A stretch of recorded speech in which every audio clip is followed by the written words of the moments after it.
watch that. And it's gonna be a great watch party. Yeah.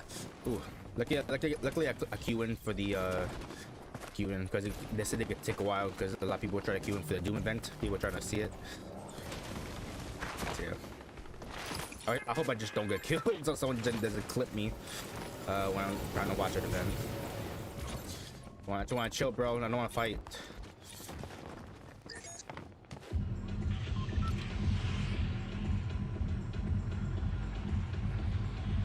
Around restored reels.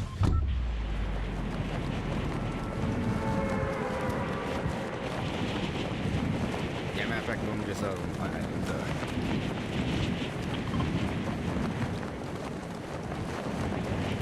I just can't trust nobody here.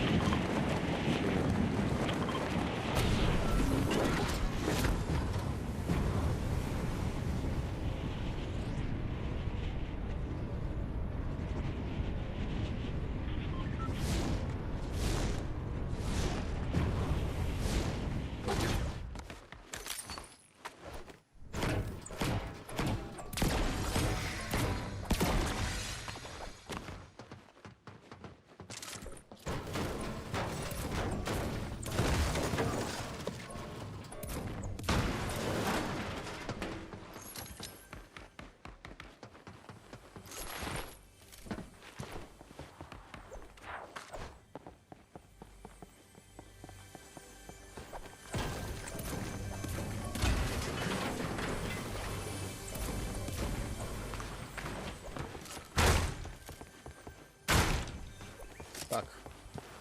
Chest, and hurry up.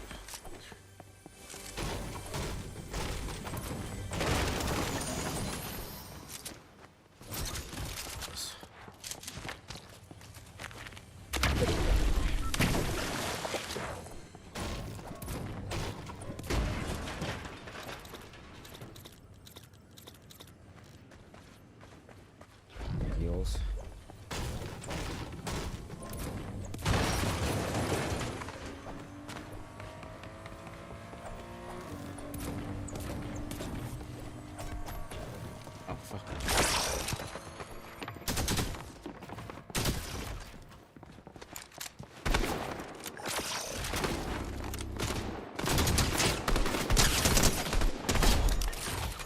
I didn't want to fight, bro. I didn't want to fight, bro. I'm just trying to still watch an event, but you made pull my hand.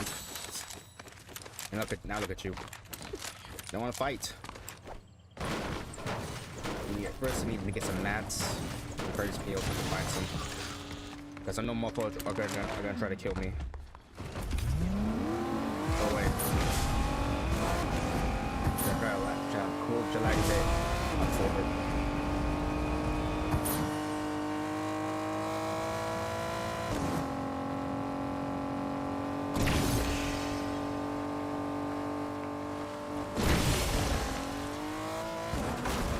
Because I'm not even trying if I could like swing that pickaxe at them to know like, nah, bro, I don't want to fight.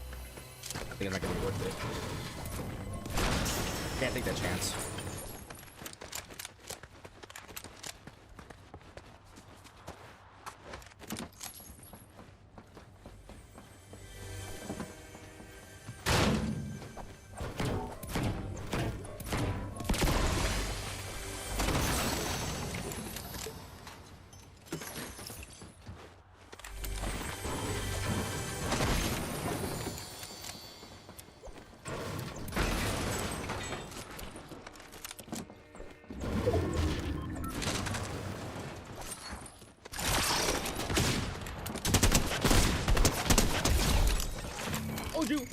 Don't fuck with me. Fuck out. Fuck out. Bro, I'm just trying to relax, watch an event. Be alone.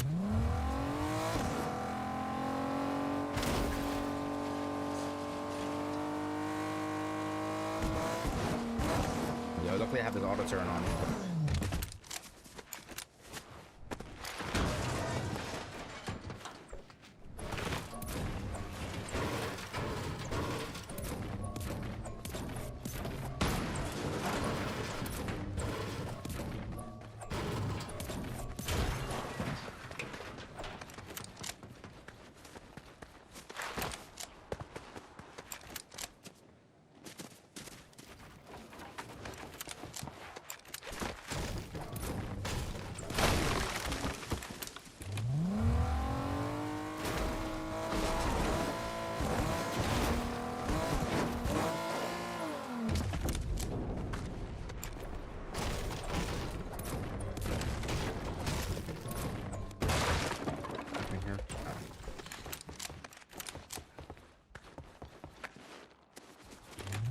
There it is, right there. See, you see chat? Right there. That's the event I'm trying to go to.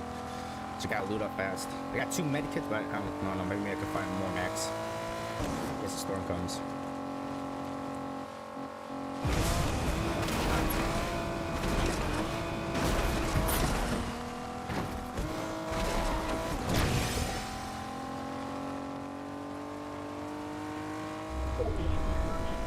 Someone go.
Okay, I got up on time just for this.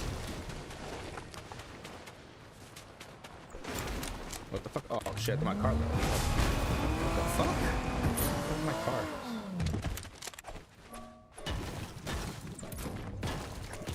Brick. Hey, max everything.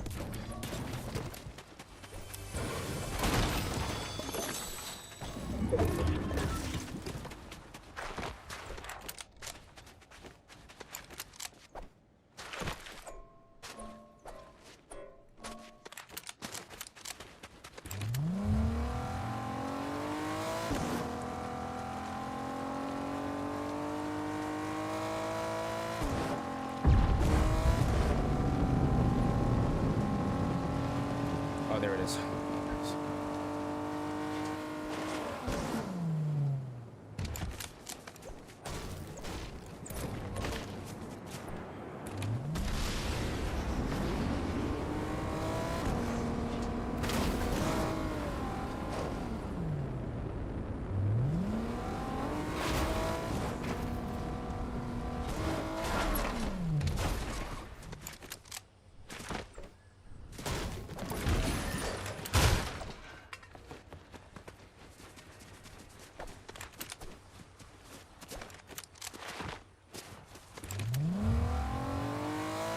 Oh wait, shit.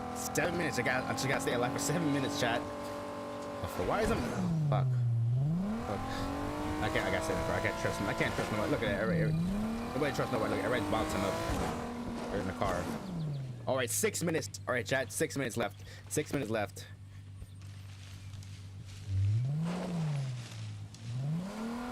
Okay, no, I can't. Let me get it. I can't see chat. Yeah. So I'm trying to watch a live events.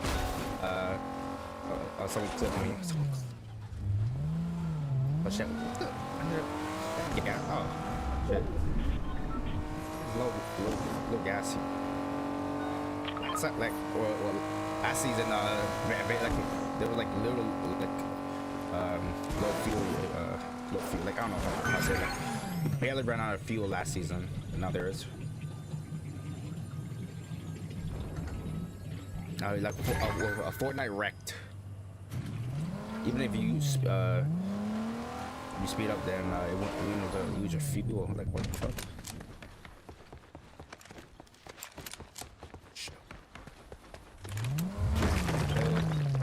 I'm good. I'm good. I'm good. I'm good.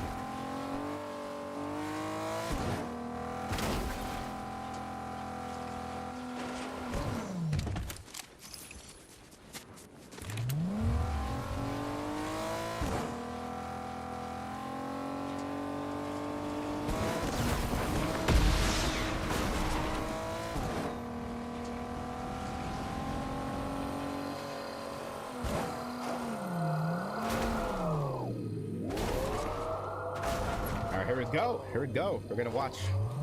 Like everybody's on top.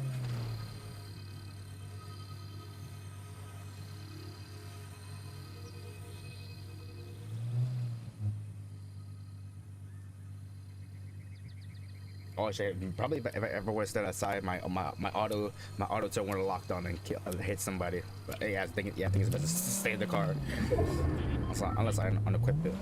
I get just in case. I need to, no, not to be stacked just in case. Oh yeah, all right, 4 minutes chat to do live event. It's gonna be awesome. I would have thought the zone would have pulled already. Oh.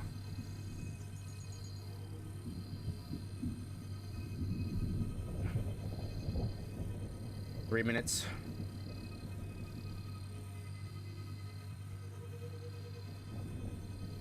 So yeah, we're gonna watch today. We're gonna watch the Doom live event, which about starts like 3 minutes, and the Fortnite Milk Cup, which is an all-female Fortnite tournament. The best top female pros. It's gonna be awesome. It's gonna be pretty good.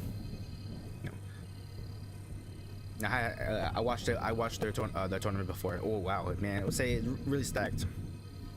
The best of the best for female pros. I'm just trying.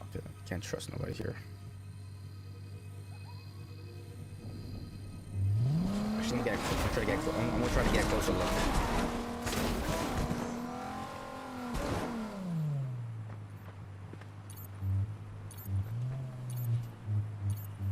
All right, here we go, chat.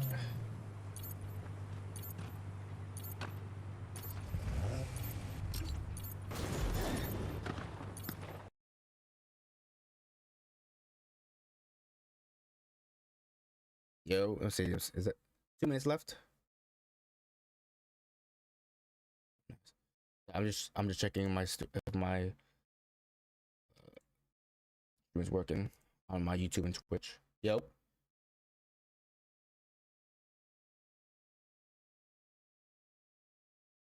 Good what I said, just making sure it's all good.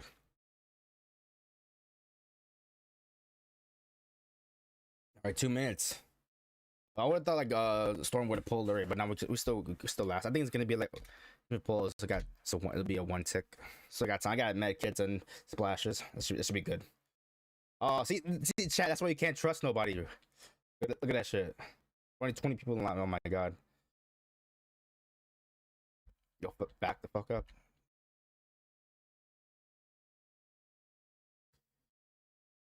Yeah, let me get a clear path, so just in case someone try to lock some like kills me, I could just speed away. 1 minute, I already go. 1 minute, chat. 1 minute. Anyway, it's been a while since I watched events. I think my last event I watched probably back in the Pandora's box. I think that was a couple was it in March? Ooh. And back that I didn't even stream it, record it. I just wanted to watch it. I just recorded it. But this is I think when I streamed the live event, I think it was the Big Bang. Big Bang. That's when I streamed it. Oh shit, oh fuck, my audio.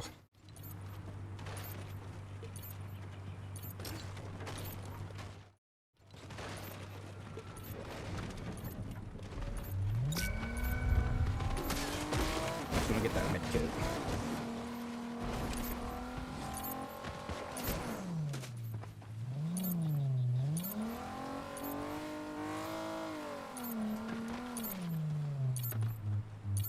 All right, go, chat. Here we go.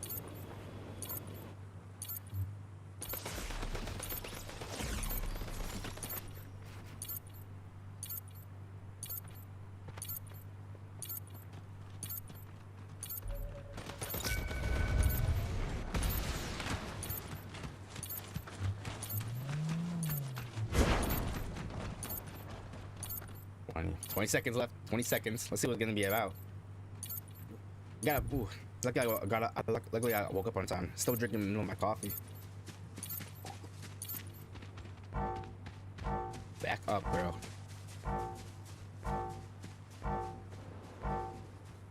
Three, 2, 1. Last beacon is online. Ooh, here you go. T-minus 5, 4, 3. Oh 2. shit! Let him have it!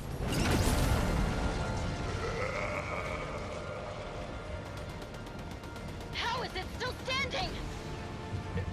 There he is! Those who dare stand against me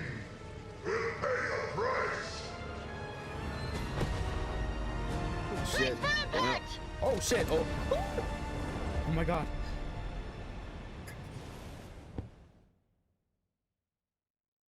Shit, where's Doom taking me?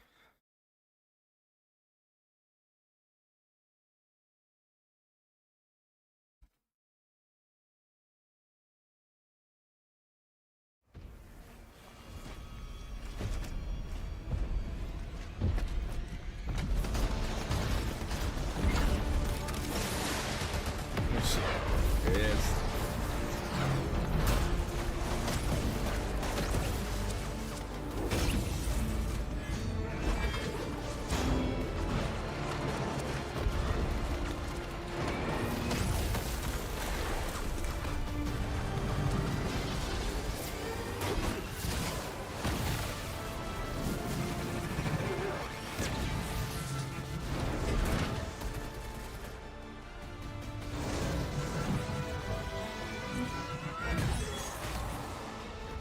Damn! On the eye.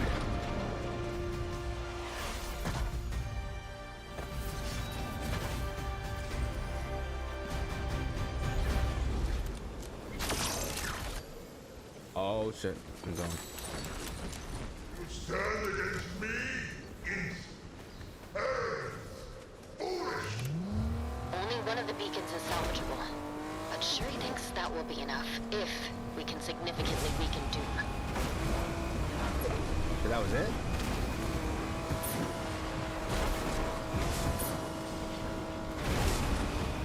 Yeah, they didn't move. It didn't move. It kept me in the same spot. Oh shit! I'm just looking.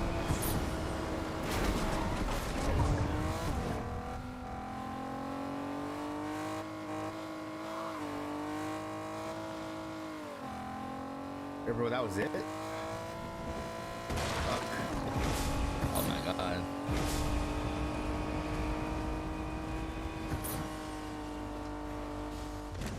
I'll start back in this.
That kind of sucked.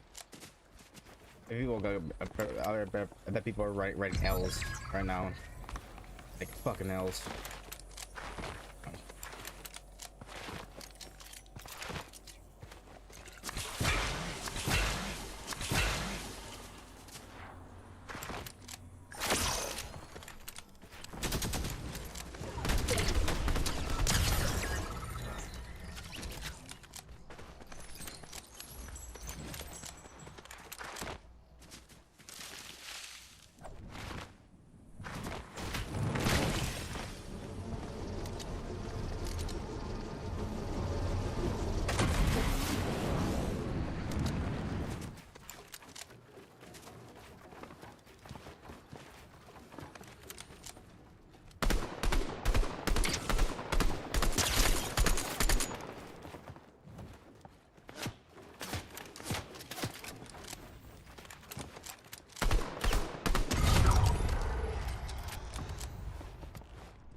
Okay, so that event really sucked. It's weird. I didn't touch a button. Yo, bro, chat. I didn't touch a button. I didn't do anything. My hands are all off keyboard and mouse. Am I supposed to go to the like tower that brings Doom? Those lasers. I hardly doubt it because like a light event doesn't really need a lot on your part. Oh, it's an ill event.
Oh well.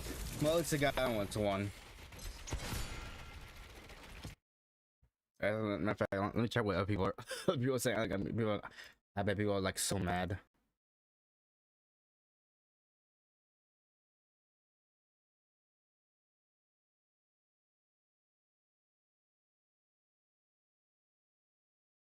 Oh, wait. Oh, wait. Dr. Doom is actually here. Actually here. What the fuck, buddy?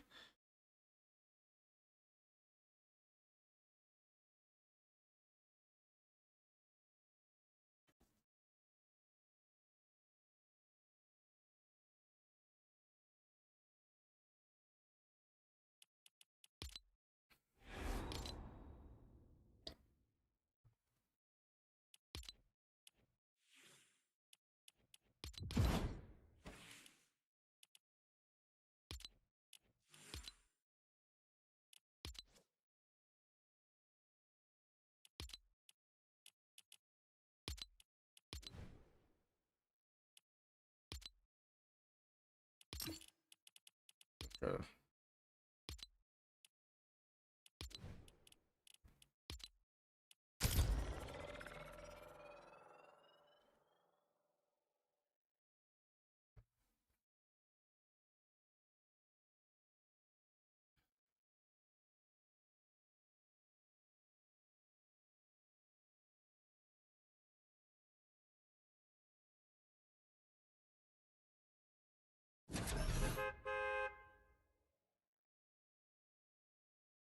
So yeah, I think yeah, puts queue up some like a duo. See a lot of people doing duos and squads, and you're fighting a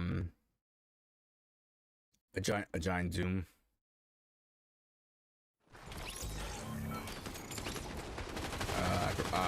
What's right here near restore reels.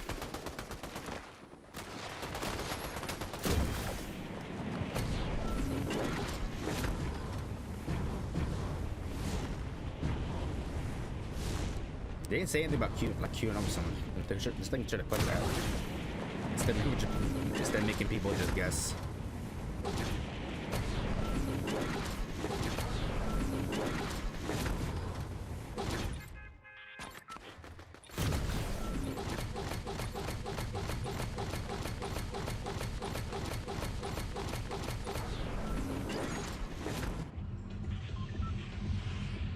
Oh, yeah, I see the giant Doom.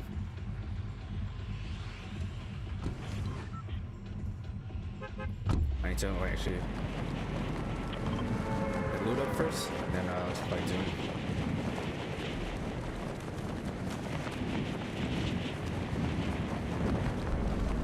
Y'all, try to see him? Right there, right there.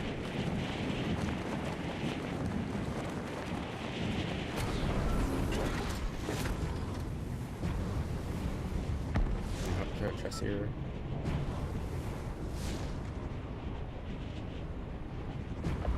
Right there, right there.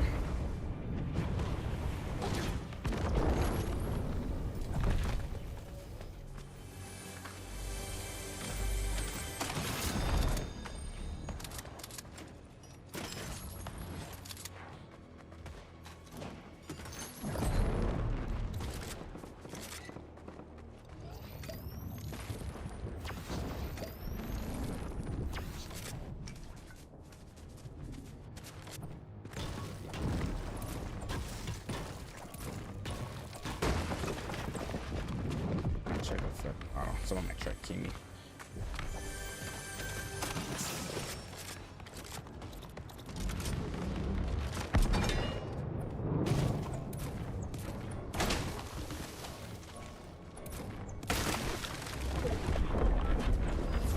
Damn! You get this rumbling from out here.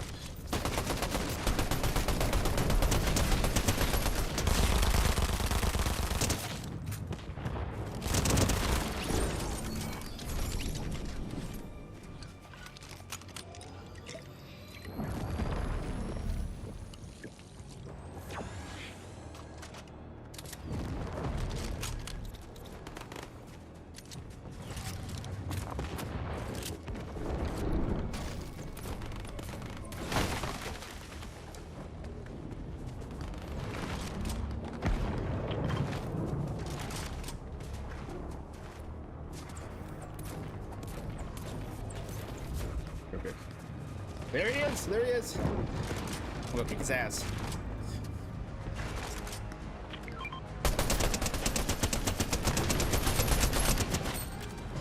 Damn! Damn, this guy would have a million health.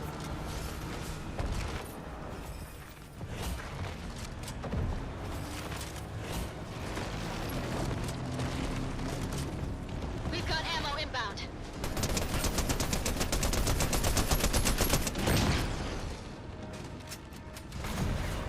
On that.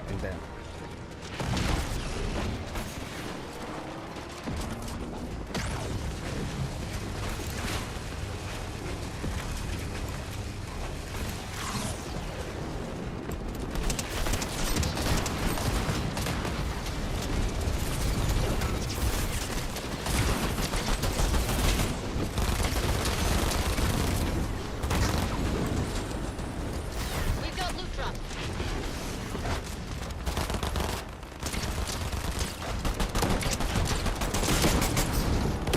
Oh shit! Move that. Ah shit! I don't want to.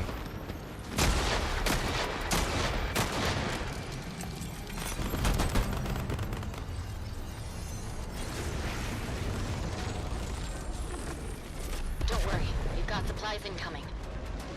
Oh shit! I need it right. I did. That's in there right now. They attacked me first, chat. You saw it with your own eyes. They attacked me first.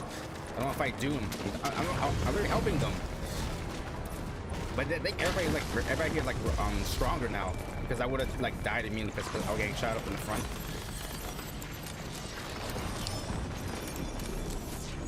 Chill out. Oh damn! Oh, Supplies are ready. God. Well, that's it. Damn, I would have given me more. Chill, bro. Gonna help.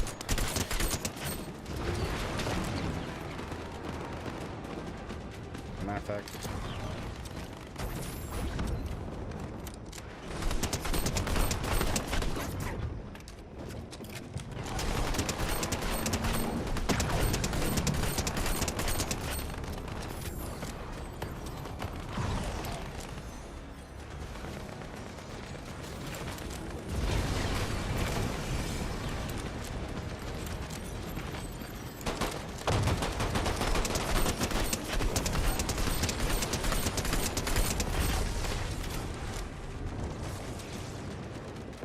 Fast.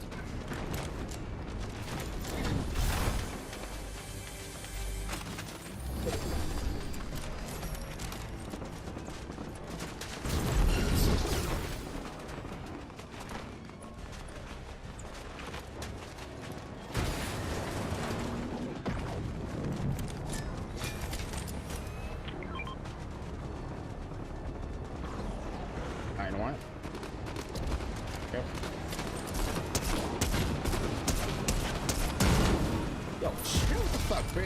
So that's why I'll watch my back. Yo, chill, what the fuck, bro? Ammo and weapons inbound.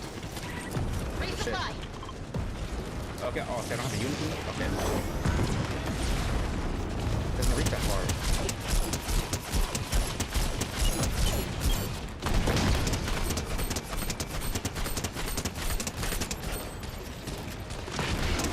Damn, okay. I know there'll be more to this event than that whack ass start. Supplies up for grabs. I think max, bro. I need max ammo. Real and everything. Go.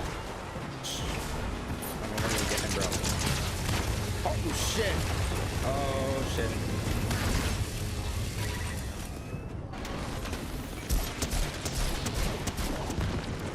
Oh shit.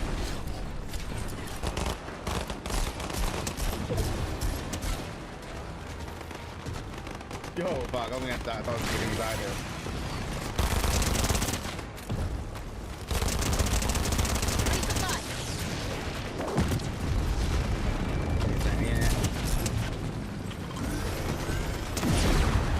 Ah, shit, the unit is not touching him. We've got ammo inbound.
on, chat. Look at this. This is amazing.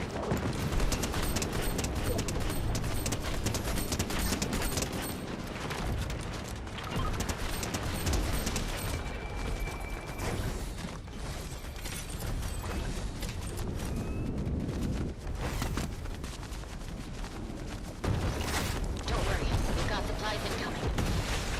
I'll try to split up.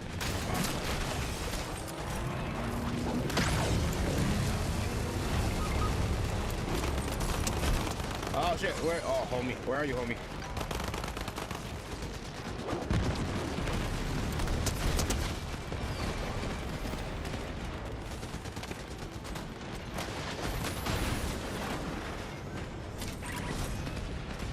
Supplies are ready.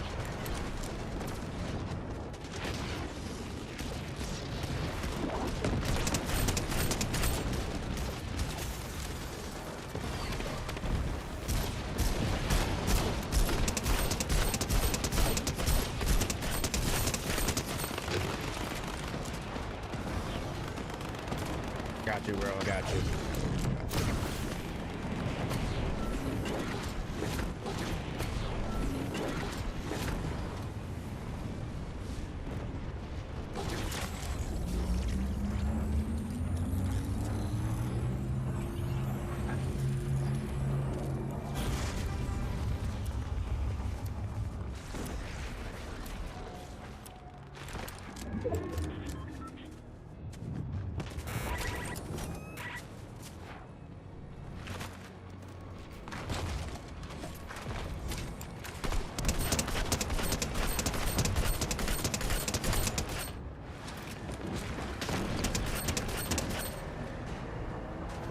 Don't worry, we've got supplies incoming.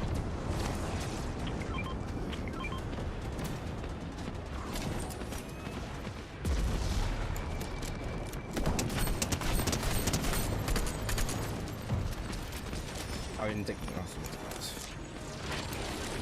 We've got loot drops.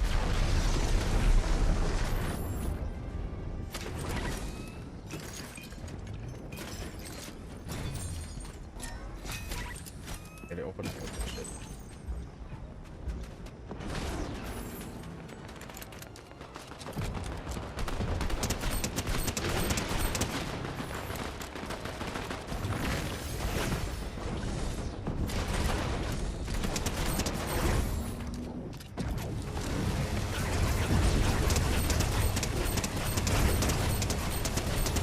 Which is amazing.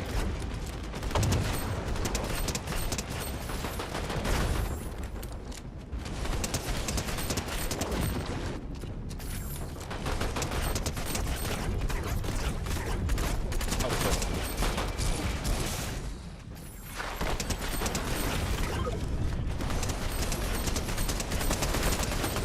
God damn, you got like a billion health.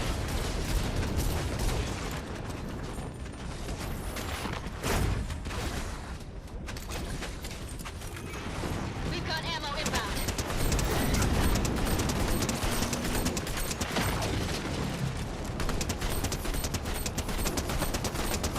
Ammo and weapons inbound.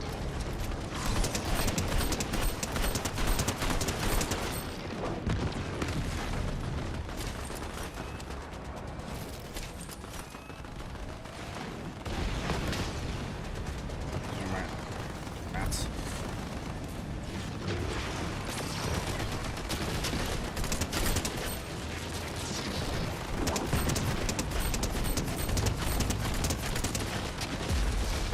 Supplies up for grabs.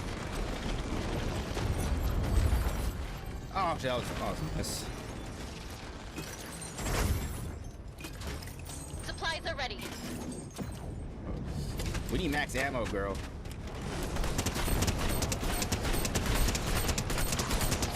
And if you can like spawn like ammo, you could have to do it max.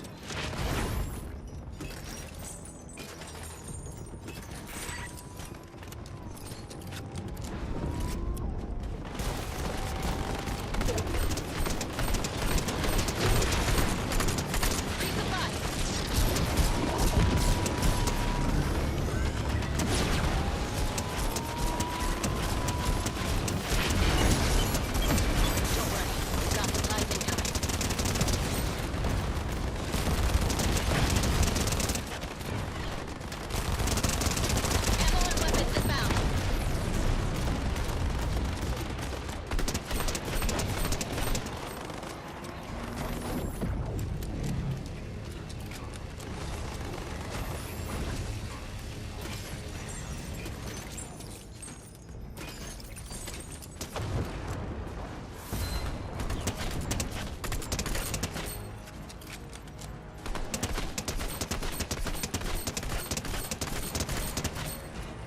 This is amazing, chat. Holy shit.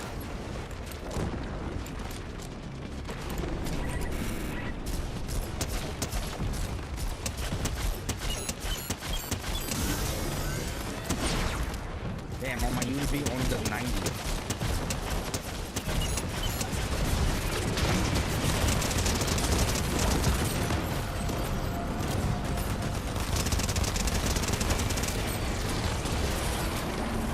Got ammo inbound. Shit, bro. We got loot drop. Ammo and weapons inbound.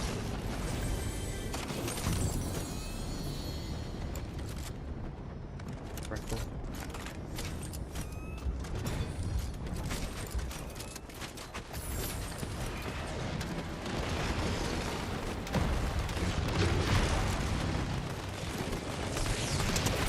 Supplies are ready.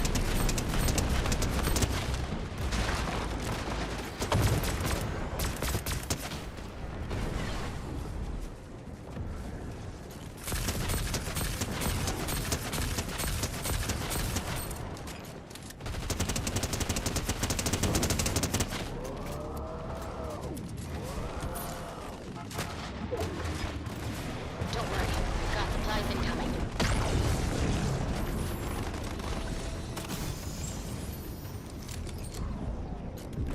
They, let's not pick up the check.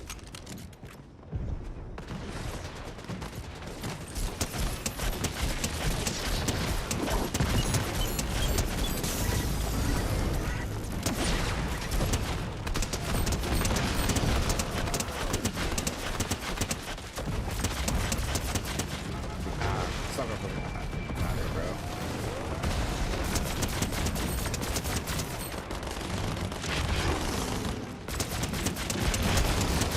We've got ammo inbound.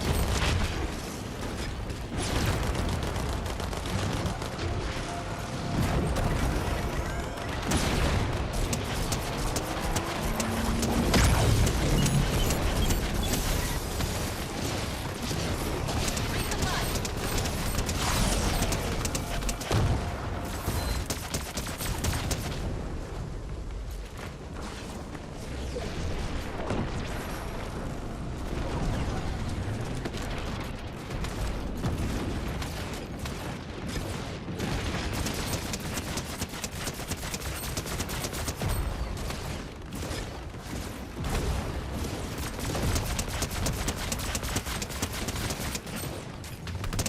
Supplies up for grabs.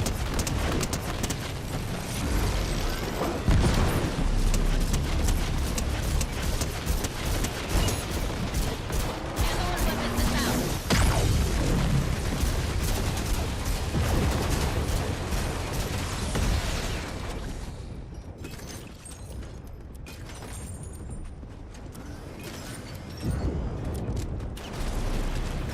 We've got loot drop. We've got ammo in.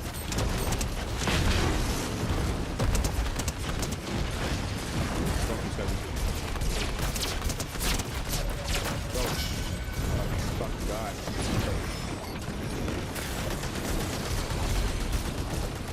Resupply. On it.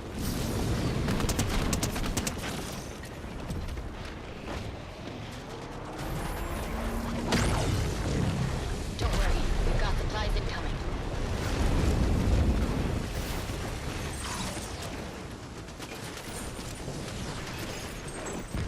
Supplies are ready.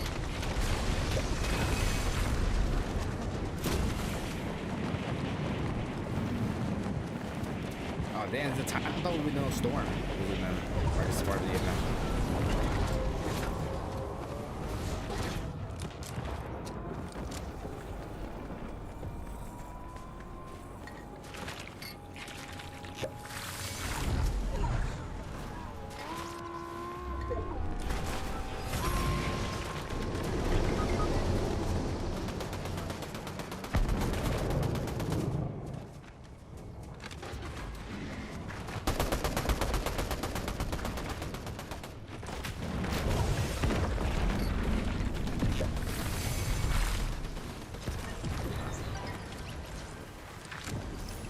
can't. Oh fuck, I can't do it. No, just 5 tick. Holy shit! I didn't know. I didn't realize that.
I'm guessing you have to do like beat Doom few game, because you can't do it in like one game.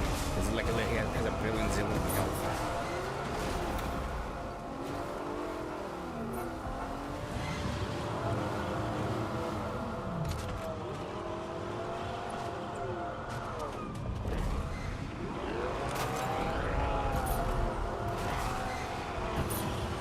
Wait, Doom supposed to come here?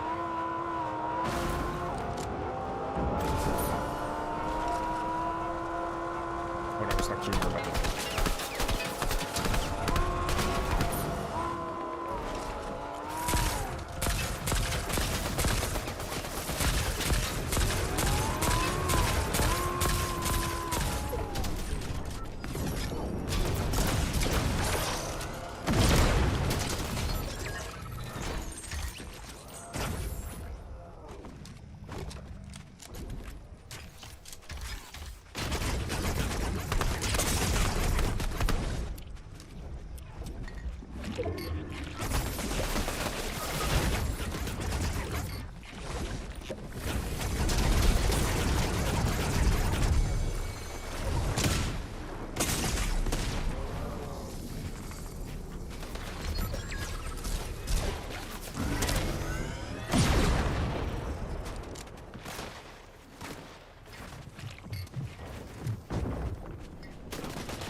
So yeah, Chad, that's the Doom event. So you do, I think, yeah, you do. Like I said, you have to do a few games before you can beat him. It's like infinite. Oh my god, damn! A whole lot. There's the whole lobby was on his ass. Oh damn! All right, so okay, so the Doom event, right, is a two-parter. The first part's when those lasers they bring those Doom, showcase his entrance. And the second part is he actually shows up. Okay, I'll be right back, chat. I'm gonna get some more. I'm gonna get some more coffee. I'm gonna go fight, take Doom's ass again after I get my coffee.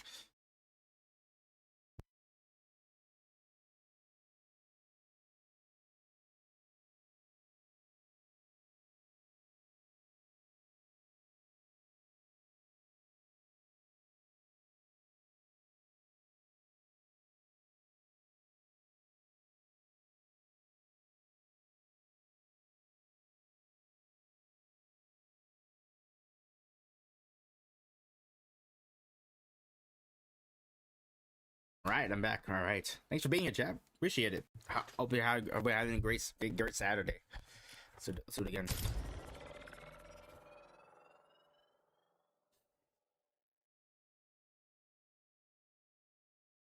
So the giant Doctor Doom is gonna be where near like the lake and restore reels.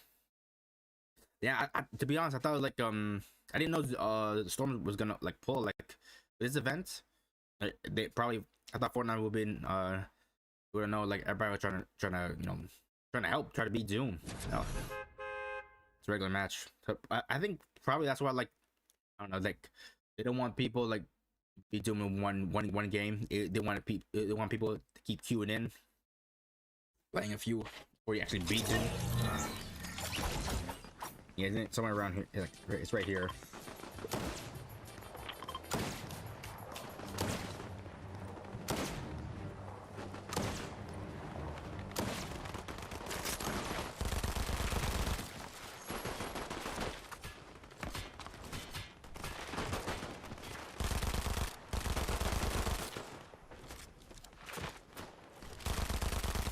I love the Uzis. Yeah. Oh yeah, that's the Doom event. But don't worry, chat. I'm gonna watch the Milk Cup, the all female pro tournament, and that starts around they say 3:30 to 4. So I'm gonna probably that's the time I'm actually gonna watch. Here we'll see. Doom again still shows up. But yeah, you have to play. Yeah. I guess you have to play a few games before yeah, you can beat him. Very well. Okay, I'm gonna go there. I think there's more loot there.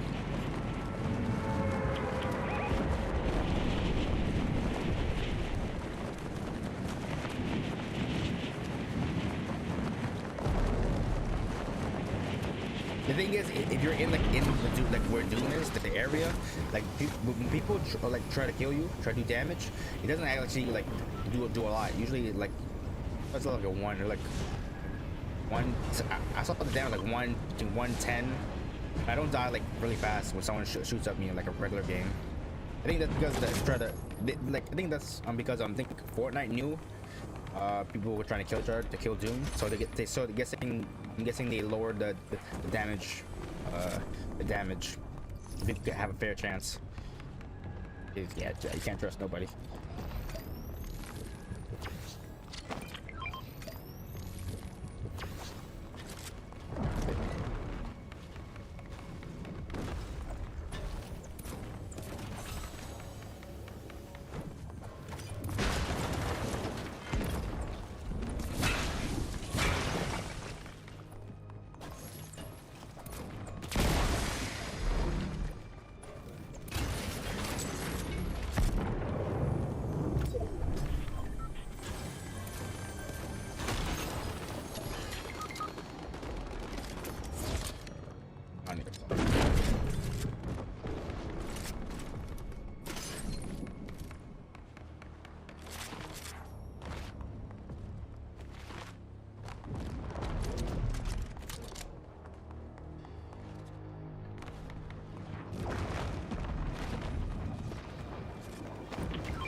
can't trust nobody.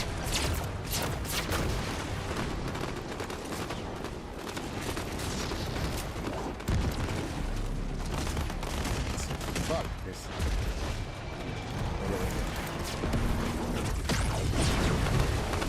Supplies are ready.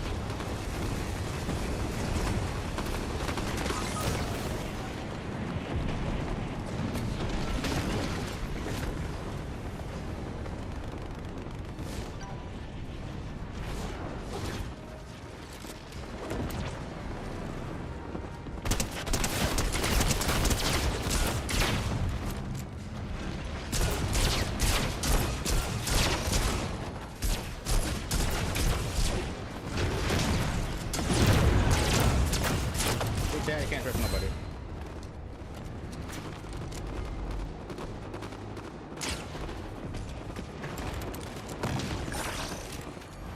No, I'm nuts.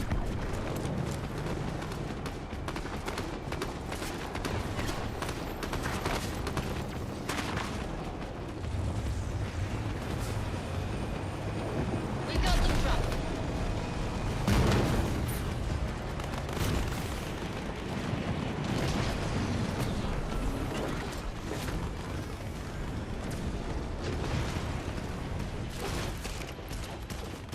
We've got ammo inbound.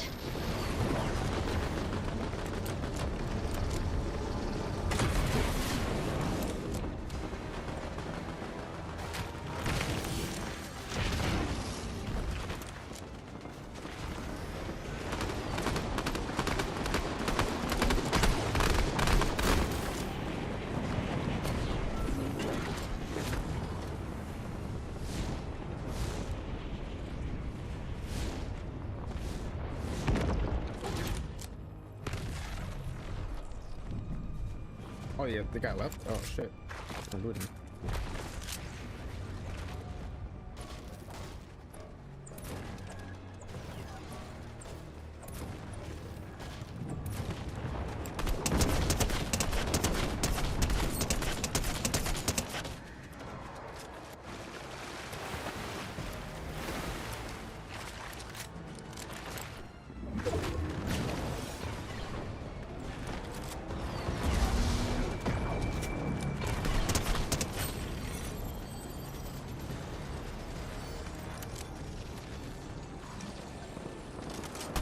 Don't worry, we've got supplies incoming.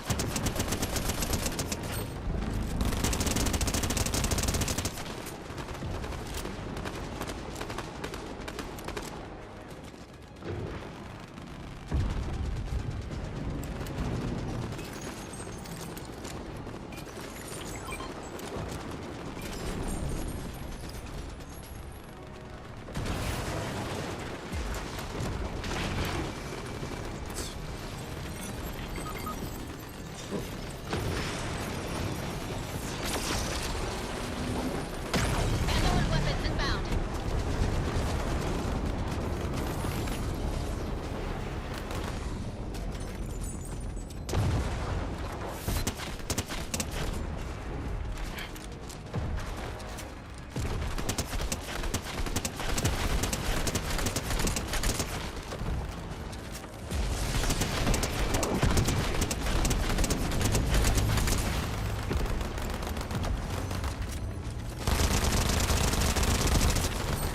Don't worry, we've got supplies incoming.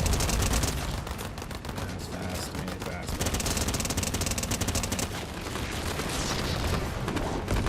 We've got ammo inbound.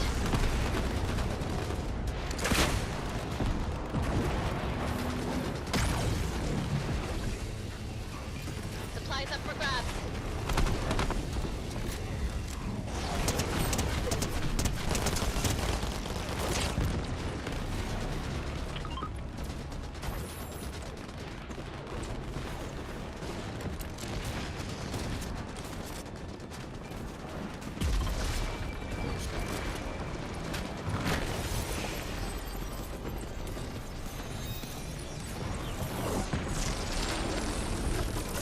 Supplies are ready.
fuck, I was thinking that close.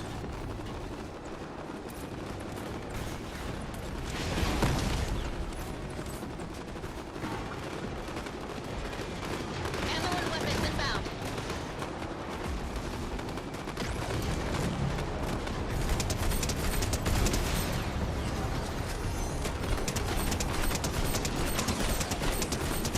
We've got ammo inbound.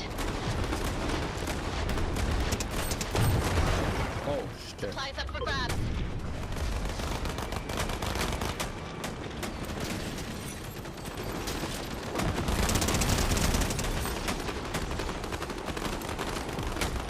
Resupply.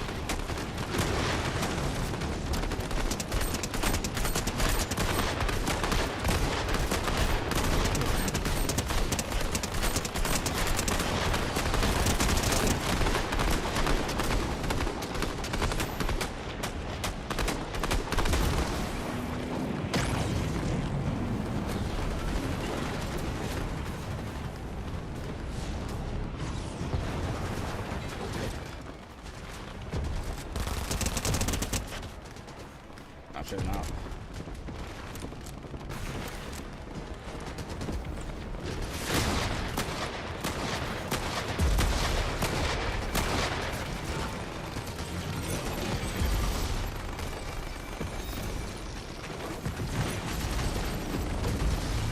Don't worry, we've got supplies incoming.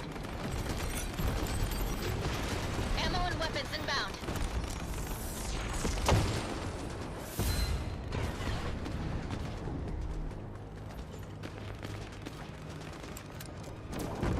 Oh damn, I have no ammo.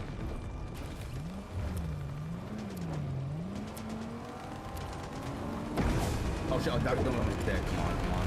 Just keep pushing.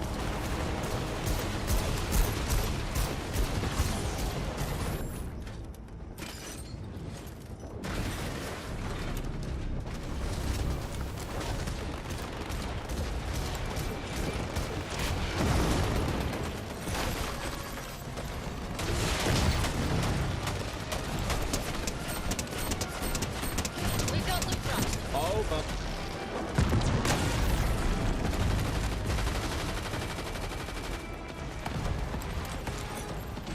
Resupply.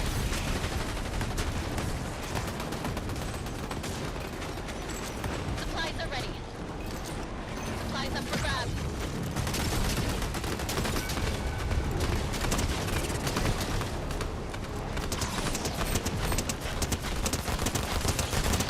Holy shit, bro. I don't want to miss out. I feel like, oh, they're gonna come before, and Storm's coming, that's worse. We're getting the last beacon locked on target.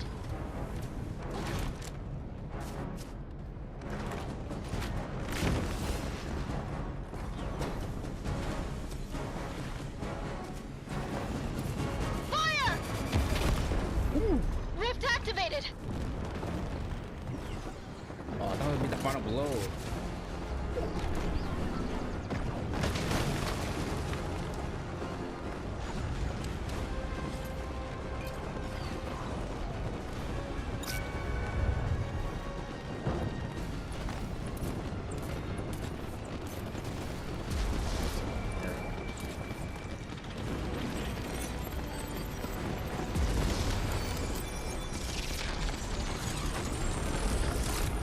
We've got ammo inbound. Supplies up for grabs. Talking about.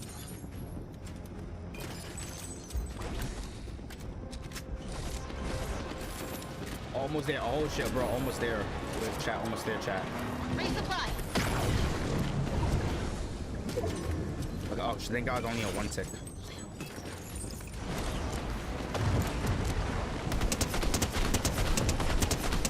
Chat, hang on, bro. 5. Okay, hit that guy. I gotta need those cactuses.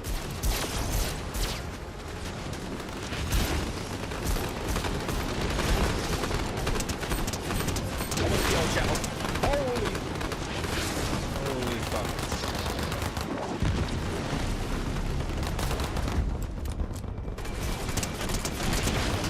Almost there, almost there.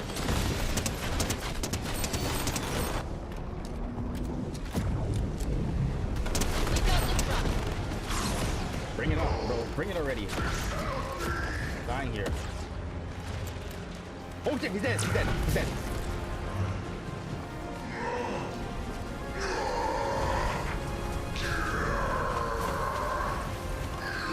Holy shit.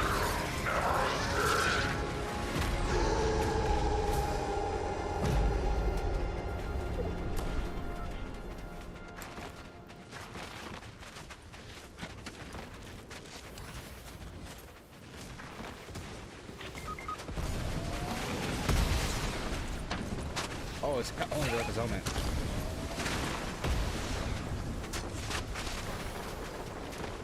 Yeah, the two tech.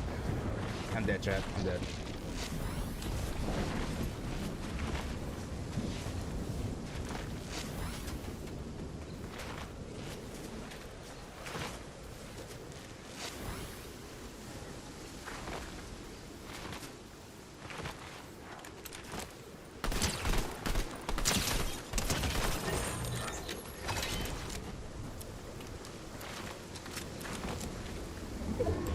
Dead.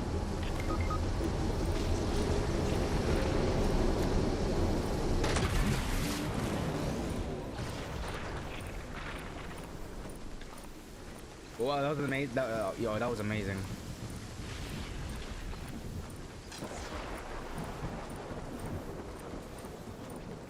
Damn, well, Kelly, I thought he had a medkit or something.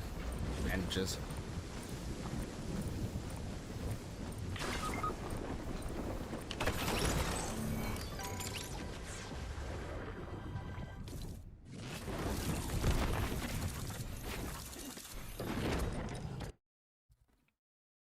Wow, that was amazing. We killed Doom.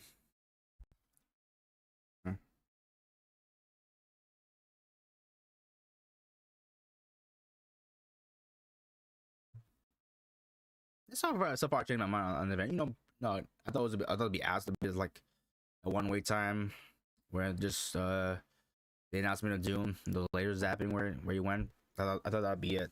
But not so far. So far, not ass. Not ass. Yeah, I want to queue up one more time to see see that that'd be it. Oh, there's more to it. Let's see.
What's the full? What the fuck?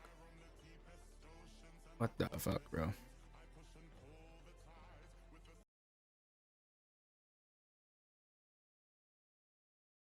How's it full though? Let's see.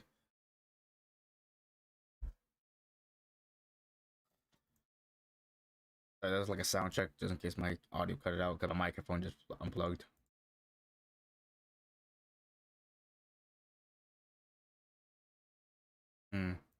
All right, Jess. So let's do Doom event and 30 more minutes until the start of the Milk Cup.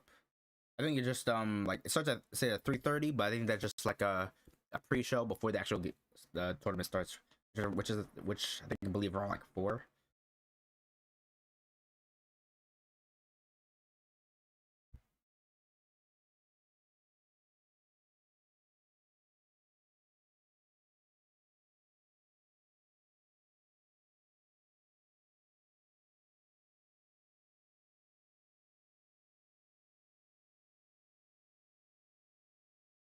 So what? Yeah. So when we kill Doom, He just left his helmet.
Oh, glad I didn't get the gauge here.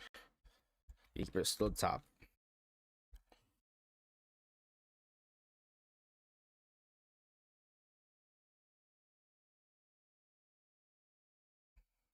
Oh, Doom's not there anymore.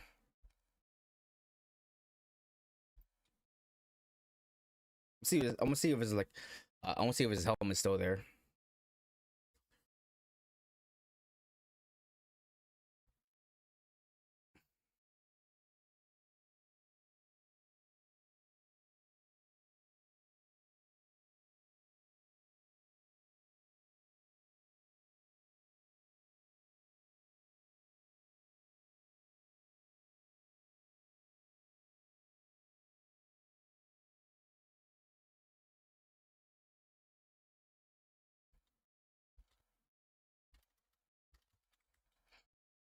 Ooh, the low, bro.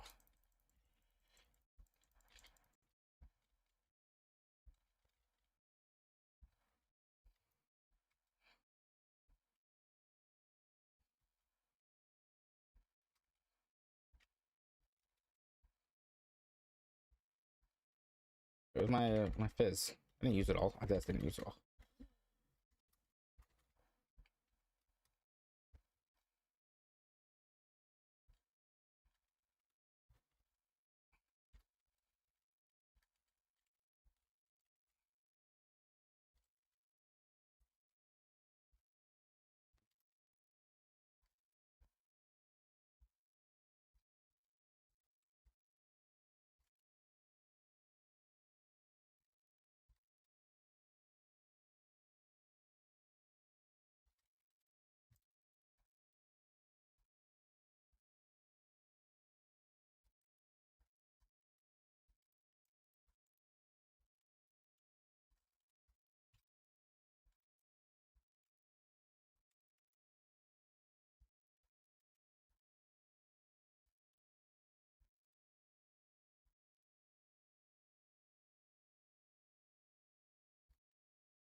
See.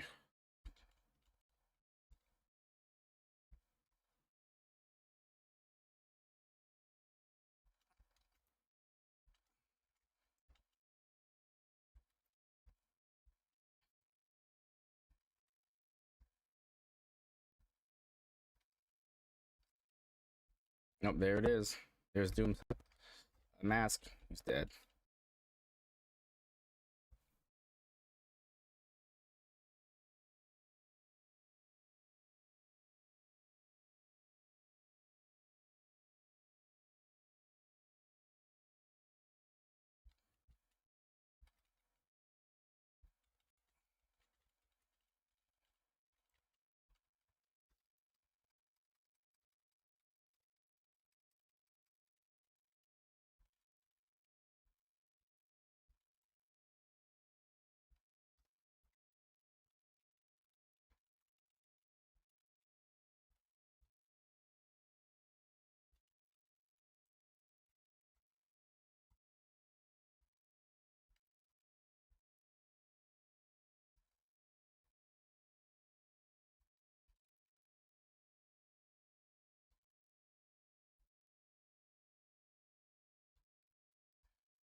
Not in real some ways.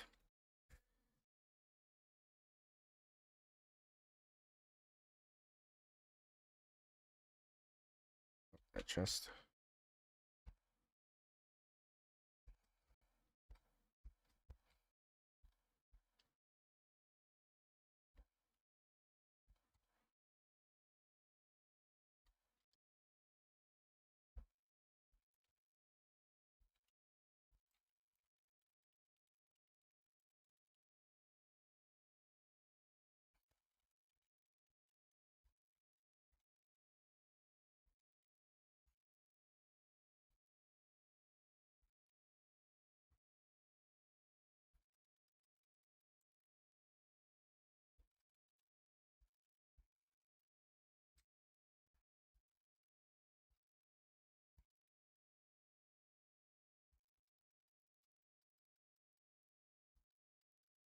Hmm.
Mm.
Hmm. Yeah, I thought like that'd be more important, but I think that's it for Doctor Doom. He's gone. Very 4 feet.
Oh, it's in the pickaxe. Heck.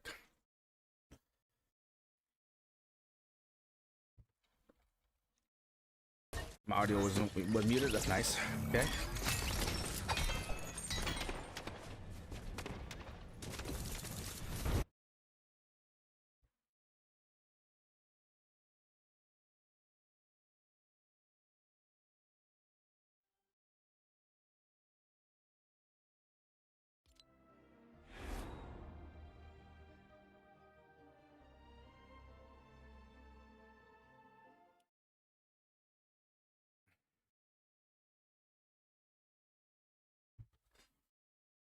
Well, good event. Good event.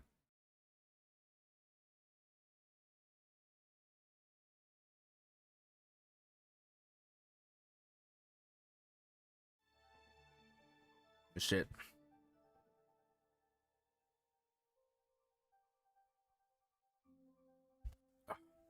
Yeah, right back, Jack. Need some water.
This shit, my was muted. That sucks.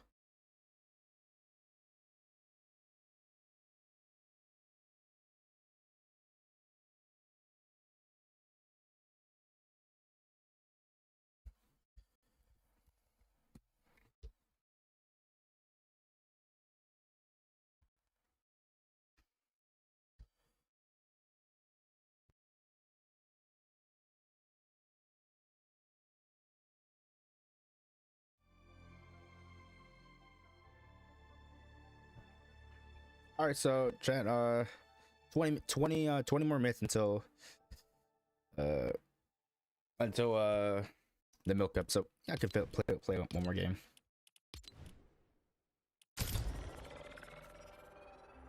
Okay. Good event.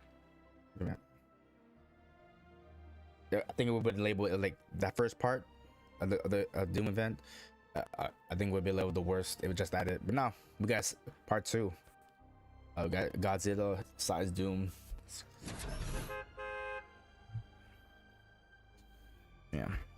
No, oh, I think it like took like 2 games. 2 games. I thought it'd be like more than 4 or 5 games. Be Doom because damn the health bar. I think he had the same health bar as the Pandora's box.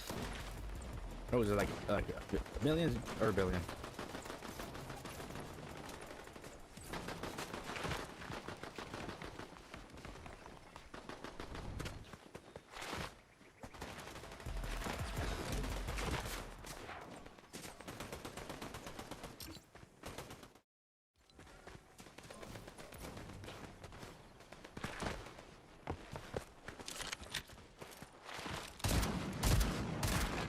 Gatekeeper stuck on that.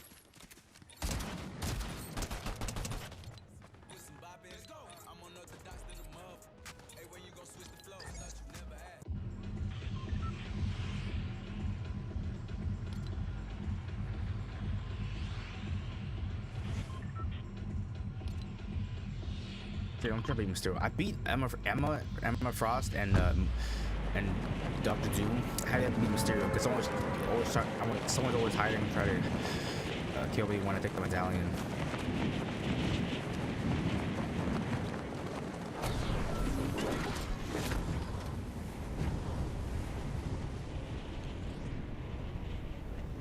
Actually, I need probably please tell me to loot some houses.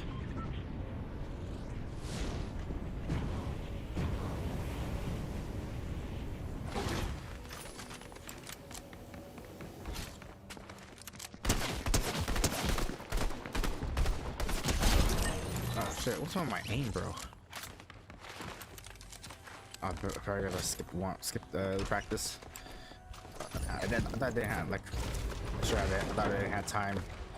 Practice.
My hands are so slippery, bro. Yo, oh, what's up, Lozak? When is the milk cup? It's at 3. So it's at around 3:30. So like 10 minutes. But yeah, welcome, bro. Welcome to the stream.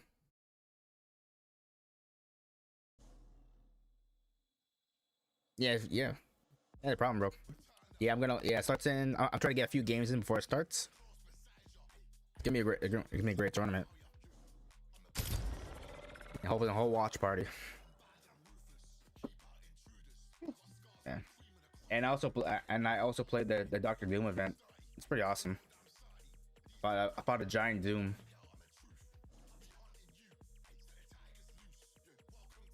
Yeah, for real. It's gonna be good.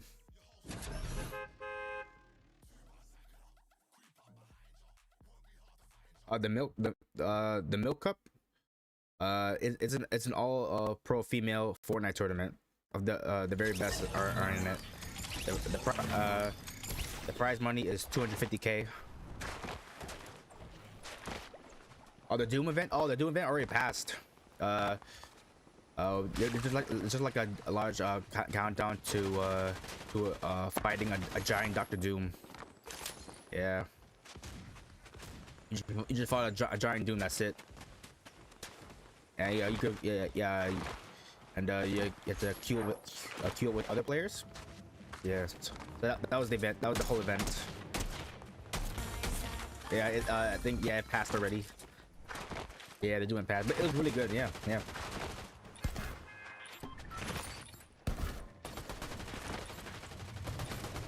Because I knew in my mind there had to be like a part 2, because the first part of the Doom event was just him like making his entrance. But I queued up to another game, and I fought the giant Doom.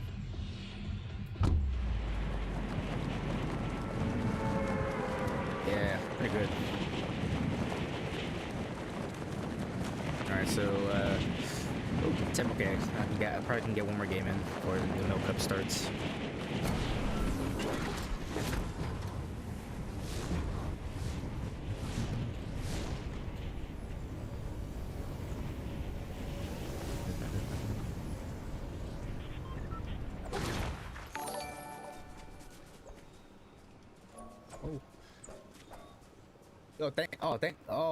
Thanks for the Twitch follow, bro. Appreciate it.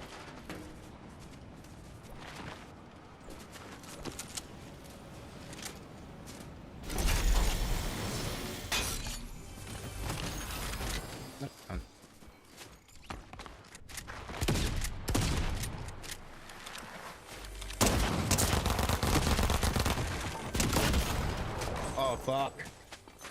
Damn. Yeah, it took that long. Yeah, I forgot. Damn, I forgot. If you have 2 shotguns, it can be a delay. You can't do double shots. But I didn't think. Damn, I didn't think that the delay would be that long. Like I did. But yeah, lucky. But Loza? Is that how you say Lozaxa? Is that how you say your name? Yeah, appreciate that Twitch follow.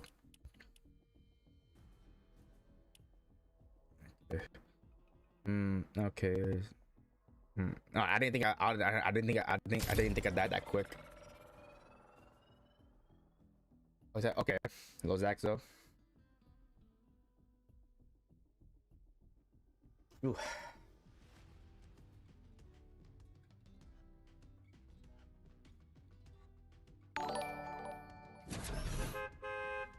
Wait. Yo, yeah, thanks for the Twitch follow. Yeah, I didn't think my Twitch alerts is like that. Oh, I thought it'd be different.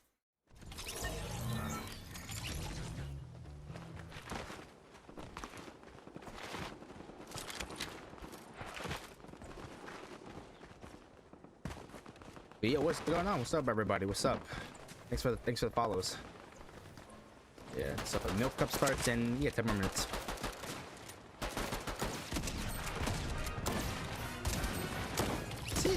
See that delay, like that delay right there.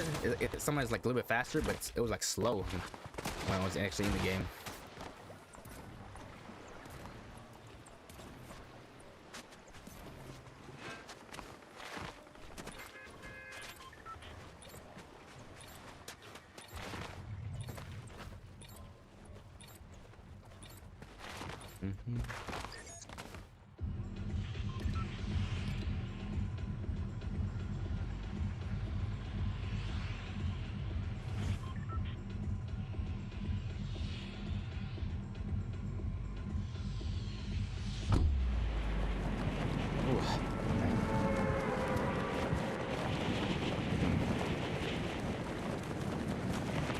So Doom was like right here. Had I think a billion health. Since we killed since we killed Dr. Doom, all is left is his shattered mask. I can't grip that.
shut on him. Oh, shut up.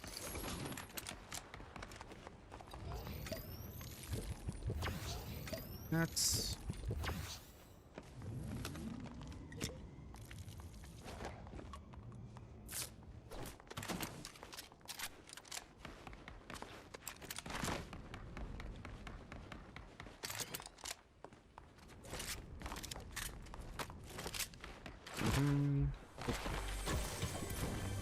Oh shit! I'm not even sure if I can finish. Oh shit! Sorry, Mr. Chat messengers. Deep. Sorry, Mr. Chat messengers. Do you play tournaments? Yeah, sometimes I play tournaments. I played the solo cash cup and the duo cash cup. Do you know what's happening with the event? Are you talking about with the milk cup or the Doom event?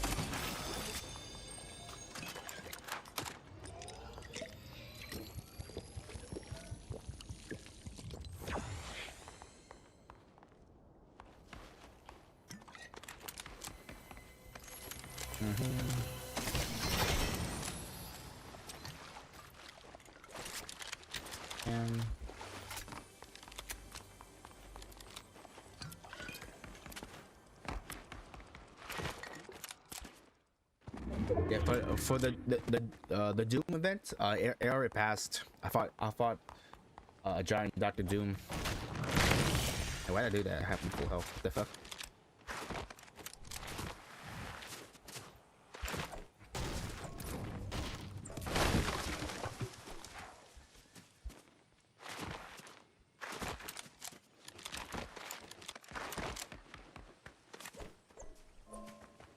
But for the milk cup, is an all female pro female Fortnite tournament with that 250k on the line. A lot of money.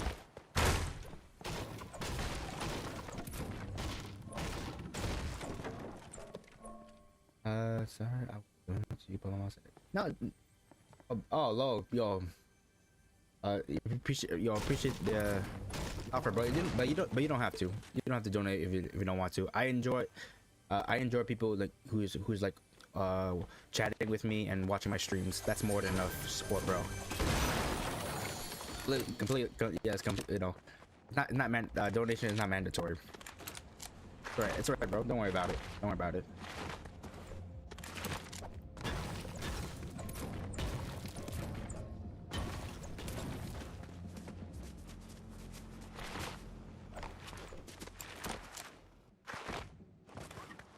Oh, 4 minutes. Oh damn. To be honest, I'm not sure I can finish this game. Starts. Let's see. Yeah, let me check.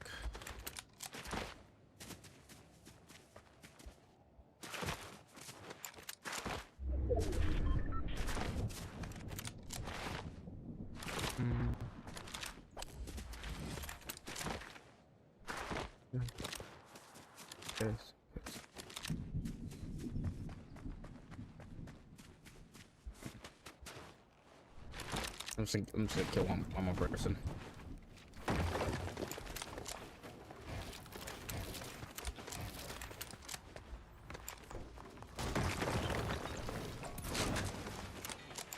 But yeah, let me see. I think, damn, when I saw my Twitch follow, I didn't know it'd be that big. Twitch alerts.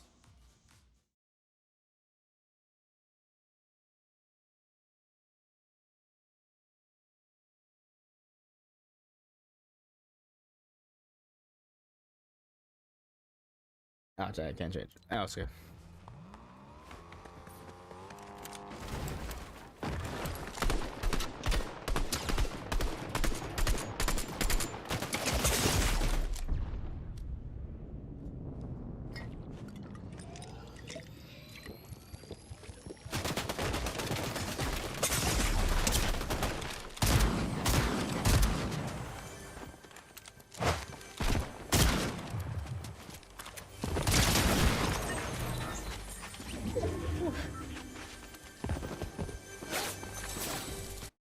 Okay, so I was, to be honest, actually, I wasn't trying to die in person. I tried literally try to kill this person. On your feedback, how'd you rate the following screen settings? I'm sure. All right, chat. So yeah, I think yeah. Let me tune into the. Let me just tune into the Milk Cup. It's about to start soon. Let me just put it up. Be awesome.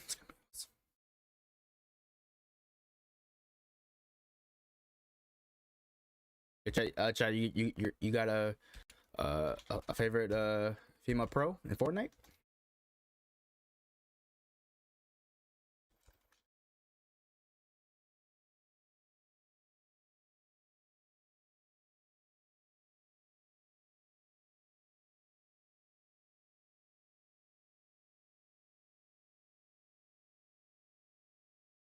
Hey, what's up? What's going on, Claps?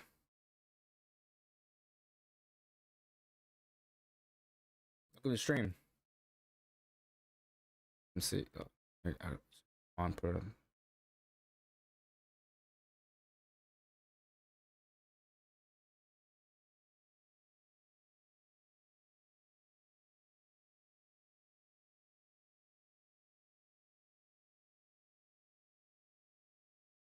All right, Chad. Let me get back.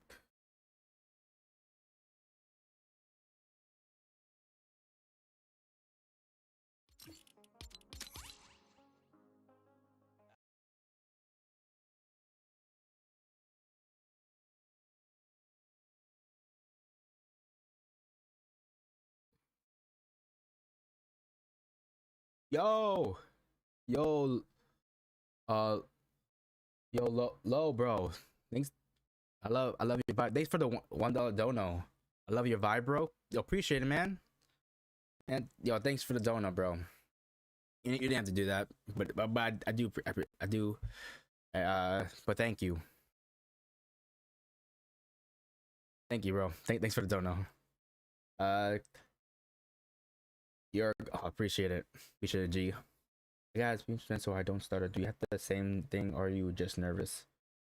Claps. Oh, you have a speech impediment. Oh, yeah. Sometimes, when I try to get my words out like really fast, try and give a quick explanation. Sometimes I mess up my words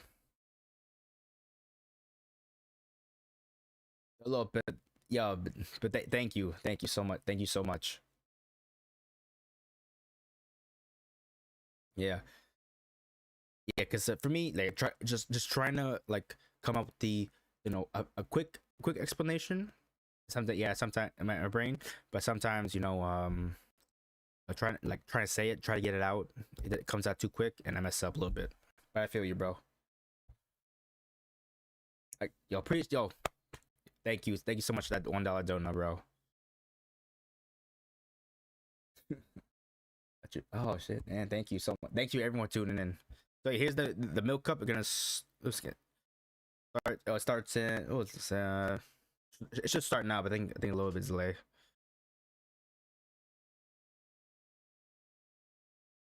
Yeah, it's the milk cup. It's on the milk channel. All right, we're gonna wait. What color? What color is your microwave? Is white. Let me try to fix something.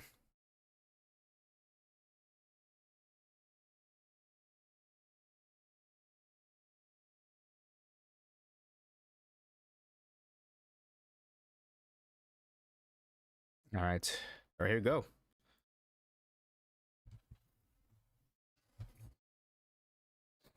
Hmm.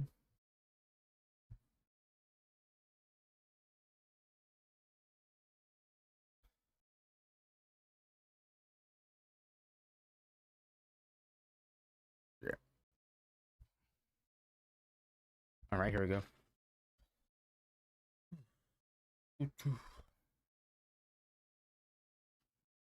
That's wrong. Perfect lighting. Ooh. Yeah, I'm like, oh, I probably need new lighting. I don't got like one ring light.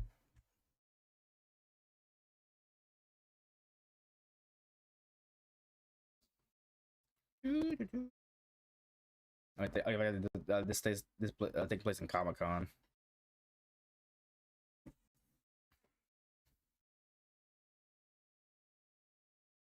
Good.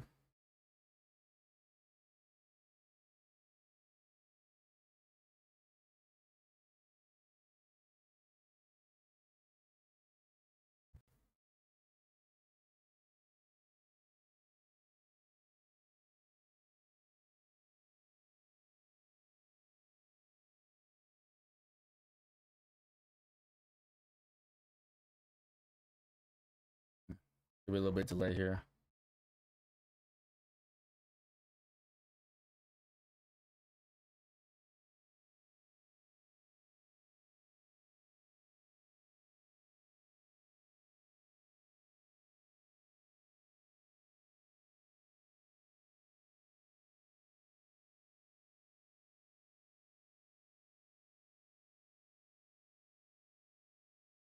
All right, so we're just gonna wait. Basically, gotta start.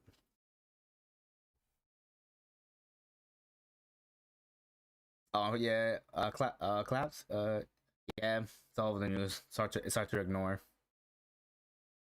Damn, it's crazy.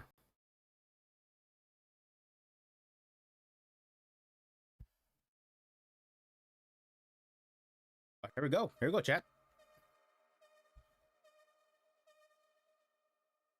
Bro.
All right, so chat. All right, chat. All right, chat. So it just starts in 20 minutes.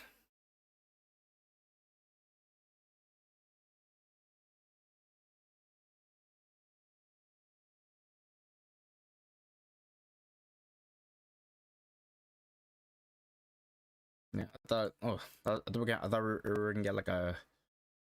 I thought we were gonna get like a pre-show or something from the hookup. I don't know. So it's gonna be like a 20-minute starting soon screen. So I said about 4 p.m. I can play some more games.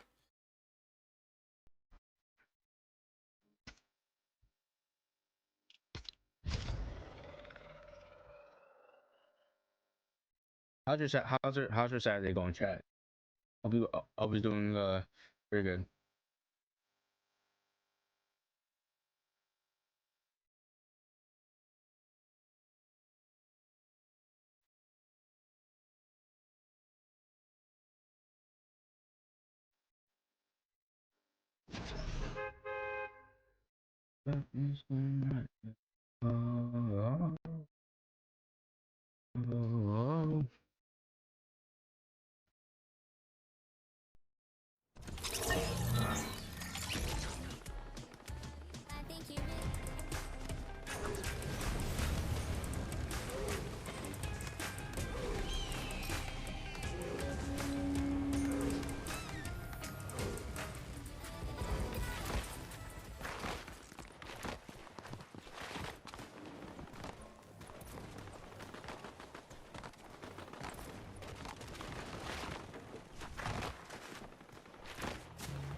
But yeah, but once again, Lo,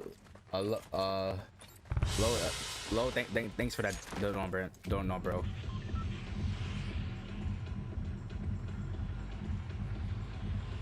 Alright, I can get a few games enough. Yo, what the heck?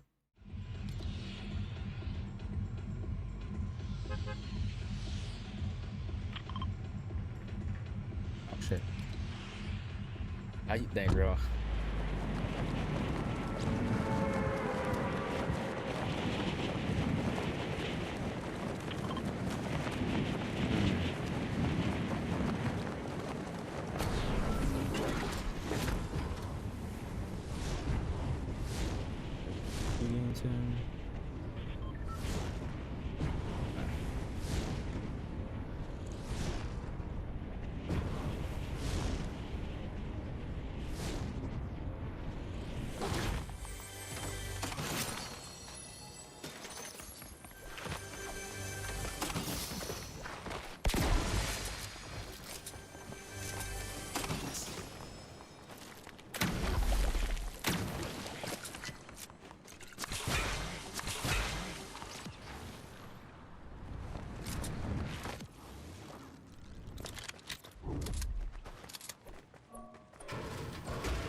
So yeah, so 15 more minutes until the Game Cup starts.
Let's find we're in shotgun. Let's switch it out later. Oh shit.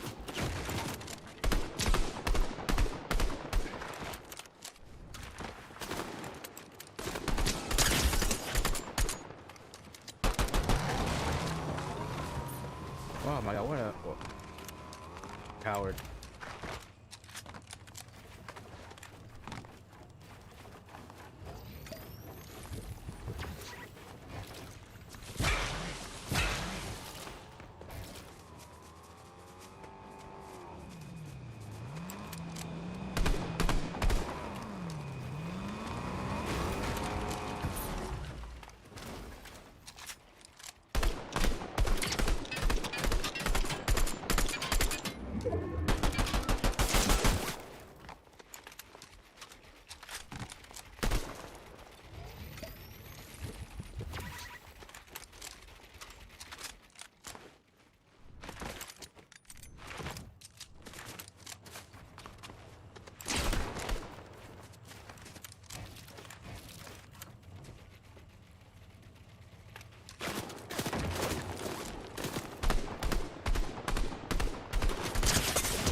Nice.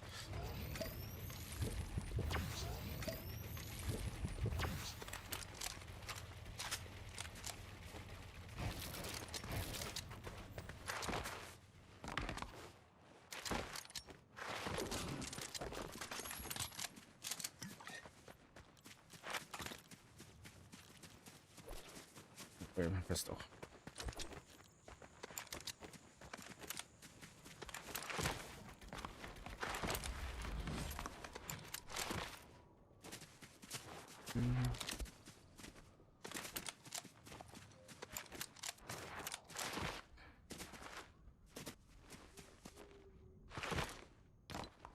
Oh shit, no beat stir yet. Chance.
Yeah, I feel like my stamina is really fast. But like by the time I do like two couple quick steps, it's already halfway gone.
Oh, they killed him. Oh man, I want to kill him.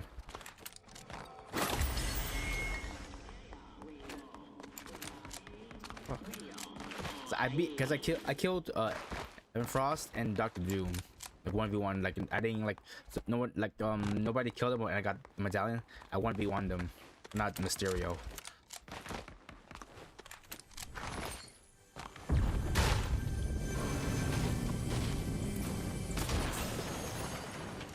Ooh.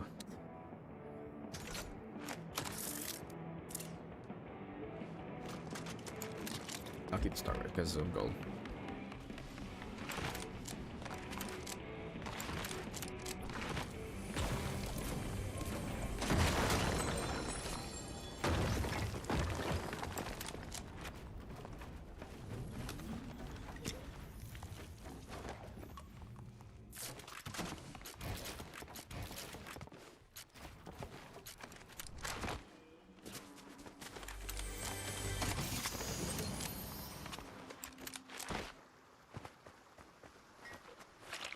Oh, big part right there. All right, 5 more minutes. Oh my fuck. Oh god, cancel all my pot when I stand up invisible.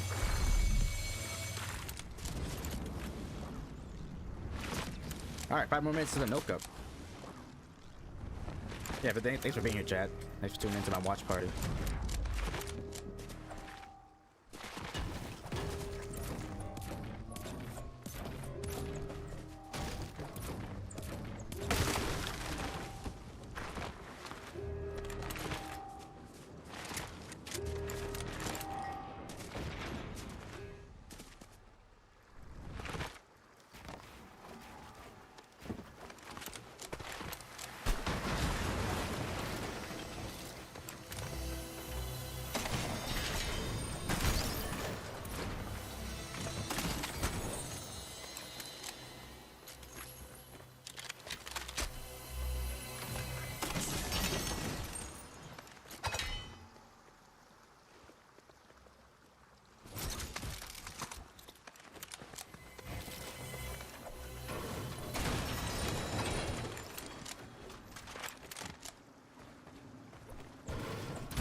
Fuck, I thought my shit was reloaded.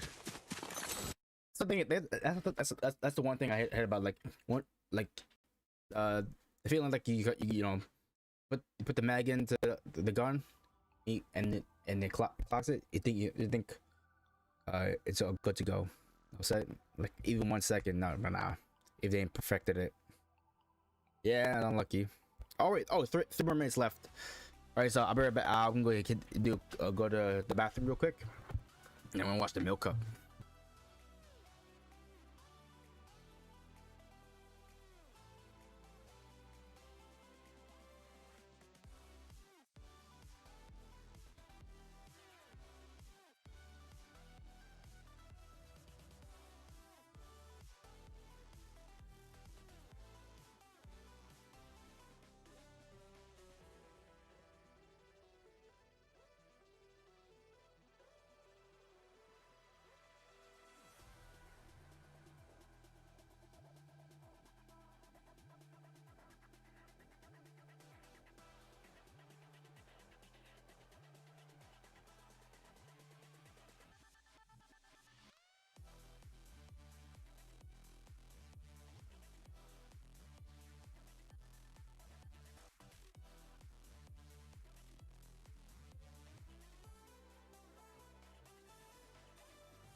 Okay, now it says 30. What the hell?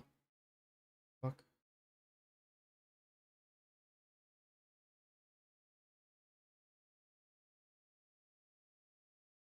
Be the worst luck right here. That's at 4. Now they extended by 30 minutes.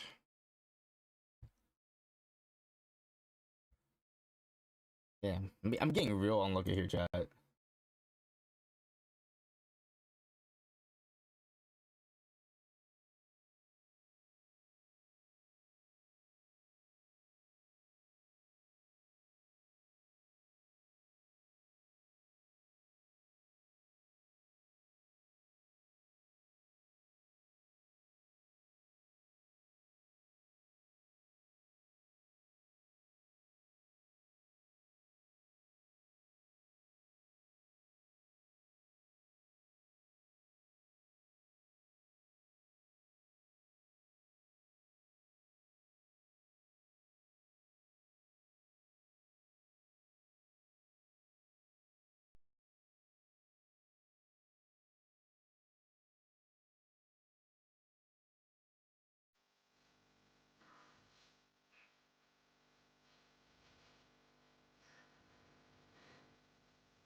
Yeah, when did they push it back? Yeah.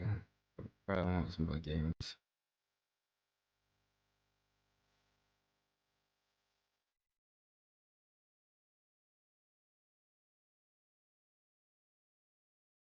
Oh well, didn't do now.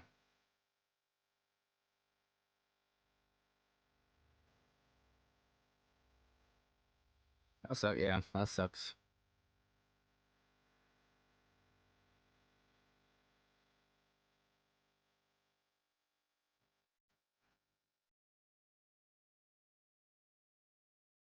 Okay, so yeah, play some more games. I gotta keep my eye on this.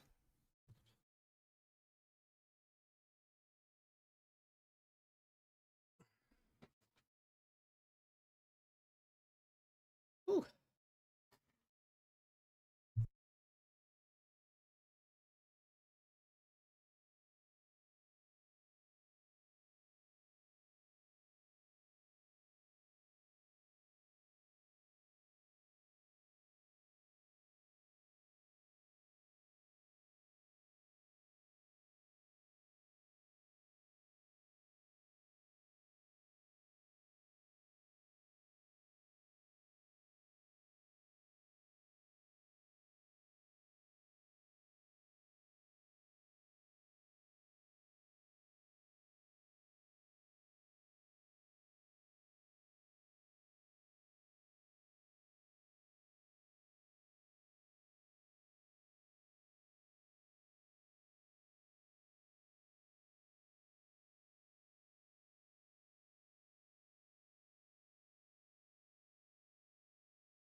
Oh yeah. So oh yeah. I put up my new video. I just uploaded like yesterday. I play a different game as well besides Fortnite. This one I'm playing Black Myth Wukong. Yeah, I just uploaded a new video. So if you want to check that out. It's on the pin chat. I really appreciate everyone, you know, watching, liking, just like, and subscribing on my YouTube channel. Ooh. Who knows? Maybe sooner or later I can make a YouTube partner. Yeah, but much appreciate. But I think much appreciation for all the support.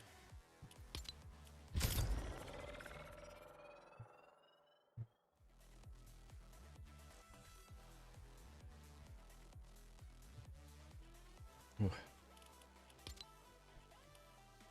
Oh yeah, Shaq is in the shop. Ooh. I think this skin like was gonna be like a large hitbox. And I also seen some videos with the Shaq skin, people trying to go into like buildings, normal buildings, but you know Shaq's so tall he had to squat to enter like some buildings. He's like too tall. Ooh, if he's like really tall, I mentioned, you know, the hitbox a little bit bigger. And it's gonna be hard for him to just hide behind like some trees that are rock.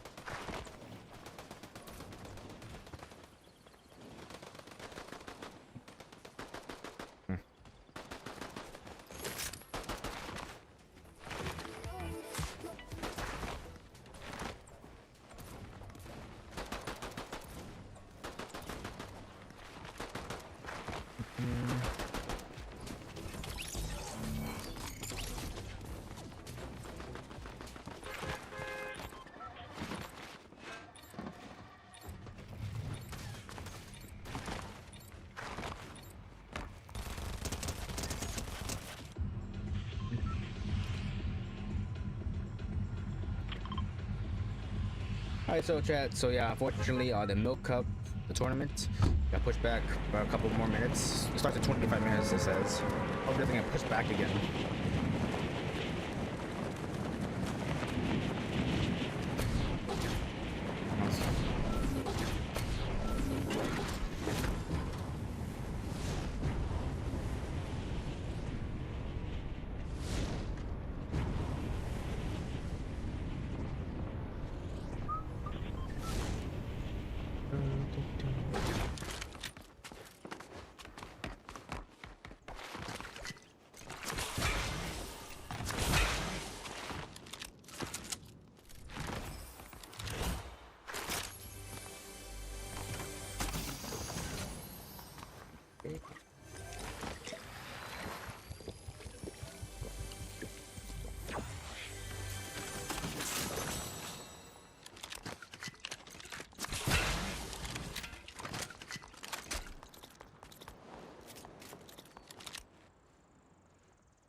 Also, I also got the new Miss Incredible skin.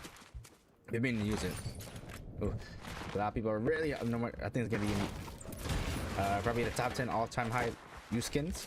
I can see why. I haven't explained it. Just look at the new skin chat. See why people are using it a lot. And their jaws like dropping on the floor.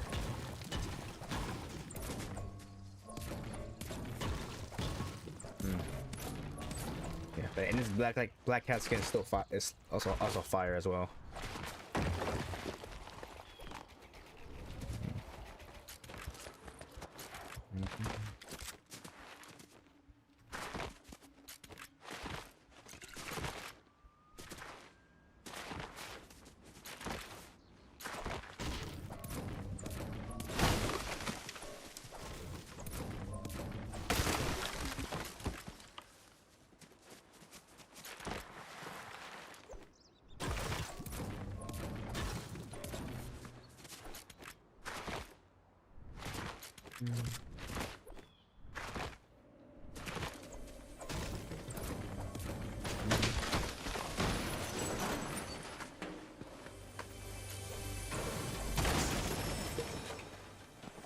Okay.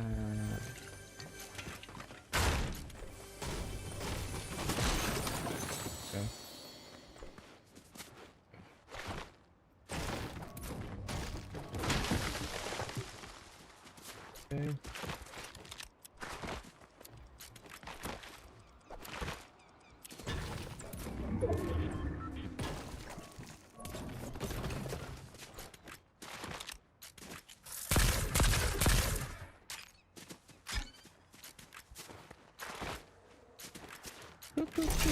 So chat, do you have like a favorite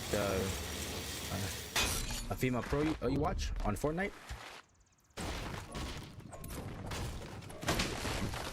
Oh yeah, also chat, if you have no if you don't know, I'm streaming here on my Twitch channel and also stream on my YouTube channel. It's in the in my bio or in the description. You want to watch it on either both, just in case one thing goes down or lags. So yes, I'm streaming on Twitch and both Twitch and YouTube.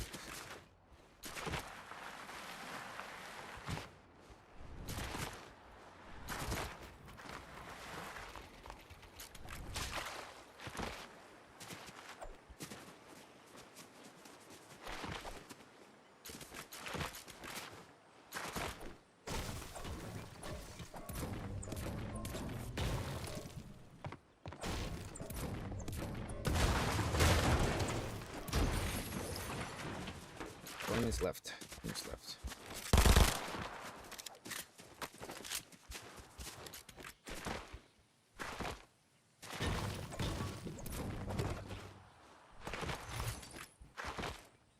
It's just nothing start rifle. Also, stuff you can't put any attachments on it.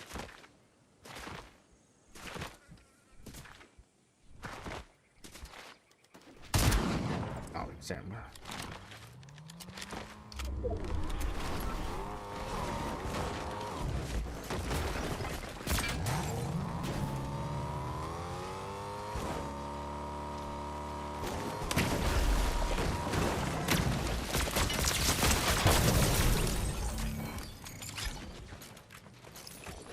Didn't catch me.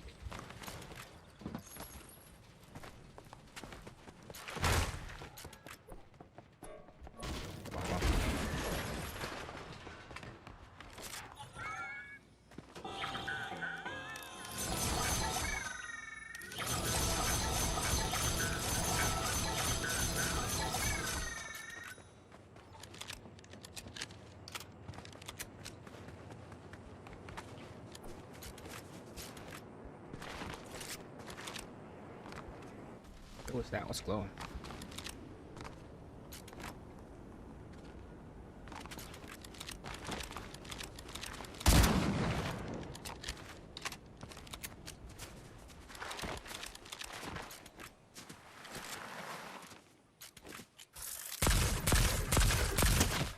Two. And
I gotta have something better.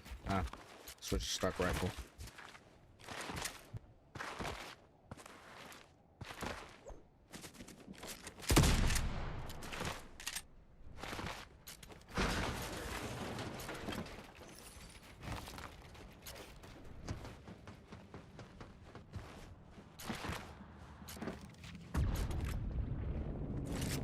Ooh, see.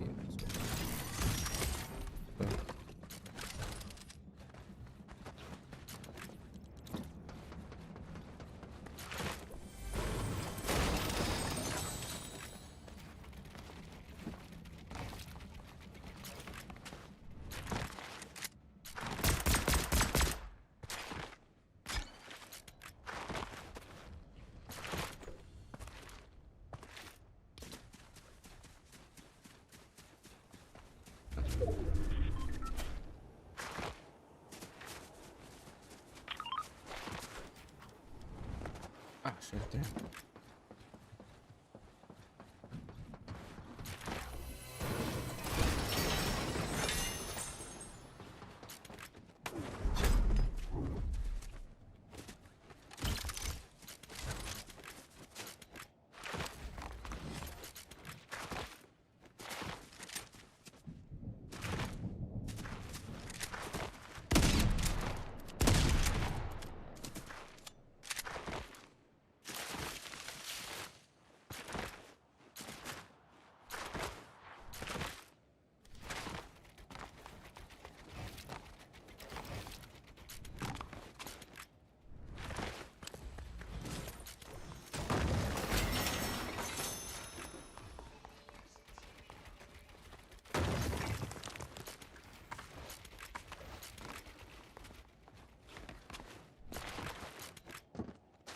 Oh, man. It's bad about that shit.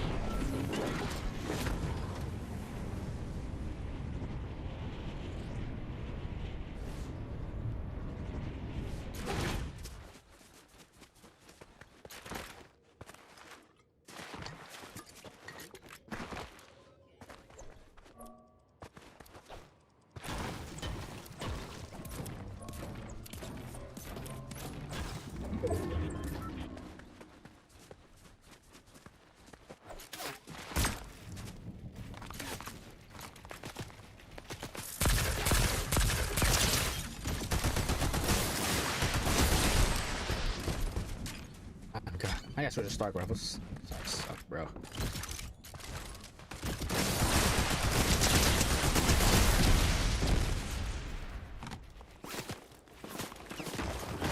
Yeah, what's something like buildings, bro? Wait, shit. I can piss a wall.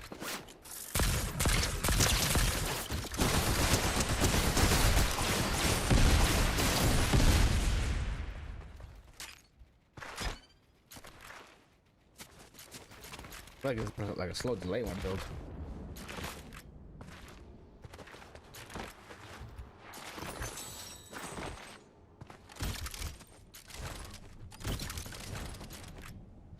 For 2 minutes.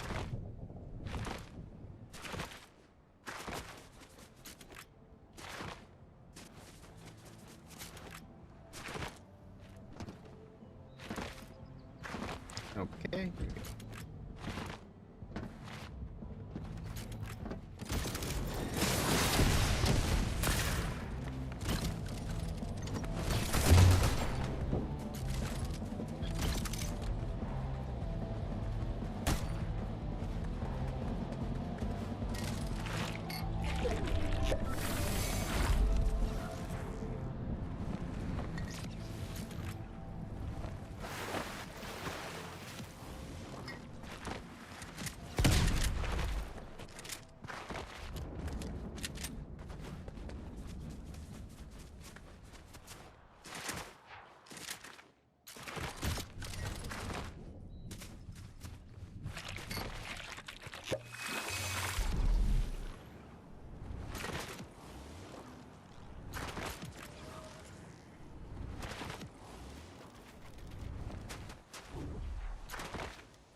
Okay, here we go.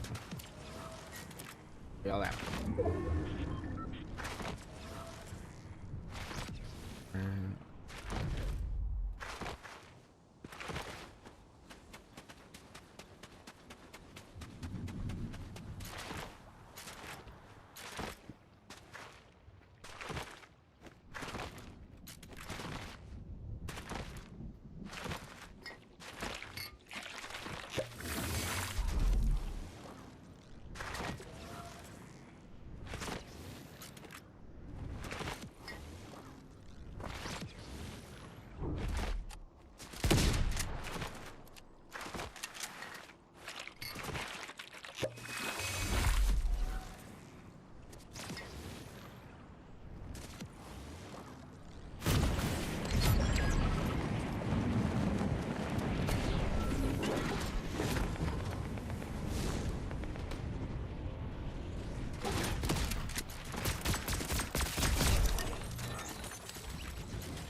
mm, 10 more minutes.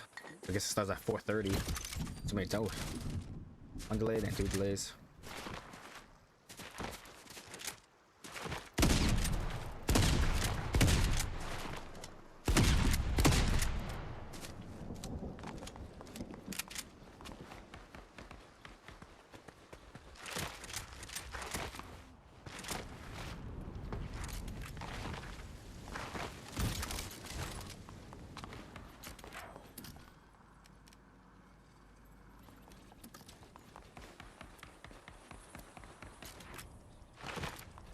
Yeah, I can't believe that, this season is about to end very soon. One more month. I ends on, I think, what the fuck? I'm stuck. I'm stuck.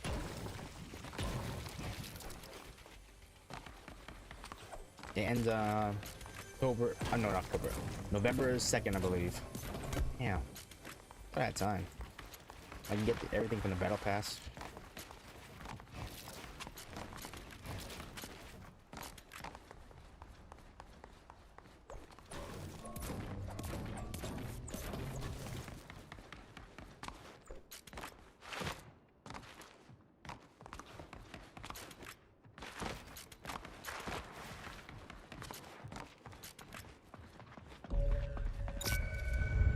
Ah, shit, whatever.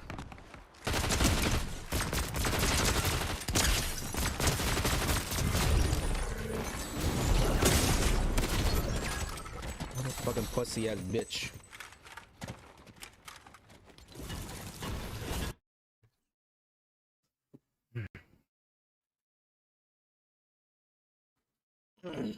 Oh.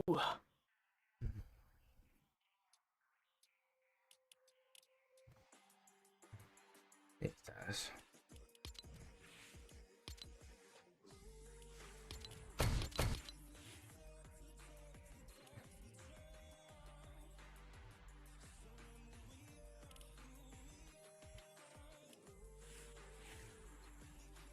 Go by Elastigirl. Let me see. Or Miss Incredible.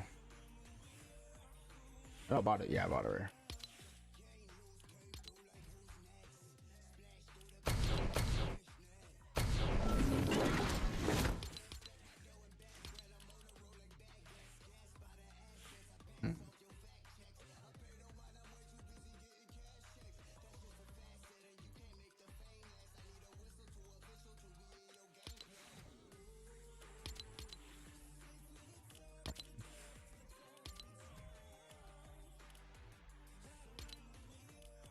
Damn. Okay.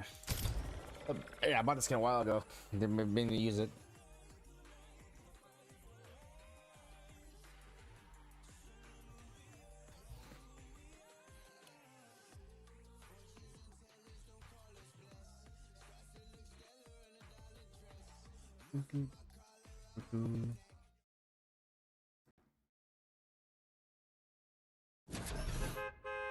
Hope everything good with the and I know that there's also the Milk is also a LAN event.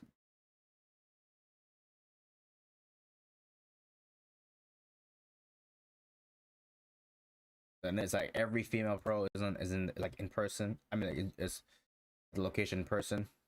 They're streaming it and and they're yeah.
Gimme.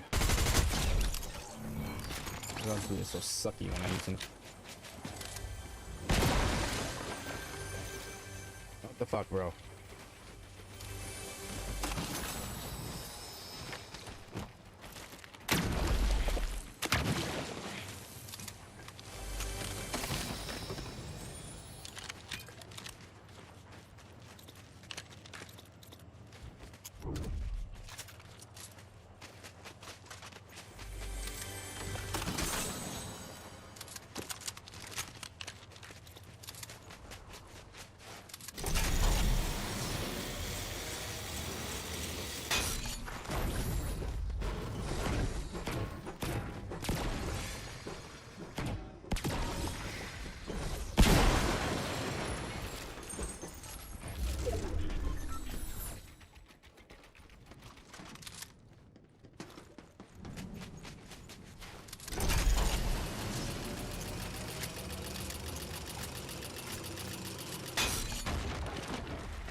Oh, 3 minutes. Okay, 3 minutes left. Kill that one.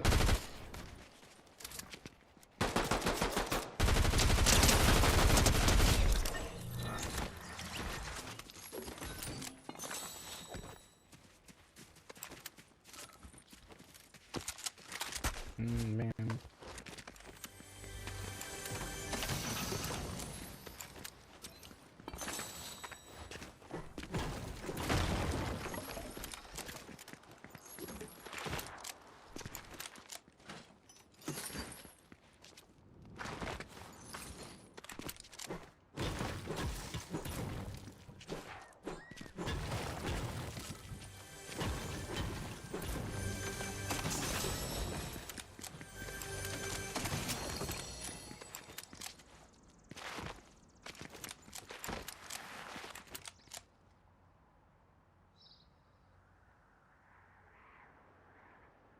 Bro, come on.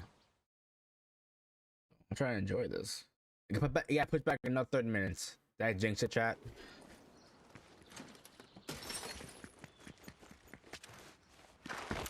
Yeah, let's see. Imagine what other people are saying. Let's see.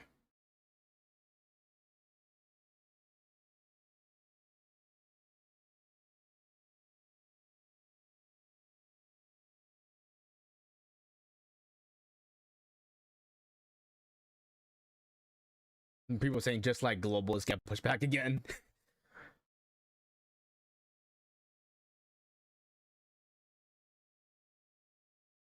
Yes, and people saying no way. Some people are just mad. Another content, yeah, like global, bro. Not delay.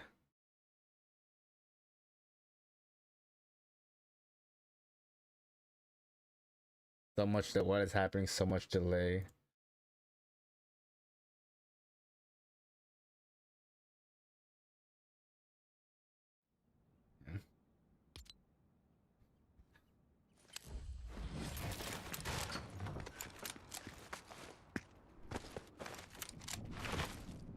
Do it.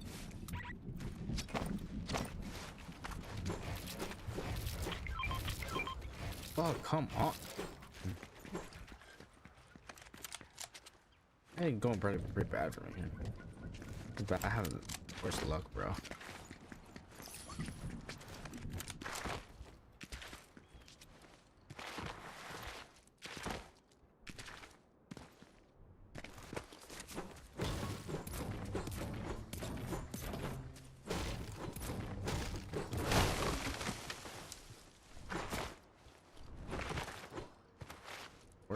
Worst luck.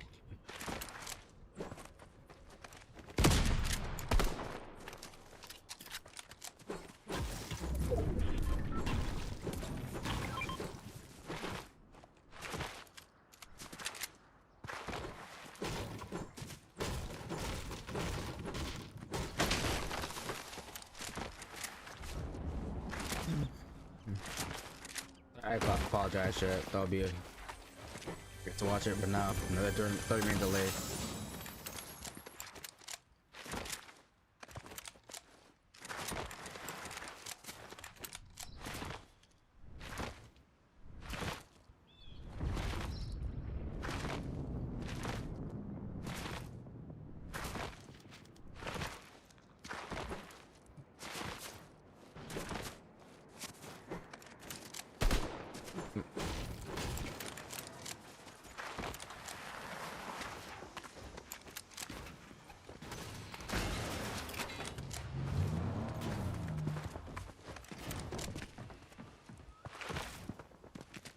Oh, bro.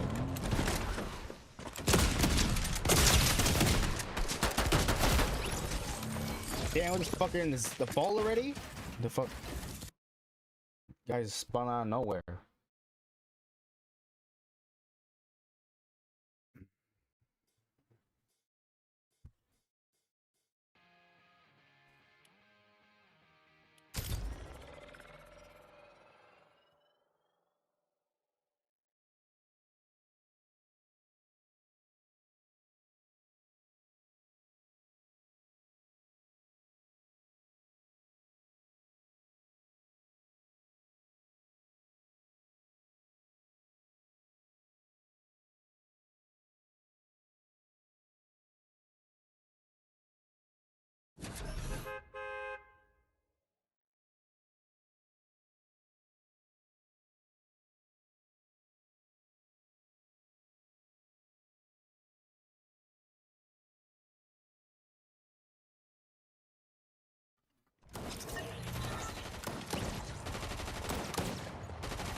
That game's fucking close, bro.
Anything else?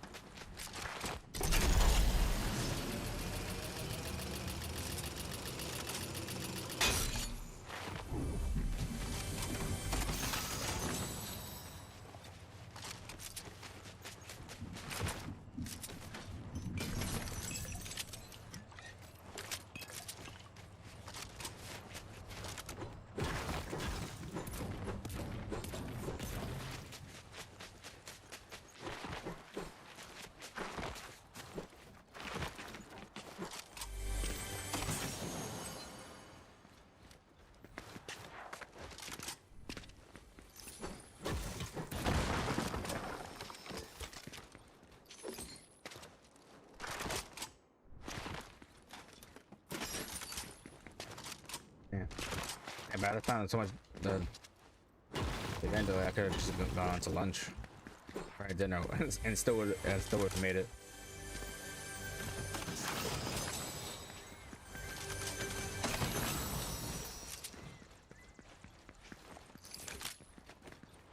On.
Move to, I'd say I'm saying move to the right, move to the left.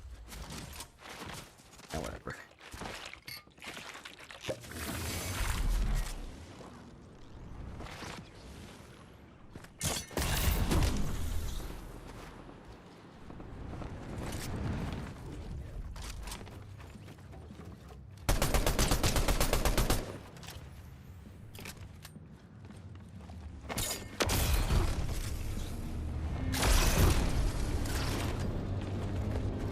Fuck this guy.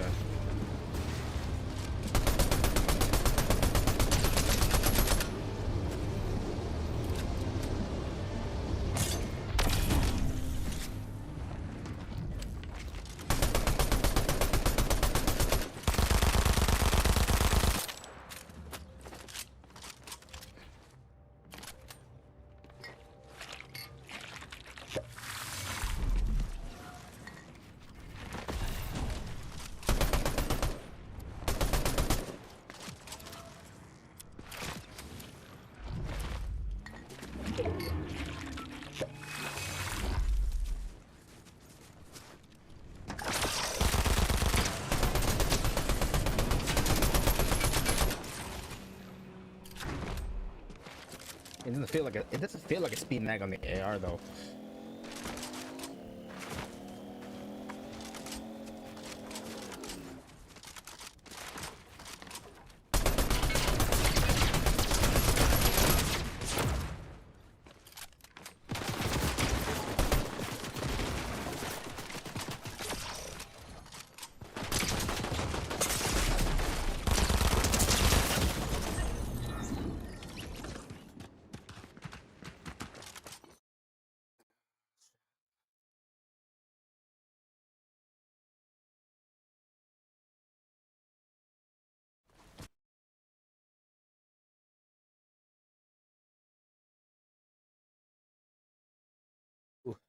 So yeah, I got put back now 30 minutes. Let me see how much time I have left.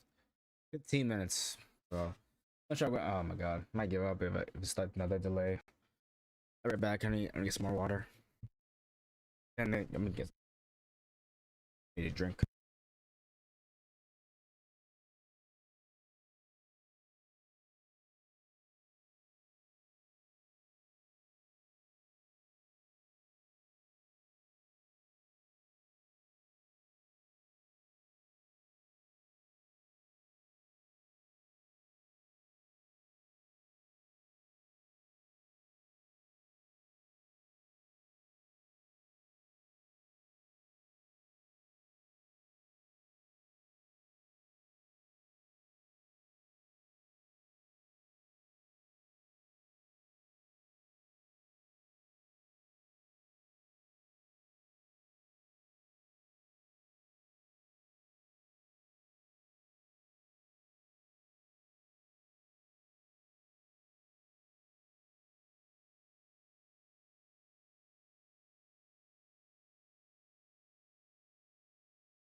And 13 minutes left.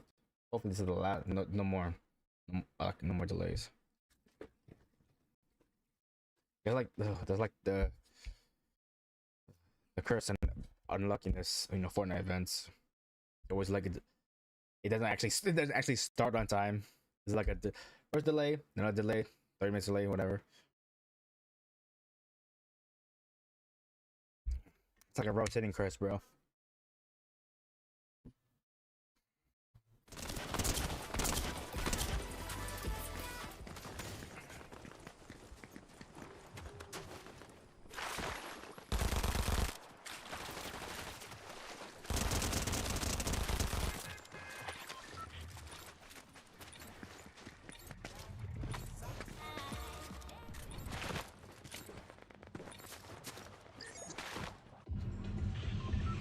Down till it sucks. No power.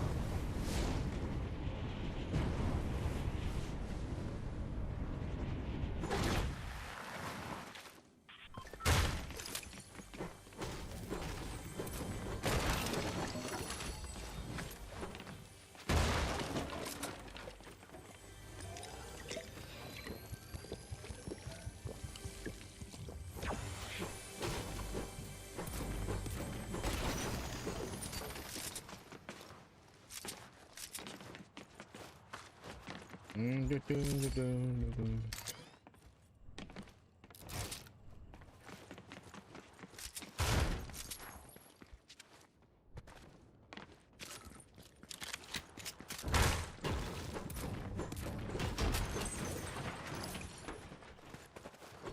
Nothing. Yeah, my hand is good.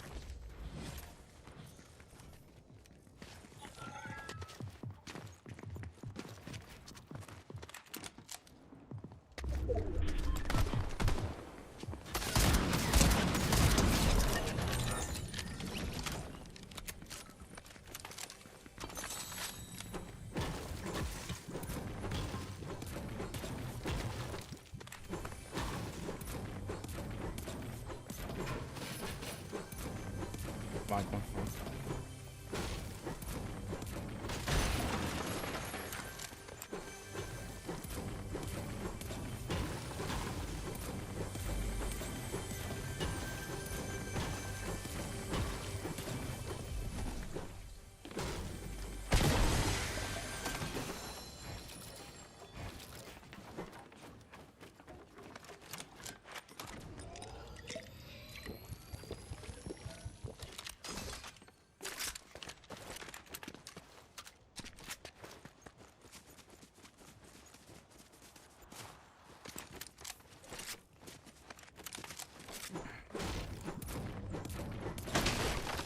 Yeah, let me get the purple Uzis.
Skin, the skin is nice. The Miss Incredible. Yeah, I agree. There we go. Oof. All right, chat. So, yeah, she's nice. Giggity. So we got 8. Hopefully this is the last delay of the milk cup. Yeah, 8 minutes left. Hopefully. I may have just jinxed it right now.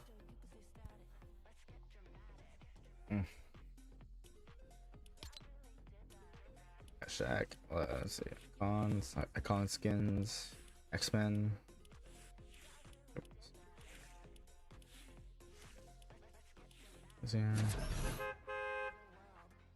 Yeah. I don't know. I hope it like, because it's a they're streaming it, but it's also like a LAN event. Like, imagine the people who are in person be so frustrated too.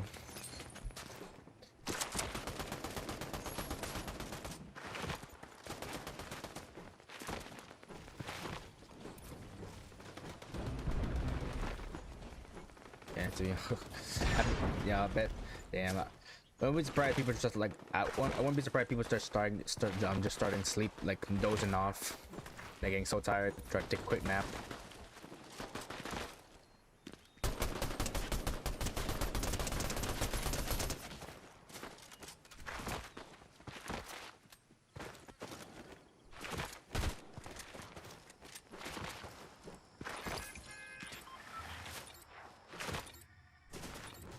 Yeah.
Yeah, choked.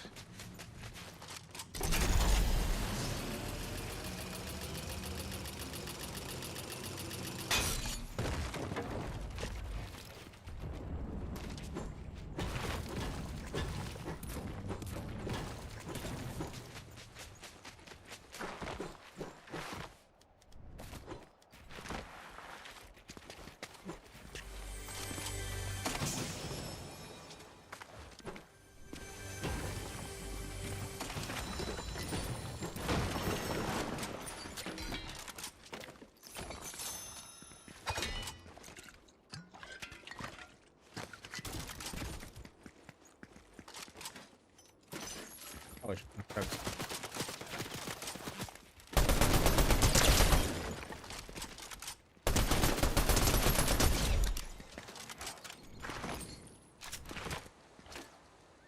okay.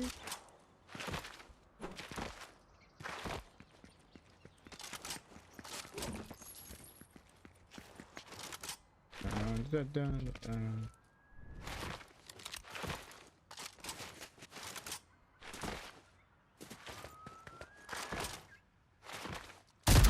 Oh, 3 minutes left.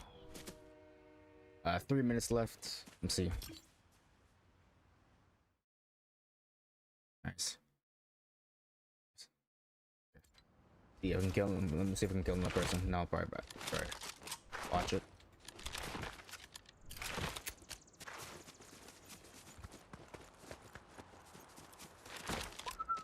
Ba-da-da.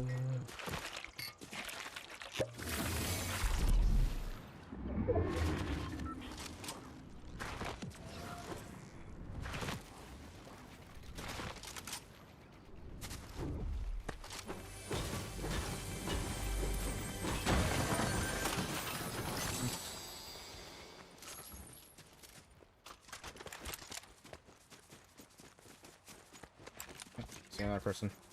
Another person.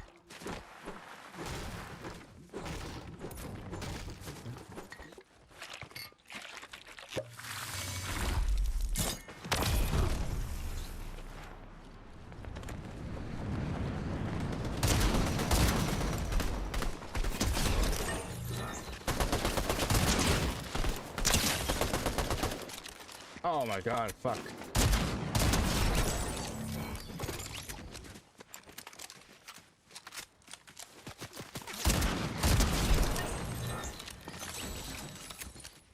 Yeah, that's not talking much. When I thought my gun was loaded. Fuck, I almost died there.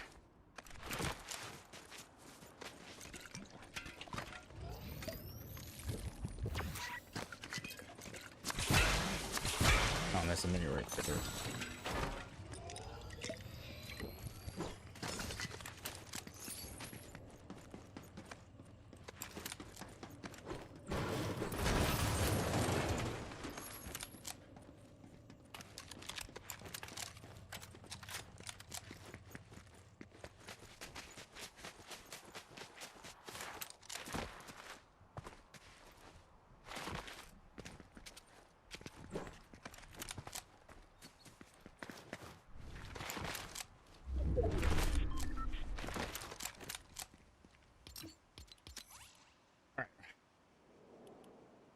Here we go. 45 seconds. Let's see.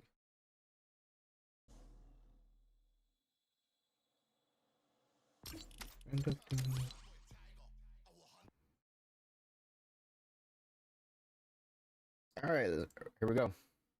Let's get some W's in chat for all the shout out to all the pro females in this tournament. Wish them the best of luck. See who can win first place. 250k, 250 clams on the line.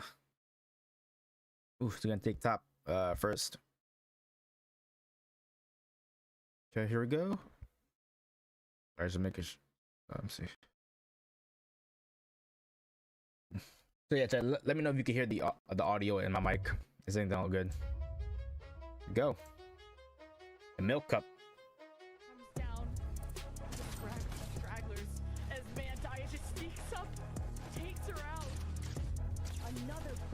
From Smiley, and she just keeps it going. This is massive. Potentially buy her maybe 1, 2 more placements. She can hear the shots being fired all around her. It's going to be Weezer Wonka from the backside of zone. Mystic's got a real opportunity to do this. Mari has been up there for such a long time, picking up eliminations, and that was a nice turn and burn there. A predicament as Sophie does take her down too as well.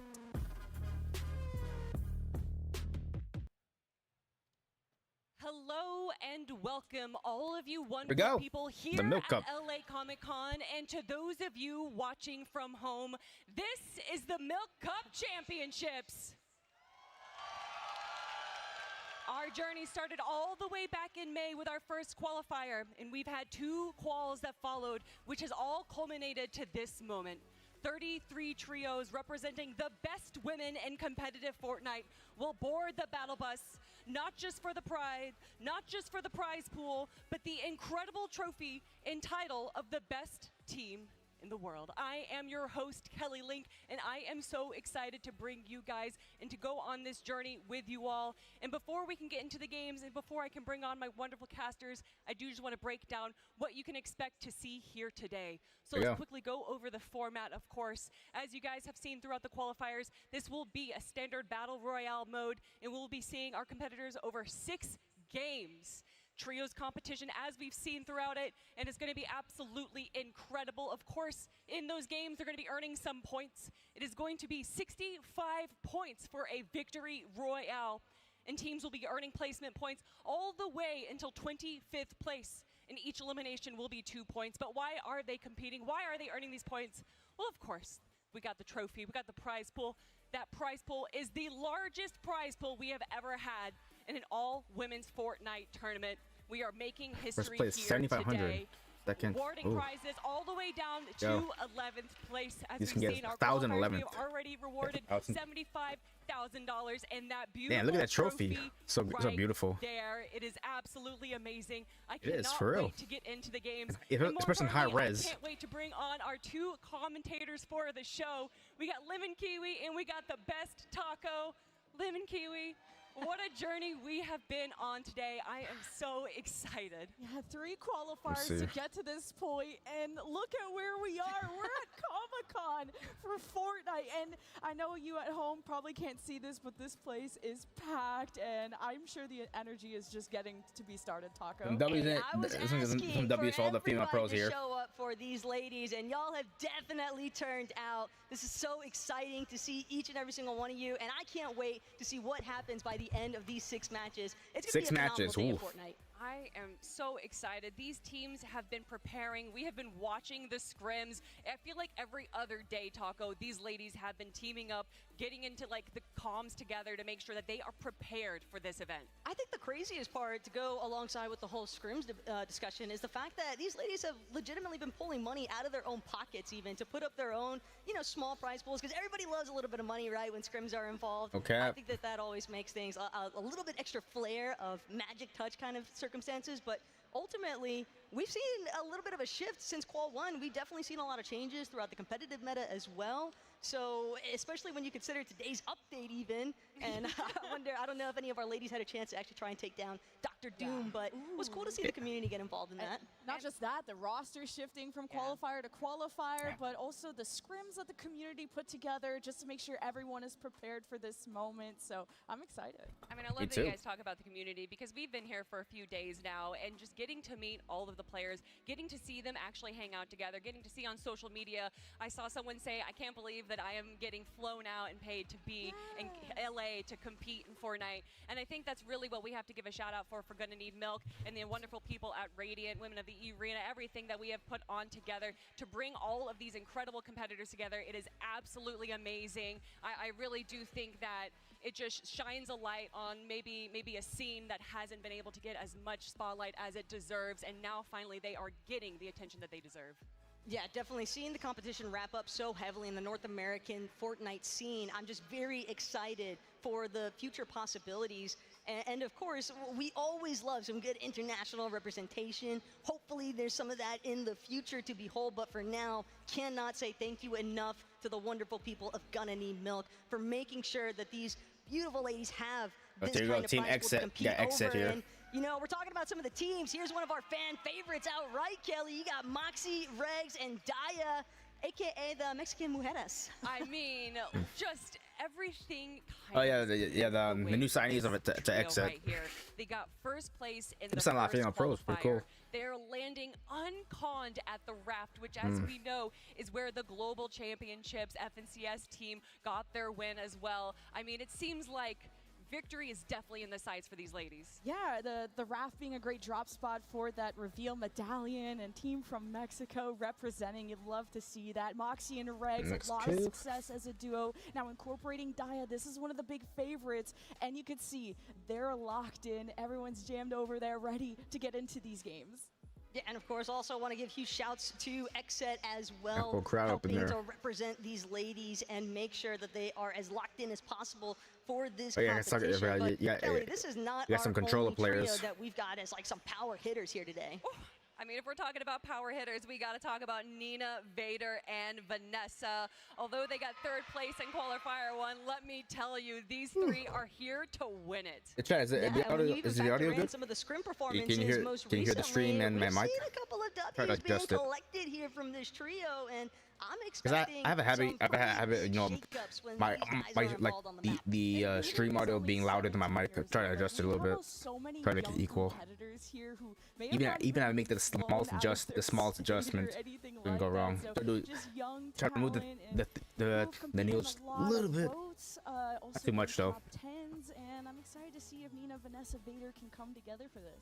well, definitely where they're going to be landing. Doomstat once again unconned, and although we say Not good. unconned, it is highly Good. likely that we might be seeing some changes in our drop spot, but for the time being, Taco landing there, incredible loot, especially when you're uncontested. I think the main thing that I'm really keeping tabs on is who's actually going to be in control of that mythic Sovereign shotgun, because that's really what Doomstat's all about. You take out Mysterio, and sure, you're feeling good about that, but I don't really anticipate these ladies to really try and prioritize using that stealth medallion by any means. I feel as though that could potentially be detrimental as far as marking their position on the map, but at the same time, again, there's other ladies here still trying to bring us all of the action. And again, Team Smiley, Mari, Sophia, this is a dark horse Something wrong with my team. green screen. Qualifiers 1, we looked to qualifiers 2, and they walked out on top, absolutely Good. dominating That's the good. competition.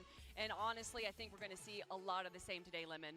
Yeah, and this is one of those teams that made roster changes, going to a different qualifier, and Mary comes in first time competing this year in March. And look at where Mary is today. And she's been, making content for years, but competition is a whole nother level. What really gets me, I love the fact though, when we were looking at those headshots, for example, you see Mari, everybody else is in like their jersey, but then Smiley, business, straight up professional status here. Okay, she knows, hey, everybody else on this mini-map, listen, it's okay, it's not personal, it is business, but we saw what Smiley was capable of in that second qual, and I'm also anticipating that we're gonna see some pretty crazy stuff coming out of them today. I mean, what an appropriate name. We can just see that it is all smiles right now. We got peace signs and love signs coming out from this team. I absolutely cannot wait to see them compete. I also cannot wait to see we have Frantic, Somerset, and Yasmin qualifying through the first qualifier, getting second place, just barely missing out on that first place spot.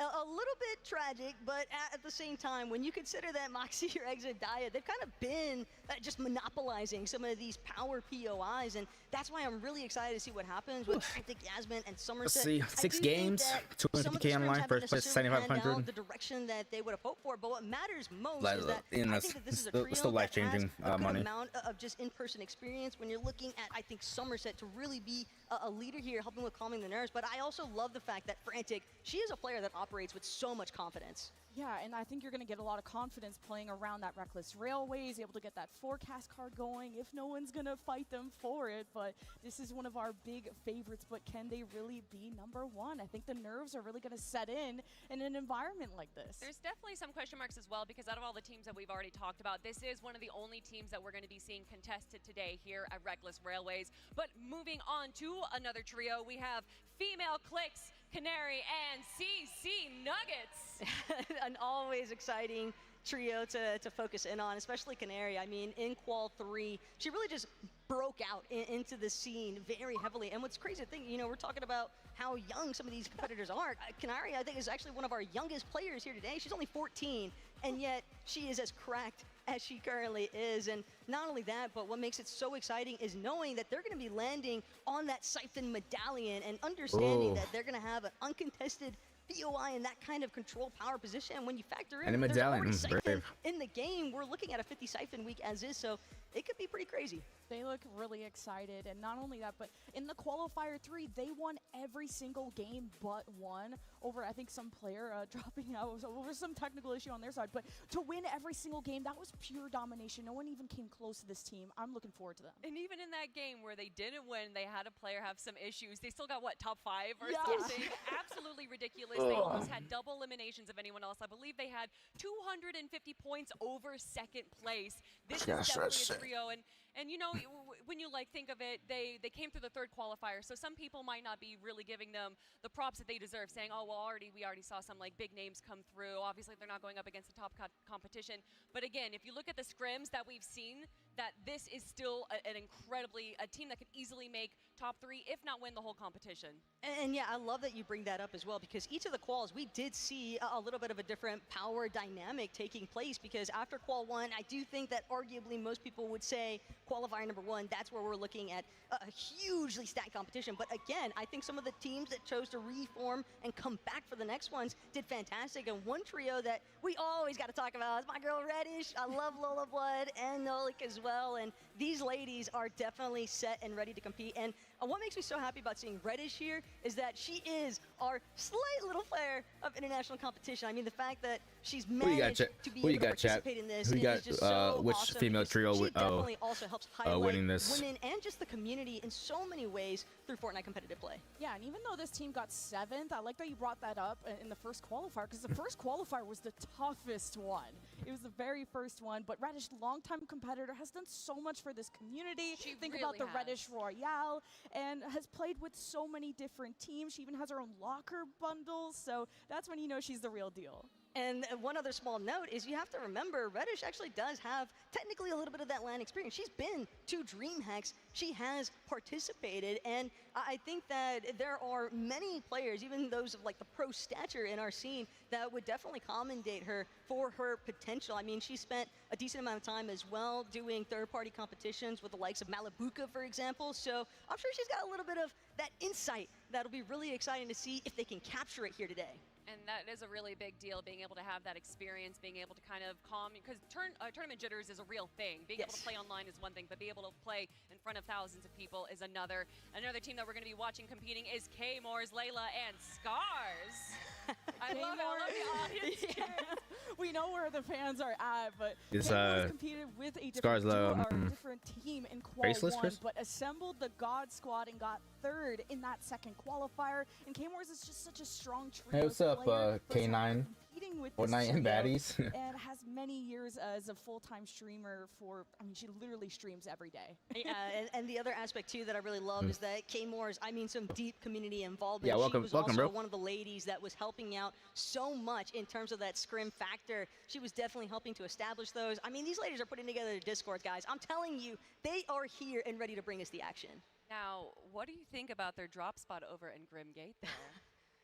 Grimgate can be an interesting POI to work out of. I think more often than not, teams are going to be trying to factor in maybe a play for the weapons bunker, especially when you contribute some, or I think I contribute a lot of their playstyle to largely waiting to see where like kind of the direction call is headed. I think zones are obviously going to play the biggest factor, but when you have those underworld dashes, it's kind of a lot more easy for you to just pressure anywhere. Yeah, without a doubt. And speaking of our drop spots, let's take a quick look at the map. This is where we expect most of our trios to be landing. Of course, it is subject to change because, you know, if anything you can predict in Fortnite is that it is unpredictable. Of course, those red squares also you see noticed right there are where teams are going to be someone's playing by contested. themselves And it because looks the like other we two actually have some their changes teammates already going like on something over on happened. Reckless So one, Railways. like Well, I do one expect solo that hero. there is a strong likelihood just because of socials off of Frantic Somerset and Yasmin. it's a couple, you know, female tournaments I watched before.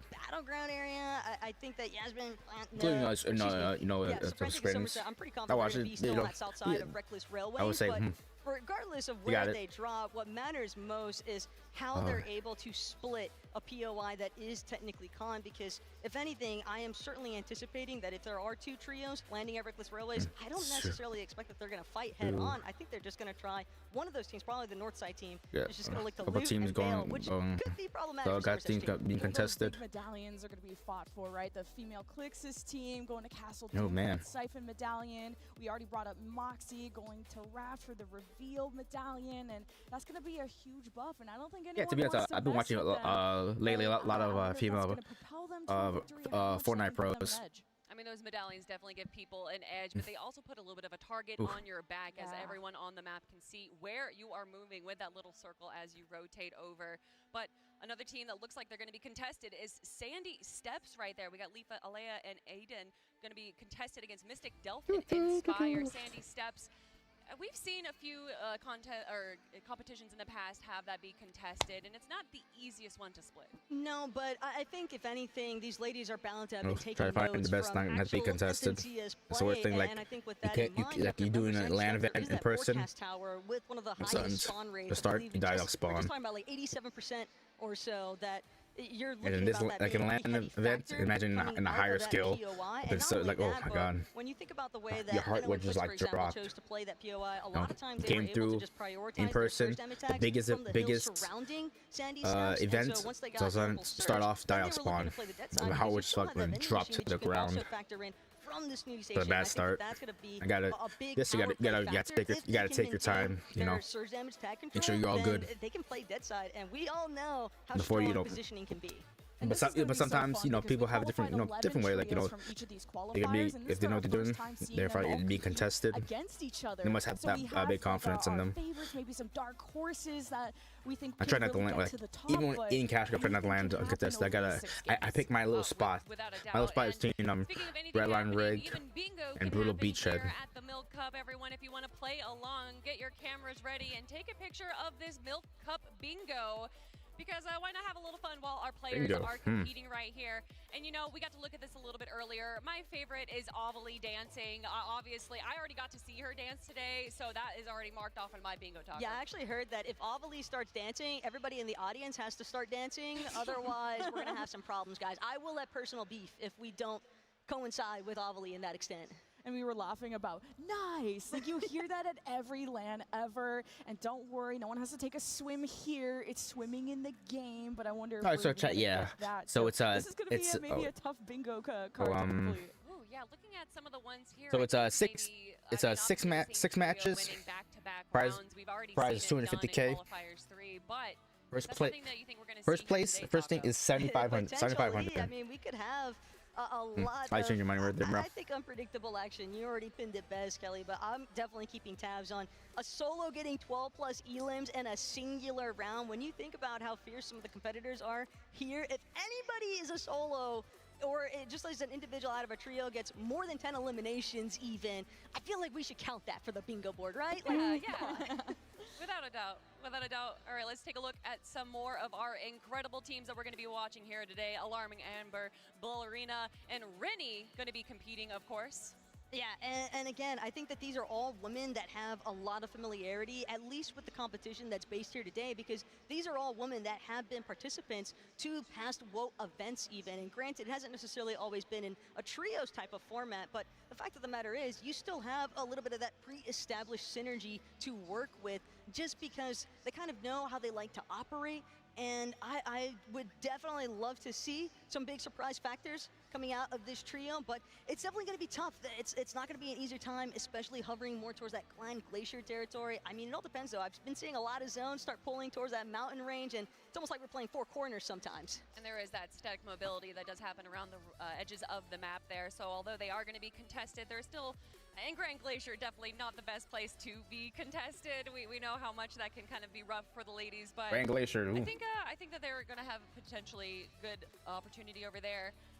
Looking at some other trios that we have, Lemon Grand Kiwi, Glacier, and I any like other that spot names that too, you wanna but pop out? yeah, there's like There's just couple so chests, many slurp amazing barrels. players here. Let's go and Yeah, like, look no, at Alina easy to Rose's get, but team. sometimes, I you know, mean, we have so many trios, so I hope that's y'all everyone's are favorite set. spot. We're gonna get into the game very To, soon. Alina loot Rose, up. Cutie, Belkson. No, they are not milk. They are real So people. you're They're gonna over there. get You can see pushed them. and keyed. But they are extremely hardworking gals who made it all the way here, and So I guess like they put a lot what of they put the practice mascot into like getting to I this guess point, these like Taco. Yeah, and I think I also just love faceless, the aspect of faceless, consideration that this is streamers? just great It's basement pro experience players? in general. Even Or some of like these ladies VTubers, I don't think? necessarily have as much competitive overview as some of these other competitors. I think at the same time, an event like this just gives you such a strong opportunity to really just build up that camaraderie, and I'm excited to see how these ladies continue to compete moving forward. And speaking of camaraderie, I did get the opportunity to chat to some, so I'm just going to give a personal shout out here. Cat Attacks, Spy, and Sailor Nat. I had a wonderful conversation with Cat Attacks, and it's, again, regardless of the money that they're able to walk away, regardless of winning the trophy or not, having an event like this put on together, having all 99 of these girls in the same area together to, like you said, build up this camaraderie, build each other up, because that's really what they do. There is so much support with all of these competitors. I'll be right back, Chad. I'm appreciative to be a I'll get part of another this. Yeah, and most of them are get another content drink. creators. So if you guys are any fans of these gals, or you know, they start popping off on stream, go and support their content. I can already see the title now. I was in a $250,000 lane. I played at LA Comic Con. Like, those videos go off. So they better put up a performance though for those numbers. So cool, calm, and collected. Alina Rose is just locked in right now. And I love it too, because at least for us, we actually do get the perspective, fortunately, where we can actually see some of these ladies' monitors and watching them, how they like to warm up, whether it's creative mass, whether it's just running little customs against each other. It's like, it's just neat because everybody kind of has their own method to get them into that flow state. Yeah, and just looking at some of the other drops that we have going on right here, a big drop spot, Brutal Beachhead with Scare, Chloe, and Kay. Any thoughts on that trio? Excuse me. Oh, I'm sorry, Scare, Chloe, and Kay. Oh, of course. I think that Kay Valorant is just someone where watching her when she's made such a recent transition into a new title like Fortnite, and to see it almost looks seamless in a sense, because it's not easy to just jump immediately into builds by any means, and yet you're just watching these women manage to overcome in those types of circumstances. And I think that is it's really cool, because I think it ultimately just kind of puts out the message that even if you weren't necessarily an expert to begin with, you could still build yourself up to that point. Yeah, I completely agree. Another team that we're going to be looking at right here. Oh, we have Kay. Unfortunately, we do have a solo competitor in the competition. Her two teammates were not able to attend Comic-Con, but listen, if anyone deserves love on her own, oh my God, praise, it is this player right here. Talking about disadvantage. We love an independent queen, okay? And she has a plan. I met her in the elevator, wishing her luck, and I was like, maybe you just unfortunately, now she has to do this whole thing alone. She didn't tell me what that was, but I know it's one that can get her. I mean, Taco, any placement at all would be absolutely huge for a solo player, and she could sabotage people. I'm excited. Anything outside of 33rd, and she might just be the greatest women's Fortnite player of all time, because you're looking at a solo. You have no one to revive you. Man. That's not going to be an easy mission by any means. Once you get killed, what really makes it exciting when you think about Kay is that she does have that. Best of luck to her on a solo. Holy shit, and everyone's a trio. Oh my God, true. On socials as if she's Thanos, right? So it's almost like Kay is really just trying to maybe play with some of that super aggressive factor, because if she gets even one elimination onto a trio, that's all it takes, because that kind of delay towards their loot path, towards their potential setups, if they're looking for bunkers or forecasts, it could get pretty spicy. Oh, we got another few players that I actually got to chat with as well. Hemis, Liz, and Kitsy right here. The vibes coming from these ladies was so nice, and I love just seeing them coming out of the interviews that we had before the show started, and they were so much more nervous for getting interviewed than they were to actually play the competition. Well, they're anything but nervous on the field. I remember casting this team specifically in the qualifiers, and they're very mechanical. Maybe they don't have as much experience, but does that matter when you have really good aim? I mean, Liz be tweaking, it's in her name. Like, her aim is insane, so I'm looking forward to see if they can really reach that top 10, though, because that would be a big surprise. Yeah, I think that top 10 threshold is definitely what we're expecting to keep some pretty heavy tabs on, and there is certainly a very valid discussion for some of these ladies kind of just squeezing their way into that top 10, because when you factor it, at the end of the day, we're working with 6 matches. Yeah. And that could be a relatively condensed competition. Love to see the love out of Kitsy on the big screen. And again, all of these ladies, Hemis was hilarious too. She came out of that interview room, she's like, that's the longest interview I've ever done in my life. Even for jobs? Yeah. She literally was like, I'm terrible at job interviews. Like, oh my gosh, I can't even imagine. But it looks like she is not nervous. She is excited. She can play and with ready nails. To go as That's talent. That I'm just is saying. talent. No, definitely. Hey, and look good, feel good, play great. Right? Exactly. I like it. And we appreciate everyone. We are making sure that all of our ladies are ready to go and board the battle bus. So before we can get into that, we're going to be chatting a little bit more about some of the teams that we can be expecting to see are any of your favorites here? Another one of the teams is going to be Mystic Season and Spire on Nick and Delphines.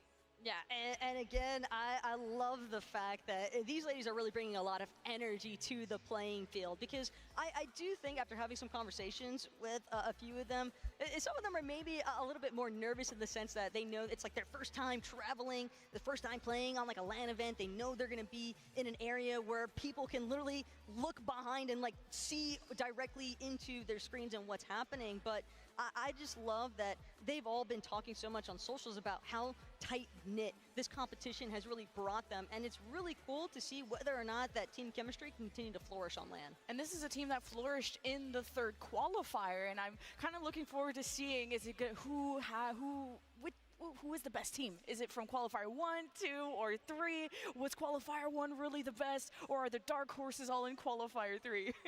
I mean, I think with what we've seen, especially with the most recent scrims, that there's definitely a handful of teams that we think are going to be in that top 5. But this isn't just a fight for first place, although all 33 teams are going to be fighting for that trophy. But Somerset, making it up yeah, the yeah. ladder, making it Yeah, up Somerset is in a playing. single placement point is going to She's on Frantic's team.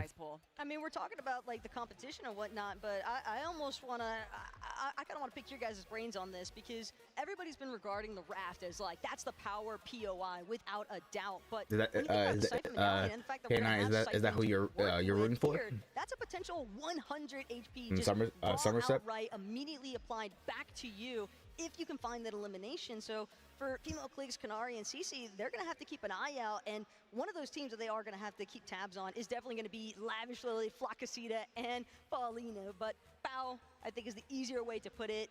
These women definitely had some highlight moments as well leading into this competition. And coming from the second qualifier, which was really tough and maybe not the placement that they were hoping for, but getting here was half the battle. And every team here gets a piece of that prize pool regardless. Somerset is my pick then, and that's my favorite girl. Oh, really? K9, that's your pick? She's playing on. She's on Frantic's team. And speaking about, Okay, all right, so you got to pick. Anybody else? Yeah, your favorites here? Cammy landing over in Global Championships is a pretty decent drop spot, but the only concern that I have is the big names that are landing around them. Of course, Female Cliques, Canary, CC to the northeast. You have Nina, Vanessa, and Vader to the northwest. And another team that we're going to be looking at it is Ms. Mary, Food Baby, and DJ Lovely. And these ladies are also, just as the names are spoken, absolutely lovely. It has been so fantastic getting a real opportunity to just see how they want to actually work their way through this event. Because, again, it's very easy to try and let some of those line nerves settle in. But my number one piece of advice to players has always been, you just got to try and simulate your home environment as much as possible. Whether that means taking your shoes off or what, just get comfortable because we are going to be locked in today. Yeah, and they got one of the last spots in the qualifier too, and I'm glad you brought that up because your land skill set is going to be so different than your home skill set. You know, anything from the height of your chair to if you brought your own equipment or not, to even the monitor size, the monitor height, all these little things can affect your aim. And just maybe the sound, if the crowd is going to be loud, can you hear each other? Can you just lock in and stay focused? I know a team like Tokyo will certainly do that. Yes, Tokyo joined by Emma Blicky and Rihanna. No, not that Rihanna, but still a pretty cool Rihanna. She's still a queen in her own right? Everybody that is participating in today's competition most certainly is. But Emma Blicky, easily one of my favorite player names. And there's another team we're going to highlight momentarily. I don't want to spoil the surprise just yet, but I have a feeling, Kelly, you might know whenever they pop on screen. I'll let it teaser just a little bit longer for the crowd, though. But yeah, ultimately, I think these ladies just fully understanding what's on the line here today. And even though it was just barely squeezing through in that last ball, I think at the same time, Lemon, we could definitely see them make some waves here today. Yeah, it's all about like also just showing up at LAN and maybe surprising some people. If you like have a really good LAN performance, you could be picked up to better teams. There's a lot of players here who either started competing this year, maybe late last year, and just exploded onto the scene and then made their way into huge teams, maybe signed by big orgs like XSET and others. But Scare, Chloe, Kay, this is a team that'll scare you. Yes, Scare, Chloe, and Kay are definitely working through as much as possible. And the other thing, too, is that Scare, again, I got to give my commendation shout-outs because women that help uplift other women, she was helping coordinate some of that scrims action as well. And it is not an easy feat by any means when you're trying to establish some of these trio lobbies all together. It could be a lot of pressure, but I'm excited to see what they come up with here today because, again, very familiar to that woke competitive aspect. Yeah, landing over in Brutal Beachhead uncontested there. I think they're going to have a pretty good start to their, but it's really the mid and late game that is always a big of a concern. Where are those zones going to be polling? Are they going to be able to rotate across some of the bigger names that we have and potentially even going for that forecast tower? But there is only so much that we can predict before the games get ready. And once again, thank you all for hanging out with us before we make sure that our battle bus is prepared and ready to go. So while we do that, let's take a look at another team.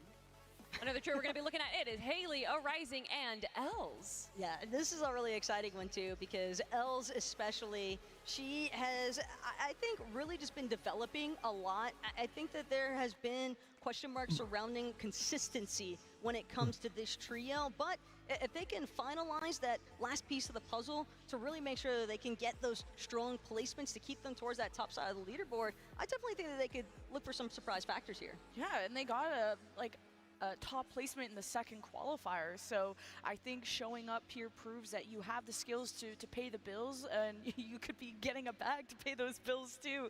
So this is going to be some of the toughest top competition they have ever faced. And I'm also just really happy we're highlighting every single team because this is what this tournament is all about, putting a spotlight on women and what they're capable of doing. And everyone seems just so happy to be here. Yeah, and I think also what is really exciting about some of these women is you can just tell, man. You can tell that they are feeling it. Like all smiles on the cameras hit them. That is just such a cool sight to see. Here's a big trio. Yeah, Maddie from Complexity, Sparkles from 100 Thieves. I mean, you can hear the crowd already starting to pop off. I'm honestly surprised that we haven't mentioned them yet. Maddie and F, Sparkles, Cutie, and AFK, some of the biggest names in Fortnite. We've seen them perform at the top of their game through the Women of the Arena, and I'm excited to see how they're going to perform here today. And they came through the third qualifier, but they still competed in the first and the second qualifier, sticking together as a team, which you almost never see. If you don't make it through the first qualifier, I thought the event would start like around 3:30. That's the time they said they put it, but it got pushed back so many times. Yeah, it started like around 5. Like it's an hour and a half delay. POIs in the map is going to be great for those rotations. But look who we're here now. That's all that matters. As a POI, Taco, what do you think of Restored Reels? I actually think Restored Reels has some sleeper potential because you can walk away from Restored Reels with some really strong material counts, but not only that, but there's a good amount of chest available there. And I think, especially when you factor in today's update, for example, keep in mind a lot of that water terrain that was a little bit more like southeast of where Restored Reels is at, that looked to be a little bit more of like that cracked sand, cracked desert, like kind of just a flat territory. So it's not going to be the same sort of environment, and that could definitely impact the way that those ladies choose to actually play out of their POI.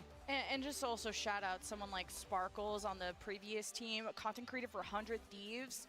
If y'all know gaming, y'all know 100 Thieves, you know Complexity. It gives them, if the orgs believe in them, you should too. And they are on the biggest of stages when it comes to women's Fortnite, but they're going up against tough teams like Lena's, who, well, they want you to be quiet. Oh man, what? I feel so rizzed up right now. I'm not even gonna front, guys. I'll talk to you later. Lily, Kelly, Lena landing over there on this kind of northeast Grimgate split right there. Obviously going to be getting the Underworld dashes on top of some pretty decent loot as well for a split. And wow, they got jerseys for the team. Let's go. And they placed, they qualified through the first one. Oh, look, show it off. Yeah.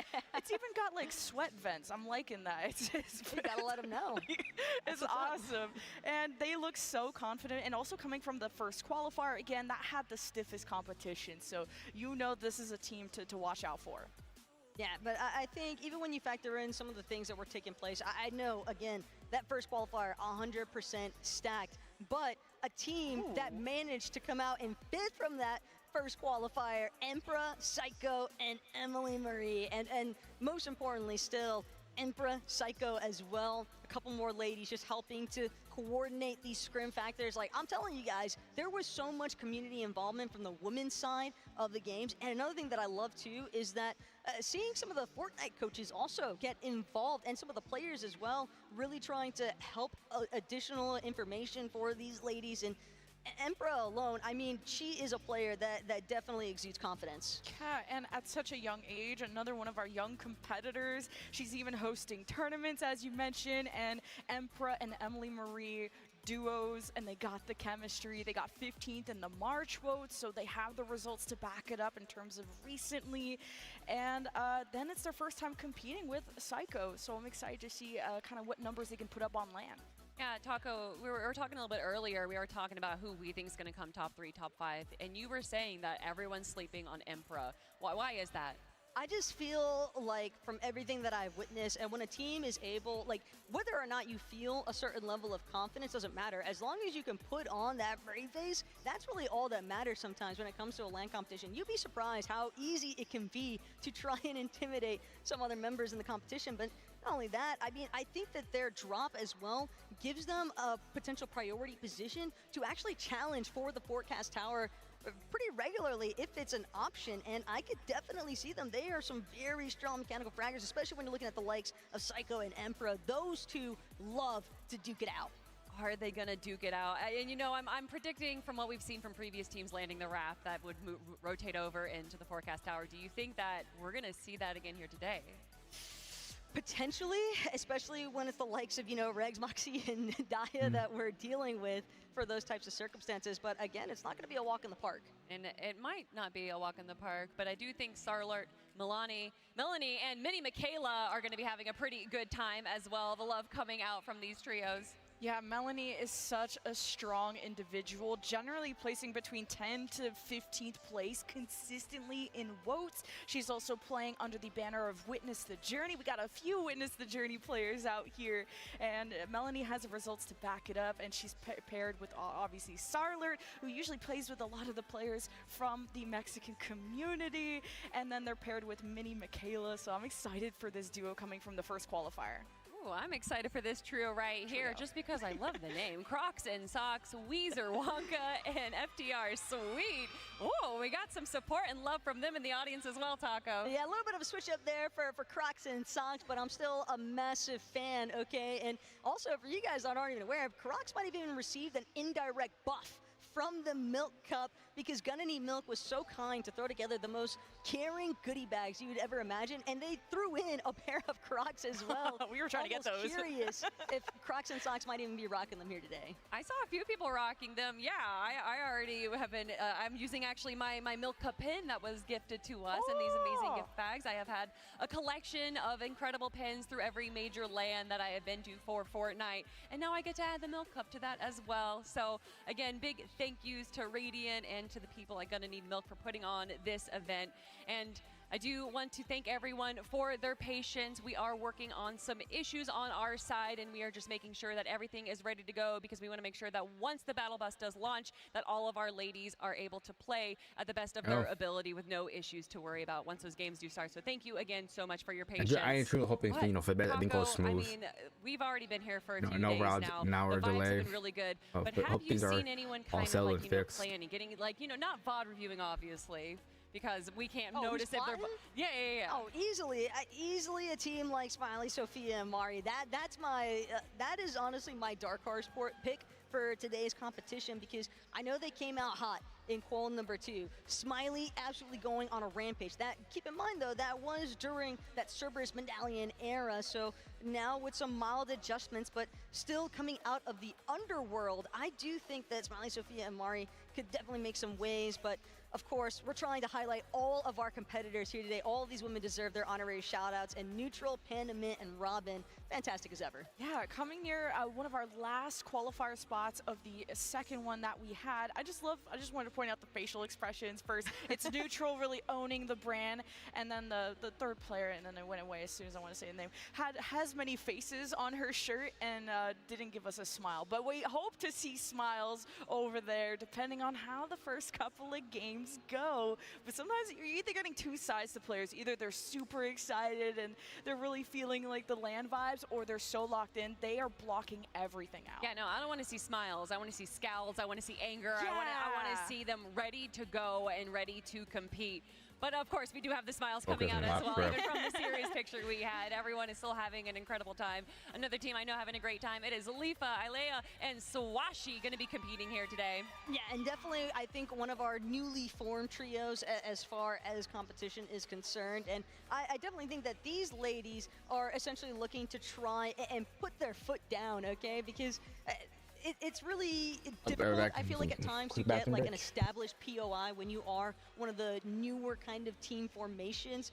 Obviously, some of these ladies that have been around the scene a little bit longer are going to usually be given a lot more of that competitive perspective. Yeah, we're not going to try, drop, and contest Regs, Moxie, and Daya right at the RAV, so it can be difficult, I think, at times to operate for some of those fringe outskirt locations of the map, but I'm excited to see what these ladies manage to accomplish. Yeah, and they are strong competitors coming from that third qualifier, and I remember casting them, and they would just run into, I swear, they were running into the #1 team so many times, and sometimes that is the luck of the draw, and hoping to try and avoid them as much as you can, but I think they've put a lot of time in preparation, talking to outside sources, how can they really refine their strategy and their comms to show up here today.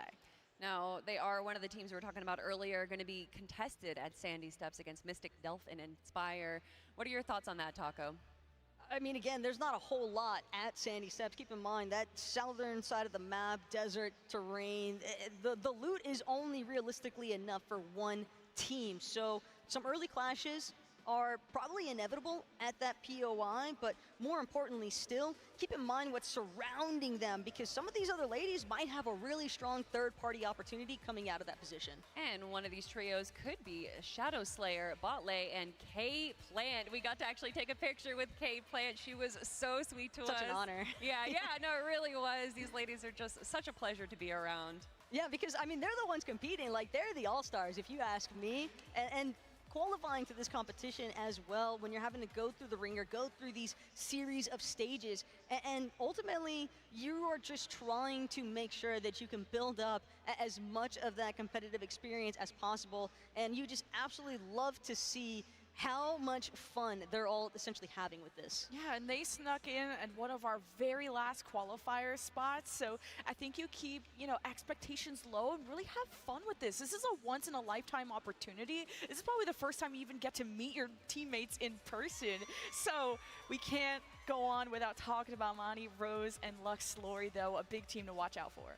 Yeah, and I think another thing to also keep in mind is that for some of these ladies that were kind of just like more squeezing by into those final qual spots from their respective qualifier moments, I think it's important to remember that they are really just trying to ensure that they kind of keep their own mindset as like strong as possible, because some of them not necessarily going for the elimination heavy aspect as much as it is just playing for that positioning for placements.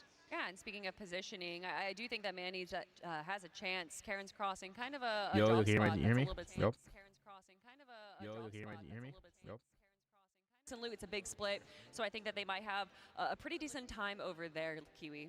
Yeah, and two important banners that they're representing, Team Vanish and Witness the Journey Future. And of course, we're going to continue to highlight our players here and check out Team Alt. I heard some fans out there. For because sure, my mic without a unplugged doubt. to be sure. Athena, Eternity, and of course, Miss Veloataco.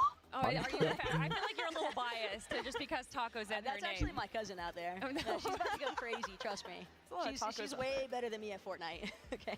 I think everyone here competing is way better than all of us at Fortnite. I think that can be said without a doubt. They're absolutely incredible competitors. Everyone getting locked in right now. And a big thank you to everyone in our audience hanging out with us, and to those of you watching at home as well. I hope you guys are having a great time. We're going to be having giveaway opportunities throughout the show. So those of you that are in the audience right now and not watching online, make sure that you get on Twitch, because we are going to be having some V-Buck giveaways as we do it. We're even giving out some plushies earlier on, throwing our little cow plushies into the audience. Sorry if we hit you. And yeah, by we, I mean definitely sniped a few of you in the face. I swear it wasn't intentional. I like to think that it was sent with love. Oh, speaking of love, we got Sophie Ann and Millie F, and definitely a lot of love for this duo right here. Obviously, but unfortunate that they are missing a trio, but I do think that Sophie Ann and Millie have a great opportunity here to pull out some great plays. Yeah, they got second, I mean, as a trio, obviously they got second in that second qualifier, and Sophie Ann from Puerto Rico representing Repulse Gaming started competing back in, 2022, top 15 in her first ever vote. Like, she broke into the scene, and Sophie Ann is definitely going to be a player, along with Millie, who I think can still do well even as a duo. Funnily enough, looking at this team as a duo, I would almost anticipate that they might be more head on a swivel than some of these other competitors here today, because I'm keeping in mind our solo action coming out of K. So you got one female doing solo alone, and you got probably get any of the duo here. On a drop, it's probably going to be no having to disadvantages. challenge It's gonna be stacked. Sophie and Millie because it's a solo versus a duo, but what would you rather, you know, take your Duo. options for, 1 versus 3 or 1 versus If you get 2? killed in I solos, was gonna make a joke that they This should event, join you're done. together, but that's not No one can revive you. in a competitive tournament. But it's a trio that is event, definitely a chat. possibility. Getting an elimination is going to get you 2 points. Even just surviving into 25th place, we might see them honestly just turtle, grab a bunch of heals, make sure that they can survive in storm. Because even just making it into 25th place, they're going to be able to earn some points. Oh, and I was watching Millie play on her stream, and she is fast at building. And we're talking about people who are good at builds and no builds, and Millie's going to be one who I think that is going to surprise a lot of people. And she's on socials, like, hitting up everyone to play. She That wants to be the best so bad. She wants to break into the scene so bad, and she has one of the best people to be by her side with Sophie Ann. And as a duo, I mean, it's better than solo. It's better than nothing. You're here, and you're going to get money no matter Another what. duo. Another duo that can One surprise solo, us one all two, is two Mitsui and two Honey. duos. Yeah, and Honey Is it a Lex trio? and Yeah, Mitsui, it's a they trio. are Trio. They're Put it in aware chat. of the kind of uphill battle that they're going to be tackling here today. Being a duo, unfortunately, not able to have their final member here at the actual competition. But at the end of the day, Kelly, I still would wager a little bit more favorably towards that duo team. You do have some potential outplay opportunities if you're smart. And keep in mind, TARP awareness is also a really big deal when it comes to this kind of competition. Although there is a bit of concern where they're dropping all the way in that northeastern spot, which has beautiful views, but much less else to offer. Now, they are going to be landing just north of Doom's Court and, of course, Castle Doom, which are both uncontested. So there is an opportunity for that duo there to be able to kind of pick up the scraps, if you will. Yeah. I'm just getting a stable moment. Like, I know it's I'll kind of in the do it. middle of So, nowhere, but hello. sometimes when you have Interesting. less experience and One you solo, can be nervous, maybe drop three it somewhere where no duos. one is at as a way to stabilize yourself, find your way around the map, see what's happening, see where the zone is pulled, and react from there.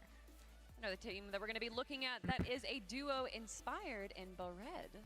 Let's see which trio again, lands on my when spot. you are My, just, my, backing the us island all, team, essentially, Brutal but, Beach, China, Red Line rigged. Ultimately, I think the important That's my thing drop. to That's my first consider drop. is My that they were drop able spot. to Number fall 1. here in the first place. So they're clearly You're gonna claim my competent and island, bro. aware of what they're going to have to make as far as adjustments are concerned to put themselves in the best position Because to actually in my try drop and spot, challenge some of the other there's trios. I a think, if anything, I would force expect flip them maybe to get a little practices. bit more involved towards that The mid-game over I standard, think probably or just 4 chests. continue playing Fringe Yeah, as 3 long as they're slurp able barrels. to You got a utilize launch some of that pad just in case you elevation need a quick that's available escape. to them on that northern And once you go into the territory, launch pad, they might there's another actually drop have spot some opportunities where just go for dead side rotates. there's And two if you slurp can't beat the cactuses trios, well, and you 2 can be chests and better than the lots of other ammo. duos. You know, and if you can beat And also, trios, in my you're drop actually the spot, you can goat. get And apparently Ardu you can get loves full Sips. full So metal I and already love some of the attires that very we're picking fast. out here. We got Sep, Ardu, You know, and Danzy here.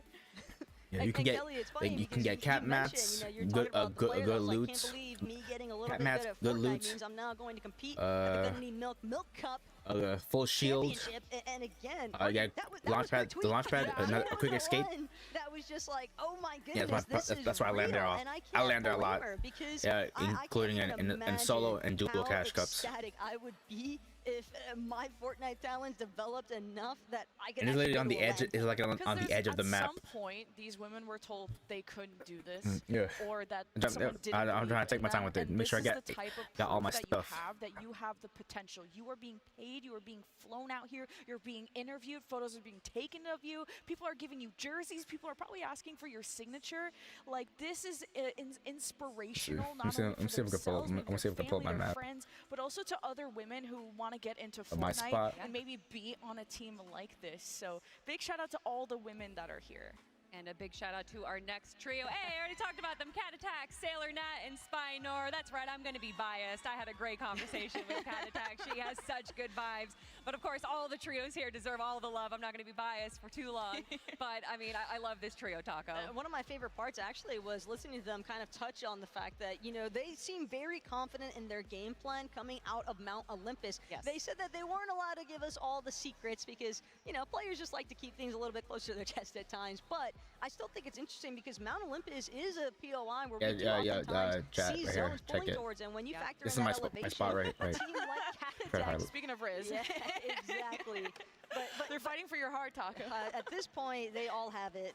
I'll give a little piece of it to everybody. Yeah, There's yeah. space.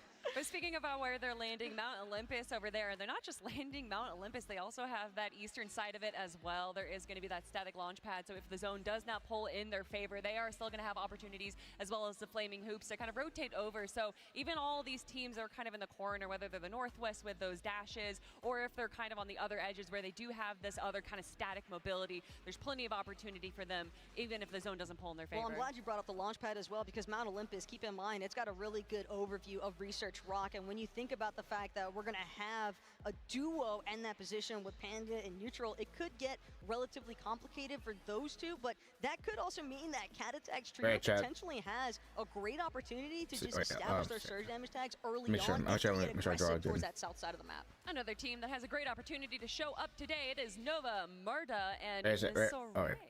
Yeah, coming Yeah, from the right. third Yeah, qualifier, right. Yeah, chat, finishing in the so yeah, middle of the chat, this is my pack spot right here. Coming in just excited to be My here, top spot but right here. also Between, as a trio, like, and that could maybe here, propel you between closer Brutal to Beachhead the top of the leaderboard, and and, just depending on how and you Red play Line the Rig. field, I'm See? excited to see how they work Good spot right together. here. Of course, Look, they're you all got smiles, oh, but you got more maybe a touch of cactuses. nervousness 1, there, 2, 3, 4, but I think when 5. the crowd gets really hyped during 5 the chests. games, 1, that's 2, when- 3, that's when things are 4, gonna kick in. I think a 5, big thing for me 5 as slurp far as cactuses. land You got a couple nerds are barrels concerned right is here. You really get a better read on it or a better feel. And also, and there's kind a of be lo- able to there's a- simulate there's that a more launch natural pad. environment. Once you There's actually the launch hit the pad. first game, Once you because go even on if it, you go on cut it, out you could in game number one, keep in mind, could you surf still right have right 5 here. more You got lobbies more to work cactuses, with, more and there's more no real more chests. guarantee that the point leads can get You got this all right that here, here, drastic chest. out of It's a hand good because spot. 65 Come points just are right here. Look at Doral, that. 2 You points get for full loot. elimination. I do think we could see Yeah, you some can get some close god. You can get some god loot right Well, here. speaking of nerves, it looks like our battle bus had a little bit of nerves. We had to Yeah, I'm call sure. in our mechanic, Yep. everyone. Yeah, and it yeah, looks my like spot's we are literally on the going edge to of the have map a bit right here. more of a delay. My spot right there. Again, we appreciate your patience. We apologize for these issues, but we want to make sure that Yeah, when we yeah, do get really. into game, that all of our ladies are There's like there, metal piles. You equal can get full opportunity to compete. like when So I we are gonna be taking drop a here, I bit get of a break, a full metal. everyone. So please enjoy some of the content we have coming your way. Yeah, that's my spot. Hi, my name is Daya, and I am a fragger for the team. Hi, my name is Moxie, and I'm the IGL of the team. Hi, my name is Rex, and I'm a fragger of the team as well. The trio came together because we played a pitch cobbler tourney, like as a trio, and since we are all Spanish speakers, it was like way easier to like calm stuff and all that. So yeah, we just stick together. Also, me and Moxie were like a duo before that, so we already had like our chemistry, you know? We just found Daya. She was the perfect for the trio. It was honestly really cool because they were already like really good together, and so I just had to like learn their play style. So like became easier to be better. Moxie was like the most experienced one of the team, so like we just concluded she was gonna be the IGL. They're pretty good fighters, so I think that was perfect. Me IGLing, telling them where to go, when to fight, and all that stuff, it's just perfect because they can do it. And she's trying to steal my food.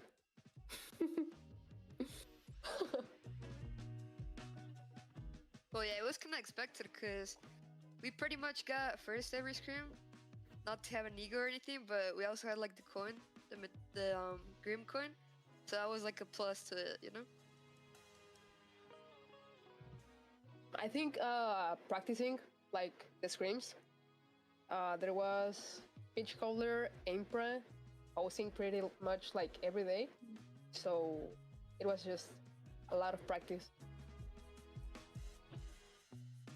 There's Nina, Vanessa, and Vader. They're a pretty good trio. And Frantic, Somerset, and Yas.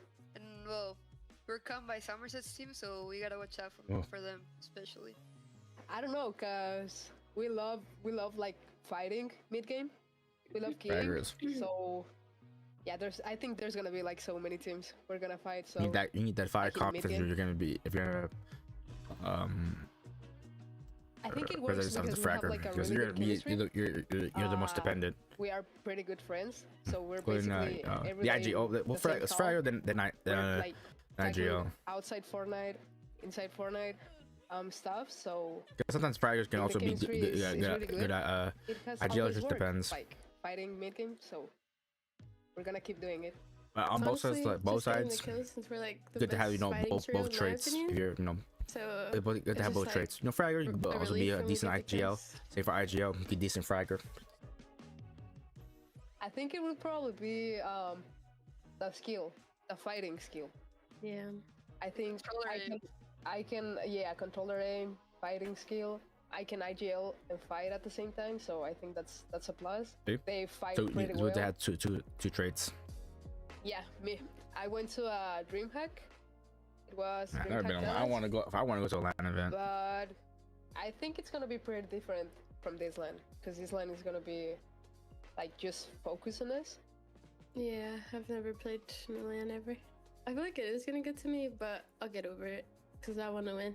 I feel like it will get to me as well, but we like already phase rebuild pretty much, so I'm not like that nervous anymore, you know? Yeah, we went to Dallas and played together, like in IRL. So I think that's also gonna help us, like, to get used to it. Winning this event would mean a lot to me because I play this game every day, and it would make me feel like I'm playing it for a reason.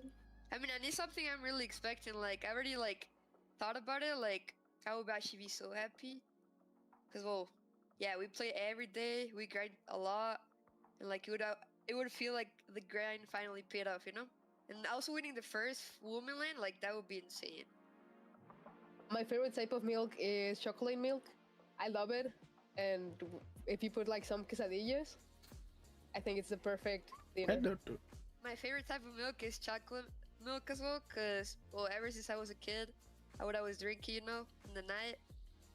Yeah, it's just like perfect to watch movies and stuff.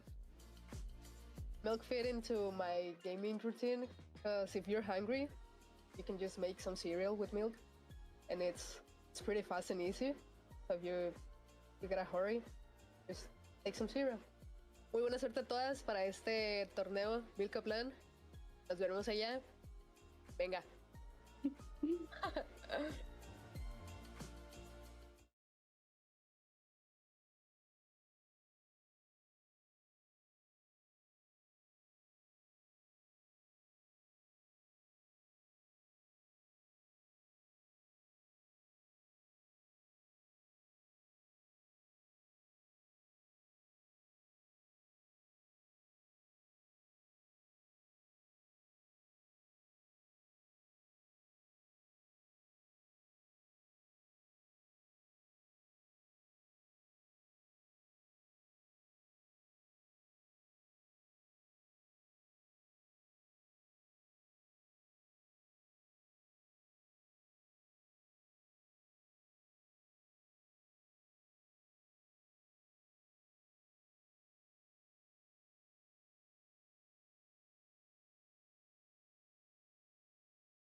4 seconds left. All right, here we go.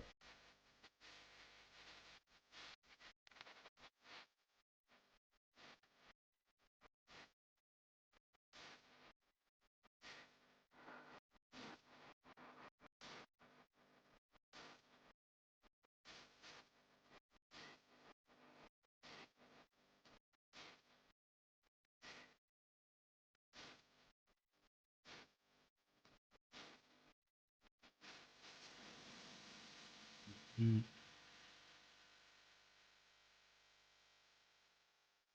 Oh. Oh, that's my. Oh, I jinxed it. I jinxed it.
Yeah. If you probably after the Milk Cup, if you want to run some games, let me know. Just put your Fortnite name in the chat if you want to run some. I run a few games probably that I'm gonna try and get off and go eat. And hungry.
got K9 with Team Frantic. Someone says on it. Welcome back to the Milk Cup. We are here at LA Comic-Con. I'm Ovely and I'm Getting standing your with face in there, Cutie chat? Cinderella, content creator extraordinaire, creator of the It's Streamer Awards. pretty stacked up there. #1 Taylor I'm Swift familiar with fan, some of them. Chapel Roan cosplayer, impersonator. What else have you done that we aren't aware of?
All getting ready, warming up to play some Fortnite in just a little bit here. When you and I, we both came up with League of Legends. This never existed for us. So how cool is it to see all of these women being supported, being able to like go out here, compete, and show what they're made of? It's amazing. I mean, something I'm really passionate about is sorry, I can't stop looking around. I'm overwhelmed. I've always been passionate about highlighting women. That's why the co-host of the Streamer Awards is always a woman. I will never change that. I think it's important for women in the industry to lift other women up. And looking around here, this is amazing. I'm sitting next to Rennie LOL's mom, and so I'm going to be cheering for Rennie today. I'm very excited, but it's so incredible.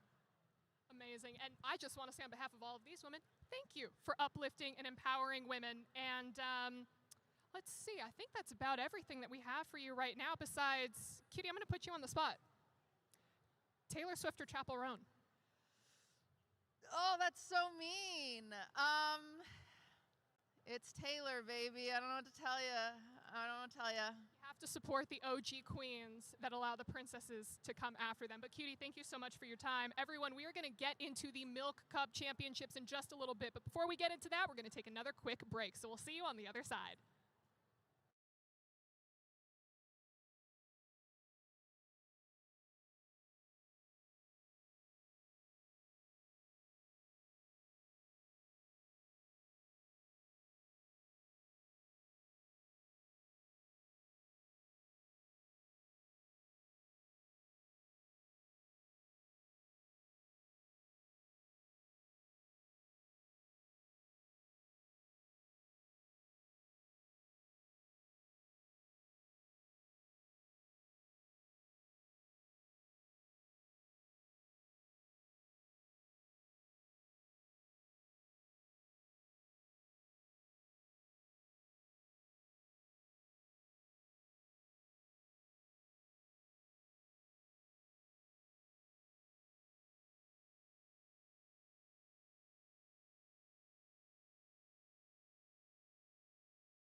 So you should make sure to like and share on YouTube. I'm also on streaming on Twitch on going over there too.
Trying to be my previous rank.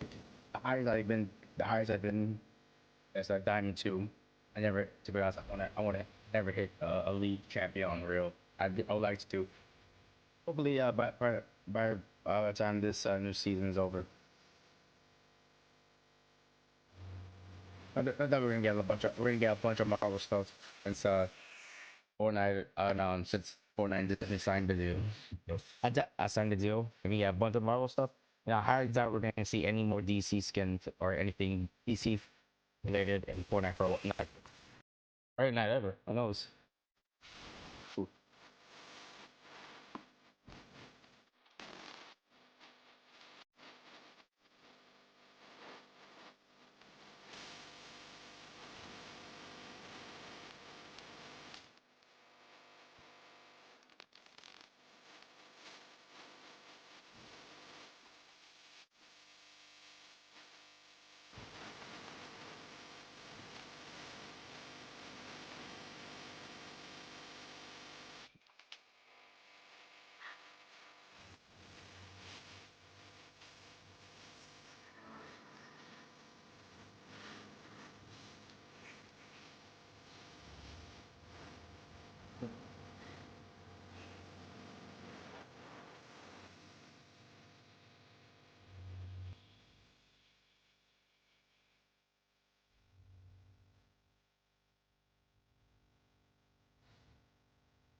All right, here we go. Here we go, chat.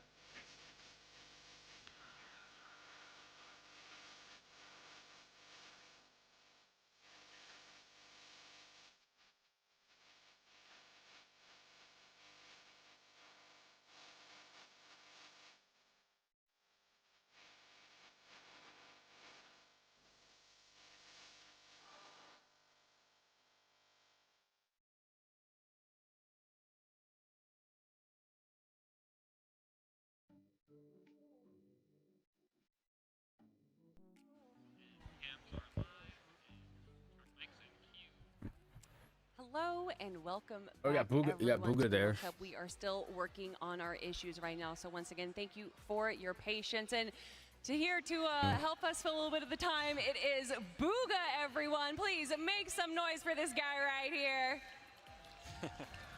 Thank you. Booga, thank you so much for joining me here for this quick interview. Obviously, you have some of the most accolades out of any competitor in Fortnite, so to be here at another event like this, how has it been so far for you? Hey, it's been very cool coming in here, checking out the setups, you know, seeing all the people here that want to actually watch the event. You know, I've taken some pictures as well, which is very cool. But yeah, it's been cool. And just, you know, going through the qualifiers that we've had for the Milk Cup and everything, and just the incredible prowess that we've had from these competitors, I obviously have to ask you, you know, from your expertise, from your mind, who do you think is going to be the number? I know, I'm asking you right away. Who do you think is going to be coming out on top? Hey, the way I look at comp right now is drop spots mean a lot. Yeah, so for I real. think the best, you know, performing My team spot, with the my best spot, drop come on. is probably The going to be winning. the best. Okay, okay. So I My guess spot, that's what bro. I'll have to say. So, Raft, obviously Probably Raft, going yes, from Global yes. Championships, and obviously that's going to be Regs, Moxie, and Daya over there, and they have had just an absolutely incredible performance with scrims and everything. And speaking on that note, you know, how important is it to have these kind of scrims before an event tournament? I mean, it's very important, especially if the scrims are filled with players that are all in the exact same lobby. Like, they're all going to be practicing their rotations, their routes, what they're going to be doing. Obviously, some teams will hide strats, but I still think it's important to just get reps in. Yeah, speaking of hiding strats, I actually remember when I was preparing for the Global Championships, you were actually someone that wasn't playing in too many scrims. So was that to kind of keep some of your strategies in your back pocket? No, I think I just want to play scrims. And actually, no, why? I mean, you know, we have an opportunity here. Why is that? You know, sometimes I'll play scrims with my teammates, other times I won't. It really just depends on the season, and I think this was just one of the seasons I didn't, so. Well, speaking of seasons, obviously we had a little bit of an announcement at the end of Global Championships for the next year, the future seasons of the FNCS, and everyone lost their minds for a few reasons. One, trios. So talk to me a little bit about how trios Yeah, has Trio been Cash for Cup you is right now. I know that Trio you have Cash an Cups are back, interesting right, trio about that. already set up. Yeah, Yeah, I have trio a as soon decent trio right now. 125 As of right trio now, it's, FNCS. Peterbot and Cold, And Siphon, which, yeah, Siphon's I back. mean, two unknown players, It's like a hallelujah right? for Really? all Very people. unknown, They but were I'm begged to pretty be back, excited about. Siphon. Hopefully we can do really good in the first events, and you know, hopefully we can stick through to the season. So. And you got a Cash Cup tomorrow, right? Yeah, Cash Cup tomorrow, so we gotta do our best in that. And how have you guys been preparing for that? So there's only really been like one trio tournament so far, which was the Opens yesterday. So we played that, and we just got like somewhere in the top 10 to qualify for tomorrow. But tomorrow's the day that matters, you know, money on the line and everything. Yeah, without a doubt. And another announcement that happened at the end of the FNCS Global Championships was, of course, Siphon, something that the community has been screaming for a few years now. What are your thoughts on Siphon being back?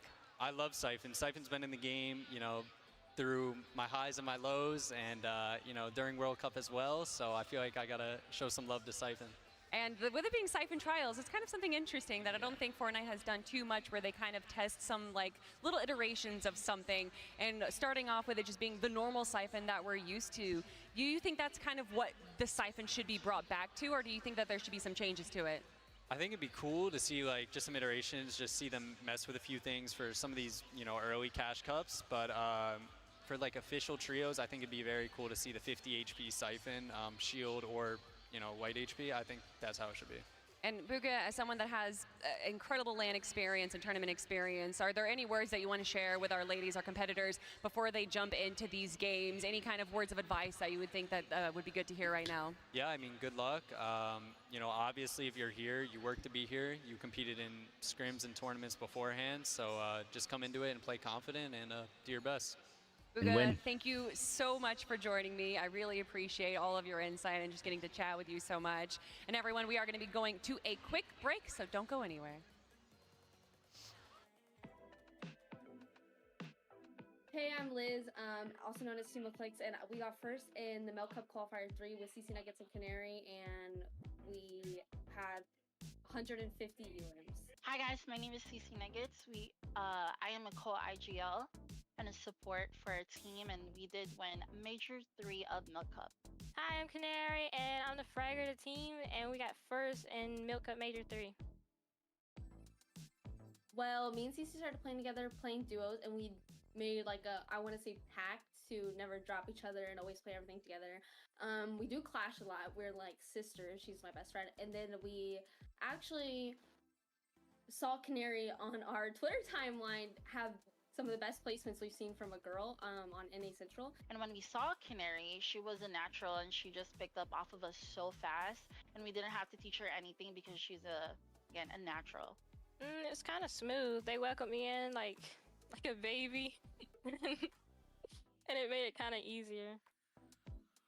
How we found which role to take was just based on our chemistry and past with female clicks. She used to be the fragger, I used to be the IGL. But then over time, we found out that she'd be better in IGL as opposed to be me. So I just supported what she wanted because it's easier for me to follow her since she doesn't like listening. And then we found Canary that nobody knows how she played, and we found out she's a really insane fragger. I think Canary also, we kind of let Canary kind of choose, like, Yeah. if she wanted to IGL. It was more, because she's our best fighter, it was more based, like, if she wants me to IGL and finds it better listening to me, or if she finds it better or easier listening to CC. Absolutely. Yes, absolutely. All three of us. Yes, CC? Yeah. Going into the tournament, we really like put our effort, we put time to it every day, as much scrims as possible. We took every scrims, every opportunity to practice. I mean, why would we play if we don't? Yeah. We did a lot of practice, and it really did pay off. I will say, I think all three of us agreed we thought we were gonna get griefed.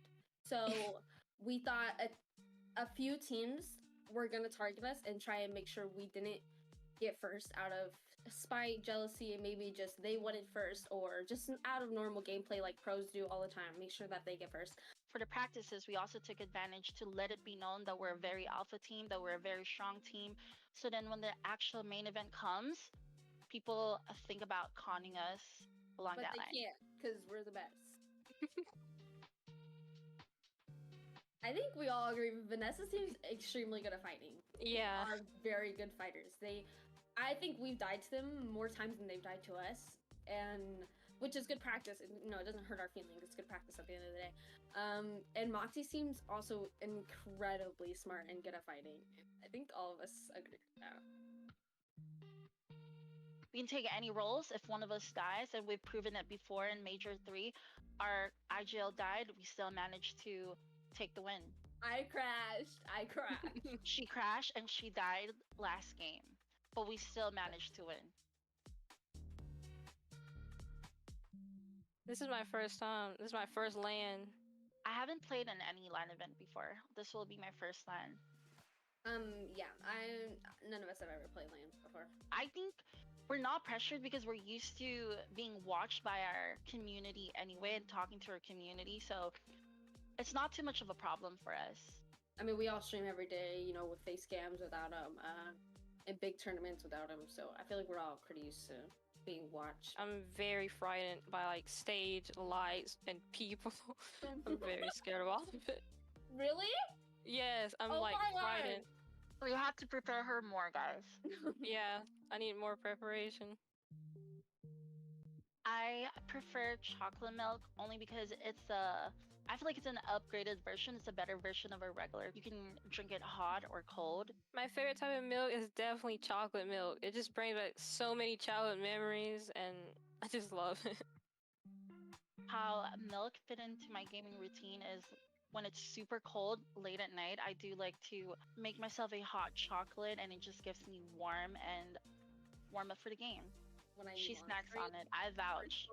for short snacks and stuff, I eat cereal all the time. And like before practice scrim, sometimes I'll need like a nap boost, and I'll just drink some milk, and it helps me fall asleep, and I'll be awake for the tournament.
But wait, have you been here for Anime Expo though?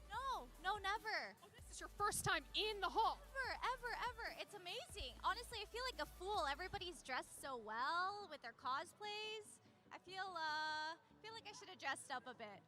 If you could cosplay from any of the games or any of the shows or anything that you could, possibly think of, what would your dream cosplay be? I would definitely be walking in an inflatable Among Us outfit. Imagine matching with me. That would be so exciting. Okay, but who are we backstabbing first? This is hard. Well, I'm just gonna single out Cutie Cinderella. It's okay. She's here, so we can find her. Yeah, Comic-Con and all of these conventions, so many amazing things. There's cosplay competitions, I think, like in another hall. We see so many amazing cosplayers. We've got indie games, we've got merch, everything that you could possibly imagine. But most importantly, we've also got the Milk Cup and Fortnite gamers. Now, I know that Fortnite used to be your forte back when it first came out. So what would you say your skill level is like with Fortnite now? I can still crank some 90s. Slowly, not as fast as I used to. I can make doors still. I can tunnel, but that's about it. Bring back, what is it called? Double pump. Now we've got things like Doctor Doom in there. We have like Marvels, we have Avengers, we have Naruto anime. Basically all of these different worlds within Fortnite. Did you expect, or could you even fathom any of that when you were first starting to play? Not at all. The collaborations that Fortnite has, it's incredible, honestly. My nephew is constantly asking me to buy him V-Bucks. Please slow down on the skins. My wallet hurts. It's always who's going to get the next Fortnite skin, who's going to unlock the next emote, and then unfortunately people saying, oh look, it's the Fortnite dance, instead of recognizing their original origins and roots. But girly, I just want to say, I know you, Jan Jan, you're a girl's girl. We have so many girls and women out there participating here today. 33 teams, 3 girls apiece, 99 girls over there competing. For me, when I was like a teenager, I could never even imagine something like this, let alone, you know, esports at all. So what was your reaction? It's so surreal and amazing to see. Like, I have a long history with gaming. I've never been anywhere like this where it was just a lot of women in one room, LAN gaming, competition. Like, it's just incredible to see, and it makes me really happy. So thank you, Milk, for hosting this. I always think back to playing on like the old CRTs, using a blanket for split screen dividers to make sure that my friends and neighbors weren't cheating in like Call of Duty. But I mean, this is such an elevated experience that I'm sure everyone here is super excited for. But girl, as you said, shout out Milk. What is your favorite milk? I mean, I am ex-Choco Bars, so naturally it would be chocolate milk. And speaking of chocolate milk, girly, we've got some chocolate cows on stage for us, and we've also have all of these people who have been patiently waiting all day long for some Fortnite. So should we give them some chocolate cows? Yeah. Who wants chocolate cows? Over here? Wah! Oh, it's up. Please watch your head. All right, well, me and Janet are going to be tossing some cows out to all of you. But while we wait for our next Fortnite games to start, everyone, thank you so much for all of your patience. We're going to go to a quick break, but when we come back, we are going to have the Milk Cup and some Fortnite, so stick around.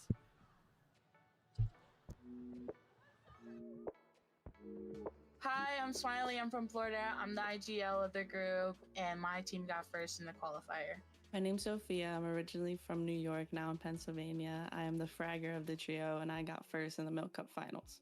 Hello, I'm Mari, and I'm from California, and I'm the support of the trio, and I got first place in the Milk Cup qualifier too.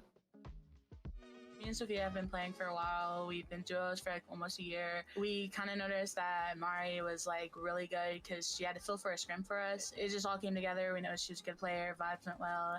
Some of the challenges of joining the trio as like the third member late was probably trying to keep up with them. Gonna drink. And like they had been already like landing at their drop spot for I don't know how many seasons, and I had to kind of like learn, just try to keep up and not drag them down. Honestly, since me and Smiley have been duoing for about a year, between the two of us, she has always been the IGL. Smiley just knows her routes, so she's somebody that we just listen to no matter what. Smiley studies the game like it's no brainer. And between us fighting, I am, like me and Mari, are just better fighters than her. So we just count as more support for her. Being the IGL of this team is actually amazing. I love being the IGL of my team. My team always has my back. Sophia is on my side, like my left hand. She's always there.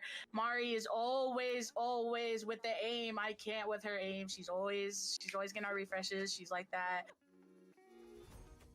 We've landed Underworld since we were playing before. I mean, we used to play ranked, and the only places we would go was Pleasant and Reckless, but they weren't the spots for us because they were already Conpeka team. So we ended up going the Underworld. When it came to materials, just being at that place, you automatically come out with wooden brick at 5.5, and then our rotate goes straight into gas stations. So instantly 500 metal for like basically all three of us. I was just tagging along because they chose that job.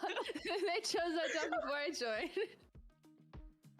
We conned, I think it was Yanni, Millie, and Sophie-Anne, and this other team that was like the only team we really needed to worry about. By miracle, during the qualifier, we ended up fixing every like communication, really fighting together and being on each other instead of taking our ones. Our decision— We were underdogs as best as they can put it. Everyone is preying on our downfall. They really wanted Yanni's team to win. It got us first place, but like at the same time, it was like against everybody's wishes. You know what I mean? Yeah, there's a couple big teams that are pretty well known. We got Moxie, Diane, Regs. I think it's Fran, Nina, and Vader. Fran, Somerset, and Yasmin. And then Nina, Vader, Vanessa. Those are the three biggest teams we have right now. Those are the top three. It's just, I feel like now it's all a fair like advantage and everybody. So it can honestly be anybody at this point who comes out on top. I personally have never been to a LAN before, ever. So this is very exciting for me. Oh, it was honestly amazing, but there was obviously a lot of... Yeah, so their opinions. Yeah, they have their opinions, but it was also because my fly was down and no one told me. Oh my god, so it was really embarrassing and nobody told me. I'm so sorry. I'm so sorry. What's my favorite type of milk? Honestly, I love plain milk, and let me tell you why. My bones have to be the strongest you'll ever see. I don't care. Keep it milky, keep it classy, you know, drink milk, guys. I'm not gonna lie, I'm an eater, and a lot of the things does involve just putting a splash of milk in there. You got baking, you got making some eggs if you want to make them a bit fluffy, you got cereal. So yeah, I feel like milk just fits into my gaming routine as a whole because I love food. To think what place we're gonna get actually like matters based off like players and base, but like obviously I'm gonna hope that my team wins and that we could do the best that we can. Honestly, that's all I want for my team is to do their best they can, and if we end up like whatever place we end up, I just know that I had a good time with my teammates and it was a once in a lifetime opportunity and we took it and we did the best that we possibly could with it, and that's all I'm like. I can't say what place I'm gonna get, but I just know that my team did their best. I'm pretty confident in my trio, and as long as we're all confident in each other, we got this.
It started?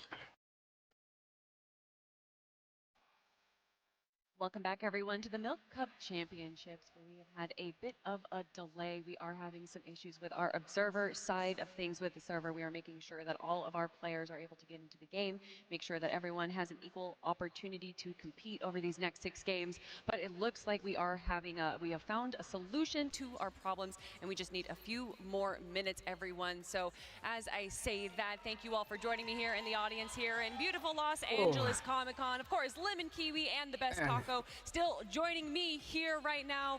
Ladies, it's been a bit of a wait, but I think it's just building up the anticipation right now to watch these 33 trios do get out after the Battle Bus launches. Yeah, the tension is there, and everyone is still on the grind. They're able to also get a snack as we go on, but it's all coming down to this game, and I'm excited. I can't say thank you enough to you beautiful people in the crowd for being ever so patient. Unfortunately, it does appear as though there were some problems with the Spectator client surroundings, but again, those seemingly appear to be resolved, and we just want to make sure that all of these ladies get equal opportunity to play at their utmost competitive integrity. So obviously we can kind of go back to the beginning, the top of show that we've been doing, and talk about some of our top teams that we have competing here today.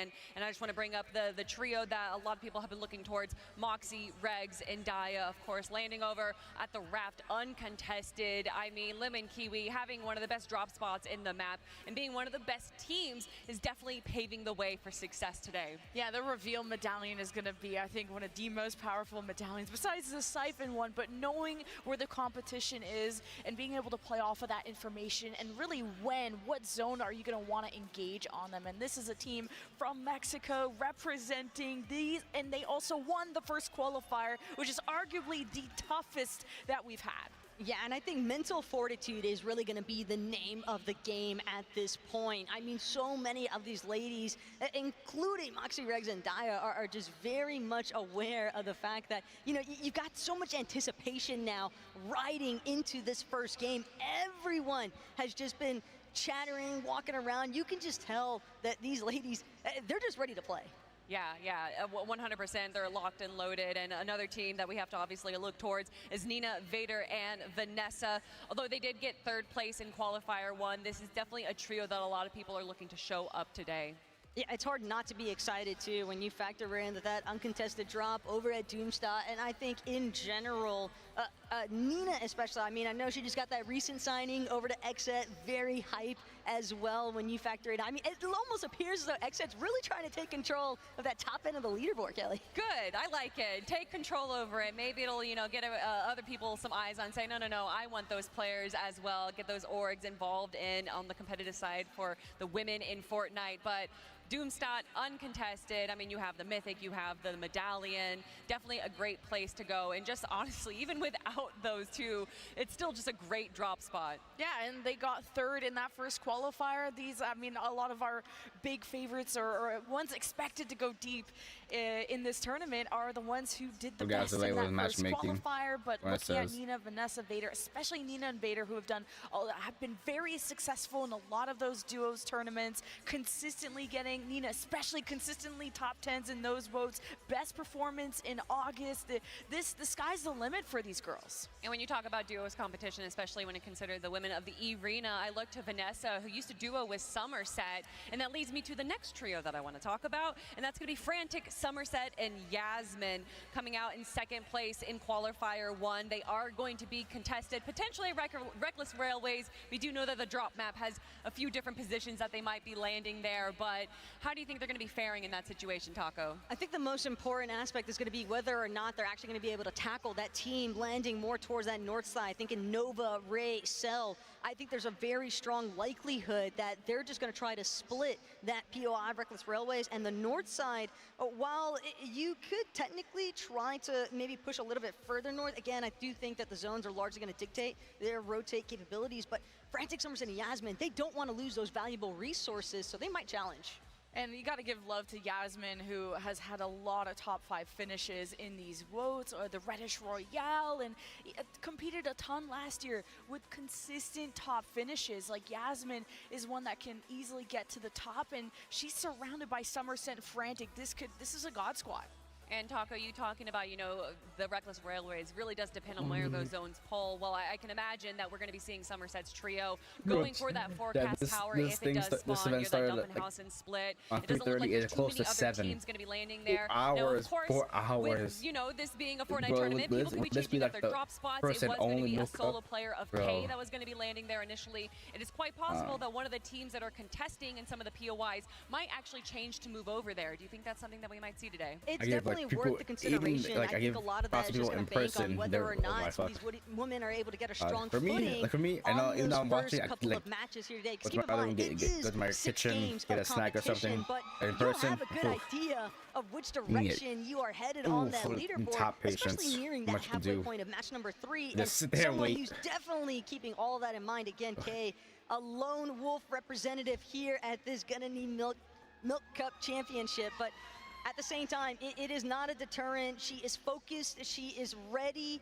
and I would love to just see her absolutely have her pop off or a highlight moment today. And I mentioned at the top of the show that she came here with a game plan. This is not some hide and go seek solo player. She is ready to maybe go out there and I'm making ideas up, but maybe go and sabotage someone else. Or she has a plan, and you know, also during this time, I wonder if she's like meditating because you don't have teammates to like yap with. So I would be in meditation mode if I were Kay. You know what? You know what's funny is that you say this isn't going to be a hide and seek situation, but I can definitely see her hiding into the bushes sometimes just in case, because being able to survive into 25th place is going to garner you some of those placement points, of course. And to remind everyone, it is going to be 65 points for a victory royale. All the way to 25th place, people are going to be earning placement points, and that's going to be 2 points per elimination.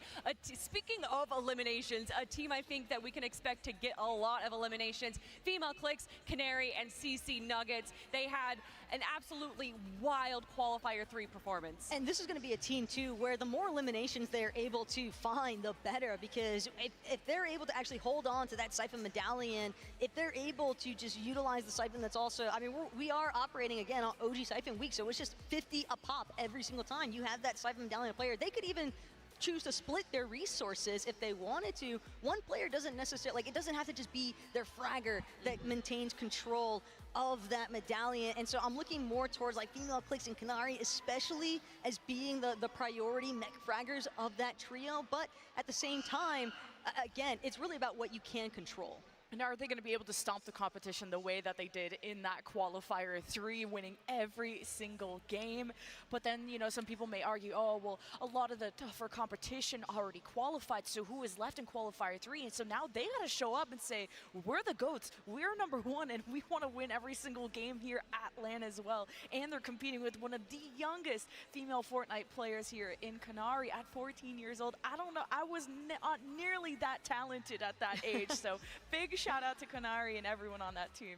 All right, everyone, the Battle Bus tires are rotated. We filled up the gas and changed the oil, and I believe that we are ready to get into game #1 for the Milk Cup Championships. Yeah, oh, here we go. Casters, Yeah, I was about to take put it out an away. angry tweet, but I'm good now. So much, Kelly, and guys, the Okay. moment is finally Woo, all right. here. Game Now we're actually #1 starting. of the Milk Cup Championship Go. currently underway. And given I'm about the to lose amount my of patience time that without these that. ladies have Well, had I to feel about truly to end. contemplate their strategies Well, here we go. leading Where's the game? into this lemon, Somerset frantic, Yasmin holding true, but it's actually going to be a take more towards the north side of Reckless Railway. Somerset just it's quickly what I can trying expect, to but gather damn. as many resources, as much shield as possible. I'd almost wager that they're setting up for a fight. Yeah, I wonder how early these fights are going to happen, right? I think a Oh, lot in the trying to get some qualifiers, barrels. especially in the Ooh. early games, it was feeling out the competition, setting the tone, and maybe playing things safe. But Or- at Reckless shit. Railways, you're going to have a lot of metal. You're maybe going to fight for those forecast towers if they did spawn in that area, and that's going to give you such a huge advantage going forward in the game. Yeah, but a lot of foot traffic picking up here at Sandy There we go. Steps. I mean, and we're looking at what, like several different teams potentially in the vicinity of this POI. And with the train passing by just now, Inspire fully aware of the fact that there is company local to their current position. They're trying to stay as tightly knit as possible as well. Oftentimes, you usually see teams wanting to scatter a little bit more so, but arising in a whole Got shit. world of trouble here, just trying to do what you can to escape. Glaciers. Only a Oh, she made the chest, the barrels? Oh, I thought someone got it. a full-on bailout, but headed straight towards the heart of Zenith Wall. I don't know if she's going to be able to escape here, Lemon. Ooh, she got that spawn first. Sweater is kind of white, so maybe she can blend into the snow, but she's got a shield and she's hoping for the best, playing around cover, getting to the low ground. May not be ideal if they're Run to gonna the woods. be on the high ground, but hey, Oh, at she least was we gonna got a rest. single card. We got someone swimming. That's important. Kelly, write that All down. right, you already got your first team down. I want two of them. Won't be the first time or the last time, but the real issue at this stage is knowing that Rising, she's going to have to play exclusively for the placements and hope that she'll be able to collect enough surge damage, because when your two teammates are eliminated and you're a solo now trying to handle all of the surge, that burden on her shoulders, if she can make it to a reboot ban play, could be massive, but at the same time, that audio cue is bound to draw some more attention. So far, so good though. Rising was able to get away from that. There's a squad though to her south and building up mats. It's going to be important to protect yourself if things get a little Damn, all she has is a pump and a hyper SMG. She'll have Oh good my god, vision nope. of the Oop. field, make Here goes this another team. Oh. other team here. Oh, I thought she was gonna run straight into them. I turned back. She made a U-turn. That there are some familiar faces. That would have been a wrap for her. Feeling behind her, she's going to choose to just tackle the But yeah, opposite try to end. get a high ground. This No, mountain base, but again, the barrels, I'll get a hit you. Okay, good. She needs an opportunity to actually build up Barrels those and chests mat over there, counts, but Greg. it's just so difficult to micromanage everything. You've got to worry about your damage. You've got to worry about whether or not you can even get enough resources online to keep yourself safe. But Nova, Misore, Murda, caught wind. A couple teams hanging out a little bit closer to Mount Olympus, but it's a Is that focus. the Doom chest here? Well, For some reason. Believe that Nova, Misore, and Murda, they're hoping to try and command control. Just good good comms already of just someone's behind the wall, using that to reload, suppressive fire on the people on the high ground, and then finishing off eliminations on people who are close by. Now we're watching Miss Soiree and the team hopefully not having enough to get full shields, as they're currently close to another squad and maybe more up north. No Vanilla though, taking some fire, able to escape, keep the sturdy walls up, and now with the low cover, she'll be hidden. This is the problem, though, with trios competition, is that the moment that shots are fired, you've got to make sure that you are maintaining awareness of all these different angles. They were starting to take a little bit of third-party fire, so that's going to be enough of a deterrent to get them to push away from that position. DJ Lovely, Food Baby, and Miss Mary, though, sitting tight here. A little bit trapped on this fringe outskirt of the map. They're really trying to break through, but Eternity and Althena, they're not willing to let this go anytime soon. Oh, the zone though is gonna push them one way or another, but they have some time to kill and see if they can at least make the space and harass the other team away.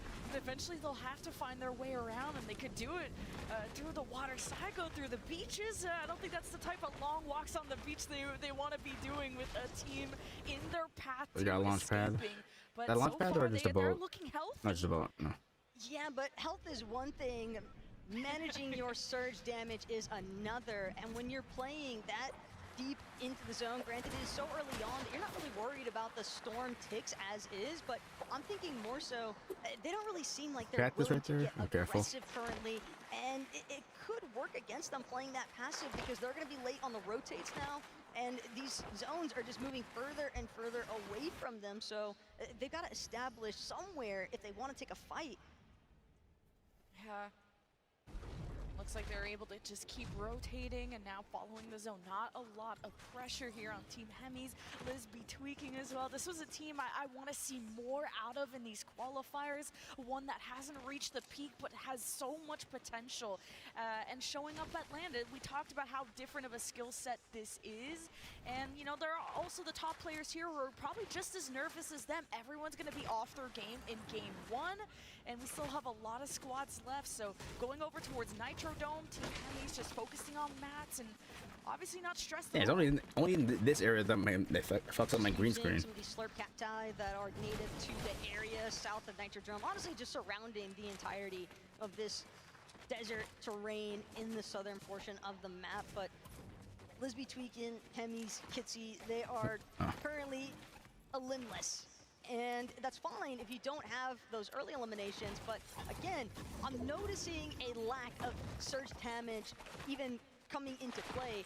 And if these tags don't start coming online soon, could create some serious problems. Okay, see and some real just fire. in the nick of Better get it. time, we're going to see Hemis, Liz, Kitsy, they have done enough. 267 above, but still wanting to get a little bit more pressure applied because if anything, they definitely want to try and control teams and prevent them from rotating through their direction.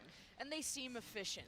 There's someone looking left, someone looking right, and they're just trying to be as mobile Always, as possible. always to gotta not watch your be an back, easy no matter target. what. It sounds like an open area, but there is a lot of cover. Mm. Meanwhile, we'll go and Or check even when you try to get chest, you gotta probably make sure the box, make sure the box up. Because all it takes is like quick one second. Is all it takes, and you know, you get shot up that easily, that quickly and easily. These ladies are definitely on the hunt right now. This is full-on Yes, posturing. they always be moving. Play to The only time find you some stand still is like you're fully eliminations. boxed. You're fully boxed in. No one can touch you. Peak of elevation on the hill. Also, they noticed they headed straight towards where all of these pre-existing builds are at. So they are certainly On the hoping for a move. fight, hoping that some of these pre-existing surge bases might mean Yes. that there is still company nearby that they can look to take advantage of. But no luck so far. Just the remains of some previously scavenged terrain and resources. Dia, Regs, and Moxie, though, with the way that they're continuing to trail behind some of the teams that are setting up a little bit earlier on with their rotates, it's only a matter of time before they manage to find a target.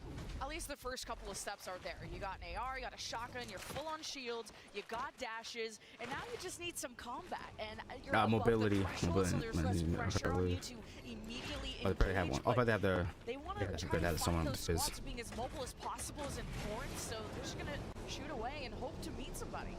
Yeah, the Flaming Boost Tube will definitely help alleviate some of their rotation woes, but it's more so the fact that they are definitely just trying to find any other team to try and tackle.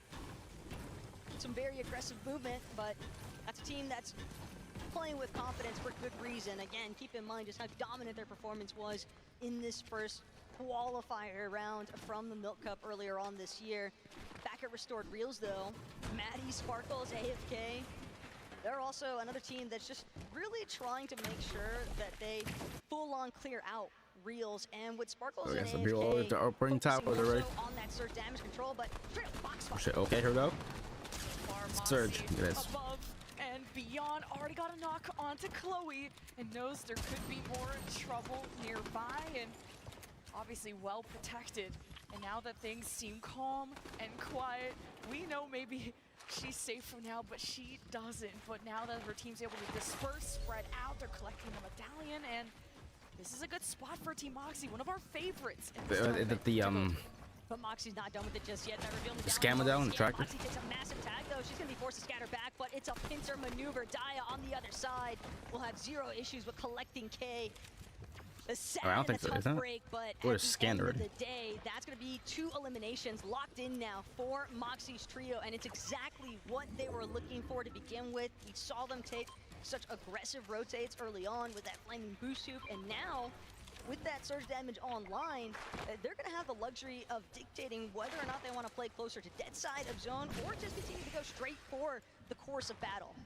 And for our solo and some of the duos, like that sabotage technique could be maybe taking advantage of trios who are a little too spaced out, but in the case of Team Moxie, they're playing tight together and they played off of each other, making that a very difficult team to try and divide and conquer as we go and check in on another big favorite of our tournament, Frantic, Yasmin, and Somerset, who are set up pretty well at Railways. Well, you can actually tell some of the impact that they've already had with knowing that there's another team towards the southern side of this POI, because Somerset's MAC count is relatively low for where it should be at this stage. And keep in mind, she's also a competitor that is super familiar with how to appropriately farm on a strong timer count. So it's apparent that Somerset, Frantic, Yasmin, they're all taking into consideration they don't want to get lit up because they're trying to reserve as much of their shield resources as possible. They know it's inevitable, especially the later that this game runs. Eventually, they might get full-on challenged by, say, Moxie's trio with how aggressively they've been rotating. Yeah, and just kind of building up some high ground, building up a tower, and Oh, see? now taking See? some Oh. fire For from a second, and below. they take advantage. Somerset is going to reposition. I'll watch it right and just there. use that as you're revealing your See, position. see, and see now what I'm we're talking about? staying hidden, Getting and you test don't of know once, where we like are. 1 second, all it So takes. just trying to find that element of surprise Somerset can get a huge advantage, and also she can just ignore it. Yeah, but again, that's part of the problem though, right? You're taking shots when you're just trying to farm mats, and you're losing shield along the way. So Somerset definitely wary of this factor.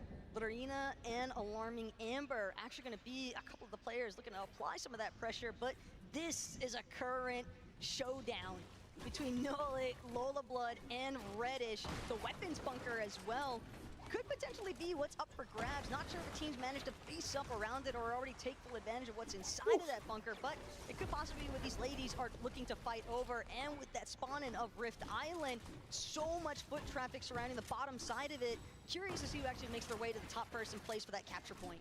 This is where your build experience comes in, of how you're editing and how you're using that information and going for safe peaks and knowing it's just fighting for those pieces once you do get close, but they're not going to be as close in this early game, but how you collect information is what really gives you an advantage in fights, and you don't want to get surprised by another team. It doesn't matter how good you are at the game mechanically if someone just surprises you with a shotgun. So for now, everyone's very good at assessing their surroundings, and we're getting to a point where a lot of teams are getting closer and closer as we get to the middle of the map.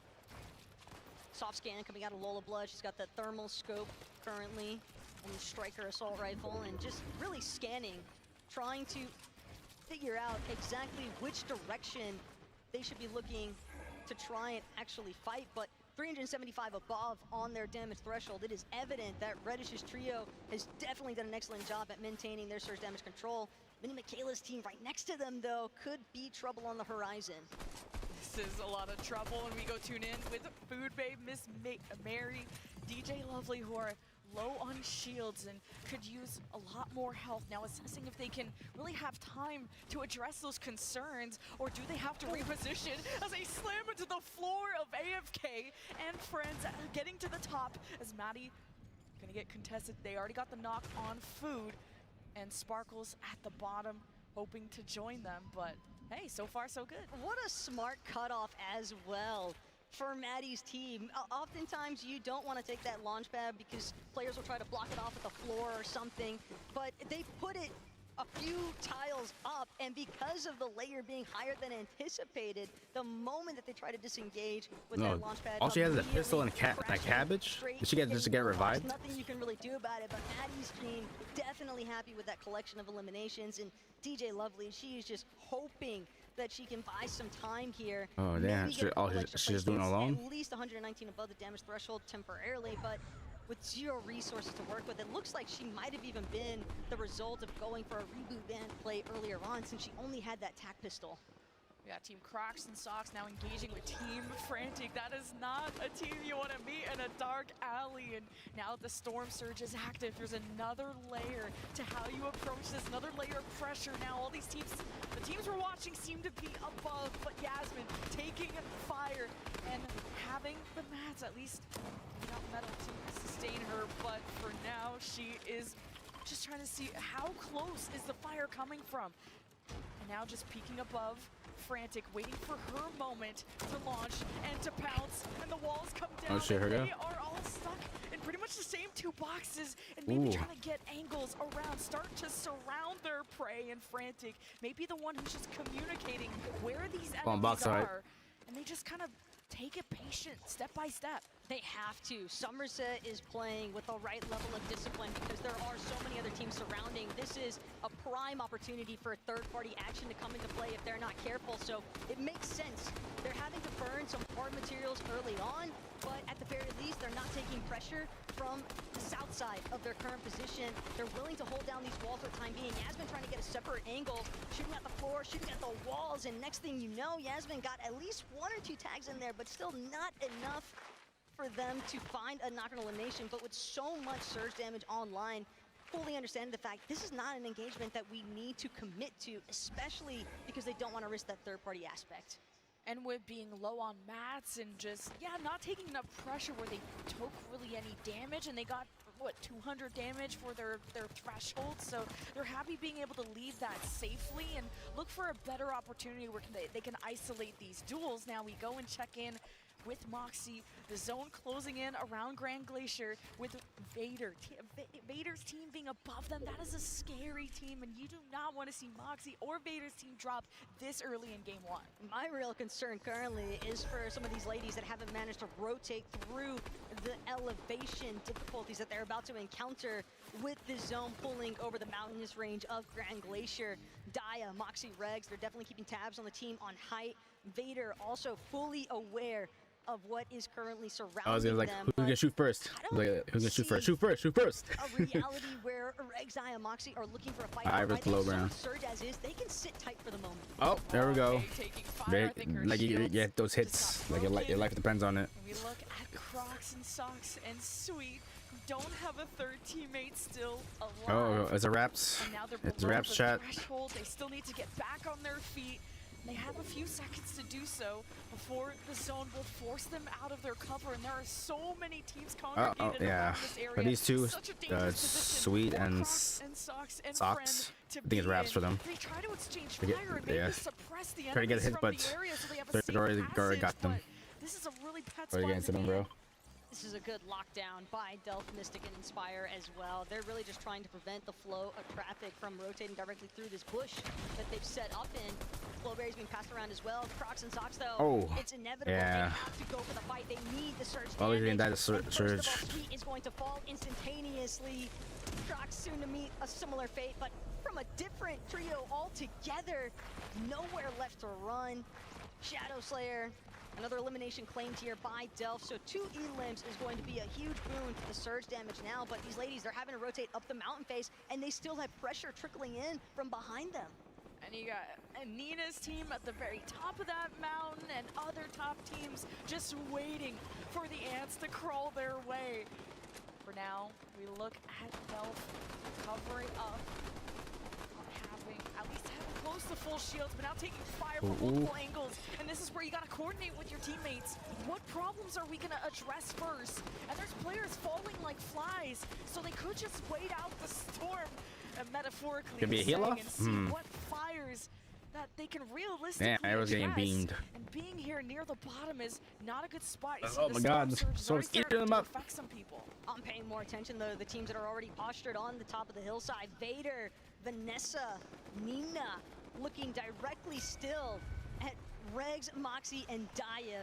That's going to be their true competition in seeing whether or not they can break out of this conglomeration that's starting to take place here at Grand Glacier. But Vader, firmly willing to just see if there is a team that they can isolate and look for a potential loot refresh opportunity. They just want to make sure that they're collecting those E-limbs and having areas that they can fall back to get resources from the bodies that were eliminated. Strong walls right now, so you're not going to get surprised as they get broken down too fast. Now just deciding if you can just stay quiet, maybe they'll forget that you're there, and Flowberry Fizz, just to make sure everyone is ready for this next engagement. Look how many teams are closed in around this Grand Glacier. This could just be a waiting game, and as soon as they know where they're taking pressure from, they could be ready to retaliate, especially having their shotgun in hand. They'll be ready to respond.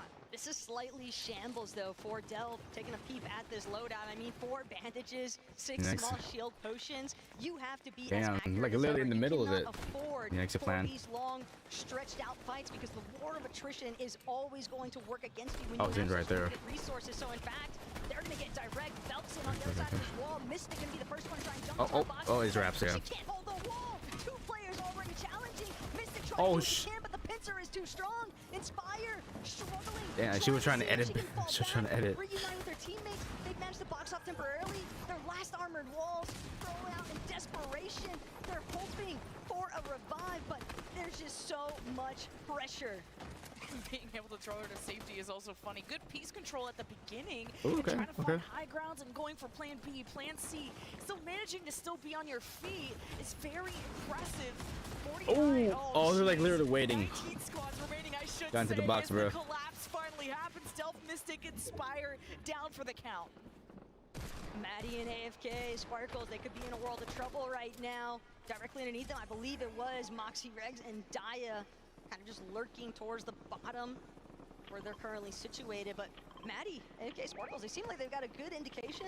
Exactly want to focus out that Monarch pistol, trying Yep, to who knows? light up We some might get a pads. heal off. We'll see. And knock even in the process, but Maddie Oh, and shit. Sparkles, they're at least set up in a good position to try and In the get you mountain. height. On the mountains. That's what they're planning on doing, and doing so quickly, but also covering up and spotting. Is there going to be anyone rotating out in the open? So far, everyone is nicely sheltered, but as fire continues to be exchanged, these mats are going to get low, and you're having less and less options. Some trees remaining, but now it's a battle for height. We go and check in with Alarming Amber's team. We're taking down walls here of Lena on the other side, but still maintaining composure. Now the zone is starting to push people out of their comfort that zone. tree. And we only have 15 squads left. But as the zone There you go, there you closes go. in and the traffic gets all the tighter together, that reveal medallion putting in work right now. Rennie gonna manage to get a huge chunk. Gel's gonna be another victim. 5 eliminations already as well for Alarming Amber's trio. This is some big hiccups that they're currently working with. It's all about just staying concealed. They're sticking to the low ground. They're relatively low currently on their mat count, so they don't want to overextend. But that refresh is gonna buy them a little bit of time. Rennie's gonna have Oh, to that one was stacked. is actually Get that. count. Just Okay. Oh, nice. Shit, damn. There's a mother load sack. Heals. Yeah, all these Was that max micro-decisions meds? you have to do in the heat of the Ooh, moment. a couple bottles. Amount of eliminations for Alarming Amber's team. Remember, it's 2 points per elimination. Now with 11 squads left, we're about to finalize our top 10.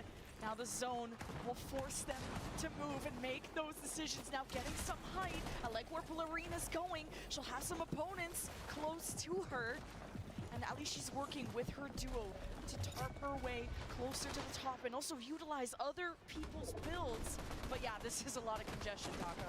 But look who's actually trying to overthrow height currently. Dia, Regs, Moxie, they've been momentarily challenged, currently in control of that secondary height range. They're choosing to continue tarp extension underneath height. They want to see if they can chop out these floors. Regs gonna have a quick crack at it. Some success. Appears to have control of the high ground. Slight tag from behind. Use her last underworld dash. Alright, just getting outside is the best. Committed towards that front side of zone as Moxie finds the elimination they needed. A nice Siphon match moment as well as the Siphon itself. Keep in mind, we are procking Siphon on each of these E-limbs currently. 50 a pop. OG week as is. But so much material count. They They're finally going, chopped that they're from going above, down. but Regs, she's already kept things moving forward. Yeah, great job from the Regs team being that high. And I saw Maddie get eliminated. Vader got knocked. Sparkles too.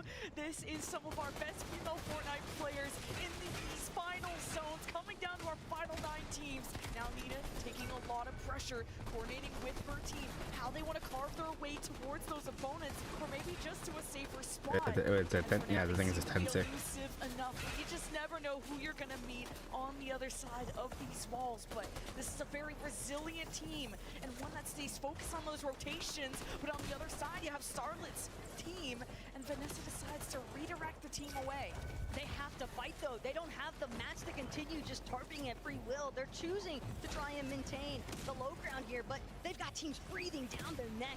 Vanessa, Nina, and Vader doing everything they can in their power to just stay in this isolated position. Oh, it's mats right there. Oh, is it worth it? They know that they don't have the mat count. They know 10-6, that they need okay. to fight. Vader spots some material, Oh, but oh. instead, attention drawn back one more time. Vanessa took a huge tag from behind. And it's going to force the last of their shield resources to come into play. K-Moors did just get eliminated. We're down to our final 4 teams with Rennie knocked as well. Quicker rotations, but Dia in one of the best positions, just raining heck down on this team and forcing them. And it's only wood walls too, so this is just gonna break like an egg. And Dia is ready to deliver the final Ooh. blow. But right Ooh. now we look towards Nina, who did just get knocked, and Vader's below half health. And it's all up to Vanessa to keep them stabilized. It's just deja vu. Moxie, Regs, Dia on height. Dia is going to be the first to descend. Go play Disruptor in the low ground. Try and see if she can track down these last remaining players. Regs also continuing to just spray down from height. And enough builds, enough splashes as well. Look at the heals in her loadout. Ooh, Regs damn. is so Max meds and set max up splashes. for outlasting everyone else in I this think, lobby. yeah, she's set for a tail off. They have all the resources they need. And Without a there doubt, you have X it. set. Game 1, victory royale On goes top. to Team Moxie. Moxie, Regs, and Daya. We saw this in qual number 1 of the Milk Cup, and here again today at the Milk Cup Championship, we are witnessing them take the first Yeah, strike GGs. here out of our lobby. An impressive performance as well. The moment that they commandeered Hyatt, it just seemed like no one had an opportunity to take over. And our #1 team from Qualifier 1 taking our first game, but that got so hectic at the end. But that is just our first game. We have 5 more to go. We got to tally up So those that was like points, those 25 eliminations. minutes so for don't the go first game? anywhere. We'll see you after the break.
Much confidence in you.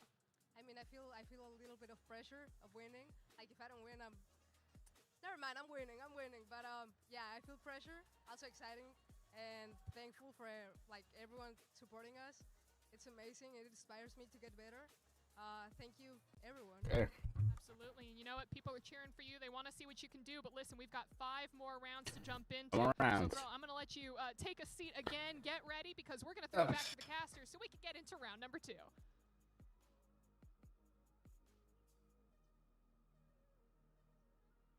Thank you so much, Avalie, and a big shout out to that trio right there. They What just look a so showing. beautiful. Moxie, Regs, Daya, and I love just how confident they were. Yeah, just used to it. Just another day at the office getting number one. It was our winners from qualifier 1 taking game 1 and in great fashion. But it's that dap up of respect, though, from Moxie. She's just like, I've got the best fraggers with me. What do I have to worry about?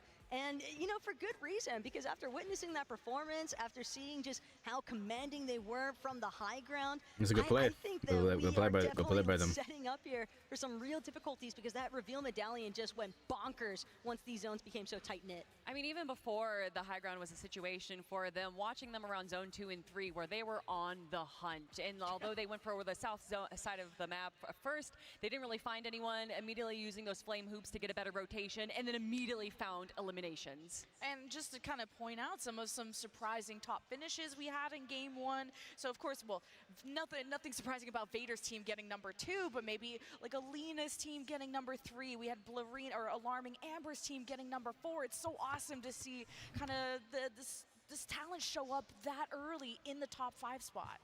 Of course, and that is exciting, but ultimately, you've got to make sure that you're not letting Team Moxie continue to collect those victory royales, because granted, even though the eliminations are only 2 points a pop, at the same time here, if they continue to just dominate the lobby, similar to how we saw from qual number 1 performance, and there's a pretty good likelihood that you could stake for it. I was a little surprised, though, Taco, seeing around, what was it, Zone 9, Zone 10, there was not really a high ground team, and Moxie team was kind of on that, like, soft high ground, and using that underworld dash so just perfectly and holding on to it till the final moments to make sure that they were able to claim high ground. That is what a top team does. Yeah, I think really what they did excellently was they were able to separate Female Clix' team, because it was actually CC Nuggets and Female Clix that were trying to hold down that high ground, but the moment that they became too split apart from each other, it just made for easy pickings for Team Moxie to just overthrow them in the high ground. And at that point, everybody got so smothered into those lower layers because, again, you're dealing with elevation in these zones. It's hard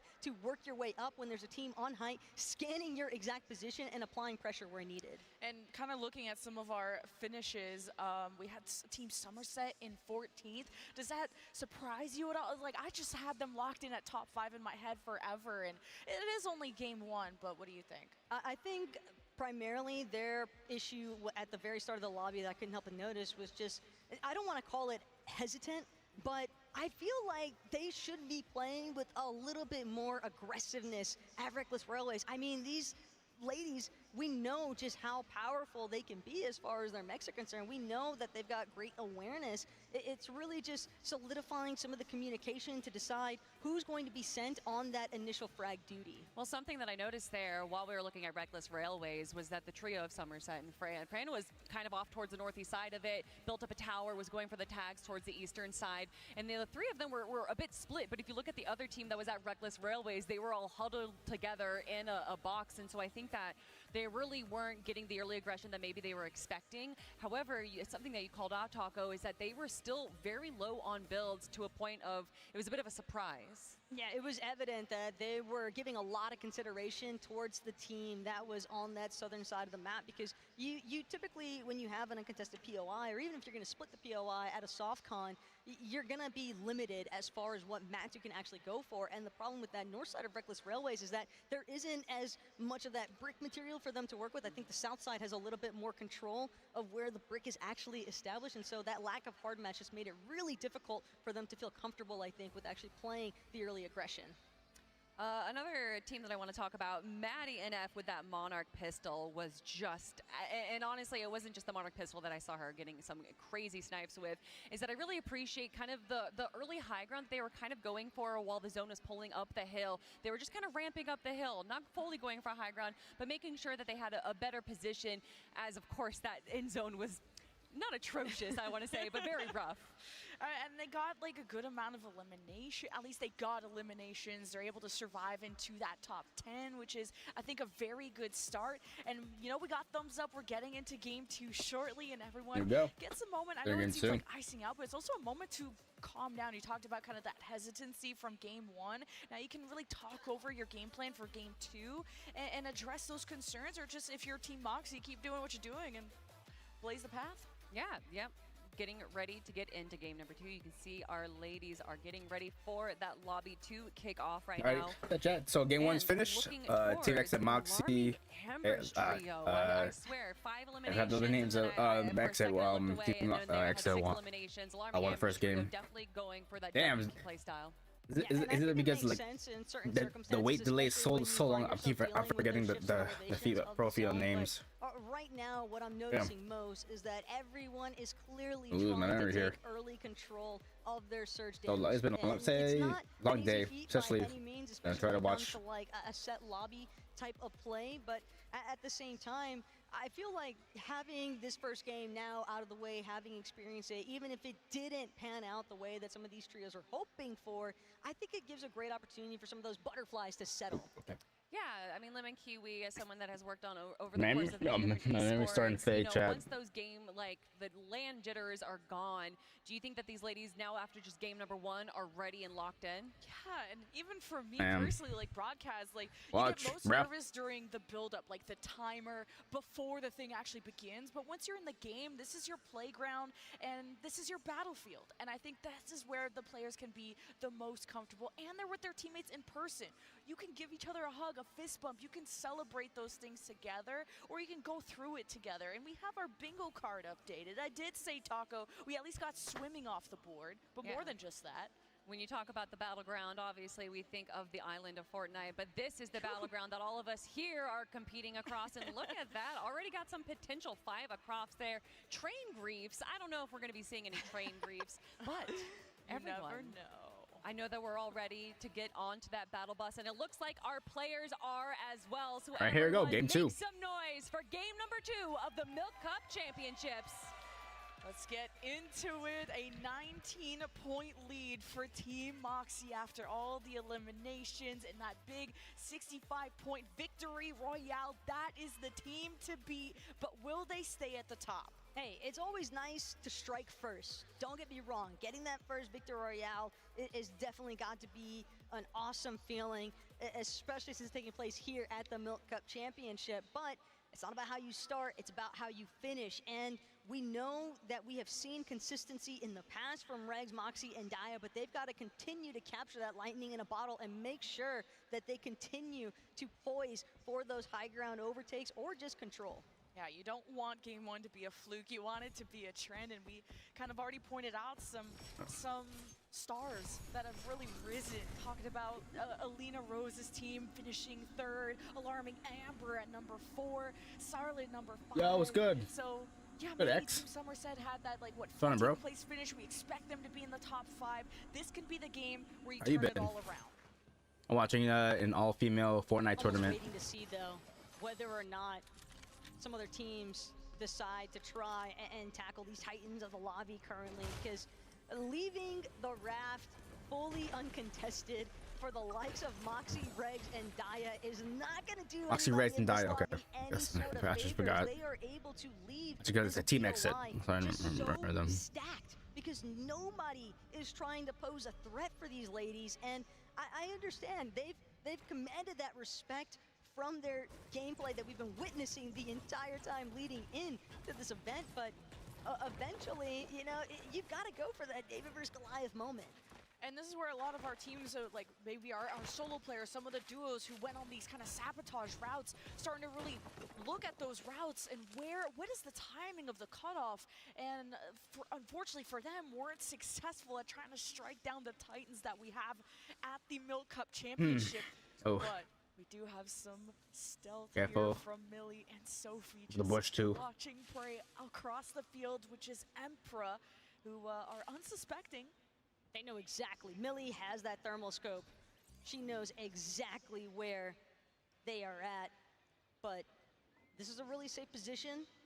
I like the fact that they are playing it so smart. That fade out of the Endress. This is tough for Psycho and Emperor.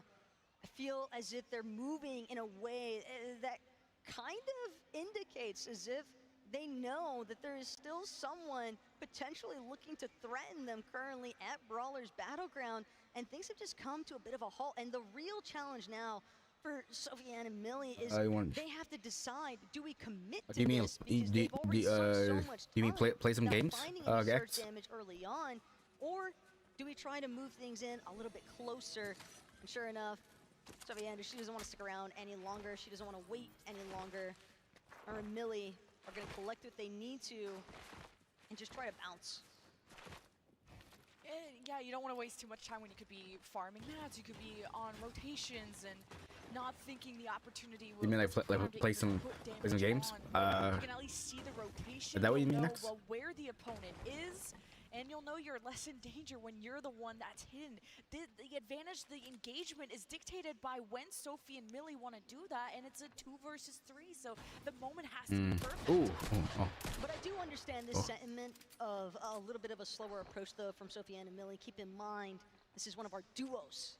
They don't have that full trio, unfortunately, so they know that they're going to have to be a lot more precise with their eliminations right off the bat. And with the way that Psycho and Emperor are currently postured, it almost seems it's a as though standoff here. both of these teams are just unwilling to budge. It's almost like the other is inviting the exchange to happen Just say like two Talk first, about the bro. powerhouse of Millie and Sophie, though. Who's gonna pull the trigger? As a duo in game 1.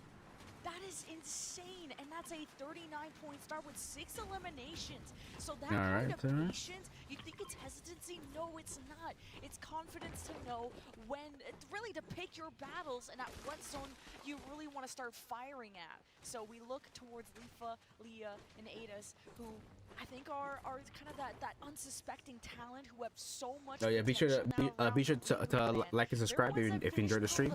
These qualifiers, but this is I'm putting on the stream more often. I think I might go back to multi-streaming.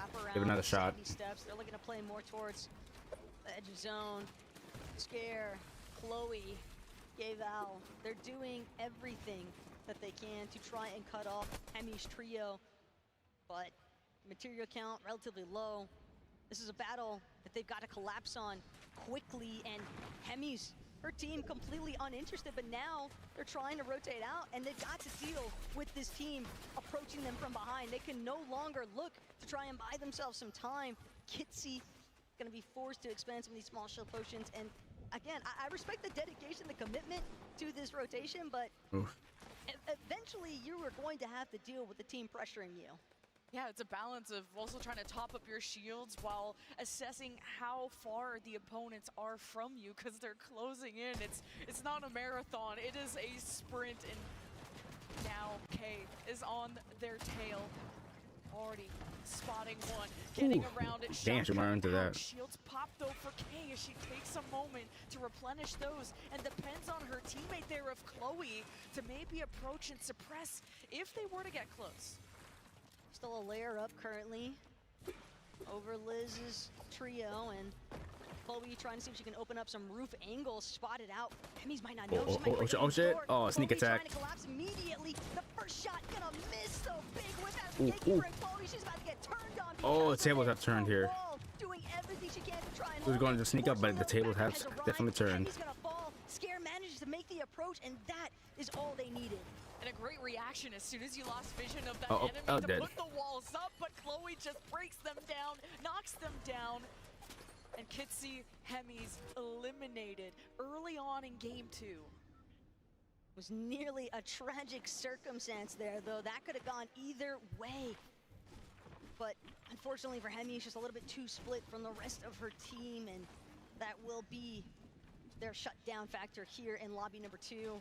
A moment as they wait for lobby 3 to begin, hop back on that battle bus as they continue to watch the rest of the competition unfold. Lavish, Lily, Pao, and Rhea, a little bit southwest from Doomstadt, and it almost seems like they're trying to control the flow of traffic through the bridge.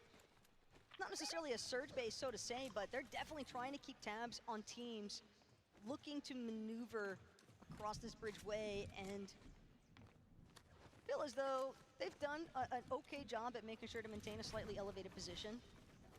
And they didn't get any eliminations last game, so this is sort of their play style to be in these early zones. Just stay really quiet, stay hidden, and kind of wait until the zones collapse and force them to engage. But when you are overly patient, you can be surprised as you have this element of safety, and you get surprised like I that. hope one of them has a fizz bottle.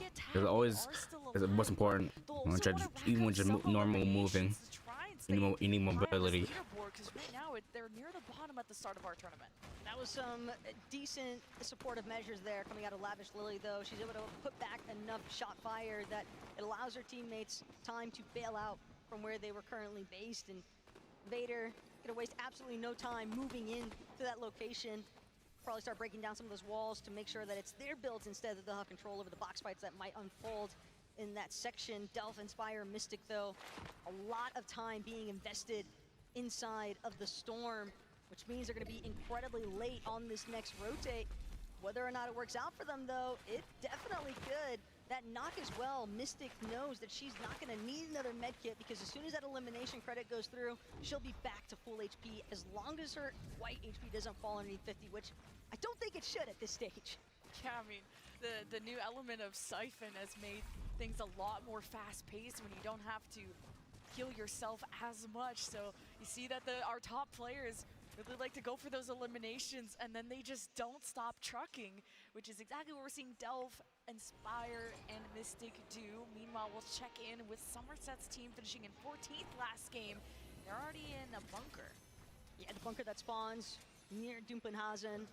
And when you think about it, Dumpenhazen actually has a lot of benefits. Granted, you have that opportunity for the forecast tower, you have the opportunity for a potential weapons bunker, and Somerset's trio, this is the kind of position that you want to be in, extending into that mid and late game. They've all got practically max material count, and I'd wager they fully understand that it's a game of catch-up at this point, because this is one of our teams that we are 100% expecting to be towards the top end of that leaderboard. And I almost feel as though that's added a slight or a subtle layer of pressure, because when the whole community is just anticipating you to have a strong, top 5, top 3, if not win out performance, it could be a lot to live up to. Yeah, there's a lot of expectations there, but also this is a team that can maybe crumble under those nerves, but this is also an environment where you're, like we said before, you're with your team and you go through all of that together, and they are big favorites to still perform well, and that was only game 1. Alina, though, a little bit of high. Oh, she's alone. She has no other it's teammates just solo here. standing. It's just wait. Oh, she has no she has no whites. She'll wait until the perfect threshold. Oh, she gotta do very careful here. But she You far from zone? nearby, Yeah, so far she's trying to be as careful as she can. Oh, no, this bandages. For the bingo board. Maybe Be we'll get enough. a second. Hard to say. Oh my God. Alina, though, Oh, brings shit. crush for all of us here at the venue. Dude, is she gonna make it? She will not take that zip line yet. I don't know. Again, maybe 5 she's bandages? I don't think it's hard enough. to say, but just swimming now through this river of sticks, trying to make sure that she can cut across. This is just. I think yeah, she's too far. I don't want to call it an impossible battle, Lemon Kiwi, but playing for placement is really the intention there from Alina. At least Hopefully she finds a med few kit. more placements. The longer you live, the better. And adjusting your playstyle is how many teammates you have is important. We go and check in on a few squads around Reckless Railways. Charlotte, Melanie, Michaela, a strong start in game 1, and it's all off of their patience and knowing when to break out and get aggressive. And speaking of aggression, we go and check in on 2 squads already clashing here, and all boxed up is K, Bot, and Shadow Slayer. Female Clicks, though, she's willing to get aggressive immediately. The armored walls going to be forced to come into play here as Kay Blant hoping to still continue to cut off these attempts from Female Clicks' trio. But look at the action that's picking up. It seems as though another team has joined the fold, as now Female Clicks didn't even recognize the fact they've been launch padded onto. CC Nugget immediately going to look for the disengage, but it's Smiley, Sophia, and Mari with the cutoff of the exchange. This is the third party that was only a matter of time before it came into play. And this is a dangerous spot. There's still 28 squads left. You do not want to fall at this point if you are a top team. Smiley, Sophia, Mari, very healthy, but above, Sophia watching them down. or Sophia is with them, getting also a different angle. Mari ahead as they carve their way up the mountain with a squad to the west, and not too worried after that exchange. Really chasing her. Oh the shit. material count as well as the elimination points that have come into play already. Business as usual for these ladies. They are suited up and ready to perform as Mari takes a slight unfortunate stumble. The Flowberry Yo. is gonna bot her an extra second or two. Glad roll the fizz. And we're gonna act as if Smiley, the intention, it's a power play maneuver here. Mari, she doesn't need Glad, full bro. HP, she's got Smiley. Yeah, as a Canadian, I know Snow is Well, still if you got very good tough. battle royale. It does hurt a lot. You know, sometimes the Flowberry Fizz, you think it's gonna last the entire What are you on? I duration, think but you told me you're on Nintendo Switch, right? you know, maybe That's good. That's good, bro. You gotten better. victory. Me too. I'm trying to improve myself too. A slight hiccup in their overall game plan. They're still able to make their Hey, good for you, rotate, bro. And I love Good for you, the bro. stealth play as well from Smiley, kind of approaching from the lower Let's keep side of the practicing, keep pushing. elevations, because she's trailing so far behind Sophia and Mari, and it's almost like she's expecting some stragglers to maybe make an approach from dead side as well. Just a lot of field coverage with being able to play it that dispersed. Now we go more back towards Reckless Railways. This has always been a congested area. Oh damn! I thought that Mario got shot him, but not probably that fizz damage. These buildings now, fire coming from The fizz glitch. We thought you could you could break down the walls of some opponents on the you're going with distance, but now it's tiny glitches and you just take fall damage. And just wait for a moment to pounce out. Little concerned here though for where Scare Chloe and K-Val are currently situated, because it seems like they started to draw a little bit of the lobby focus, and that's the primary reason why we see them choosing to back off. They recognize easier to just try and wrap around a separate way. I'm sure actually you're finding a duo. Pretty good.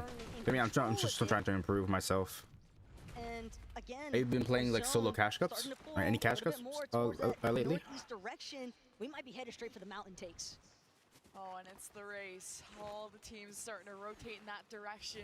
And this is a pretty open area with some high grounds that could be overlooking.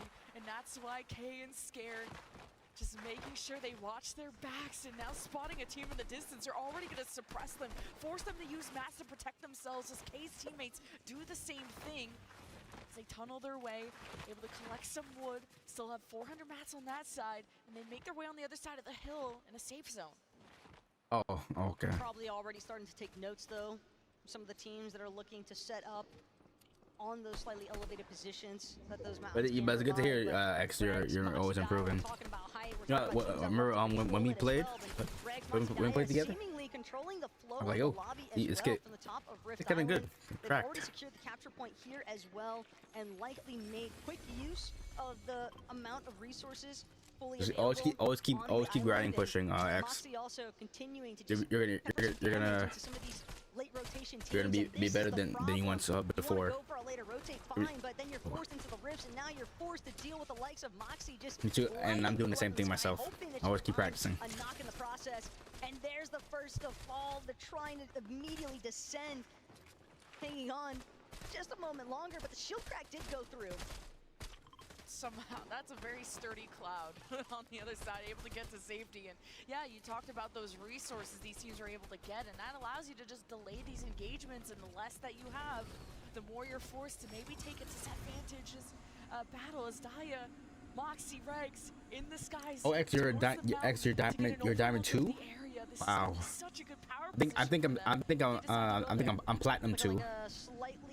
A diamond 2. Wow. Daya has caught wind of some teams. I'm stuck in platinum. Mountain face, and it seems as though Moxie, Daya, Regs, they just want to try and extend their lead. They're still gonna look to make the play for height first off, but Man, congrats, bro. they are definitely giving some respect to teams.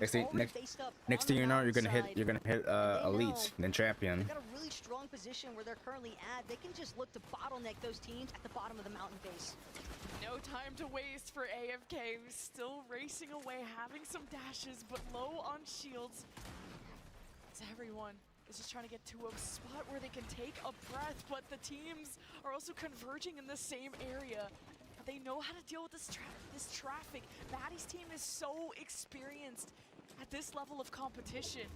Now opening things up on the horizon. Teams approach. Maddie knows. Tries to take some Yeah, I time try to down I try the walls and to I try to improve, try to rank up as much as I can. some help to push these teams away. And this is the problem with trying to work your way up the elevation for those teams that are already situated at the top. Lavish, Okay. Rhea in a desperate need for some more heals or even a refresh of any sort. 2 versus 3. But actually, if you like but for the most part, Rhea, no luck so far well, in let's see. finding a knock. You can tell they want Maybe, the refresh. if They like want we could more play, materials. if anyone wants to play. Finally, a connection here for Lavish Lily as she gets What are you Stars watching? fully taken down. Oh, what's up, Hannah? I'm watching this on YouTube. The stream. Coming in as teams just barely get to the edge of the zone, and Rhea, pretty much the last remaining player, is Lily about to bleed out as Rhea has to become independent. Oh wow. Keep herself still standing. 24 squads remaining. It's just about Yeah, but trying to survive. welcome Hannah to the stream. This is the milk Cup all-female Fortnite tournament. This is game 2. We got when we have 250 K on the line here. 5 HP. Oh, she's dead. Yeah, just wraps. She's dead. She's dead. Taking her out. Rhea's in GG's. trouble. I fear at this point Rhea is playing 4 Yeah. placements, and that dream's gonna get shut down immediately. Just too much. But again, sometimes it's just how the cookie crumbles. Botley, K-Plant, Shadow Slayer, they've got a decent spot. Just a little bit away from where most of the commotion is taking place, but they do have teams local to their current setup. When that Flowberry Fizz comes out, you have to anticipate that's their sign that they want to get a rotate. They want to make it fast. They're hoping that the rest of the lobby is currently too distracted by the other late stragglers. They're going to be able to actually overthrow some teams on the mountainside and find their own position. But Botley, the lobby Oh, man, noticed hungry, exactly holy where she shit. was at, just caught up from the teams rotating behind. And as they're trying to get Chat. high ground, I think probably after the Milk Cup is finished, all 6 games, and then I'm gonna hop off stream because I'm getting kind of tired and hungry. I want to eat. And you just don't know what angle to engage. As one by one they fall, and it's all up to Shadow Slayer. Cat is just frustrated with the situation that is in their face, and there's so many teams also. And to be honest, I thought the Milk Cup would start early, but it started pretty late. All I had was like some water, coffee, and some pieces of fruit. I had not eaten anything. Yeah, I thought the Milk Cup would start pretty early, probably end around like maybe 5, maybe 6 or 7, but it got delayed so many times. Yeah. Yeah, I'm gonna probably after the Milk Cup, I'm gonna hop off stream and just go. I wanna go out to eat. Probably just want to maintain that position until they see where this next zone pulls, and this is the reason why they weren't willing to commit to height just yet, because we do have the zone pulling just a little bit more towards the lower dips in this valley. So many squads left too at 19 as the zone gets smaller and smaller, pulling to the south. And Sarlet, their team had such a strong finish in game 1, and the Limbs continue to rack up now 2 for Sarlet. Maybe not a ton in terms of what the average was last game, but it's about placement for this team. I forgot. Do you have me added on Fortnite? Would be great. I didn't remember. Cut their path and their route, and it's good for them to address this. Keep the walls on the left and ride the edge of the zone, but now above and beyond, someone is in their way. The problem, though, is that the moment that a teammate falls, meaning Michaela in this circumstance, they're trying to go for the double revive, and even with it being a faster rate, it doesn't matter. Melanie just scrambling, trying to build a layer up, because look at who's joined the mix. Lola Blood, Nola, Reddish, CC Nugget, Canary, and Sarlet. I think, yeah, sure. Probably after I'm done eating, if you wanna play some games off stream, because I'm gonna end stream after the tournament. If you want to play some games, off stream, I'm down for ranked. But they are pretty surrounded. They're just trying to hold it down, let everyone else duke it out, and find their moment. I'll try to find it. Yeah. And the moment Okay. is now. Bullet jumps in around the corner. Yeah, because I want to hop off after this. And they kind of can create this little base. There's not anyone in their way to right now. Still continuing to control the front side of the low ground. Els completely unaware of what lies on the other side of those walls. Gonna have to throw out the armored walls just for that extra layer of protection. Reddish also making sure to cut off her backside. Doesn't want to find herself in a position where they can get pinched, essentially. Flurry Fizz as well, and the problem now for Reddish is starting to stack up. They need more damage. They're gonna have to take a fight. Don't know if they want the one directly next to them with Els' squad, but at the same time, they've got to get a move on. They've got to stay ahead and towards that front side. Florina, though, finding Kells on the ultimate low. 13 squads, a bunch just got taken out. Florina alarming Amber Rinny. The very strong, I think top 5 finish in game 1. Hoping to head that direction once again. Staying consistent is key. And the zone getting ever so smaller with teams more injured than them on the other side. And now the threshold no longer an element they have to worry about.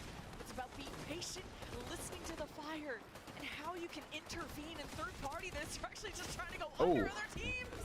But it's them that she's out of build. and it's just Rinny with 57 she's out of build now. and barely getting away with Reddish, or sorry, Nina, Vanessa, and Vader on their tail. There's just no match to work with. They didn't have any options left to expend. Vader, Nina, Vanessa fully taking advantage of that opportunity presented, and they need those eliminations, because keep in mind, they finished second in our first lobby. Nina, so much pressure, so much duress, just trying to make sure that she continues to chart forward. A lot of hard material being expended currently, but they are alone, at least for the time being. Vanessa making sure to maintain focal point towards their back, wants to make sure that they have an opportunity for the heal through to come through on those shields for Vader. And a much better game out of Team Somerset, who are not only on a higher layer, but are dictating a lot of these engagements. Now maybe getting lower on bats, but they kind of have their route figured out, and they're in the middle of the zone, and they're pressuring players on the rotate. Now dropping down, Somerset doesn't want to let them escape, and see someone tarping nearby, taking down Daya's walls, and also adjusting. Once you fire, your position is revealed, and Somerset is so good at adjusting and being aggressive, forcing Moxie's team to a lower layer. And Somerset keeps watch. These scans are just relentless, though, off that reveal medallion. Somerset's going to take advantage, though, finds Nolik, but the refresh, the body loot might just go to Regs. Instead, no, Regs continuing to just maneuver through that ultimate low ground. Somerset frantic, yes, they're going to have to drop soon enough. They don't have much material left to work with. Yeah, it's going okay. I think it's going okay. Team Somerset taking the victory What about you, X? And just flipping this whole tournament on its head. Vader, Nina, Vanessa barreling through on the lower ground. Really good reactions to keep themselves covered, but needing to get their shields back up. Vanessa pretty injured. Moxie, the floor taken out from under her and just got knocked. And with Moxie having fallen, though, keep in mind Somerset's in a similar position. She's gonna find Nina, though. The moment that Nina scrawls out, Somerset frantic. They have a real opportunity to bring this one home. Just as Phil Vanessa, Somerset finds it. Siphon comes through. One more gonna connect, and sure enough, the victory royale in lobby number 2. This is the confidence we were waiting for. What a turnaround from a 14th place game 1 to just being able to deal with that pressure, turn nerves into confidence, and they are hyped. Their hands are warm, and they're ready to go to game 3. A huge, huge game 2 win for Team Somerset. Absolutely love seeing that double fist pump into the air out of Somerset. Gotta be feeling good with getting that slight revenge tour here in lobby number 2. And that was game 2. We got 4 more games to go. Thanks for sticking through everything, y'all. We'll find out what happens next after the break. Gotcha.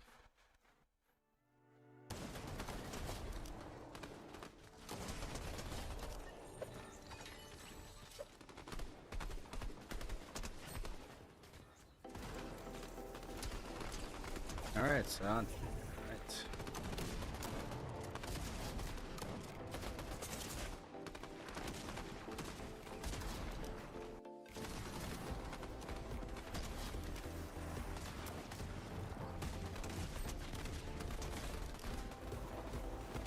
Who's in first? I forgot. Like, did they have the points? Did they show the leaderboard yet?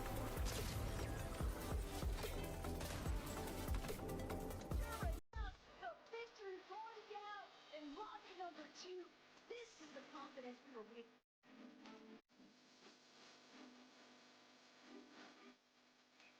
Alright, so after game, this is up to now, it's gonna be game 3.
Game 2, you mean game 2?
Such a huge opportunity that they gave to women. I've always been such a big advocate of pushing women's gaming, especially in the competitive scene, because I know it can be a little tough.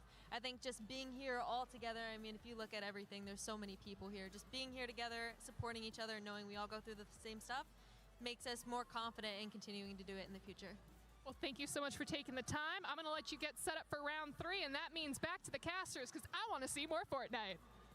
We do too, Avalie. Thank you so much, Somerset, for sharing the insight there. Of course, I love the comms coming out. And what I love even more is that we have a leaderboard ready to go so we can see where our 33 trios are currently sitting on the leaderboard. And of course, in first place, such a build-up. Team Moxie, of course, after winning game number 1 and having a good performance in game number 2. I don't think it's too much of a surprise. Also not a surprise to see Team Nina up there in second place. Team Moxie did get a head, like they won the first game, so got a big start over there. Game number 2, those eliminations that they're still able to get is what's holding them in third place. Actually, the leaderboard. All right. 2 winners of Team Frantic Taco. Who you got, Chet? Any female pros you're rooting for? Definitely needed this swing in points. to stay in the running, right? Because again, we are starting to see a little bit of a point lead build up there for Team Moxie, but with Team Nina so close behind, you can't ever get comfortable. And this is back-to-back lobbies now. We have seen Nina's team essentially collected inside of that top 5. And so if they can continue to maintain that consistency, they'll continue to pose a threat to first place. And I know it's only game 2, but this is a really kind of neck and neck first and second place with a whole 38-point buffer between Team Nina and Team Alarming Amber. And we had maybe our predictions as to who will be at the top, but there's been a lot of solid, surprising showings. Even our duo of Turnt Sophie and Millie being in 8th place, even still after game 2. Is really incredible and very impressive. I love to see it. I think we actually saw them kind of playing a bit of a pacifistic start to the game, and I think that's something that we predicted because obviously going into a 2v3 situation is nothing short of challenging, and so instead of I need some water. kind of sneaking into the bushes, following other players while crouching is definitely favoring that play style for the duo competition. But Taco, I want to talk about the end game there because I feel like, you know, at one point we saw that there was 4 teams alive, but 3 of them were trios, and the trios were Moxie's trio, Nina's trio, and Somerset's trio. So to see the heavy hitters all at the very end there, I mean, it just showcases how hard and how much that they've been practicing. Yeah, and I think it's also a great kind of highlight moment because this is kind of the expectations that have been placed upon all of those teams that we saw leading into our top 3 of lobby number 2. But again, I can't stress it enough. It's awesome whenever you get that victory royale moment or even a top 3 to top 5 finish inside of this kind of competition, but you need to make sure that you are leading off into that halfway point with a really strong point buildup. And so it's fun in games, right, for Somerset's team, but they know they still need more, so there's no chance for them to put on the brakes just yet. They've got to keep the gas pedal going. And you heard Somerset in the interview. They're really settled and confident and trusting of each other, and that's kind of the big question you would have for any team here, where sometimes for a lot of these teams it's their first time competing as a trio. Maybe they don't have as much chemistry together. Obviously, there's a ton of scrims preparing for this LAN, but that kind of synergy takes time to build, and you're able to show up on LAN and really kind of listen to each other's calls, kind of like, oh, look behind, there's someone there, and to deal with those frustrations and to deal with those communication issues or that style on the fly is a lot to handle. Another factor, of course, within any Fortnite tournament, there is a level of RNG and Taco. These Eastern zones are rough. Yeah, I mean, we might call it a little bit of luck involved, but yeah, the mountain range zones are tough. But anybody that's been keeping tabs on some of the Cash Cup action, for example, it's been a relatively common, I think, seeing some of these zones pull over a little bit more of that rougher terrain. And another thing I kind of want to draw back attention towards, though, from Somerset's interview, that did it was like a beige flag for me when she said, yeah, the comms got so hectic. Yes. Because again, you find the Victory Royale, awesome. Can't be more excited to see, you know, another team put their name into the hat as far as Victory Royale contenders are concerned. But if the comms are going to be a little bit more scatterbrained, it can be difficult to maintain consistency through that. Could say the comms were frantic. Oh my God. You know, okay, yeah, no, sorry. I had to get they're one staying pun. on brand. I respect that. I had to get one pun in there. Yeah, I do appreciate, though, you know, they were paying attention to high ground, as these teams often do once we do get into Zone 9, and noticing that there was just, again, no one on high ground right now. A lot of these teams seem to be kind of staying to the low and middle ground. And Taco, I'd love to pick your brain on that. Why do you think that we're seeing a little bit of a passive take on height from Zone 9? I think that just really boiled down to no one realized that there wasn't anyone actually on height. I think that Moxie, Regs, and Daya became so fixated on just trying to clean house inside of the mid and low ground layers that they kind of just lost tabs on what was actually taking place more towards the high ground, because you heard it from Somerset. She's like, we were looking around waiting to see who's going to actually go for it first so we can challenge, and then we realized nobody seemed interested. And another team I do want to give a special shout out to, Reddish, Noel, Lola, doing such a good job staying at the front of zone once that zone did start moving there. And they had great heals, a great loadout as well. I mean, Lemon Kiwi, they're definitely positioning themselves for a good second half of the tournament. Oh yeah, they turned it all around in game 2. I mean, finishing 5th, getting 7 eliminations. They really got into their comfort zone. Speaking of Team Reddish, now they sit at 5th in the leaderboard, but this is just the most highly contested point of the leaderboard from 5th to 10th place on the leaderboard is a difference of 5 points. So this is just anyone's game still, and we still have 4 more to go. So this leaderboard is going to shift a lot, and anybody can kind of just choke a game and just end up at the bottom. Yeah, I mean, with 65 points going towards the Victory Royale winners, it's such a big chunk of the points that can really turn the tides, Taco. Exactly, and I think that one thing about turning the tides, though, is you got to make sure that you're still staying in control of the ship, right? Because you're bound to encounter some pretty rough waves, especially when you look at the level of competition that some of these ladies are bringing. And also, I think adaptability is the primary thing I'm trying to keep tabs on. Well, adaptability is important, and we on the desk here are going to be adapting to a new scene because we are ready for game number 3 of the Milk Cup Championships. All right, go game 3. Game 3. Just like that, we're already back in it. And again, I think that a lot of these ladies, they've had 2 lobbies now. The first place is Team what Team exactly Moxie. is going to be taking place, but again, you are still trying to find your footing in a sense for those that haven't managed to actually secure placements inside of the top 10 so far. And it just takes kind of one close. really good placement. Like kind of Kelly said, like that 65-point victory royale can change your entire tournament perspective or prospective, I should say. So we go to game 3 with everyone loaded in. I'm guessing sticking to the drop points and the medallions really helping teams like Moxie who've finished back-to-back top 2 with 1 victory royale in there. And obviously Team Frantic is up there, being usually around the Reckless Railways. We'll see if Team Nina can do well with usually going for those Sovereign Shotgun mythics, but yeah, early game. And this is to be expected at this stage because the teams that have been prospering, there's no real reason for them to stray from their initial game plan strategy. They've just got to continue repeating it to the best of their ability to find that utmost level of success. And Regs, Moxie, Daya, even though I know that they're definitely still content to have found a top 3 finish in lobby number 2, it is evident that everything outside of first place is a no-go.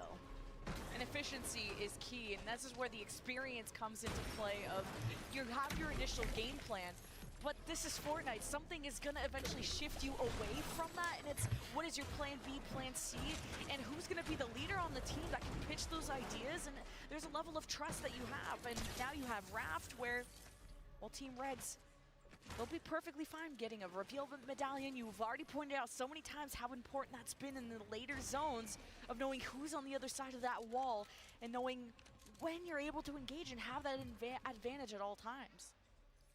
And I think one of the more surprising factors even for Moxie, Daya, and Regs is that they're not even trying to pressure teams that are a little bit more towards the outskirts. Think like the coastal columns area that are the even further southwest on the map, but they're actually just choosing to move out almost immediately after they gather everything they want.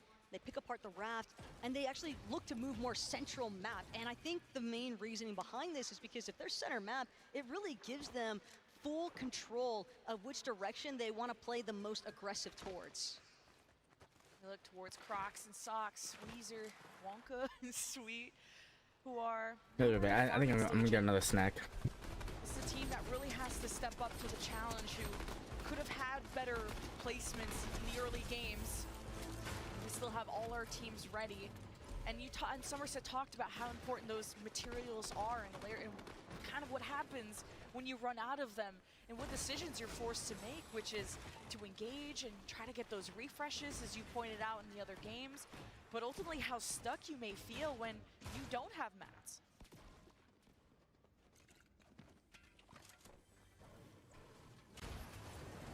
Moxie, Daya, Regs, though, again, just continuing to ensure that there is nothing that remains here at the raft. I always think it's funny, though, when you factor in, like, Emma Frost, for example. You ever wonder sometimes if the NPCs are thinking, like, I actually don't stand a chance in this fight. Just trying to work my 9 to 5. If only they knew they were up against Moxie's team. Yeah. They're just trying to go about their day. Everyone's trying to go about their day, and then there's Team Moxie, but it wasn't a back-to-back victory royale, but it's consistent enough to stay at the top, and they don't need every single victory royale, but if they keep on this top 3 streak, you're easily going to get a huge chunk of that prize pool. And again, headed directly towards that launch pad, and that's going to really dictate where this lobby continues to unfold for them. Getting some eyes on, though, team over at Grand Glacier. All right, Alarming Amber Just need a and quick snack. Lee, and again, they have found some relatively solid success so far in our first couple of lobbies here today, but they've got to keep the pressure going. And it's almost one of those factors, Lemon, where players can have a good performance, but to make it a great performance, to take it to that next level, that's going to be the element that Alarming Amber's trio is really going to have to unlock for this competition. And speaking of that squad, like why I said it was so surprising is that Alarming Amber's team got the very last qualification spot in our third qualifier, and they're absolutely crushing it. They're third on the leaderboard at 100 points. Yeah, they're 38 points behind second place, but they're in a comfortable position where they just have to maintain where they are. One thing I do find fun, though, about the fact that this Milk Cup Championship from Gonna Need Milk is presented in a LAN environment is that everyone is on the exact same ping. And for some of these ladies, that means it's even better ping than what they were using from the online formats. True. So there's some real opportunity I don't think here it can't be for zero, some of right? these ladies to not only continue developing their in-person experience, but also just to get a better feel in general for how they want to actually try and control their own fates inside of each of these lobbies. As Mary off the launch pad, continuing to just wrap around these western fringe sections of the map. It seems as though the dead side rotates seem to be the focal point for this trio. It's a good spot to be in, where there's no teams nearby, but you're on the fringe of the zone, so if there's anyone that's going to be guarding that edge, you're going to be facing a disadvantage. But this is a team I'm excited to see more of in this tournament. They're currently 28th on our leaderboard and hoping to rise above, still staying around the same 20th-ish placements, but the eliminations are important. Big fight kicking off here, though. Sophia, No. Mari, Smiley under some heavy pressure control. Smiley from a distance, though, looking to provide the backup, but towards the high ground, she recognizes Mari, Vanessa. They've already got control of this position. Vanessa's got to be careful. Smiley looking to crack open one of these walls, but Smiley, she is so aggressive and unabashedly so. The fact that she hasn't eaten a single shot in exchange here is incredible because she has been fully exposed for the most part, but at the same time, it's Vanessa that's trying to deal with the pressure that Smiley is applying, knowing that she's in this split position between Smiley and Mari, and surprisingly enough, Smiley gonna continue to create some more distance. A third party has been scouted out, and that's gonna be the call for a disengage. Man, these underworld dashes are gonna allow you to either be aggressive or to disengage, and at least you exchange your ammo for their mats, and you almost got Vanessa exposed. And hey, that little bit of tag damage is everything for that surge threshold. And now you found a moment of peace, but to the south of Grimgate is another squad. They seem to be headed, their leader seems to be heading more north though, so I'm not expecting an engagement yet. Kay could be in trouble. Mari and Sophia don't seem to have noticed yet. There's a solo running directly behind them, but fortunately enough for Kay, she's headed the opposite direction of where Mari and Sophia were at.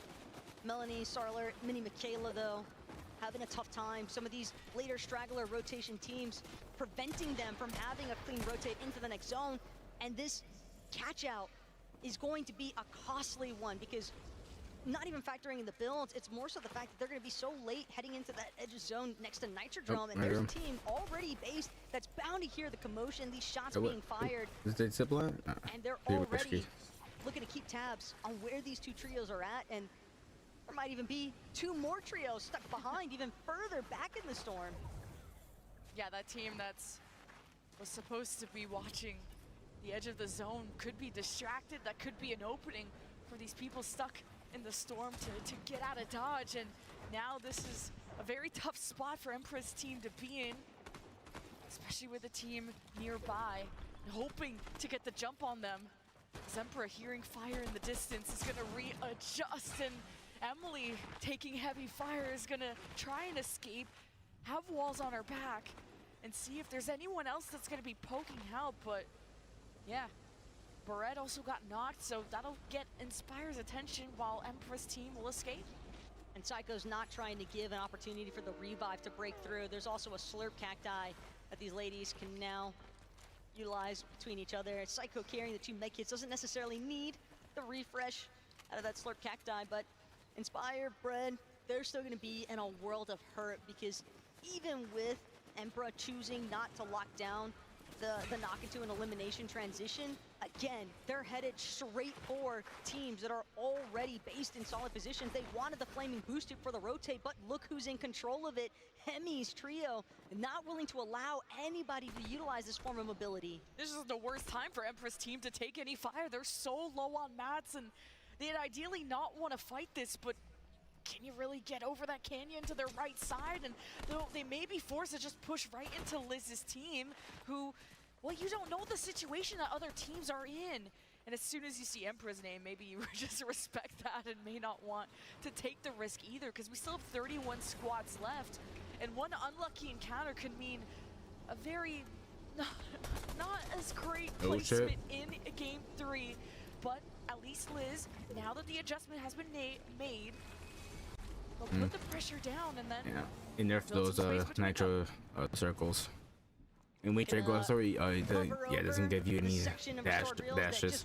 And at times you have to like, I heard people like you have to like jump in when you're going through it. If you don't, you're gonna die fall damage by going through that nitro circle. But Kitsy, Emmys, Liz be tweaking. They don't want to stick around in the sky for too long, especially when they're noticing some of these surge bases off in the distance. It's a real easy opportunity for teams to connect some surge tag damage onto them. As Somerset frantic. It looks like they're trekking a path straight for Doomstadt. Yeah, with that victory royale, Somerset's team propelled themselves to 4th place in the leaderboard. A lot of expectations that they should remain in this position, if not surpass it. Audio cue for the reboot van. There might be trouble brewing for whoever it is that's trying to unlock it. The fact that it was cut short leads me to believe that they came under pressure already. Now Somerset just exchanging fire, already taking some damage to the shields. Somerset, her teammates, they just leave her to keep watch, but not feeling too nervous about the situation they're in with all the space and no threshold to worry about, no zone closing in to alarm them. And Arising is at the top of this mountain and is going to force Somerset's team to use mats to protect themselves until they're ready to fire back at the best position. I think more importantly, though, the main reason why Somerset chose to abandon that bush is the shots that were just hitting her, seemingly accurate. There's probably some odds that somebody from Elz's trio likely has a thermal scope and was able to scout out exactly where Somerset was trying to stay positioned inside of that bush, but that's not a fight that Elz's trio is willing to take just yet, kind of recognizing the fact. You can tell just the way that players look to protect themselves, what builds. Okay, we have to give more respect to this team. Oh, Rennie, the 3, 2, 1 countdown. Fortunately, it was only Els looking to take shots. Shields not even fully cracked, but a lot of damage done. And Rennie now fully aware of the fact that they've got another team rotating closer to their south side. And that kind of patience out of Arising's team is what turned everything around in game 2. They finished 7th with 3 eliminations, and that really helped them out in terms of where they sit in the leaderboard, really in the middle of the pack. And you want to not be too eager to do a ton of damage. That also reveals where you are. You just have to look at where you are in the mats, and speaking of someone who has a good amount of those, Maddie, Sparkles, and AFK, who sit high, but have to go near the edge of the zone.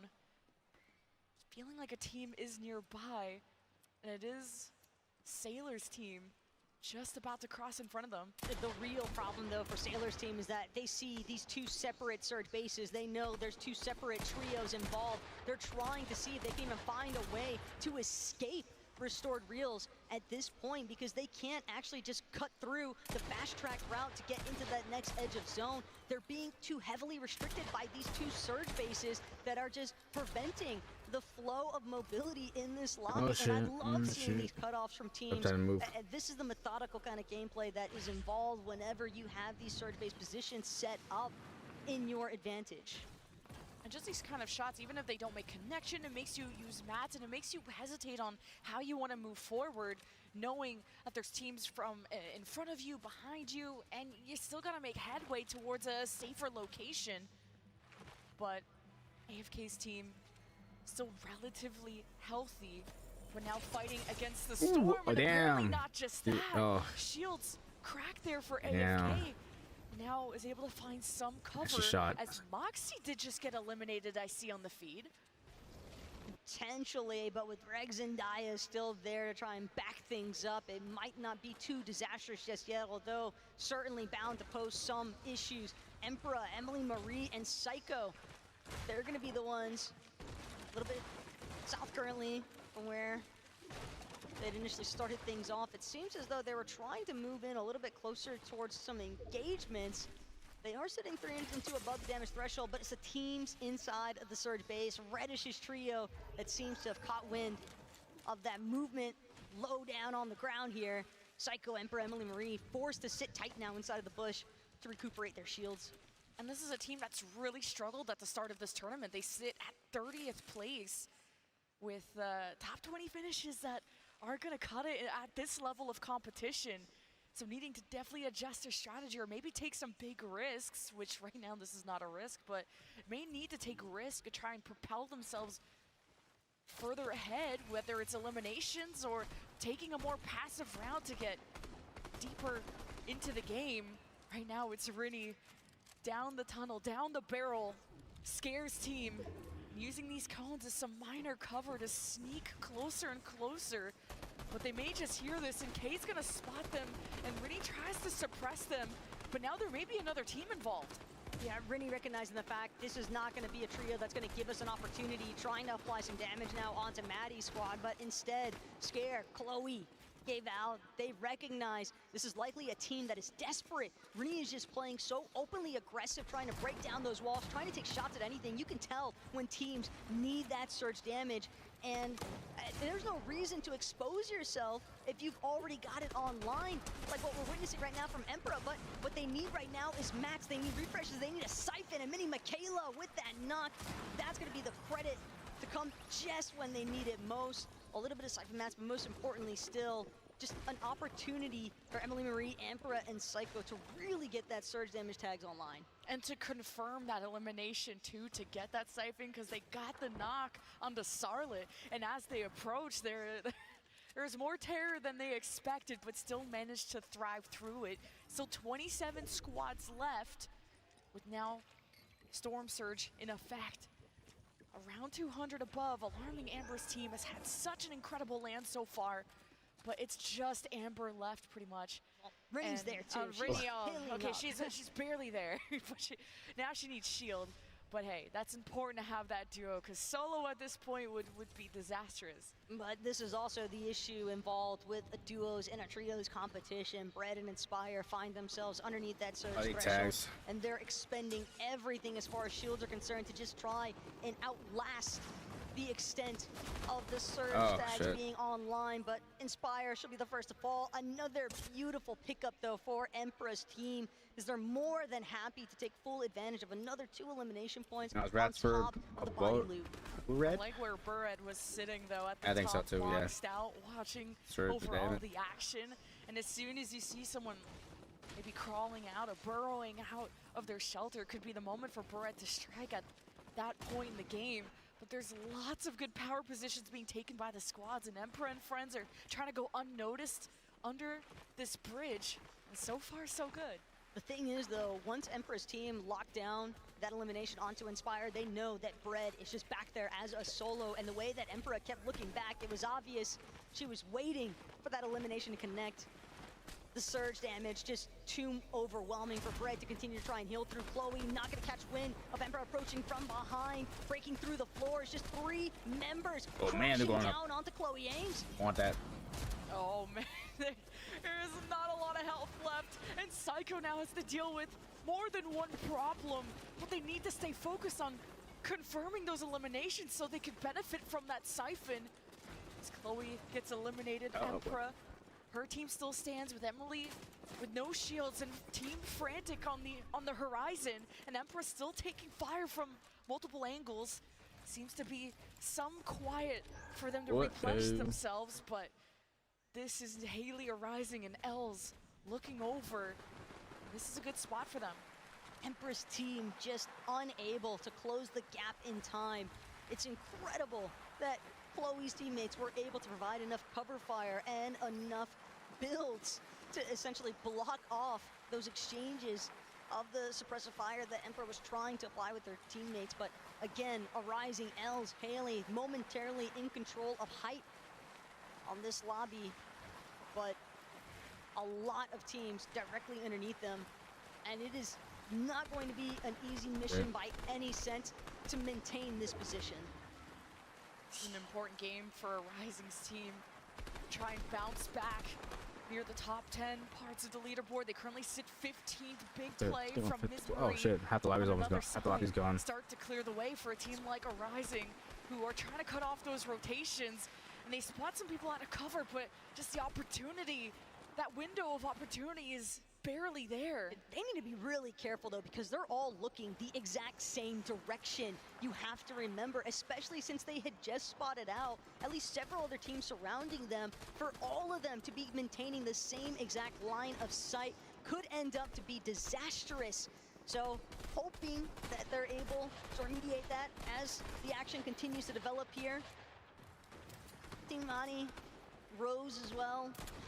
Again, they were working from below Arising's trio. They haven't managed to find the shots that they were hoping for, but they've at least put focal points now for Els' trio to pay a little bit more attention, making sure they're maintaining separate lines of sight.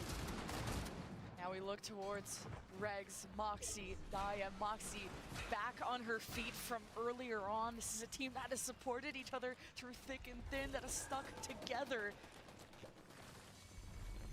And now to be able to be brought back to full will be big.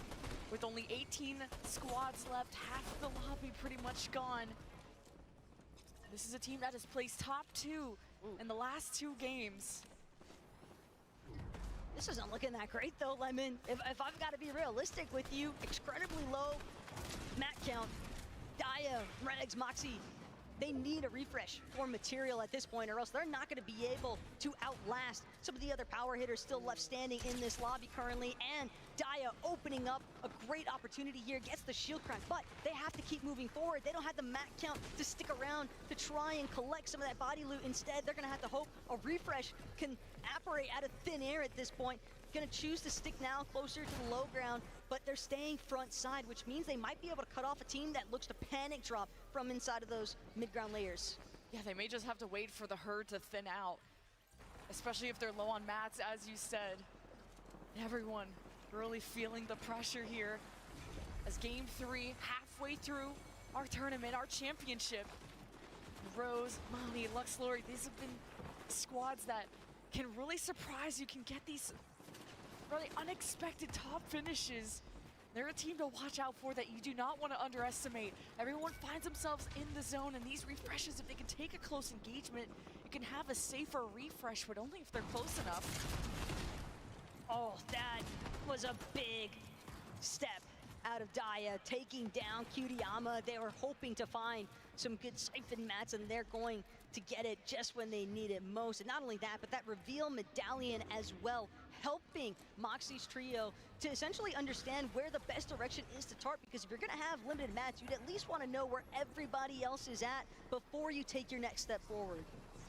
Speaking of steps forward, Alina went down the wrong alleyway, just got jumped. So it's Velkson who's gonna have to abandon ship, really just keep the ship sailing. At least she's healthy, but with no match, she has to work with really what's available and what the path is already carved for her.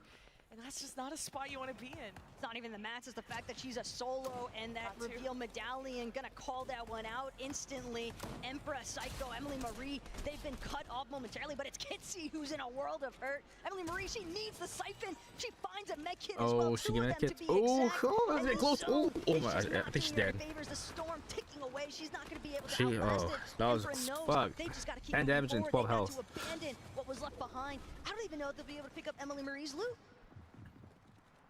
Emily falls, and it's just Psycho and Emperor, but making top Shit, 10 bro. is pretty huge. Have probably a better mat situation than others, but Rose right in front as Emperor is just focused on collecting what's left, I guess. Oh, wait, oh. that was all a bait. The loot is not free anytime soon. No, that is free. Psycho Watch your rolling down back the there. hill. He's Oh, now trying to get revenge. Emma knocked as a result. Siphon gonna come through now. Psycho back to 200 HP, hoping to apply some damage here onto Lily. And if Lily's not careful, Psycho might be able to connect, but instead, this solo mission has now been sent for the retreat. She's gonna have to wait for a different opportunity. Noah Lake might be the next victim.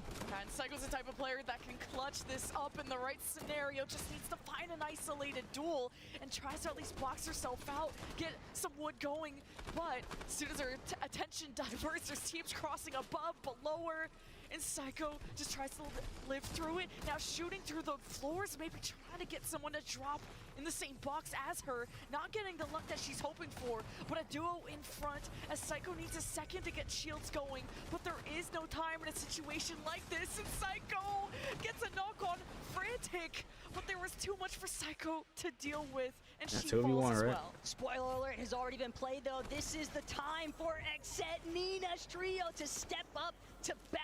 They've got an open road paving in front of them for this victory royale. A trio looking relatively healthy. The mat count might not matter as long as they connect with their shots. That's what Vanessa and friends hope to do. They tunnel down on this team below them, and Lily is exposed, out of shelter, out of hope. Lonnie and Rose can pick up the mantle. They're protected by at least metal. A little bit of time for them to just try and weasel their way out and just hope to stay in cover, but Vanessa, Vader, or may even drop on them very soon, using the natural tree trios cover. left. They're done wasting time. Okay. Rose is knocked, now eliminated. Monty is next, and the victory royale goes to Team Nina. The 12 eliminations, though, is what I can't help but notice. And For when three, you've so 3 already games, been hovering each that different top team won. section of the The leaderboard, 3 games. Moxie's For those 3 team, games. this might be Okay. the time to start sweating, See. Lemon, because Will we see this another back-to-back? is exactly Same team what winning next game, Nina's team and the needed rest? to try and play leapfrog on Or, that or is it gonna leaderboard. be each team Oh, they are wins so each hyped, game? dude. This is their day, hoping to X out on any team. Second, third, and now a victory royale. They find themselves at the top of their leaderboard. Well, we gotta tally that up for y'all, so don't go anywhere. We'll see you after the break.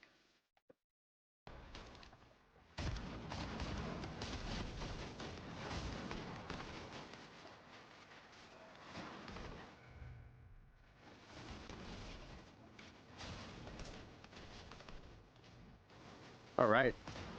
So first 3 games, a different team won. Yeah. I think Team Mox was. Let's see. It could be changed. I don't think Team Mox is in that first place. I think I only seen the leaderboard they showed once. Oh man, I may have missed it.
Yo.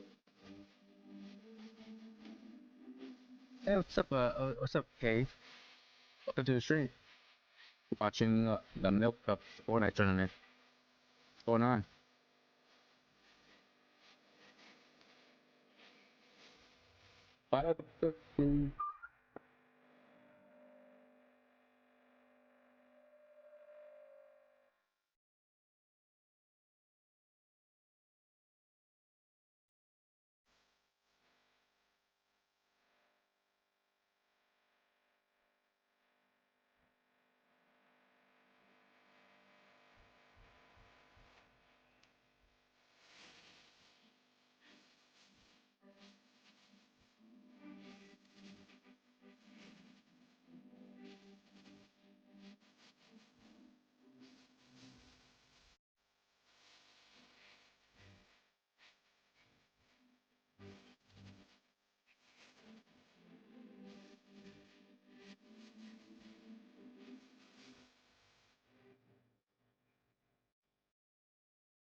All right, so this is game 4.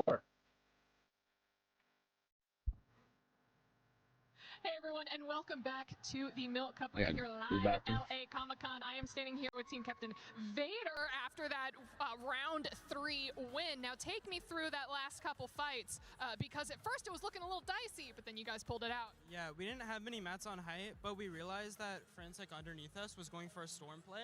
So the biggest thing we did was just all sticking together. We were all right on each other. We had the same mindset. We knew what to do, and it works out well. 12 elims for your team there. That's got to be racking up a huge amount of points. How do you feel about your placement and your standings at the halfway mark of this tournament so far? I mean, we just took first place now. We're in first by 30 points, so I'm obviously very happy. But we've been playing super consistent, and as long as we keep playing our own game, I think that we can win. Okay, next up is the most important question here. Your entire team was showing off a little bit of the swag with the skin. So walk me through, why do we choose this skin? What skin is it? And what does it represent? So it was really Nina and Vanessa's choice. I didn't really choose the skin because I don't have very many. But we're trying to say kind of incognito so no one knows. But obviously it's a very nice skin. But I don't know. It's kind of cool though, because while I focus on most of the IGLing and stuff, they focus on getting the kills, a lot of that other team planning as well. All right, now halfway through the tournament so far. I wonder what was the reason for the cold delay. Were they getting DDoS hackers? Who do you think is your real Or did the internet really was that bad? ladies here today? I'm mostly looking at Moxie, Dia, and Regs. They're probably the best height team here, and most of the lobby is scared of them, so they have kind of that aura. But at the same time, My guess probably the Milk Cup's again around like 10. Hardcore, but again, anyone can take this. Thank you so much, and congratulations on that win, and best of luck to you.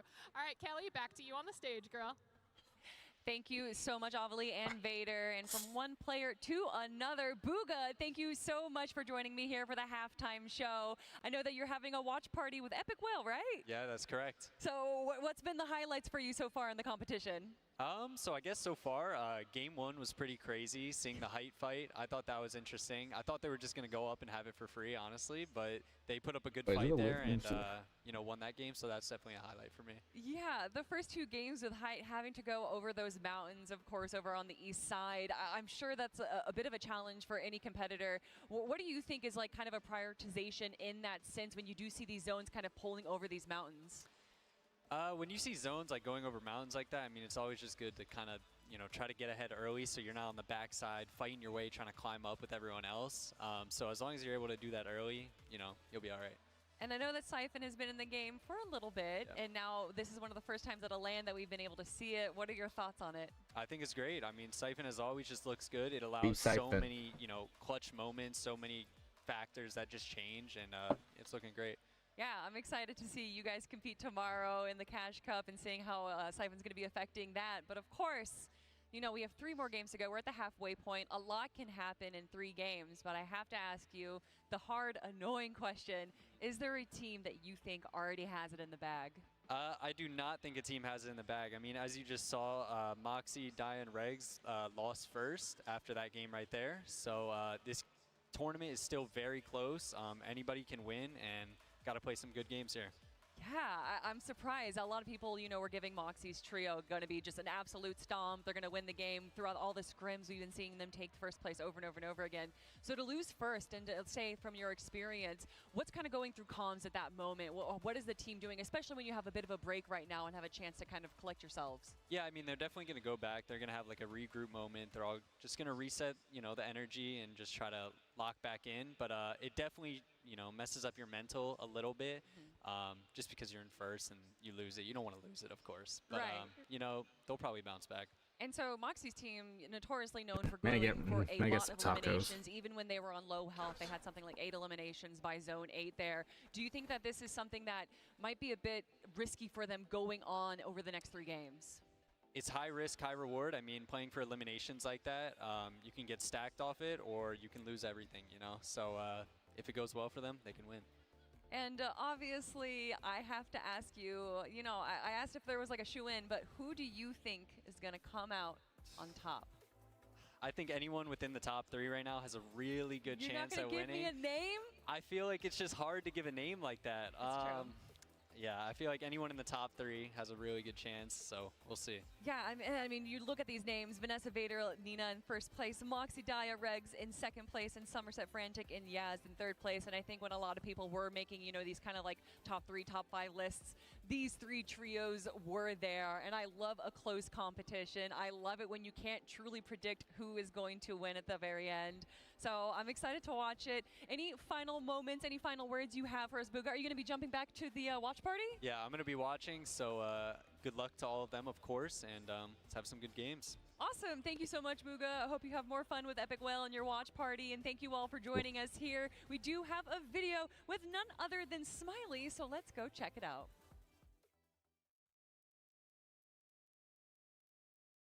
From Florida, I'm the IGL of the group, and my team got first in the Team Nina, Team qualifier. name's first, Team Sophia. I'm Nina, originally second from place, New Team York, now Moxie, third place, Pennsylvania. I'm Team the fragger Frantic, of the trio, and I got first in the Milk fourth, Cup finals. Avogalina team. Hello, I'm Mari and I'm from California and I'm the support of the trio. Okay, so and I Mike's got in first second, place so- in the Milk Cup qualifier too.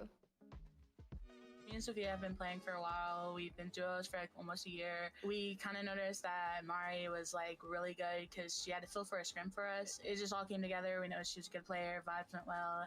Some of the challenges of Oh, yeah, joining sorry. the trio There's the as, rest of the team. like the third You member can't see it. late, All the was team probably trying to leaderboards. keep up with them, and like they had been already like landing at their drop spot for I don't know how many seasons, and I had to kind of like learn, just try to keep up and not drag them down. Okay.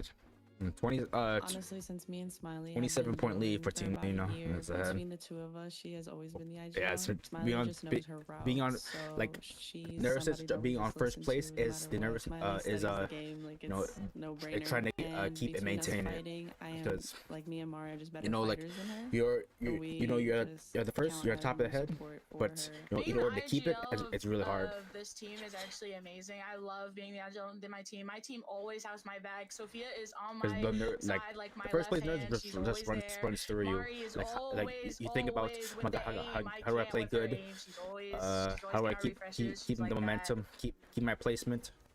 A lot of things about, We've you know, landed especially when playing Underworld since we Fortnite. were playing before. I mean, we used to play ranked, and the only places we would go was Pleasant and Reckless, but they weren't the spots for us because they were I would say like so we to ended me up just going like try Underworld. to keep a cool, maintain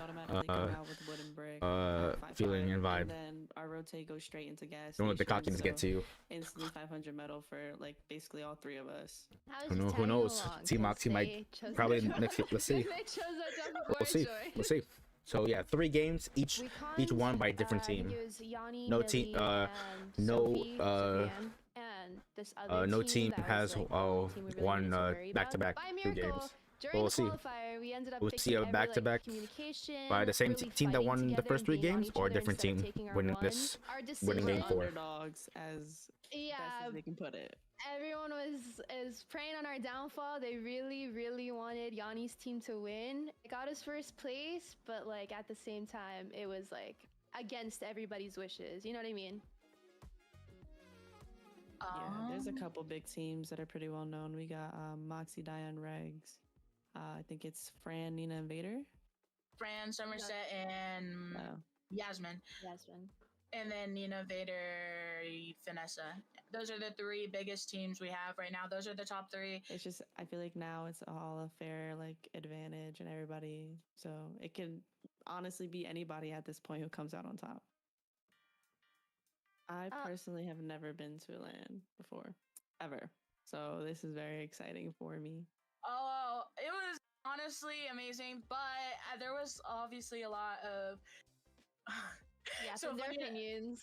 Yeah, they have their opinions, but it was also because my fly was down and no one told me. Oh my god, so it was really embarrassing. Wildly. And nobody told me. I'm so sorry. I'm so sorry. What's my favorite type of milk? Honestly, I love plain milk. And let me tell you why.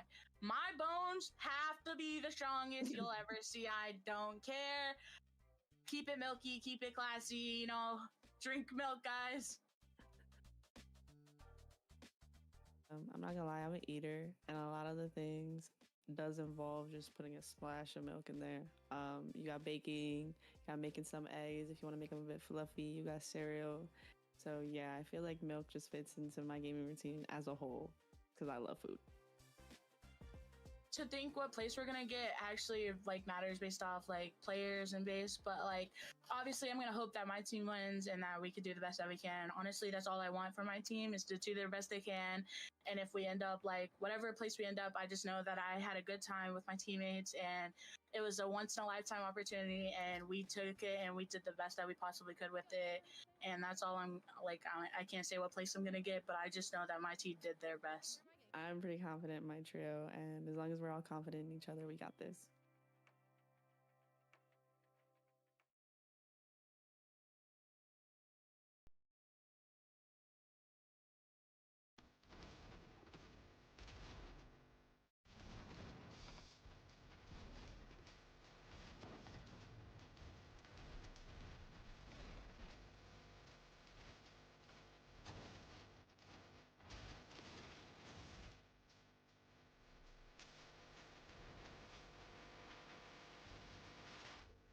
Wait. Did they reset the countdown clock? It was like 4 minutes, like literally a couple minutes ago.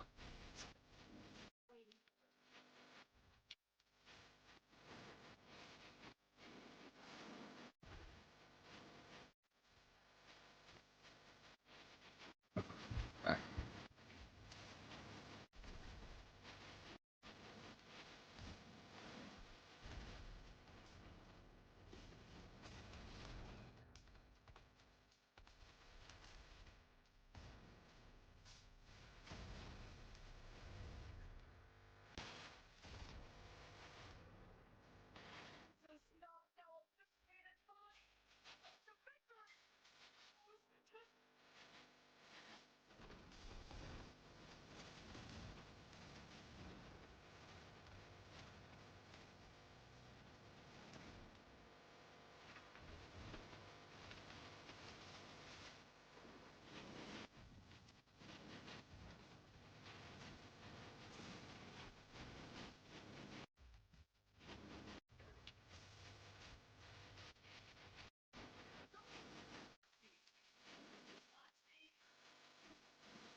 And welcome back once again to the Milk Cup Championships, brought to you by Gonna Need Milk here in Los Angeles at the LA Comic-Con. We just wrapped up our halftime break, making sure that our competitors are rested, ready, making sure that they're ready for the second half of the competition, because what an exciting competition it has been so far. And we're going to be talking about Game 3 in just a second. But I do want to remind everyone that we have a V-Bucks gift card giveaway going on right now. Yo, give it if here. you guys are in Twitch chat, And you the guys are V-Bucks, watching, bro. make sure that you are spamming the winning team's captain after each game. And we're going to be rewarding one lucky winner after each game for 2,800 You should give V-Bucks to everyone who's like waiting patiently, bro. Make sure that you're The signed patience up and ready to like go, what because you're no not doubt gonna was gonna miss run those out. V-Bucks. And also we have a secret Take V-Bucks a million giveaway. V-Bucks. Pay attention to the Million graphics V-Bucks, and well, everything then that are I'll- popping up I'll on the forgive. stream, because you might Then everyone notice will something forgive. unique for Yo, a what up, chance Bex? to win some more What up, V-Bucks. Bex? But let's take a quick look at the leaderboard, and after game number 3,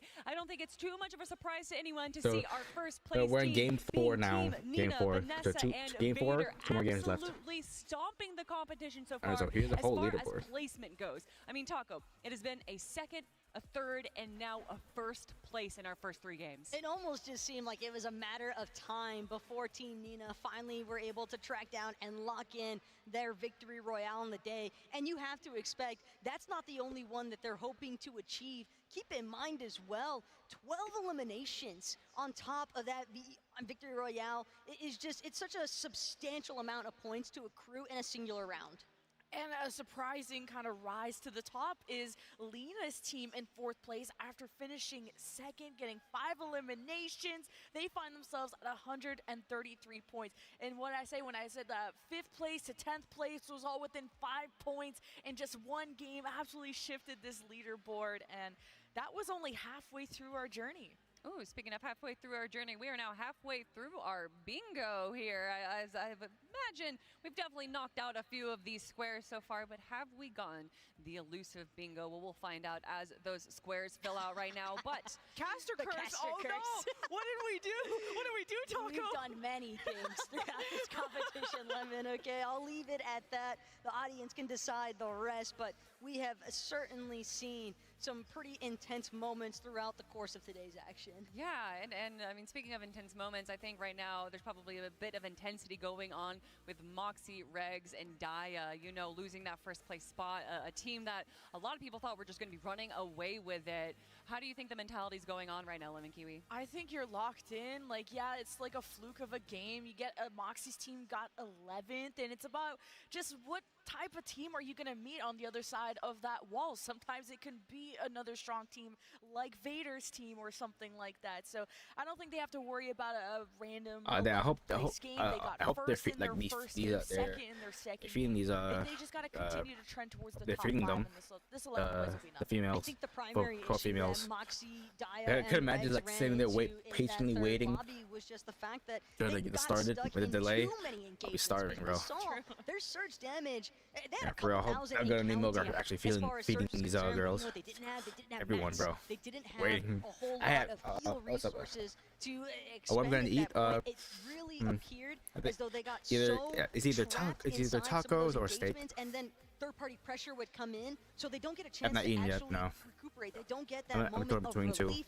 And the fact that they Tacos or couldn't steak. even actually make it to the body loop consistently for the teams and players that they were applying that damage onto, getting those eliminations onto, I think it kind of What about you, is X? impressive to me that What did you such eat? notice of that sort of Or action and have you punish eaten them already? for it. And it's rough, like you were saying, once you've entered so many engagements, you lose those materials and you lose the healing opportunity as well. There was a moment there where Moxie was incredibly low health. They did have some shields there, but obviously Y heals is very important once you do reach the end game. I'm keeping my eye on a team like Luxlori, Rose, and Mani. They got 3rd place in that 3rd game, and they were really struggling in those first 2. So if they can keep up kind of surprising the competition, sneaking their way into these deeper zones. Are you gonna I eat think we pizza can- rolls? we can That's pretty see dope. a team like Rose really stand to the top.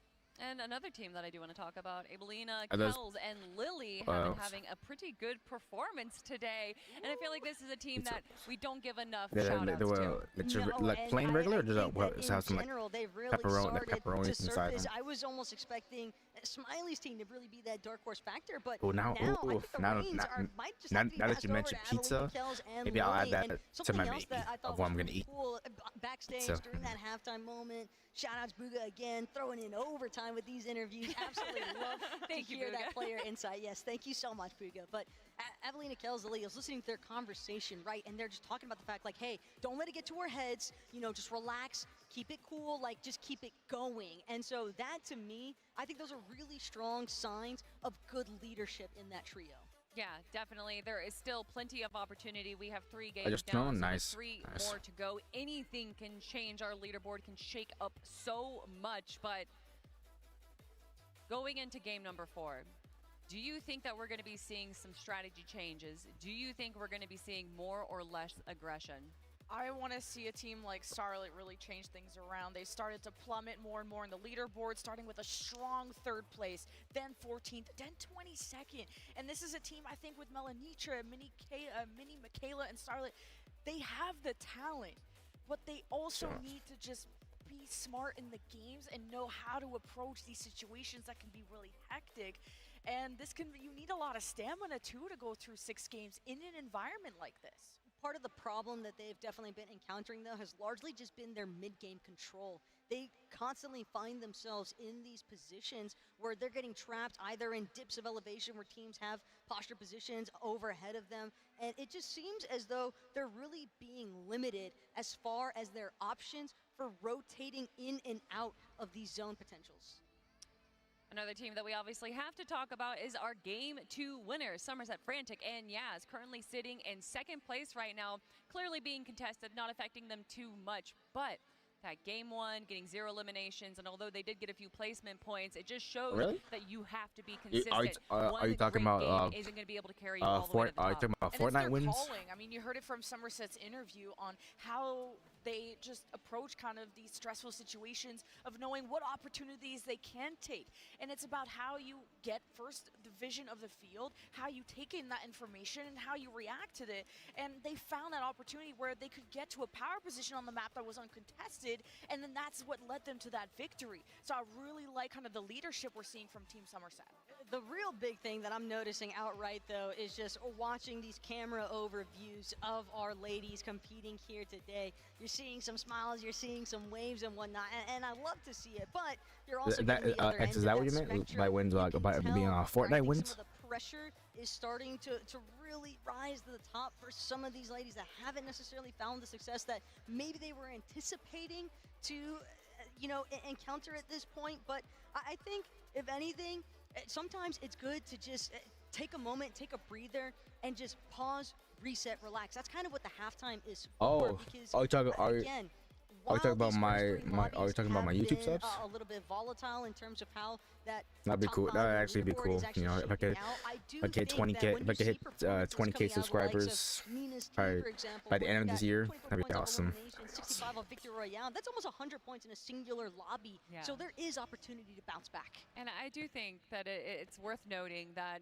even if these teams Yeah, that are that, on the and lower also end of the also leaderboard making don't a have the performance that YouTube they want, partner. being able to get this tournament experience, getting able to get this LAN experience is so important. And something else that's important is game number 4 is ready to go, All right, everyone. game 4. So let's Game 4. get Let's get into it. the battle bus. Woo, 225 points for Team Nina, sitting comfortably at number 1. Well, how comfortable? When it's 7 points that Team Moxie trail behind them. With What 50 do you think, points chat? between second and third place, Mostly but on my this can YouTube shift channel, at I just any been time with the uploading right like victory royale. playing different games, like each part. But I'm thinking about uploading some Fortnite videos as well. Like let's say when I play a Cash Cup, I upload the whole gameplay onto my channel. Nessa, Vader, and Nina can just continue to maintain at least 5 or more eliminations per lobby for 4, 5, and 6. And then on top of that, maintain top 3 placements as well. It's going to be very difficult for Moxie, Daya, and Regs to overcome that unless they're able to translate some of these second half lobbies into victory royales. And I like that you brought up the mid game earlier, because that's what can kind of cause these inconsistent placings. Oh, because Doom you'll have the Castles. team Oh, that's Castle strong, Doom. But then we'll get cut off on rotations, Ooh, or am I down? we'll not have really great vision of the Who wants it area more, and though? cross and get kind of unsuspecting shots. So gotta be careful of that mid game, because in terms of the early game, it's another day at the office for these ladies who have been competing maybe for just a year or two, but have been playing Fortnite for ages. Exactly, and that kind of experience as well, the kind of knowledge that comes with it. As teams continue to strip apart their landing spots. Female Clix' trio, though, another one of our teams that I think we were certainly, I don't want to say expecting, but you know, I was excited to see what they would do, because when they led off Qual 3 with such a strong performance, even though it was the final Milk Cup qual, I still think that it was obvious there was so much potential inside of this trio, and I just want to see them manifest some of those moments that we got from that Qual 3 performance. Hope to see them bounce back. Because you had told me, you know, Team Smiley being your dark horse, but still in your top 5 of a team that can really get to the top, that can get that crown. And even for Mari, I mean, her first time competing was just this March. And look at what she's able to accomplish, and the squad is looking really stacked after Team Smiley won qualifier number 2. And even with a different roster in another qualifier, this is the one that has really assembled all the great pieces. I think one thing that might help with a recovery tour out of Mari, Sophia, and Smiley is they might need to just start playing a little bit more aggressively around some of the weapon bunker spawns that are available to them once they start to trickle out of that underworld drop. Because keep in mind, Karen's Crossing, you're gonna have to deal with some potential overlap from other teams that are also looking to try and rotate in for those weapon bunker spawns, but we know just how potent of a fragger Smiley can be. And so I just want to see her go buck wild. I want to see her jumping into players' boxes, because that's what she did in Qual 2. And I do think that she has the capabilities, especially when she's got the supportive measures coming out of Sophia and Amari.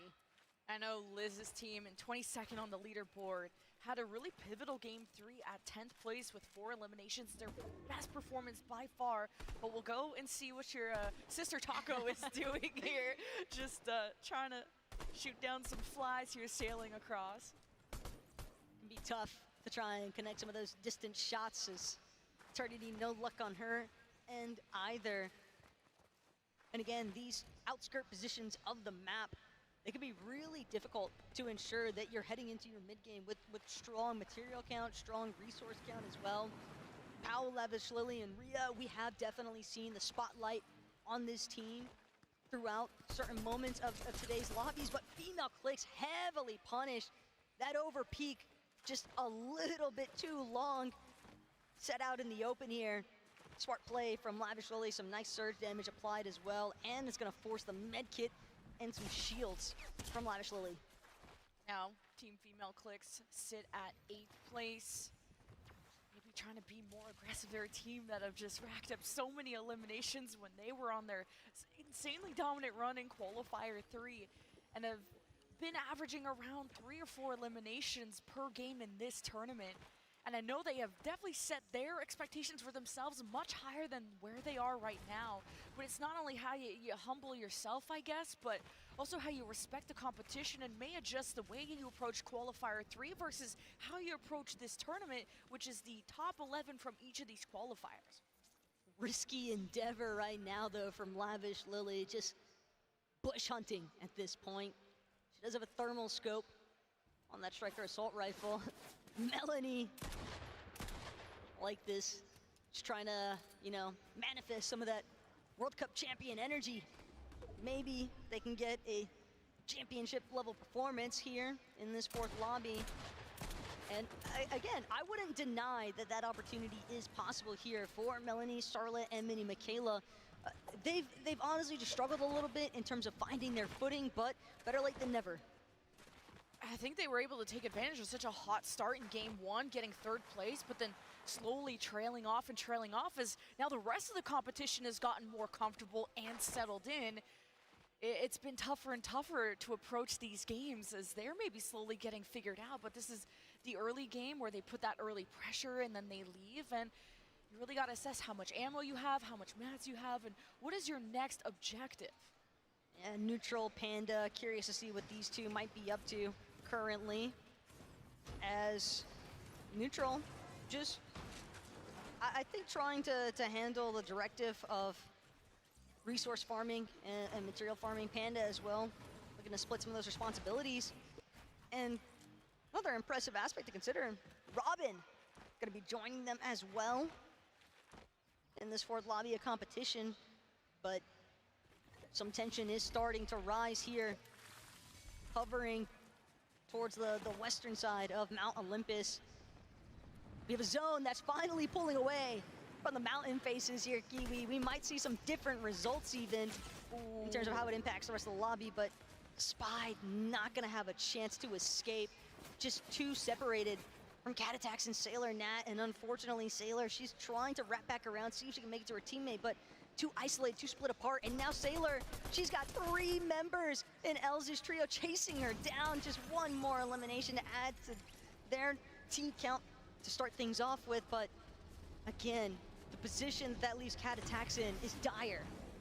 And Sailor just got so tunneled thinking she was in an isolated 1v1 with someone on top of a hill and then got third party. So that's why you really gotta choose the prime opportunity to put damage down, and they must feel like they're below the surge threshold and feel like they want to get ahead of the game. Unfortunately, the game got ahead of them. So 31 squads left. We go and check in with Delph, Mystic, and Inspire.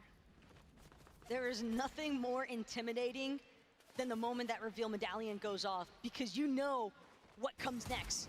And that's Moxie, Daya, and Regs. But first of all, Els, a box that she didn't want to be stuck inside of. She gets eliminated. Cat Attacks with a bite back. She's not gonna roll over and just let herself be eliminated that easily.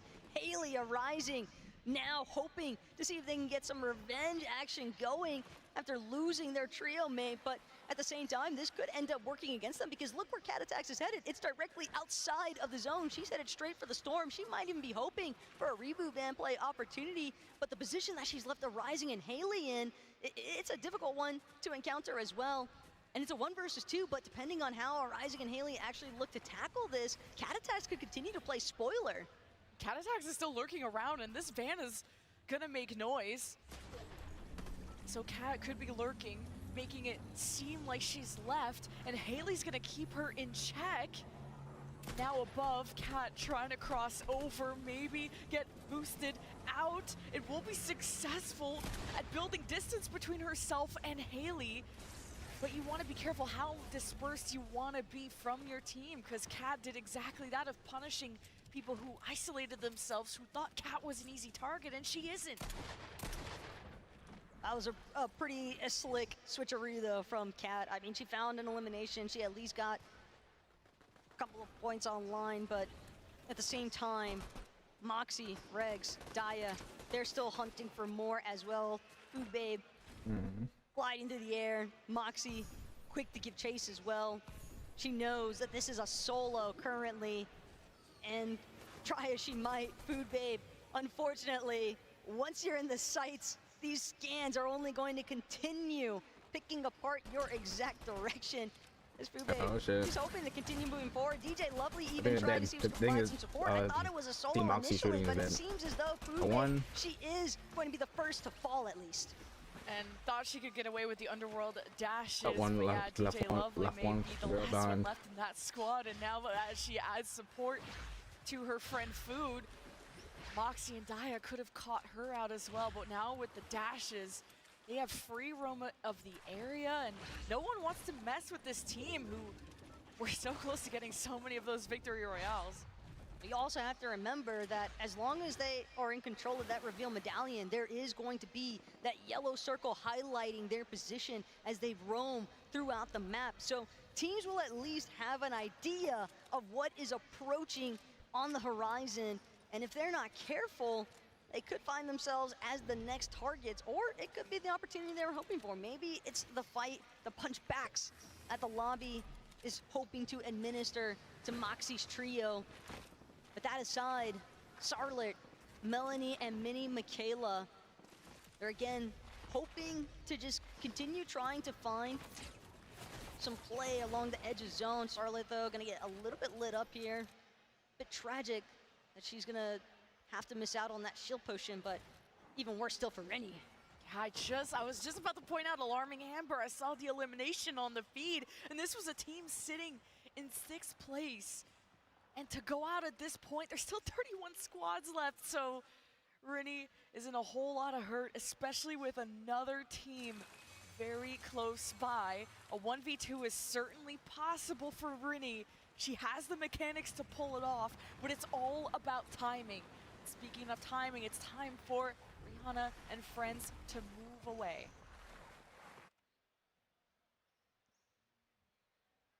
A little bit of a lull in the pacing, though, I think, in comparison to what we were met with in that third lobby. Part of that, though, probably credited towards the fact that we are watching this zone go the opposite direction of where every lobby has been before this, right? So when you're looking at teams having to cover more of this central map terrain, it can be very difficult because you are relatively exposed. But I love seeing this out of Avelina, Kels, and Lily. They're not worried about what everybody else is doing. Again, they're just preoccupied with focusing on what's been working for their game so far. I mean, 100 Duo south to them. And I think Lily and friends would be prime to take that fight. All depends on where they think they are in the threshold. Go check in with Lily, Lena, and Kels, engaging on a few teams to their west. There's even a tower ahead of them, so it's got to be very careful how you want to step through. Now Sophia, Smiley, Mari, one of our most accomplished teams here, dropping down, taking fire, trying to find a layer, but also where is the source of danger coming from?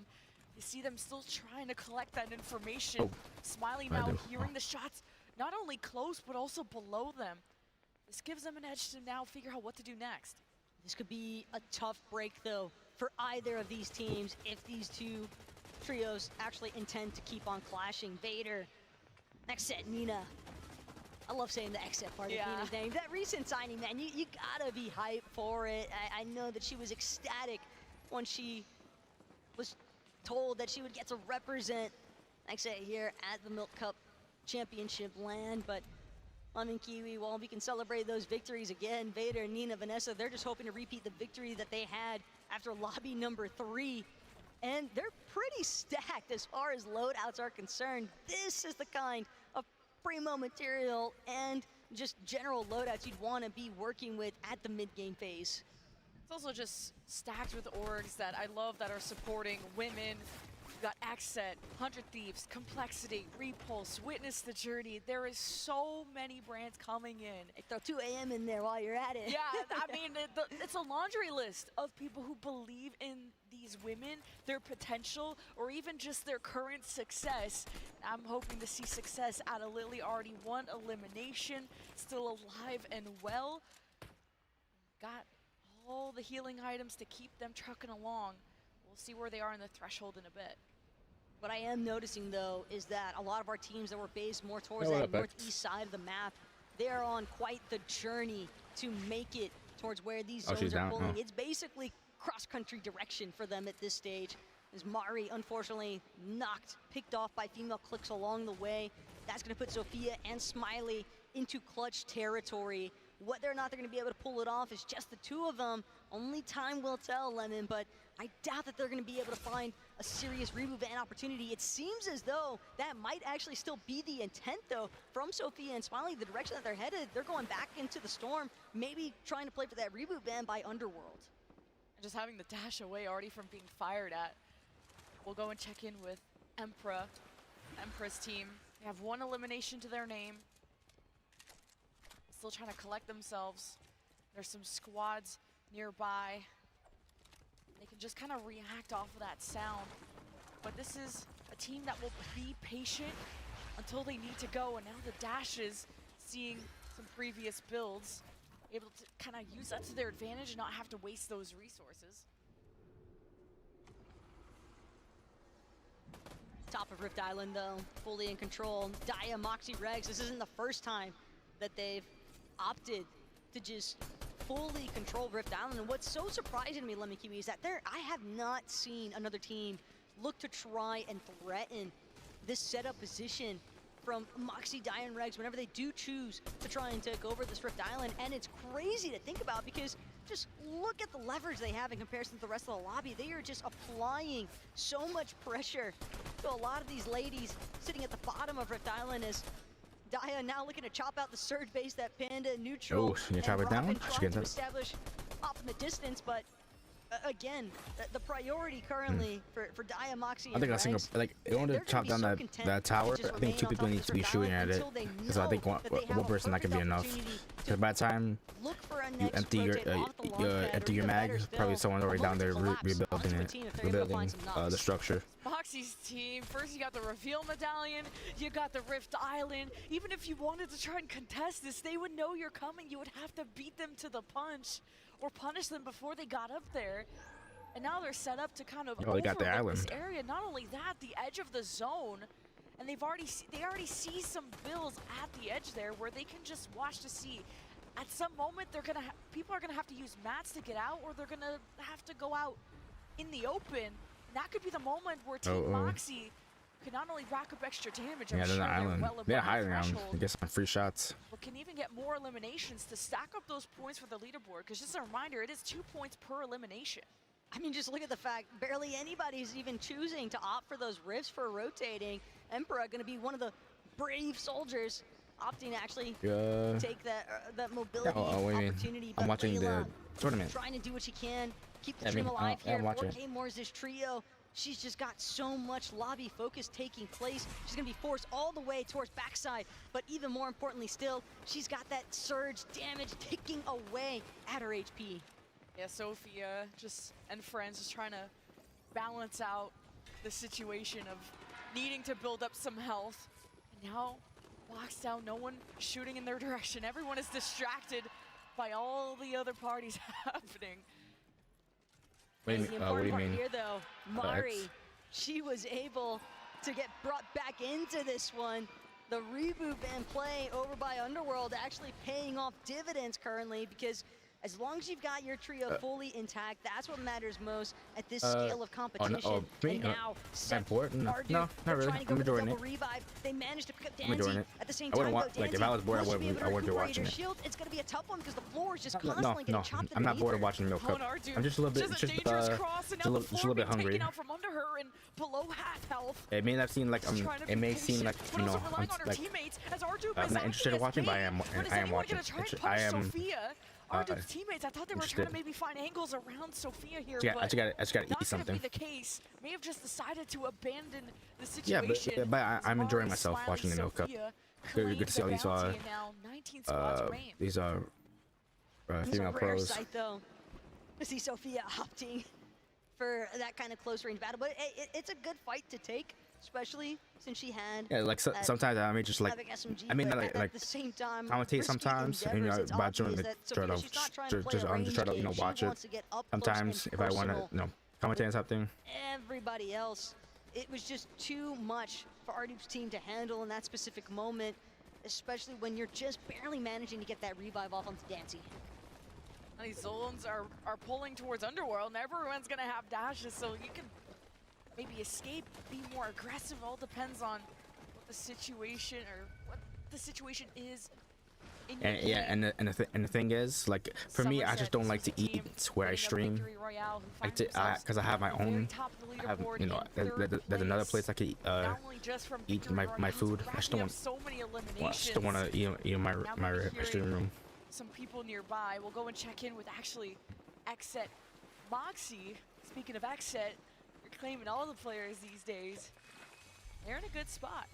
Yeah, I like there may be like some exceptions where I do eat in this room, but this is not one of them. Absolutely stacked for loot, but Moxie lowers her guard for a moment, immediately punished for it as well.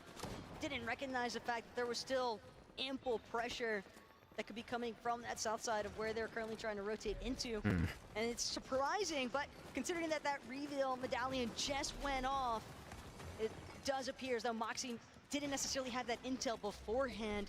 Gotta be careful not to depend too heavily on the scans from the reveal medallion. Starting to figure out how we got the caster curse on the bingo card of, oh, they're doing great. Immediate shield crack, but they are still standing. And it's tough to want to challenge a team like Team Moxie knowing they have the reveal medallion.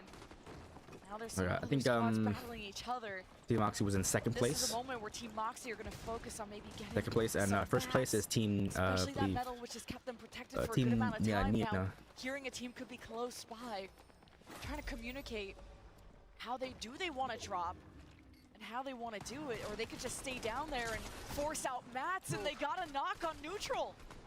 They're about to full drop if they want to. No, instead, Moxie gonna prioritize staying ahead. Okay. Oh. They're gonna continue to wrap, hit immediately for front side of this next zone. They know that there's a team that was trying to take that prime positioning away from them, but with Moxie, Regs, and Dia closing in so swiftly, the opportunity has now fizzled out for the rest of the lobby, and it's breaking straight to height.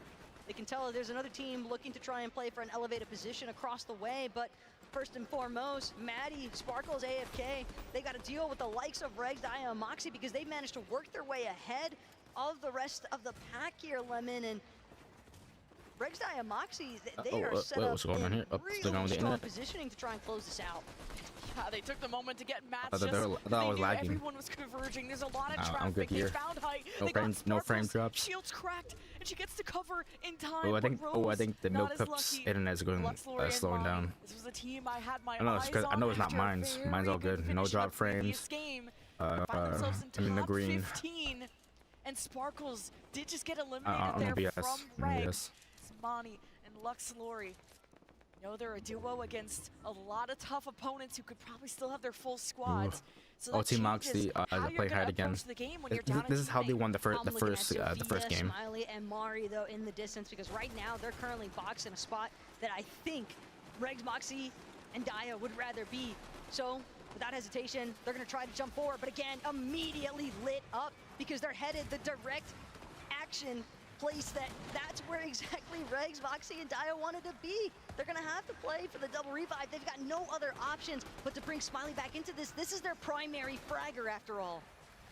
You're so happy to have all your teammates back. Such a good set of eliminations too, and a strong start at 15th place, or at least 15 squads left, but that is going to be trimmed down very soon as Velkson, really the only one standing. Her two other teammates just got She's alone. Oh, eliminated. she's a Here's solo fire though. in the distance. She could Oh, she only has one med kit. try to break inside And of these it's getting boxes, play for peace control, but maybe Tense, just oof, surviving and through Storm. the storm now, forcing everyone to make a transition.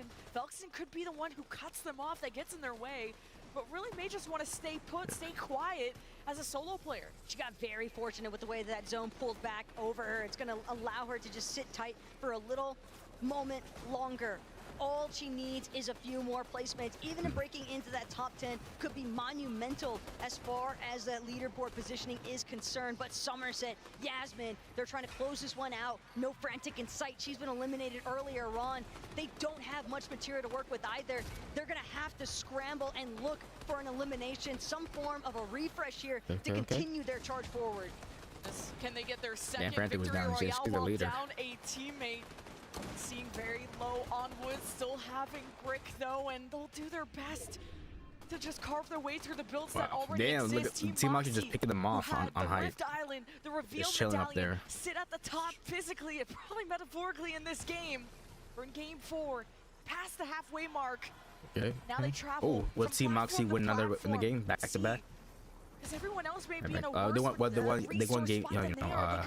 They won game. The first game. But someone who could be contesting a high ground Would be is the Yasmin first. and Would they be the first team to win another game in the Milk Cup? Millie, the best duo by far that we have here, are still trucking.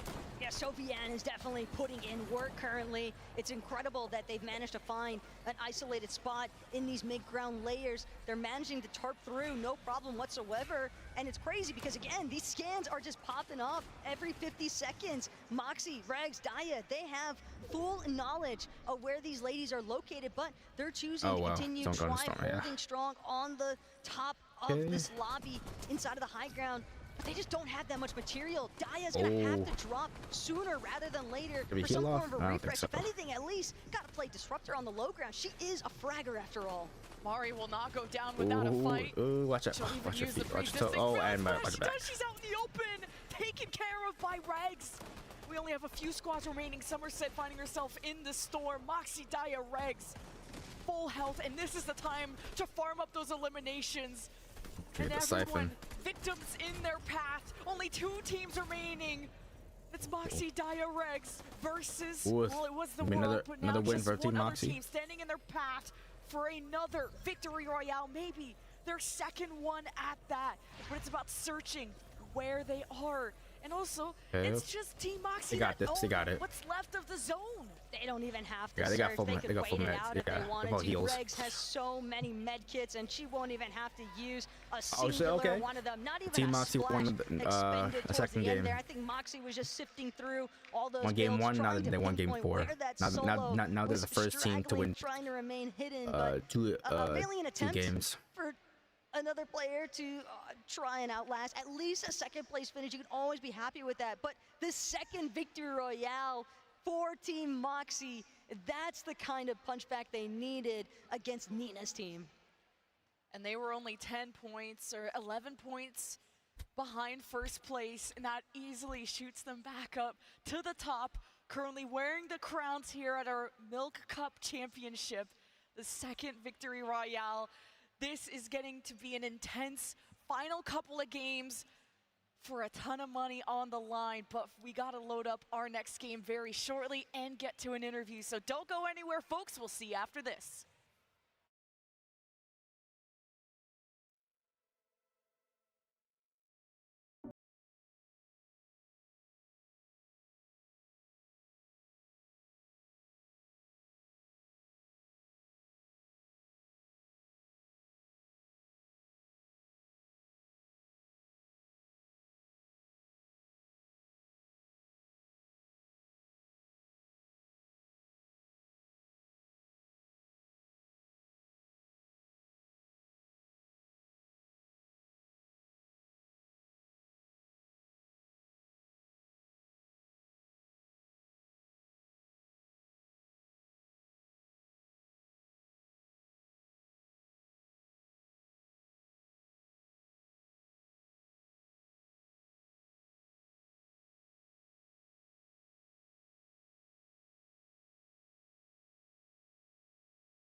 Team Frantic 1.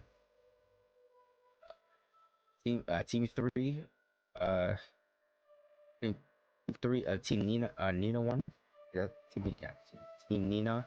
In the 4th game, Team Moxie won again.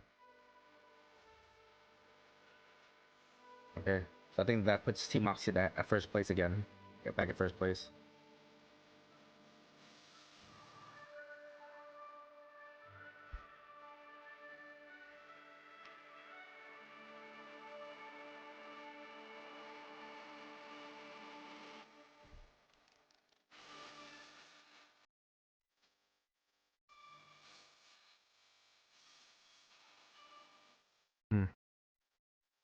Wait, you got any plan for tomorrow? The Milk Cup. I am joined once again by Moxie after their win in that round. Girl, we're speaking with each other. We spoke to each other at the beginning of the day. Now we're at the end of round 4. Update me on you and the team and your feelings now that we're almost to the end of the show. I mean, we're a little bit tired, but ready, prepared. It was a W game. I really like it. And I'm having fun. For me, what team will win? Ooh, this. Is this the first time that Who you've knows? played in front of an audience like this, or with such a great amount of people around you? Yeah, this is my first time, and it's awesome. I'm so excited. It's just, I'm happy. Now, how have you been dealing with the nerves? Because What clearly X? the results are showing What for is your themselves pick? after that last game. What is your pick? Who's gonna win? Which team's gonna win? Probably first game, but not anymore. Yeah, I'm just ready to play. All right, well, just a couple more rounds before we get into it.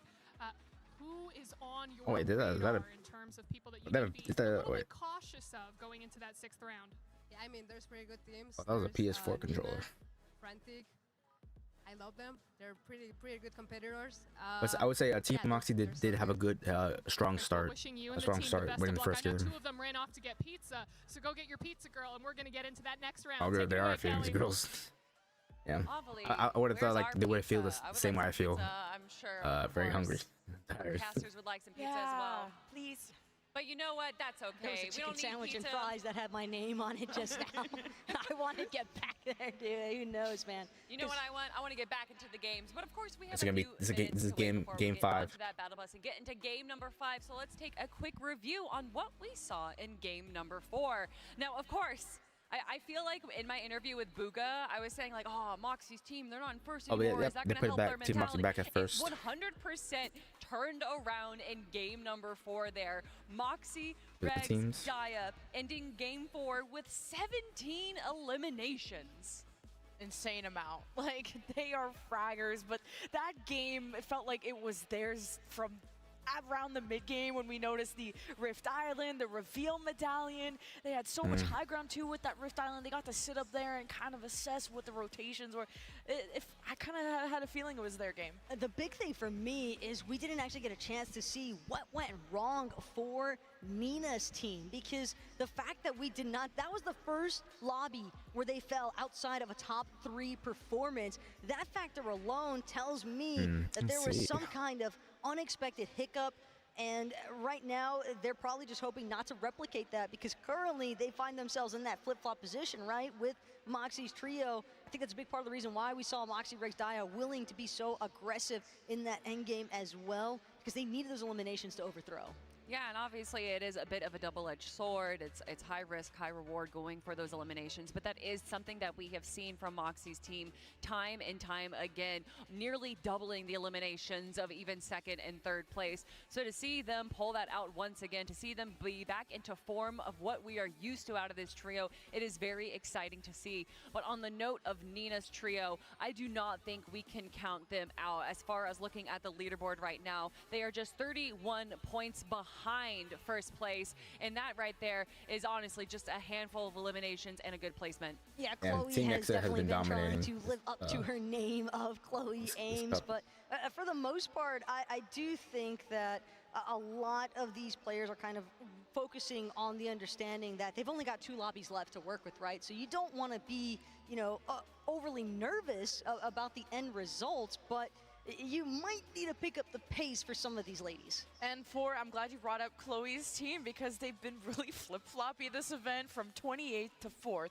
to 17th to 4th. So it's like, can they find their way to at least a consistent middle ground, or they may be a team that's taking those big Oh, that is a risks and PS4 obviously controller. getting Oh, I rewarded thought it at was- some thought it was- points of getting a lot of eliminations. When those games go right, they get 5 or 6 eliminations, but when they go Didn't wrong, they didn't fall recognize out it. early. Yeah, but it's still so incredibly impressive to think about Oh, the see, fact that they look, are within our top 10. that's what Because the delay again, does, Jay chat. Gallo, she is a player that just recently Yeah, they came feel how I over to feel, the just- Fortnite scene. And the fact of the matter is, she's Oh, doing an damn, impeccable hope- job I at not hope only the keeping up, but organizers also at least feeding having these girls her that, own like, pop-off moments. And I think they're, like, that drifting assistance, off. that kind of supportive measures Especially when you're alongside Sarah and competing in a high Chloe, competitive that's a big part of event. the reason why we do see those sparks of life out of this trio.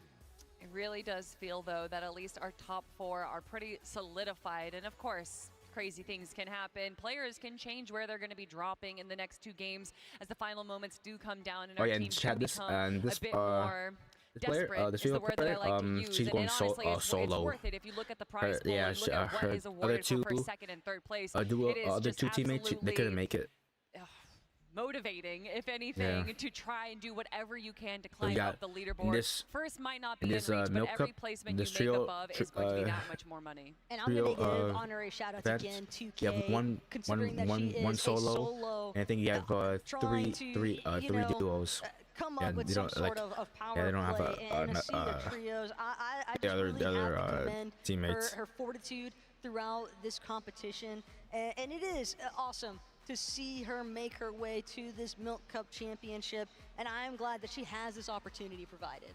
Well, if we talk about solos, then we do have to talk about one of the duos that's actually performing quite well right now. Turn Sophie and Millie. I mean, my goodness, this is a bit of a surprise, I would say, for us Lemon Kiwi. Yeah, we have a couple of duos, but this is by far the one that has stayed at the top, like consistently in the top 10. Yeah, like in terms of at least the leaderboard, and even in the games, like they ended second place as a duo. 2 versus the world. I still can't believe that. With only 4 eliminations, but that's keeping them 6th place in the leaderboard, and that's a good amount of cash. I definitely think a part of that, especially when we looked at the end game there, was that there is between the fragging teams on the low ground and then of course Moxie's trio on the high ground just destroying everyone. Staying in the middle ground is actually probably one of the safest places, and that's exactly what Sophia's duo did in that end game there. They stayed in the mid ground. They kind of stayed actually in the back of zone so that they were able to allow everyone else to kind of go for those eliminations, go for high ground, and then just allowed everything else to happen around them.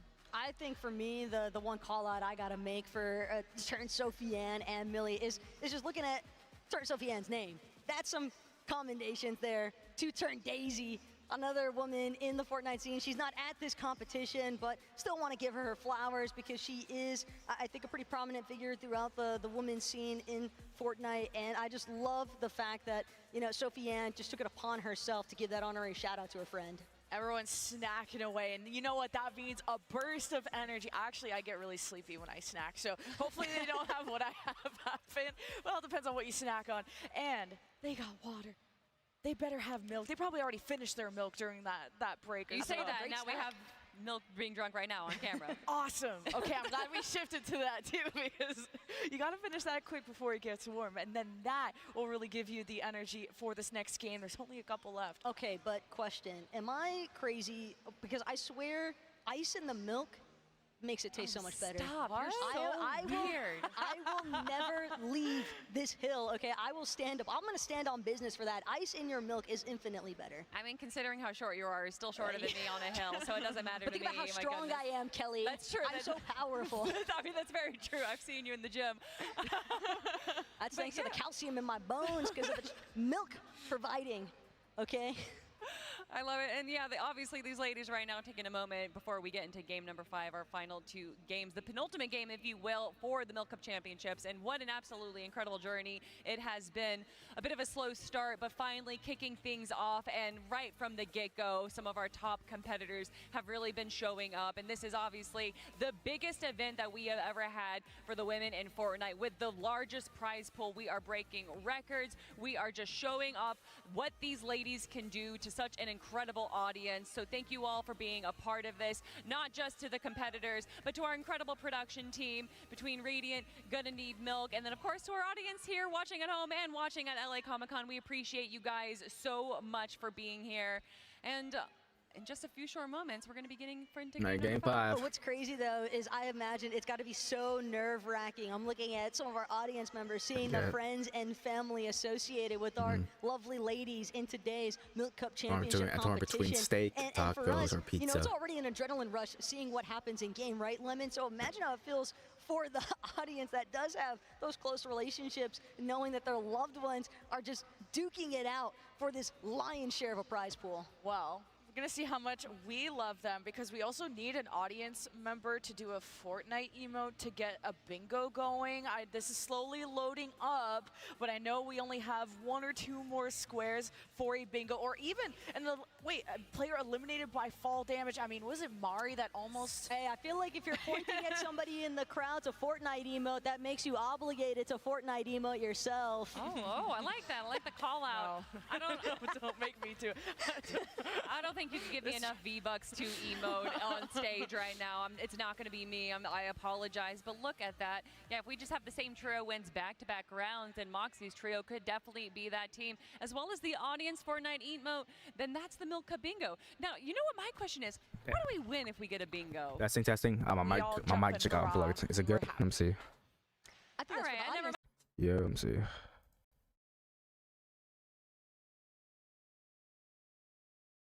Yo, testing. Testing.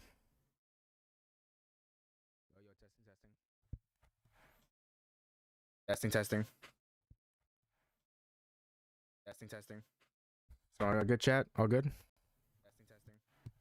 So, all good chat? All good? Okay. Tallest third grader out there. We still made it. They actually did think I was going to be super tall because I was taller than everybody else, and then everybody else kept growing.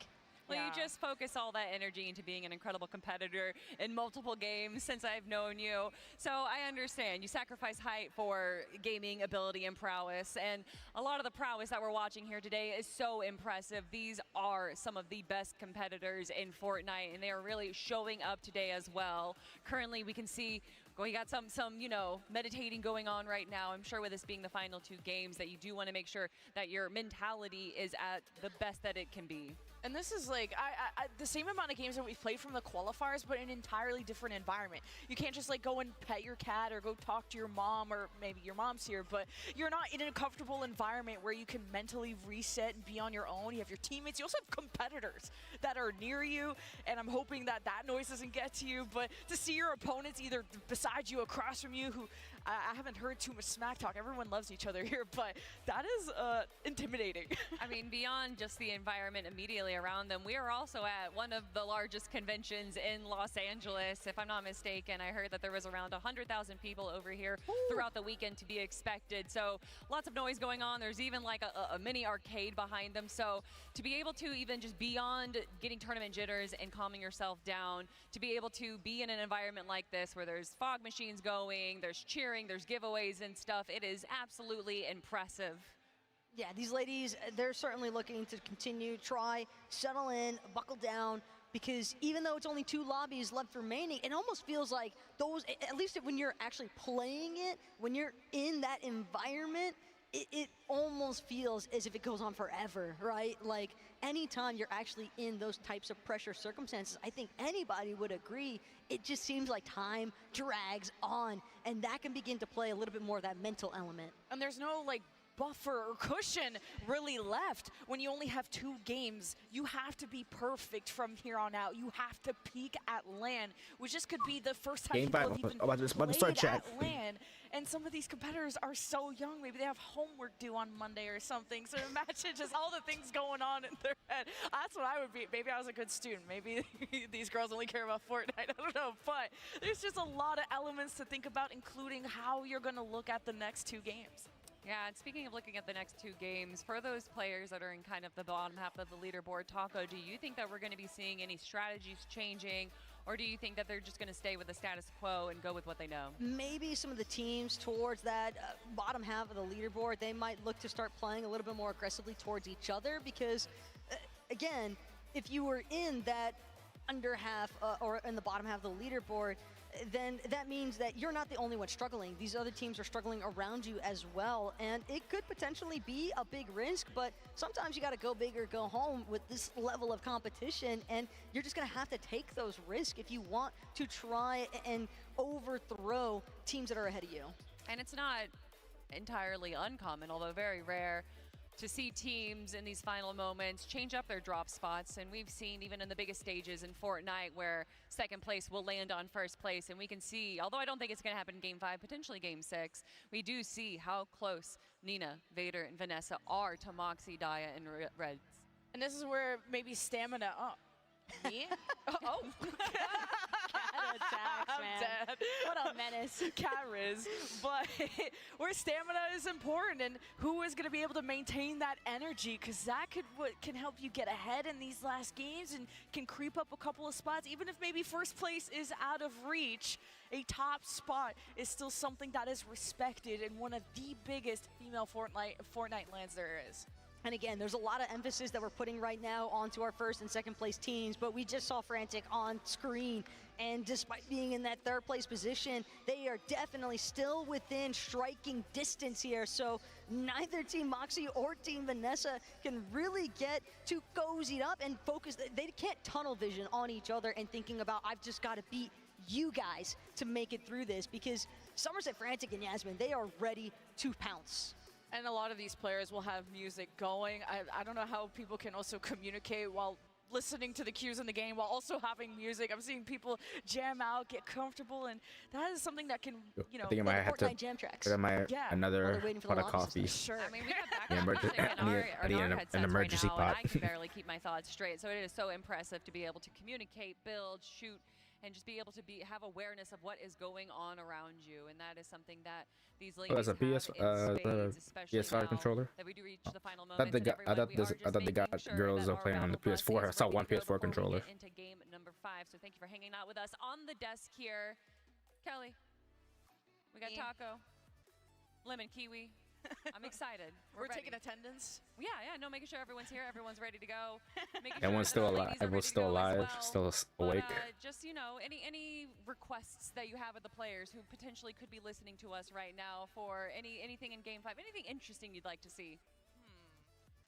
I want to hear more about these rituals. We've had such great content pieces talking about setups, like what their favorite skin is and different stuff, but like, what is the ritual at LAN?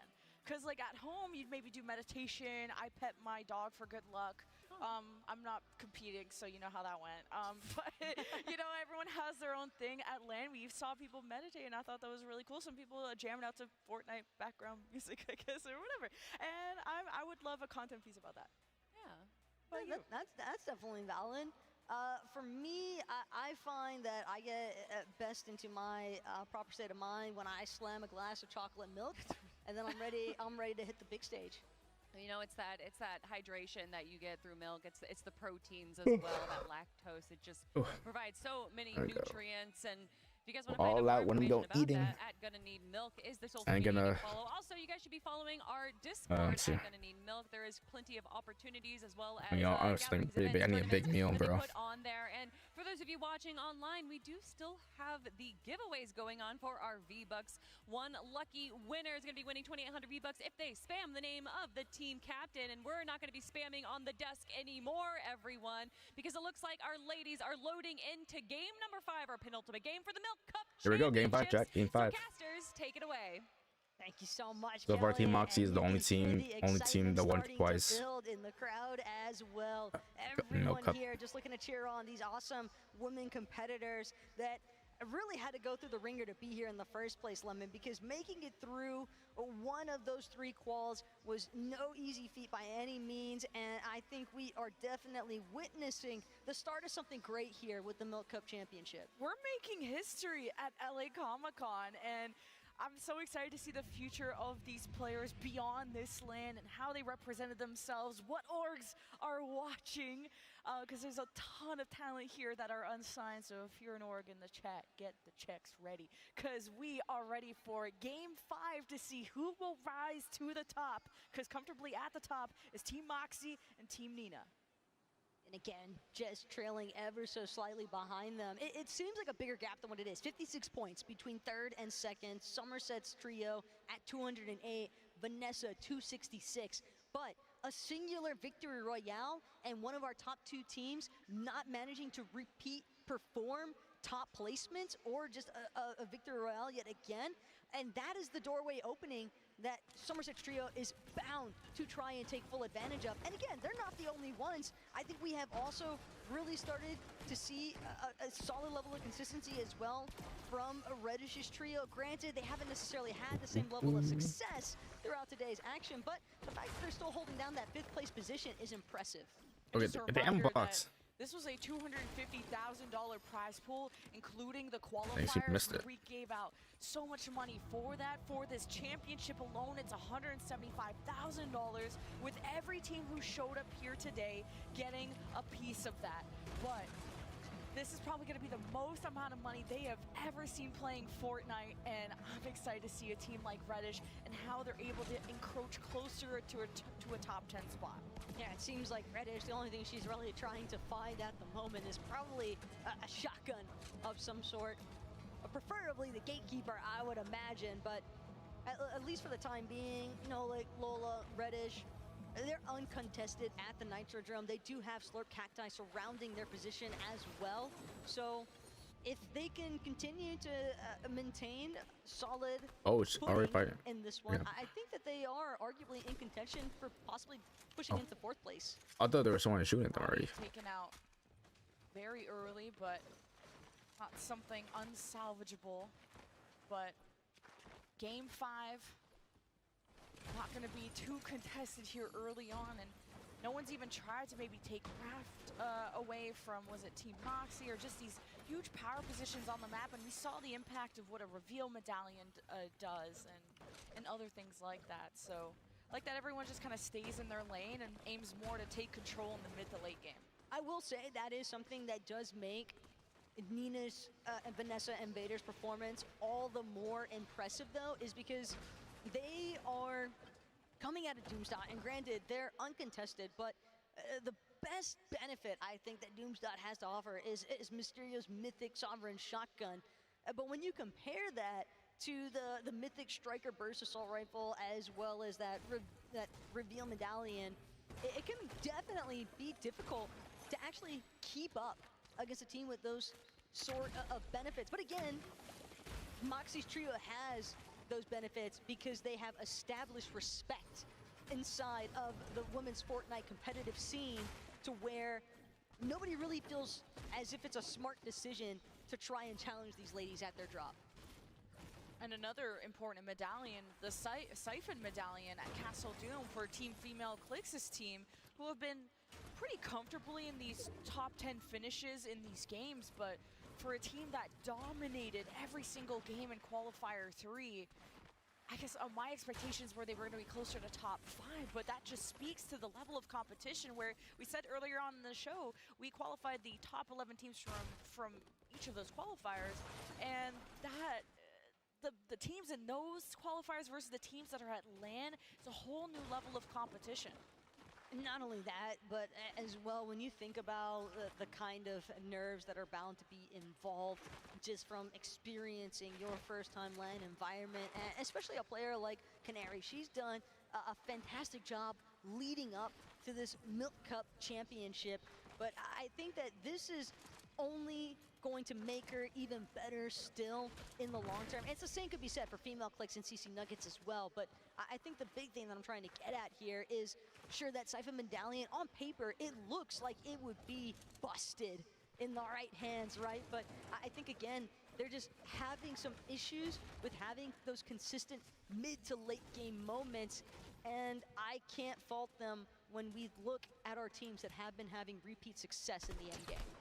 Wali's team, Ardup, were able to get back into a more... they salvaged the position they were in after they lost Danzy early, but now taking fire from across the way. Plenty of walls to use there for Ardup, but now trying to assess where is this fire coming from, and how do you want to close the gap between them? Maybe also trying to cut off their way from trying to boost out of there. That is Team Reddish on the horizon. and Ardupe is staying in cover. Smart. They've got to make sure that they stay as concealed as possible currently. They might even be looking to try and take control of this flaming boost tube, because one thing that they definitely need currently is going to be that surge damage. It's a little bit of a setback when you have to go for the reboot ban play so early on as Cat attacks. Soon to discover just how difficult that might be. She's set for an uphill battle. Oh, there she's alone. Sailor Nat, Spy, Yeah, Bolt, I think they down died and out already. for the count, having been eliminated by Haley's trio, and the fact that Cat Attacks is just gonna have to full disengage and just scramble for leftovers is what it feels like. Seconds on already. Skin, Wow. like, stick out like a sore thumb, at least in this Did that part all of the spawn? map with the blue and the yellow, but She's just trying to fly high right now, okay? The sky's the limit right now for Cat Attacks in this outfit. There's a we splash love right there. Kat. She's always so fun Flash. on the camera What's it? too, but this is anything but a hilarious situation that is ahead of her. Now you just gotta play things safe as we look at Team Rihanna. I love saying that, as they're just also keeping things stable at the edge of the zone near Doom Court, with a team to their north and a team far away to their south, but no pressure for them as they're just trying to collect mats. Just trying to keep tabs on that trio. Just a little bit further back from where Rihanna's trio had just previously rotated out of, and again, it can be difficult, I think, to frequently look back and make sure that the coast is clear, especially when you have shots coming in from ahead. Rihanna's trio are going to be made aware of the fact that 2AM's got a little bit of a setup on the hill, with Rhea currently holding down the high ground in this elevated position. And again, Tokyo hoping to get some connections, but she's just out in the open going for it. Yeah, Team Rihanna, they had such an unlucky drop, like finishing 32nd in their very first game, but ever since then, smooth sailing with 11th, 7th, and 11th again. Now just think about if that first game wasn't so unlucky, how much more ahead in the leaderboard would Team Rihanna be? And this could be the game to maybe make up for that, but it is really tough to get top 10 in a lobby as stacked as this one. We'll go and check in on Mari, Sophia, and Smiley, though another top team with a lot of expectations behind them, with K-Moors, another talented team ahead of them. Yeah, for a moment there, it looked like it was about to be a real bad day for Layla, but fortunately the support out of K-Moors and Scars is going to be enough for her to be able to recuperate her shield. But again, Sophia, Mari, Smiley, they are fully aware. They've got Scars, full invisibility, but the 3-2-1 count, the shots don't ring out at the exact same time, and they're slightly off the mark. So no knock gonna unfold just yet, and their position now compromised as a team actually from behind. So a team actually a little bit further north out of Grimgate were the ones taking shots at Sophia, Mari, and Smiley, essentially punishing them for that aggressive play onto Layla. At least with these underworld dashes, they were able to drop right on that, get the dashes, and get to a safe position. And then now it's the other team, that third party, that has revealed themselves. And they may take some pressure from all angles too. Layla looking at how Team Sophia and Smiley are crossing over, putting shots into their walls and forcing them to use mats, maybe just trying to chip away at the shields, but not gonna be the knock that Scars is looking for with how far away that is. That's gotta feel good though. You get a couple of revenge tags in the process, because keep in mind, Scars is the one that was eating the brunt of the damage initially there out of Smiley and Mari's team. But again, just gonna sit tight for a moment here. One thing I couldn't help but notice though, Lemon, Somerset, her name inside of that elimination feed, because it seemed as though they might have clashed with Kanari's trio, and if that's the case, I'm curious whether or not the rest of Somerset's team is still standing. Yasmin and Frantic, I mean, I wouldn't count them out ever for reboot ban plays, but at the same time, it's always going to be difficult when you're dealing with experienced players as far as just confidence and fragging is concerned. A lot more players are testing the waters in this early game. A lot more tags and damage being exchanged, and no full commitments. It's still a lot of long-range exchanges, but sometimes that has led to just sometimes too much damage flooding in, and these players like Somerset falling early, and now even Reddish just got eliminated. So the reboot van gonna be in high demand. Oh.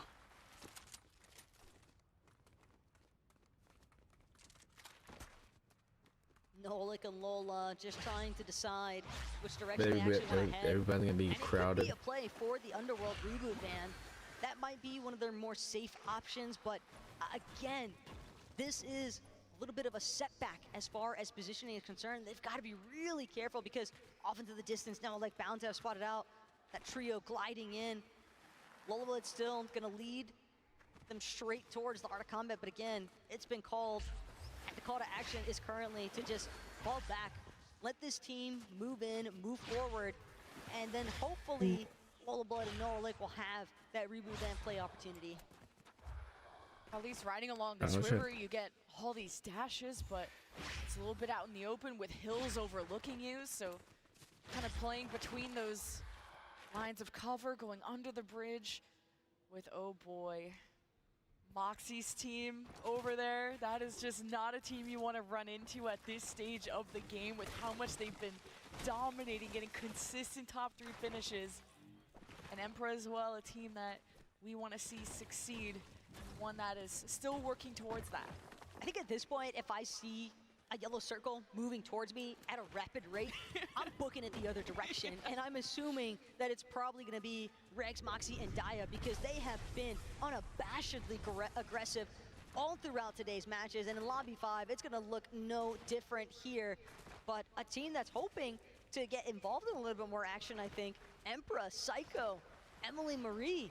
Again, keep in mind, this was a team that placed 5th in what was considered to be the most difficult qualifier in that first Milk Cup qual, but a lot of trouble for Smiley right now. Oh, and Mari is about to go down too, and this is a lot more of an aggressive lobby compared to how the day started. Now that everyone is confident in their game plan, they found success, and they just gotta refine it and execute it better and better.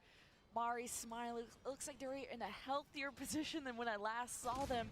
And now it's Nina's team trying to encroach on that high ground. And that can be difficult to do, but with the mechanics that they've been putting on today, it could be a different story. Smiley, though, fighting for her life. She's not going to make it easy. Keeps opening up his window edits on the walls, hoping to try and catch Vader off guard, but Vader, right side peek in favor of Smiley for a moment. Smiley now trying to keep up with Vader cranking up towards height, but she's gonna be forced to drop instead, try and reposition with the rest of her team. She sees Vanessa on the escape. She knows that she's low. Vader as well. The chase is on. The HP disparities starting to put a lot of pressure now onto Vanessa. Sophia hoping to take advantage of it, but these Underworld dashes just too good at the escape method. And that could have been an absolutely chaotic situation with Team Vanessa being in 2nd place and Team Mari being in 10th, or Team Smiley being in 10th. But everyone was able to go out unscathed as we look towards Lena. A lot of teams in the vicinity just trying to stay quiet, make it look like the area isn't occupied, and listen in on what is nearby. Kind of a nice hunting technique in that regard, as Kay will box herself in and take a second, as they may have to communicate what the next plan is. They're definitely gonna take this rift to try and rotate, but they've got to make sure that the timing is right, because rotate too soon, you get focused by the entirety of the lobby. Rotate too late, you get focused by the entirety of the lobby. So you see what I'm getting at here is that they've got to be very peculiar, especially when you know that at the top of Rift Island, there is probably a pretty high likelihood that it's only a matter of time before the likes of Moxie, Regs, and Dia look to try and set up a positional point there, because that's what they've been doing for at least half of our lobbies today already. Maddie's team, it's one of the most talented ones that we have here. Not going to be looking at that Rift Island, but rather chase the zone that is pulling north. And Maddie's shield is already cracked, and she's at half health, trying to escape around the hill. And this is Team Female Clicks, who have a power position there, raining heck down on Arising, who are trying to rotate away. They can't go and carve their way towards Team Female Clicks. And they're being aggressive. Female Clicks just breaking down every wall, but still hoping to chip more away at those shields. But safe passage, as now more teams are getting involved, and Team Female Clicks will have to adjust. But at the same time, 603 damage above, 1 elimination as well, and that one being onto Somerset early on in this 5th lobby.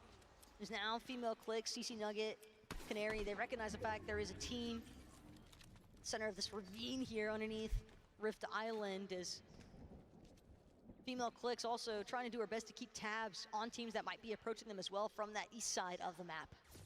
Oh. Gonna make it, chat? A lone Turn wolf it. out Turn there. it, Diddy. But her against Oh, the Storms, there's no one near. Oh my God. getting She's cooked. slowly dwindled down. Cooked. You all long, just long gone now. Also claimed in the And she feed, getting shot so up. still 28 squads left, and Eternity is just trying to last just a little bit longer, just a little bit below the surge threshold. Yeah, but not yeah, finding that's anyone wraps. Oh, is it to benches? tag to Is it get wrap? Maybe it's herself wraps. stable. Lucky to find bandages though. At this point, she's just hoping that the player count falls low enough to where this surge damage That's turns wraps, off. chat. That's But wraps. I don't think she's gonna get that lucky break just yet. The real fortune that she encountered was finding these 3 Oh, where? extra small shield potions, but only a handful of bandages remain at this stage. Kiwi, we are watching Yeah, the see? beginning of the end unfold here, and sure enough, not enough HP to work with there, as she is a victim of that surge damage threshold. That was just tough for Team Eternity when I think Taco, unfortunately your sister fell. Yes. Pretty early in the game. But what will be the result of Team Crocs, who Crocs themselves eliminated, left with Wonka and Sweet against, oh boy, that deadly duo. Get those of Millie tags. and Better like your Sofian life is on at it. the top. But maybe a more approachable situation for Wonka and Sweet, but it's not just these two duos going against each other. There's more teams starting to approach, hearing that fire. The problem for Weezer Waka, though, is just Sophie and Millie, they're within range to hear the shield cracks happening from these surge tags. And so because of that, each of these surge ticks is only going to make it even easier for Sophie and Millie. They could just wait this one out. That's why they're so content. They're not trying to break down the wall just yet. They know it's only a matter of time. They could only have a finite amount of resources to work with at this point, especially when they've been sitting inside of those boxes for so long, and you hear that first shield crack happen from the surge tick, and you know I wasn't the one that applied that damage, correct. so there has to be other factors in play here. X, to be honest, I have not eaten yet, and there's only one more game in the Milk Cup. Knocked K-Morris, who I think K-Morris' team was able to box her around or maybe get her back on her feet, but that means that with that damage that Maddie did, they find themselves above the damage threshold, and there's just a lot of fire happening on this southwest side, so they gotta book it. They're in a healthy spot to keep rotating. Not a lot of eliminations, but rather aiming to make more damage later on in these zones, especially being this high above the threshold. There's nothing they gotta really stop for.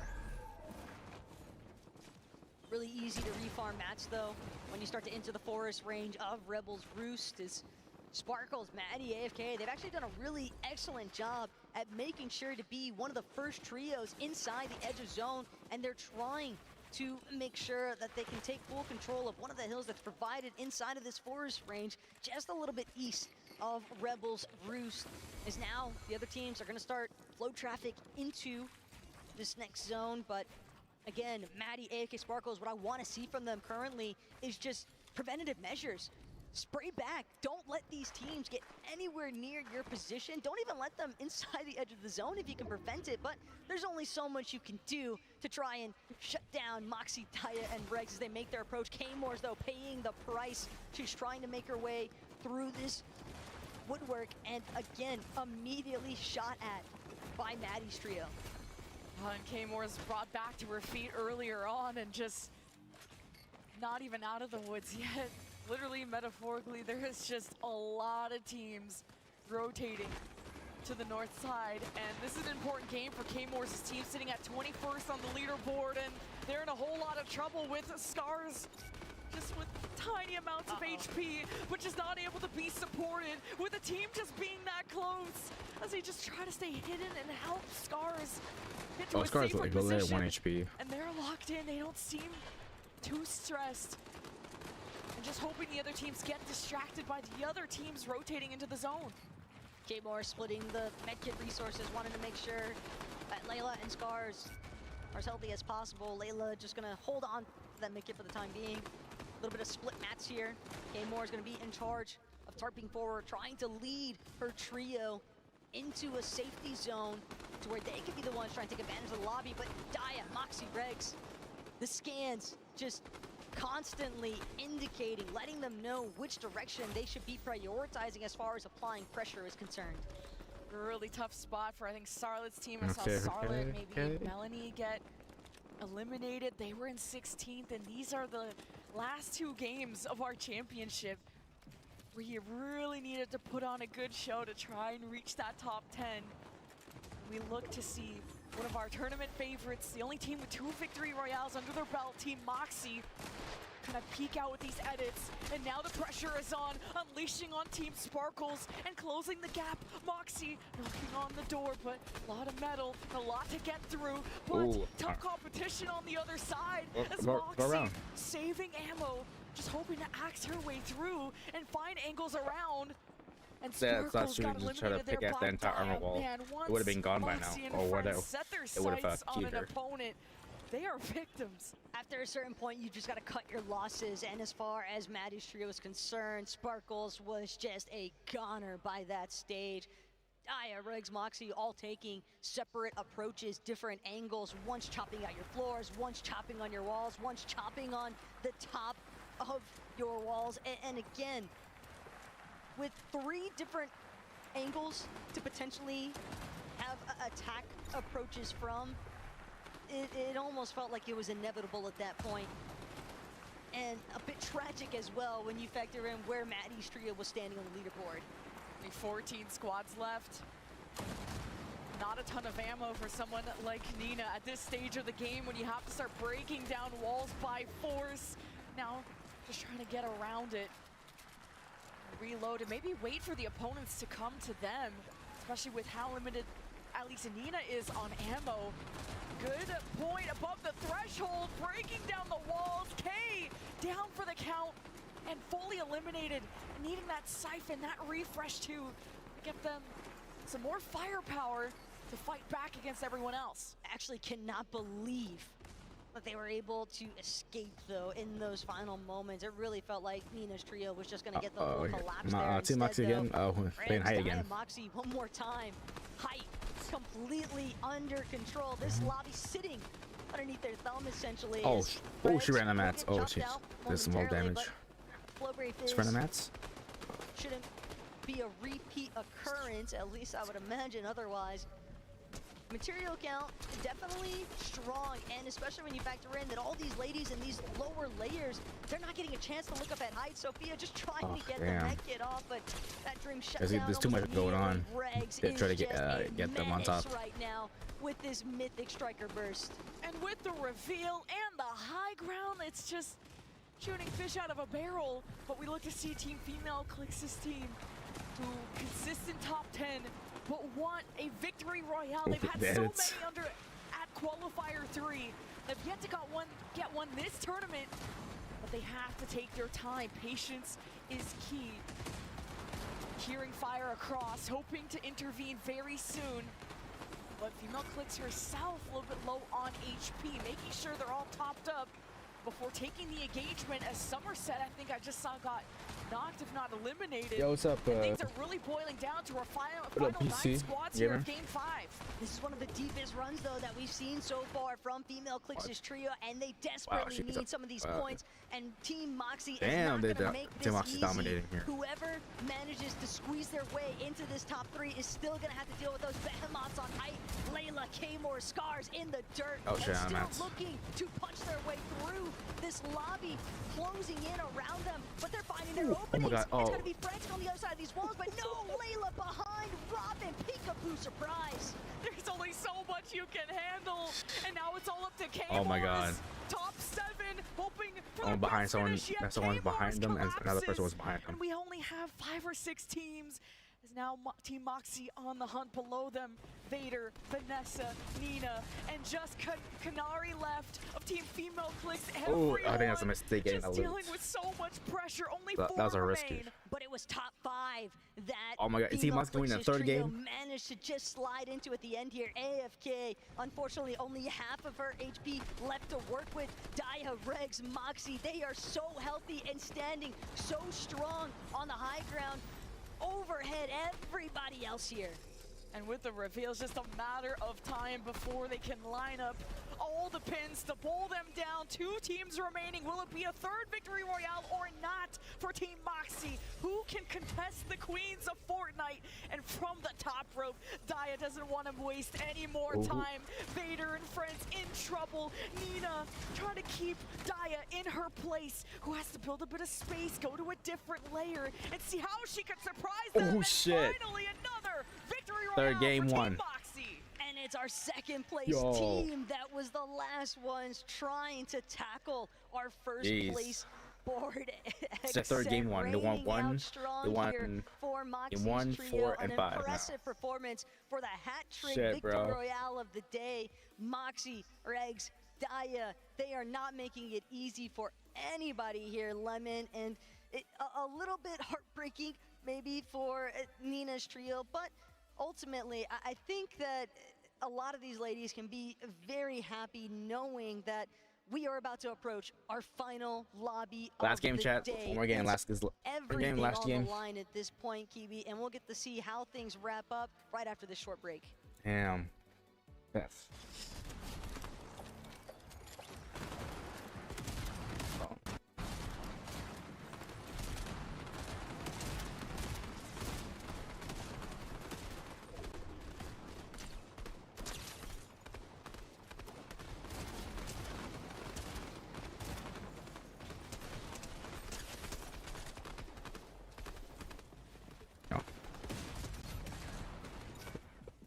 Oh, I don't know. I think Team Mox is looking very strong here. More than 100 points. They gotta be way ahead. Like I think over more than 30 points ahead. This is Yin, CEO of Milk, total boss. Yin is not a gamer. It's true. Gamer or not, Yin and the team at Milk made a pledge to support women in sports. And that includes esports too. This year, her team decided to launch, drumroll, Milk's Women's Fortnite Tournament Series to help level the playing field in esports. For women, tournament. But shockingly, that was already trademarked. So it's just called the Milk Cup. Tastes like victory and chocolate.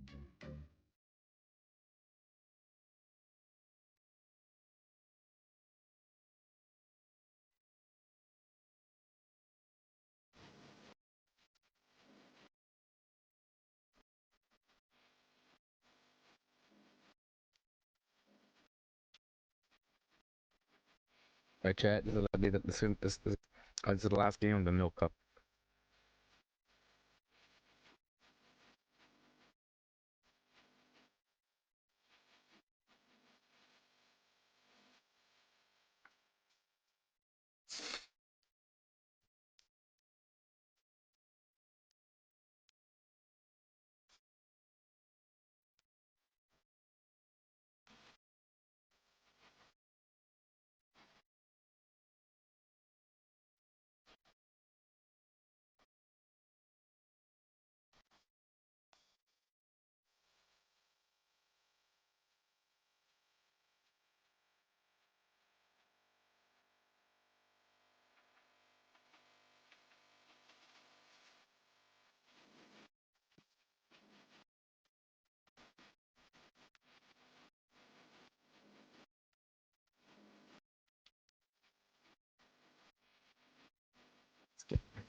by Nina's Team Moxie's on trio to ahead by catch 50 up points. and overthrow.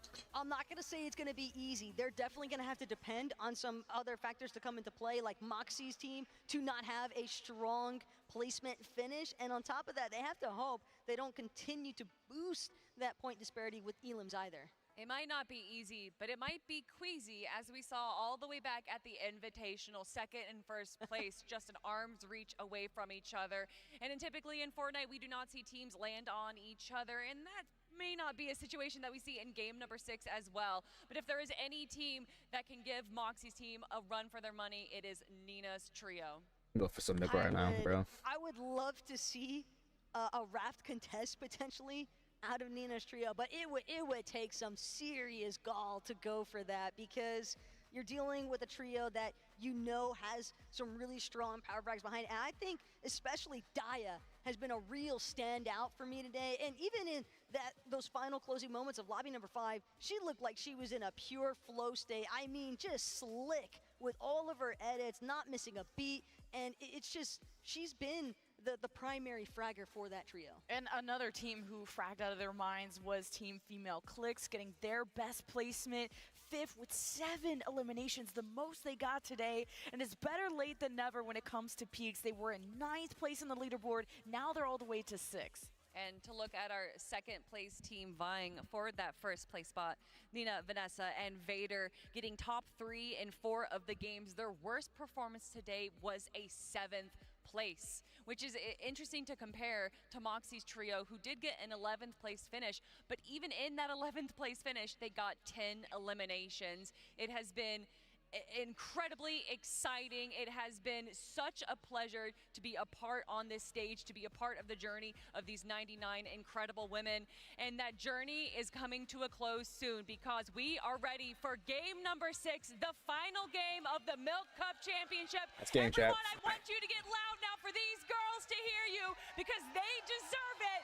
Let's head on to our you got Team Moxie at first place. Yes, Gonna win the this? final showdown, first place, $75,000, the most amount of money we've seen in a female Fortnite land like this, the most amount of money they have probably seen competing, some of them for their first time this year, some of them even just last year, game, here we go. as young as 14 too.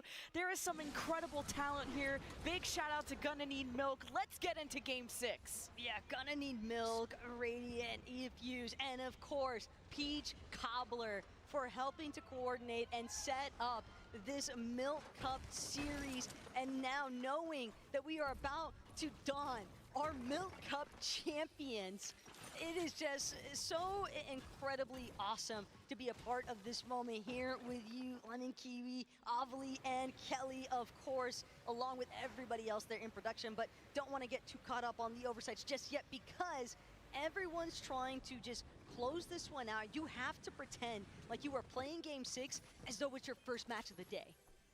Yeah, and is anyone going to want to take those big risks? I mean, even last game, we saw a lot more aggression in the earlier zones than we're used to seeing, leading to those big tags and sometimes some big names dropping and getting revived, but also setting your team behind when you can't keep on pace with your routes, when you have to go for a revive or a reboot fan. The big thing for me, though, is that there is Last so game. much pressure. I think that's got to be mounting onto Moxie, Regs, and Daya, because you have somewhat of a commanding lead, yeah, change it. but not Still say game enough 4. to where you can afford to slip up. They don't have the cushion that they need.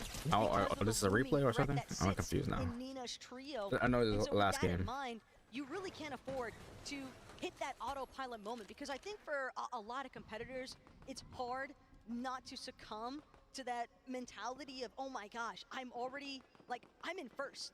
But you have to make sure that you close out the last lobby in first too.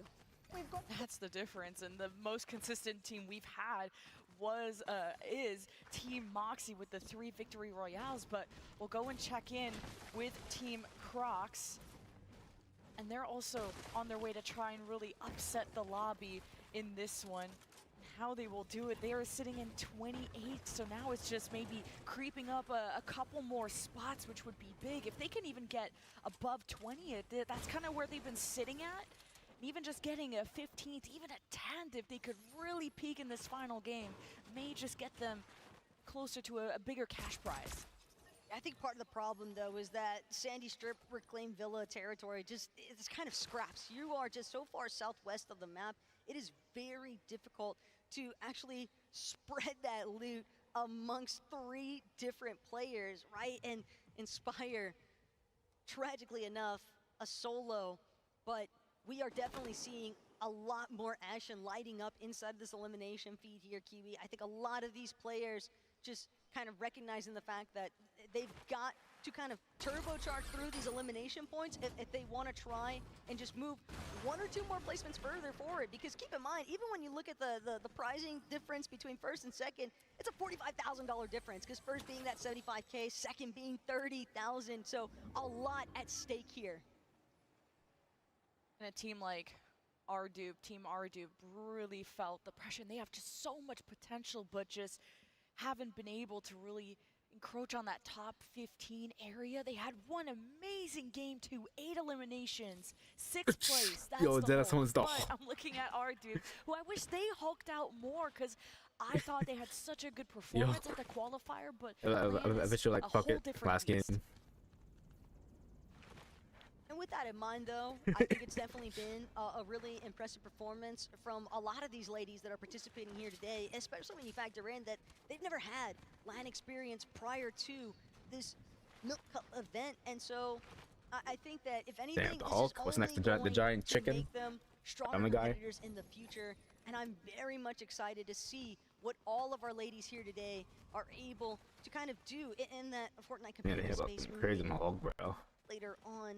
But CC Nugget, Female Clicks, Canary, they had success. They managed to squeak by into that 5th place position, and it jumped them up a few placements as well on the leaderboard, because the fact of the matter is, Redish's trio was initially holding down that 5th place position pretty steadily, but that last slip up in the 5th lobby made things incredibly difficult, and now they're gonna have to try and push their way back into that top 5 contention. Just around the Grand Glacier area, this team Female Clicks, who we said had a later peak, but still one that's appreciated consistently, performing top 10 or above. But their best performance by far was the last game, ending in 5th place. And then it's crunch time once those last couple of zones close in, and just anything can happen in those moments. But just trying to be as efficient as possible with their routing.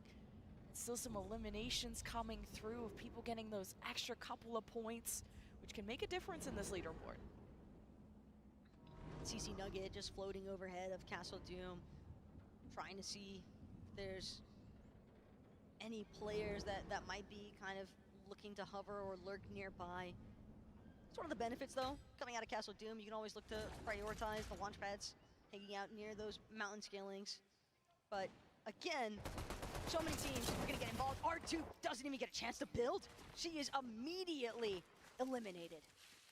And Danzy and Seb will have to move on without her, moving towards the south. And I mean, it definitely hurts. It's a dent in the armor for sure, but we've seen duos, aka Millie turned Sophie, who have made the most out of being a duo and are still sitting, Millie and Sophie, and sitting in 4th place in our leaderboard despite coming in as a duo, surprising everyone against all odds. At least it's early enough that we could still see some possibility for reboot and opportunities to come into play, but again, this lobby definitely thinning at a much more rapid rate than what we have witnessed in the past 5 so far. I think a big part of that, though, just credited towards the fact that this is the end of the line, technically speaking. These ladies know this is the final lobby, so they've got to show up massive here if they hope to just squeeze a few more points, push themselves up on those leaderboards. As Els are rising, Haley, blaming BoostTube, gonna help them punch forward. In a whole world of hurt here, hoping that she can have an opportunity. Oh shit, I think she should have sprayed it. She would have gotten easily. Barreling across her box on the other side. And Oh, wait, is that her teammate? Oh, I'm so confused. Chat, I'm so dazed out. It's been streaming for 9 hours, and the Milk Cup didn't start till till later in the day. But I don't know. I'm zoned love out. the aggression out of Elsa's team. They were just non-stop on the chase. They will not relent until they get these elims. But it's a rising brought down to Okay. 50 Oh HP shit. and has the items to replenish that, but maybe not the space and time, and namely the piece. There are so many teams at the edge of this zone that know each other's situations are awkward. Now things have settled a bit, still with teams in close proximity. And it's Psycho, Emperor, a dangerous team to try and battle against. We'll try to chase the zone with some teams by their sides. Everyone is quieted down, but no, Emily now has to cover her back, and they gotta just keep going forward. There is a surprising amount of congestion taking place north of Brawler's Battleground and Redline Rig. It's almost surprising to see that there are 4 trios just stacked on top of each other there for a moment. I'm just amazed at the fact that all of these ladies have managed to encounter each other, but I think, again, that's just credited towards the fact that everyone is rotating much more aggressively because they are trying to find those last-second elimination points. And even better still, you eliminate a trio, that means you're getting a possibility for even more placement points as well. Yeah. This is as the games have gone on, things have gotten a lot more heated. Now the final game where everyone needs to peak and play their absolute best Fortnite. Now rotating north is Empress team, being a little bit cautious too of the high ground that is in front of them with 2 squads patrolling. Now trying to get some height too is K's team. There's a lot of K's in this tournament, but I guess I'll say Team Scare. But they're Whichever not. K places the highest is the one that gets to hold stake of the Yeah. K name. That's the rule here. And they're farming away, so they're fine. I like that though. Smart out of Davalo, Scare, and Chloe to essentially pivot where they were initially trying to head off of that Blueberry Fizz into the launch pad. Just not worth the risk because they are in a decent position. They're just hovering on the cusp of that top 10 territory, but again, they have a real opportunity if they can continue to perform to actually maybe squeeze by into top 7 or higher. I mean, it really all depends. We have seen those pop-off moments ahead of those ladies. It's just about getting that repeat consistency. I'd love to see, I mean, Team Leaf have been really consistent, except Leah just got all of her shields cracked, and she needs support, and Edis and Leaf are doing their best to do just that, but also not become victims themselves, and to stay on the path and leave Leah behind. It's part of the problem, though, when you're making these rotates with your team, when you get a little bit too split from each other, and then you have to keep in mind, too, Sep, she lost our dupe earlier on, so she's probably coming from a dead side spot that Leah and them just were not expecting. Eternity reaching a similar encounter here, just picked apart by a separate trio, and it just goes to show you cannot afford to be a straggler in this environment. I know Taku's team has had issues with these unlucky early drops of usually playing with a woman down this early. It's been disadvantageous for them, and now being found by a trio playing at the edge of the zone, and Altena's trying to do her best to get around it, and she has some health and time to play around, but this squad is going to be patrolling and maybe marking where she is and just closing her out very soon. By herself. This squad's about to be so happy if they actually do eliminate Altina, because she has so many mats that I couldn't imagine a better position to be in for split material counts. And sure enough, 3 versus 1 scenario. This could be a bingo board moment, but Altina, I don't think she's going to get a chance to fight back. It's Cat Attack, Spy, and Sailor Nat looking to make up for some lost time. This trio has struggled throughout the course of today, and Cat Attacks has done everything in her power to make sure that she can maintain such a strong position. But again, boxed up, trying to make sure that she can punch through. I ain't doing so. I thought it She's was my tweaking chat. She's trying to crawl up. I didn't do anything. Hands off. Hands off keyboard and mouse. Alarming Amber gonna manage to not keep the dream alive, but she gets eliminated in the process. And the dream was alive for Alarming Amber's team, who found themselves at the top of our standings early on in this tournament. Now eventually have fallen to 14th place, just the competition heating up in these last couple of games. But we go and check in with Cat Attacks now with a full trio. Previous games, not so lucky. Cat has been a lone wolf, but this is a different game, and now catching Emperor's team out in the open will do a bit of tag damage, but something they can easily leave from. Oh, don't take that zip line. But this is what I wanted to see from Cat Attack's trio so much earlier on than Game 6 of today. Where was this exuberance of confidence and aggressive play throughout the course of our matches earlier on? Granted, it could just be the result of maybe some of our other teams looking to play a little bit more loosely because they feel I'm already in the bottom half of the leaderboard. I don't have nearly as much opportunity to try and overthrow. But again, I think that this is a prime example of what I mean by it's not about how you start, it's about how you close on the day.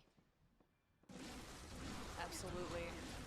Vader, Nina, Vanessa take to the skies with Team Maddie right below them, but just trying to wiggle as much as possible to not be an easy target, but not wanting to be a team they maybe engage as the Rift Island to the south. Not interesting to a team like Vader and Nina. We're happy to farm mats here in Railways. And they have, I mean, the items, the ammo, so they don't need that island. They don't need to take that risk. 3 eliminations, though, tells me that Nina, Vanessa, and Vader have definitely recognized the fact that it's not going to be enough to just get a victory royale in this final lobby. They need the eliminations to go with it if they truly have the intentions to overthrow our first place team of Moxie's trio. The XSET ladies are Mexican menaces. I called them Mujeres earlier on in the day, but the way that they've been playing so far, they have been devious hitting licks on this lobby. And they are so confident, and they just love to represent that flag too. So many times we pan to their jerseys, they're pointing at that flag exactly. I'm excited to see the culmination of this final game as everyone settled. Once they get mats, it'll be a battle for the high ground once the later zones come in. And the threshold, not as much of a factor at this point of the game, still with 28 squads left. It's going to be Nina actually holding on to that mythic Sovereign shotgun for the time being as they begin to make their approach.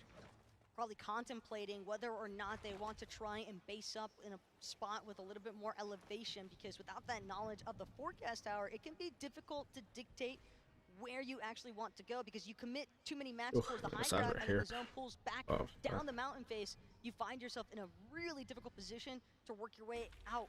But do you think that the halfway measure, like Vader, Nina, and Vanessa are currently in control of, a smart initiative to start with? Team Nina sitting in second place. Massage. Still need that's to good approach right there. this game like it's their first and not underestimate any competition and just really lock in, because I know it's been a long 6 games that they've had to deal with, and stamina really comes into play in a LAN environment. You're not at home, it's not as comfortable, and the pressure is on of how you can end the day, how you can end the biggest tournament of your career. As we go and check in with DJ Lovely, spotting some targets at a distance, just trying to get above this damage threshold. Oof. It's not even the damage threshold I'm trying to factor in right now, Lemon. It's the fact that DJ Lovely has quite literally 0 ammunition, essentially. They need a refresh. They need to find some form of ammo even. But it's a clash. First and second place. Daya, Regs, Moxie. They've encountered Vader, Nina, and Vanessa. This could be it. It could be for all the marbles right now, Kiwi. And this could change our standings drastically. It's all about playing off of that ping of the reveal, and the threshold will come into play just 3 below. But Daya and friends trying to find some height. Vader down below, breaking down the walls and now editing their way to get an angle on this team, but this is not an isolated duel. As Daya breaks it down, there's a knock on Vader, and Daya's in maybe perilous position. She's handling it well, and Vader's eliminated. Vader being the first to fall puts so much pressure now onto Nina. Nina's already lost her shield entirely. Dia just punching through, but she has to reload. She pulls out her striker burst, and fortunately, she's still got Moxie right behind her. Teamwork makes the dream work here. Our first place team, they've got one more player to hunt out, and currently Dia, Regs, Moxie, more than content with their prize. Oh, what a high stakes battle to have at this point of the game when there's still 26 teams left, and we're not even out of the woods yet as the zone pulls. Man, these teams are not pulling away from danger whatsoever. They face it head on. But now a team like Wonka is gonna let all this fire continue as they try to just hide away from it. And there continues to be knock after knock in the feed, players falling like flies. And this is a moment for a team like Weezer Wonka to benefit and just sit tight. More importantly though, Kiwi, the fact that we saw first and second place go head to head, and I'm still seeing Vanessa try to find eliminations. The fact that she managed to escape such a grim position and still keep trying to claw her way through. Don't think she's gonna have an opportunity to go for the reboot then, but at the very least, she could try to buy Pine for more placement points. As Crocs and Suggs, Weezer Wonka, they're gonna look to try and hold down the fort here at Reckless Railways inside of the Grand Rail Station. But now that scan just gone off, reveal medallion. They know exactly who's lurking nearby. And there's still Team Somerset in the vicinity to our number 3 team. There's a lot of talent converging at a point in the game you cannot afford to fall on. And Weezer Wonka able to deal with this issue quite promptly as we say goodbye to Nisui for the moment. And now you don't have Sweets, just Weezer Wonka and Crocs against the world. And at least they're in a good position for mats when it comes to wood, but Oh, they're far away. just get as much as possible for the Get end out game. of there. Some of these trios, though, beginning to be left in So, tatters eight as zone. they are losing members of their team left, right, and center. Weezer Wonka, Crocs, and Socks, they know that they are surrounding themselves inside of this Reckless Railways Grand Station with the armored walls, and now they're going to have to follow suit with the rotates that everybody else is moving forward. You can see the paranoia coming into play even. Weezer Wonka frequently checking behind her. She knows that there's still a player, possibly even a team, that could completely surprise attack here, but she doesn't have a choice. She has to stay ahead. Oh, now the damage threshold is going to come into play for our players, and well, 400 above is a good spot for Weezer Wonka, especially when you're just a duo left, but now they get to just add more to the tally. Now getting a refresh to Siphon, but now you have to race against the storm, the zone closing in, forcing you to be out in the open, but no fire coming Weezer Wonka's way. There's practically nowhere to hide either. Northwest of Reckless Railways, it's a relatively open terrain. It's all gonna come down to what is your material count looking like at this stage. those trees. And right now, for Dia, Regs, and Moxie, they could probably use a little bit more, but they have the luxury of so much damage above that threshold. All they need to do is push everybody else back. Such a devious smile too from Dia. She is confident, she's feeling herself, and they only have targets in their way. They want to claim them one by one. And they're not really taking too much damage. It's really the storm that's been their biggest enemy. And they're carving their path step by step, and they're so above the damage threshold. It's everyone else that's forced to make a move, and it's female Clicks herself and Cece who just got knocked, and Maddie knocked, Emperor eliminated. A lot of big players falling out in game 6. That quick little touch up though from Dia, she glanced back and up. She noticed there is a team currently trying to potentially take control of height, but for Dia, Regs, Moxie, they fully understand all we've got to do is head towards front side of zone, and then height will be ours to command. Because now they make the move forward. Getting intense. Dia gonna be the last one to sit behind momentarily. Last game. but Yep. she's following Put it all on the line. Winner As take with all. Frantic Somerset though, a lot, almost 2,000 damage above on the threshold range, and not only that, but 7 eliminations as well. I mean, Kiwi, I think they're trying to make a last-ditch effort to push into second place. It'll take a lot of effort, but a team like Somerset, they've bounced back from worse positions, from a 13th place finish in game 1 to a victory royale in game 2. One of the most resilient teams that we've had here. Team Somerset hope to challenge that second place spot. Maddie knocked.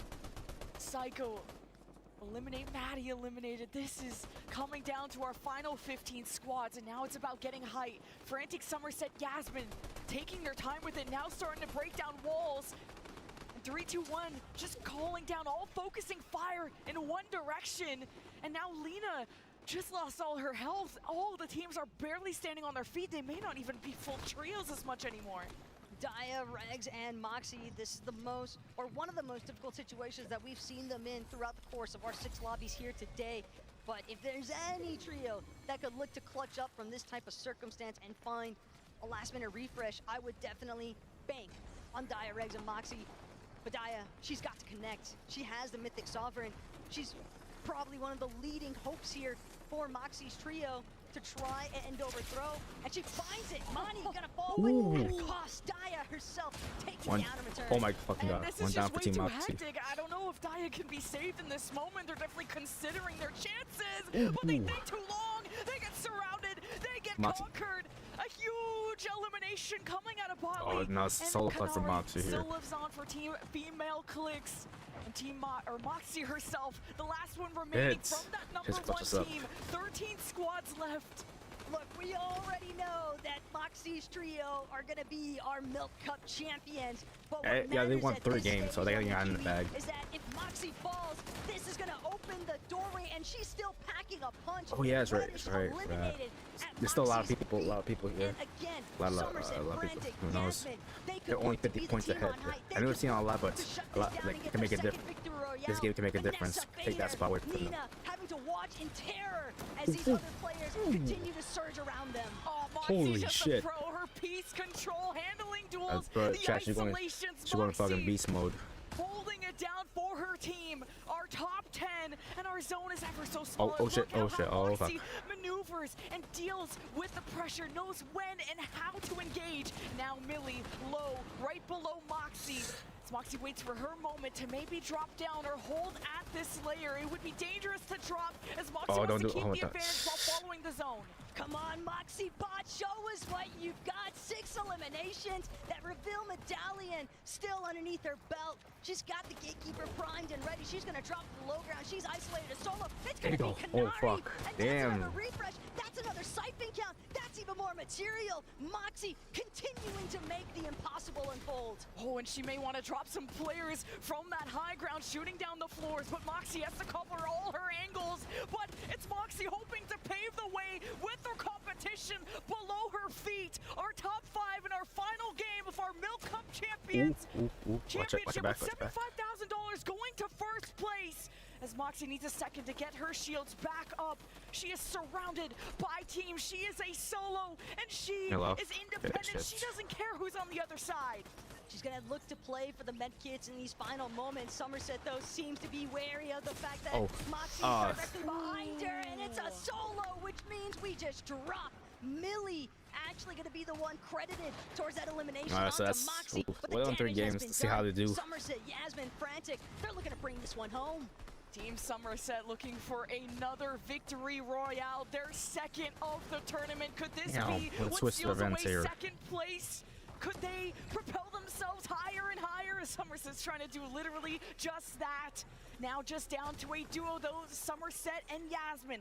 Lost Frantic in this engagement just against 2 other players, able to get fully replenished and all the resources. It's a dance in the zone. It's a tango that you do not want to be with if you see Somerset and Yasmin But on the other that was a side. W clutch, It's a 1 solo versus clutch by 2 Moxie. though, For real, and chat, for Mari's real. elimination credit's gonna mean another siphon refresh, even Well, though it crazy- wasn't that's absolutely necessary crazy, at this bro. stage. Somerset, Yasmin, just waiting their sweet Shit. time, and they see player fly overhead. Smiley, could she clutch it up? Smiley gets a big knock, and Somerset's gonna fall. A massive refresh right in the nick of time. Smiley, she just needs one more to win this one out. Smiley, but she is mean in the game. 1v1 for the final victory royale, coming down to a heel off. And Yasmin, Smiley, who will be first to fall? Oh, yo, Chad's gonna be close right here. In a less healthier position. Smiley keeping up with the heels at a distance. They're not looking to engage. It all comes down to these final moments. Okay, see, it's a healer, yeah. She's just falling just below. Oh shit, yo, look how the health bar, Chad. With a little bit more shield. Storm Sickness could Like, potentially come into play here. by Yasmin oh, trying to close oh, in. Smiley yeah. might just have done it, and Yasmin is out. Smiley clutches it up. Shit. A 1 versus 2, and Smiley didn't even care. Beautiful competition. And the first victory royale of their tournament at so the a different end team won. of the So, road. yeah. Everyone staying past curfew to make So, sure they're on their feet for this team. The end Team Moxie of a won the journey game 1, 4, of so many months. and 5. Everyone so The excited other, to be here each different team won the other games. As Team Smiley, they were at 5th in the leaderboard, wondering if this would be enough to even get to 4th, but it doesn't matter. A victory royale on a stage as big as this is a statement. But it's a good, great performance, tournament here, chat. Smiley in those final moments. GG to all And the I pro respect females the here. attempts there from Somerset and Yasmin. A little bit of panic unfolding, but Smiley just found the most god-tier pump shot right when she needed it most onto Somerset.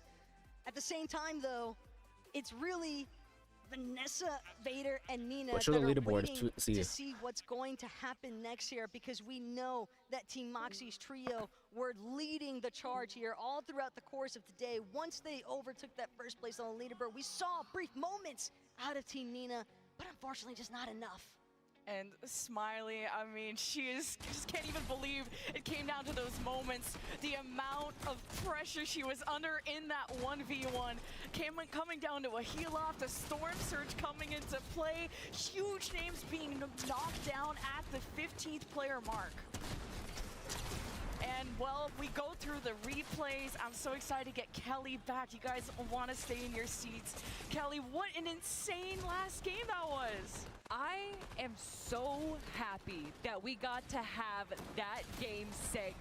To have the fight between first and second place at the halfway point. And at that moment, we thought this is Moxie's game to win.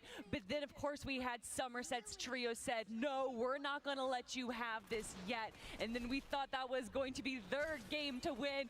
But then Smiley coming out with the 1v2 to take their first victory royale of the Milk Cup Championships. You can see that she has earned her namesake there. It is all smiles from that trio, all smiles from all of the competitors here.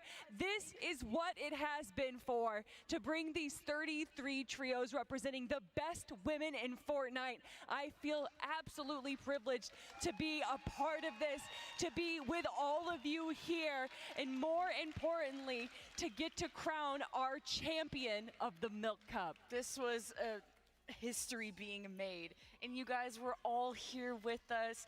Thank you for supporting women in Fortnite. Thank you for showing up for them. Thank you for being excited for them. And it's getting late, but that was the most exciting last game we've had all day, Taco. Truly couldn't have asked anything more from you guys here in our audience. You all are phenomenal. You guys are why the magic was able to happen. A big part here today. So patiently staying by our sides throughout the course of the entirety of today's event. And again, huge shout outs to Gonna Need Milk, Radiant, E-Fuse, and our lovely Peach Cobbler for ensuring that we could have such a historical event for women in the competitive space of gaming.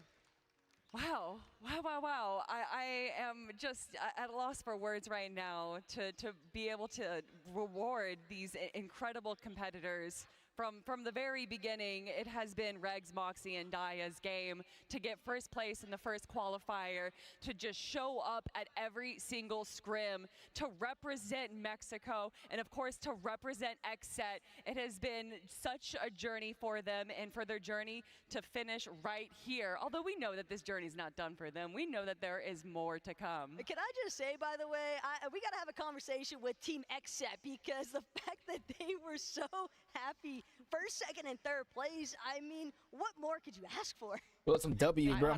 Damn, W Cup. There's a lot lot of talent here to pick from, and a lot of also yeah, and also a lot of unsigned players. So I hope with how well they perform today, there's going to be a lot more banners flying for these women. All right, everyone, before we bring up our winning team to give them this incredible trophy here, we want to make sure that all the points already, although we know, let's take a quick look at our leaderboard right now to see where our teams are finalized in the Milk Cup Championships.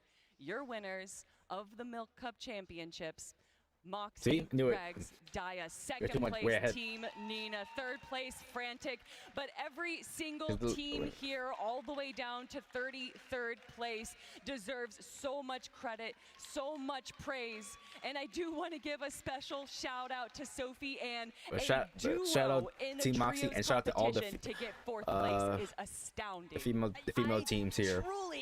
Y'all were incredible. Seeing a duo performance. I'm looking forward to watching more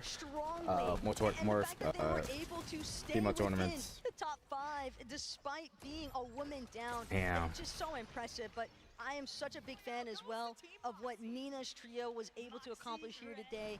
They didn't manage to overtake first place, but I love how resilient they were throughout everything that took place. And just shout out to everyone who came here, even if they were missing a teammate, sometimes even missing 2 teammates. For real, Everyone got a piece of the solo players here. Being here. Everyone who got here their teammate couldn't make it. Of such a special community who got to meet their teammates in person, meet people they've been competing against or with for so many years, people they've been creating content with, and I'm excited for the content that's going to be coming out of this because this was the most exciting event. Oh yeah, I mean beyond the content of the competition, to have just all of these girls here, to be able to hang out, to see each other in person, to meet each other for the first time ever, it has just been so exciting. And obviously, if we're going to be looking at the highlights, I do have to give a shout out to our final Team Moxie's winner there. first place. Team Smiley with Sophia and Mari put up such an incredible show, especially with that 1v2 in the final moments there. But once again, I have to reiterate that absolutely every team deserves your love and praise. But more importantly, we have to reward our winners, everyone. Please welcome onto the stage, Avali. Thank you so much, Kelly. You are absolutely right, because the ladies here, their journey started in May of this year. 3 qualifiers, 99 amazing women took to the stage today. But of course, 3 came out the absolute champions. Let's welcome them onto the stage, Moxie, Regs, and Daya! Give them all of your love, ladies and gentlemen, because they deserve it. These are the top Team X set. women Fortnite players in the world. W. Go on, ladies, give that thing a touch it, lift it, bask in its glow. Break up.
I've been playing Fortnite for like 4 years. I love this, and this is a dream come true.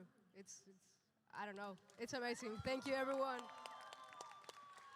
And Rex, for you, what does it mean to stand here on the stage today and be a winner? I mean, I feel like I'm dreaming. This is incredible. And just so you know, now that you've taken this, all three of you have become an instant inspiration for all of the young women, veteran players, new players, everyone who aspires to get into either Fortnite or esports in general. So what does that mean to you to become that inspiration? Just amazing. I'm so happy I can't even say anything. But it's just so cool. Absolutely. Do you have any loved ones here in the audience here today that came out to watch you? Who?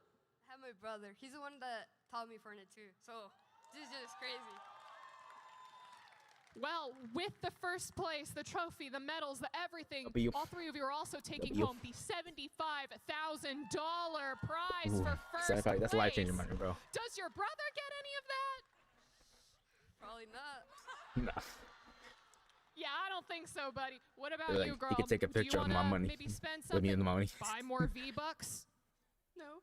Spend on V-Bucks. Nah. She says, I don't need V-Bucks anymore. But Moxie, for you, we've came to you. You've been speaking for the team today, really leading the charge. Any other words that you want to say for your teammates here today, for the journey that your entire team has been through, maybe even for XSET, the jerseys that you're wearing here today, the support from that team, anything that you'd like to say? Yeah, I just want to say thank you to Exit to give us an opportunity to be in a great team.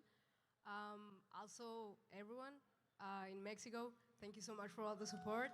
Thank you to my family that they have always been there. Muchas gracias a todos los que están aquí. Gracias. Y gracias, México. Venga. One more time for your champions! All right, my champions, congratulations again. But listen, before we turn everyone away, we still have 2 more awards to give out. And before all 3 of you leave, we have our MVP medal that we are going to be giving away. But listen, I can't do that all by myself. I need to bring back our FNCS first ever champion, Booga! Join me on the stage, buddy. All right, Booga, she's running. I don't think she knows what's next. I think you're going to want to stick around here, girl, because Booga. Booga is awarding our MVP. All right, Booga, who is our Milk Cup MVP? Come on up. I don't bite. Don't be shy. Hello, we have Daya here. Congratulations, Daya! Daya, you were voted the MVP, of course, the most important person on this team. But listen, we're going to talk about the play that you had today, because halfway through the round 6, you saw Team Vader and you took them down, cementing your first place win. Was that super exciting or nerve-wracking for you? Yeah, I didn't really think it was going to be them. So it was really, I don't know. I really don't know. You didn't see names over their head, just see red in your eyes and be like, Vader, taking you down, girl. Yeah. She said that's exactly what she said. But listen, even to that, when I was speaking with Vader and some of the other players, they had called out your team as one of the teams to watch. A lot of the women here looked at you 3 as, ooh, they're kind of looking like they could be the champions, putting a lot of respect on your name. Do you have anything that you'd like to say to your fellow competitors here today? Thank you so much. And I'm sure they're saying thank you, but also a little ooh right back at you. But congratulations again on being the MVP and, of course, the Milk Cup champions. Ladies, congratulations. You can all take a step back and be careful now, because the confetti is absolutely slippery. All right, ladies and gentlemen, we have 1 more award to give away, and this one is very near and dear to my heart. We have the Sportsmanship Award to give away. Now, the Sportsmanship Award represents Milk's mission to make gaming more inclusive for women and, of course, provide opportunities for veteran players as well as newcomers. Now, to help me present this award, please welcome Jennifer Grubb from Milk.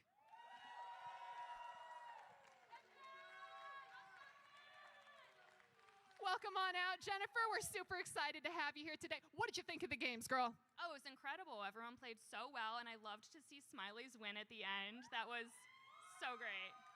What a beautiful moment that even though she's not the one lifting the cup here today, she can still have such a memorable experience for her to carry with her for the rest of her Fortnite career, right? Right. It was really, really heartwarming to see. Yeah. And girl, what does the Sportsmanship Award mean to you? Because as I understand it, the girl who's receiving this award today has done so much for not just only the Milk Cup, but also all of its participants. Yeah, no, she has. And what we're really trying to do here is uplift women gamers and build community and have more of a positive atmosphere in what has traditionally been a pretty toxic space for women. So having the Sportsmanship Award is absolutely incredible, and it is pivotal to what we're trying to do here in this space. Absolutely, and honestly, as a person in the space, thank you for it, girl. But listen, we need to introduce our recipient. So everyone, please welcome out Kitsy!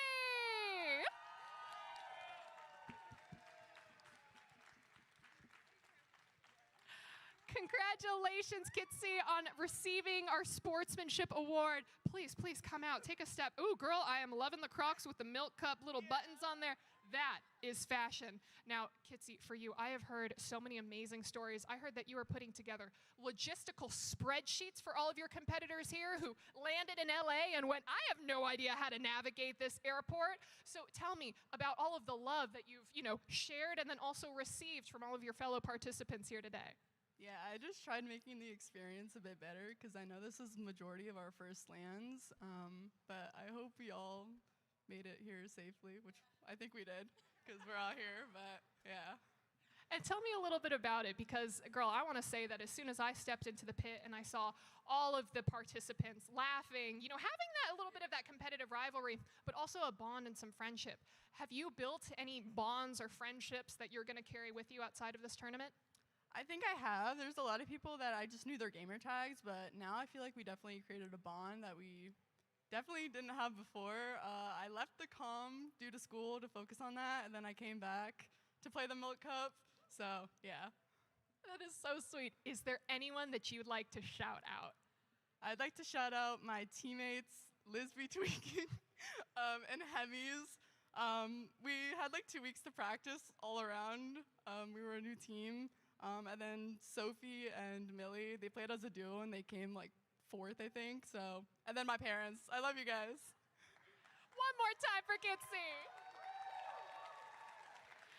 Now, everyone, I have one very important announcement to make for you all right here because, listen, we all absolutely love and adored the Milk Cup Championships that we got to see here today. But what if I was to tell you that there's something more? Because, everyone, I'd love to introduce to you the Milk Cup Winter Split. Ooh, another Milk Cup. Ooh, another Milk Cup. It's our duo zero build. Right at the top, 50K. All right, giving zero build ZB's chance. That is right, ladies and gentlemen. We are getting a winter split for the Milk Cup. So this competition is about to get a little chilly, but don't worry because all of the participants are given nothing but warm love. I want to thank you all so much for coming out here, for watching and cheering on all of our participants. Shout out to all of our casters. We got Taco, Lemon, and of course, Kelly, Peach, Jennifer, everyone at the Milk team, everyone at Radiant, and the whole production crew. them. Shout out to them for real, bro. And we love all of our players. Thank you all for watching. We will see you at the Winter Split. Good night. And then Nina. Moxie team, a run for their money. It is Nina. We can just see that it is all smiles right now. We got peace. In the game, we're looking at a 50 siphon week as is, so. I didn't even know that. Cows out to all of you. All right, I think I'm gonna wrap it up for today's stream. I'm Smiley. I'm from Florida. Ooh. But great, congrats to Team Moxie and everyone. Shout out to everyone in the Milk Cup. And shout out to everyone who put this thing together. It was a great event, amazing. I enjoyed it, and I can't wait for the Milk Cup Winter tournament for zero build. I want to catch that. Goes to Team Moxie. Moxie red.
All right, chat. Yeah, that's gonna wrap up today's stream. Thank you all for being here. Thank you for the follows, and thank you for the dono. It means a lot. I'm grateful for everyone who's watching and just being here for them in my stream. Really do. I'm grateful and appreciate every single one of y'all. It means a lot to me. So yeah, chat. I'm gonna go. I'm gonna wrap up today. Go eat some food, and I'll see you soon. I'll see you all soon for the next stream. All right, take care, y'all. And again, congrats to everyone in the Milk Cup. Y'all are amazing. All right, peace and love, chat. Take care of yourselves. All right.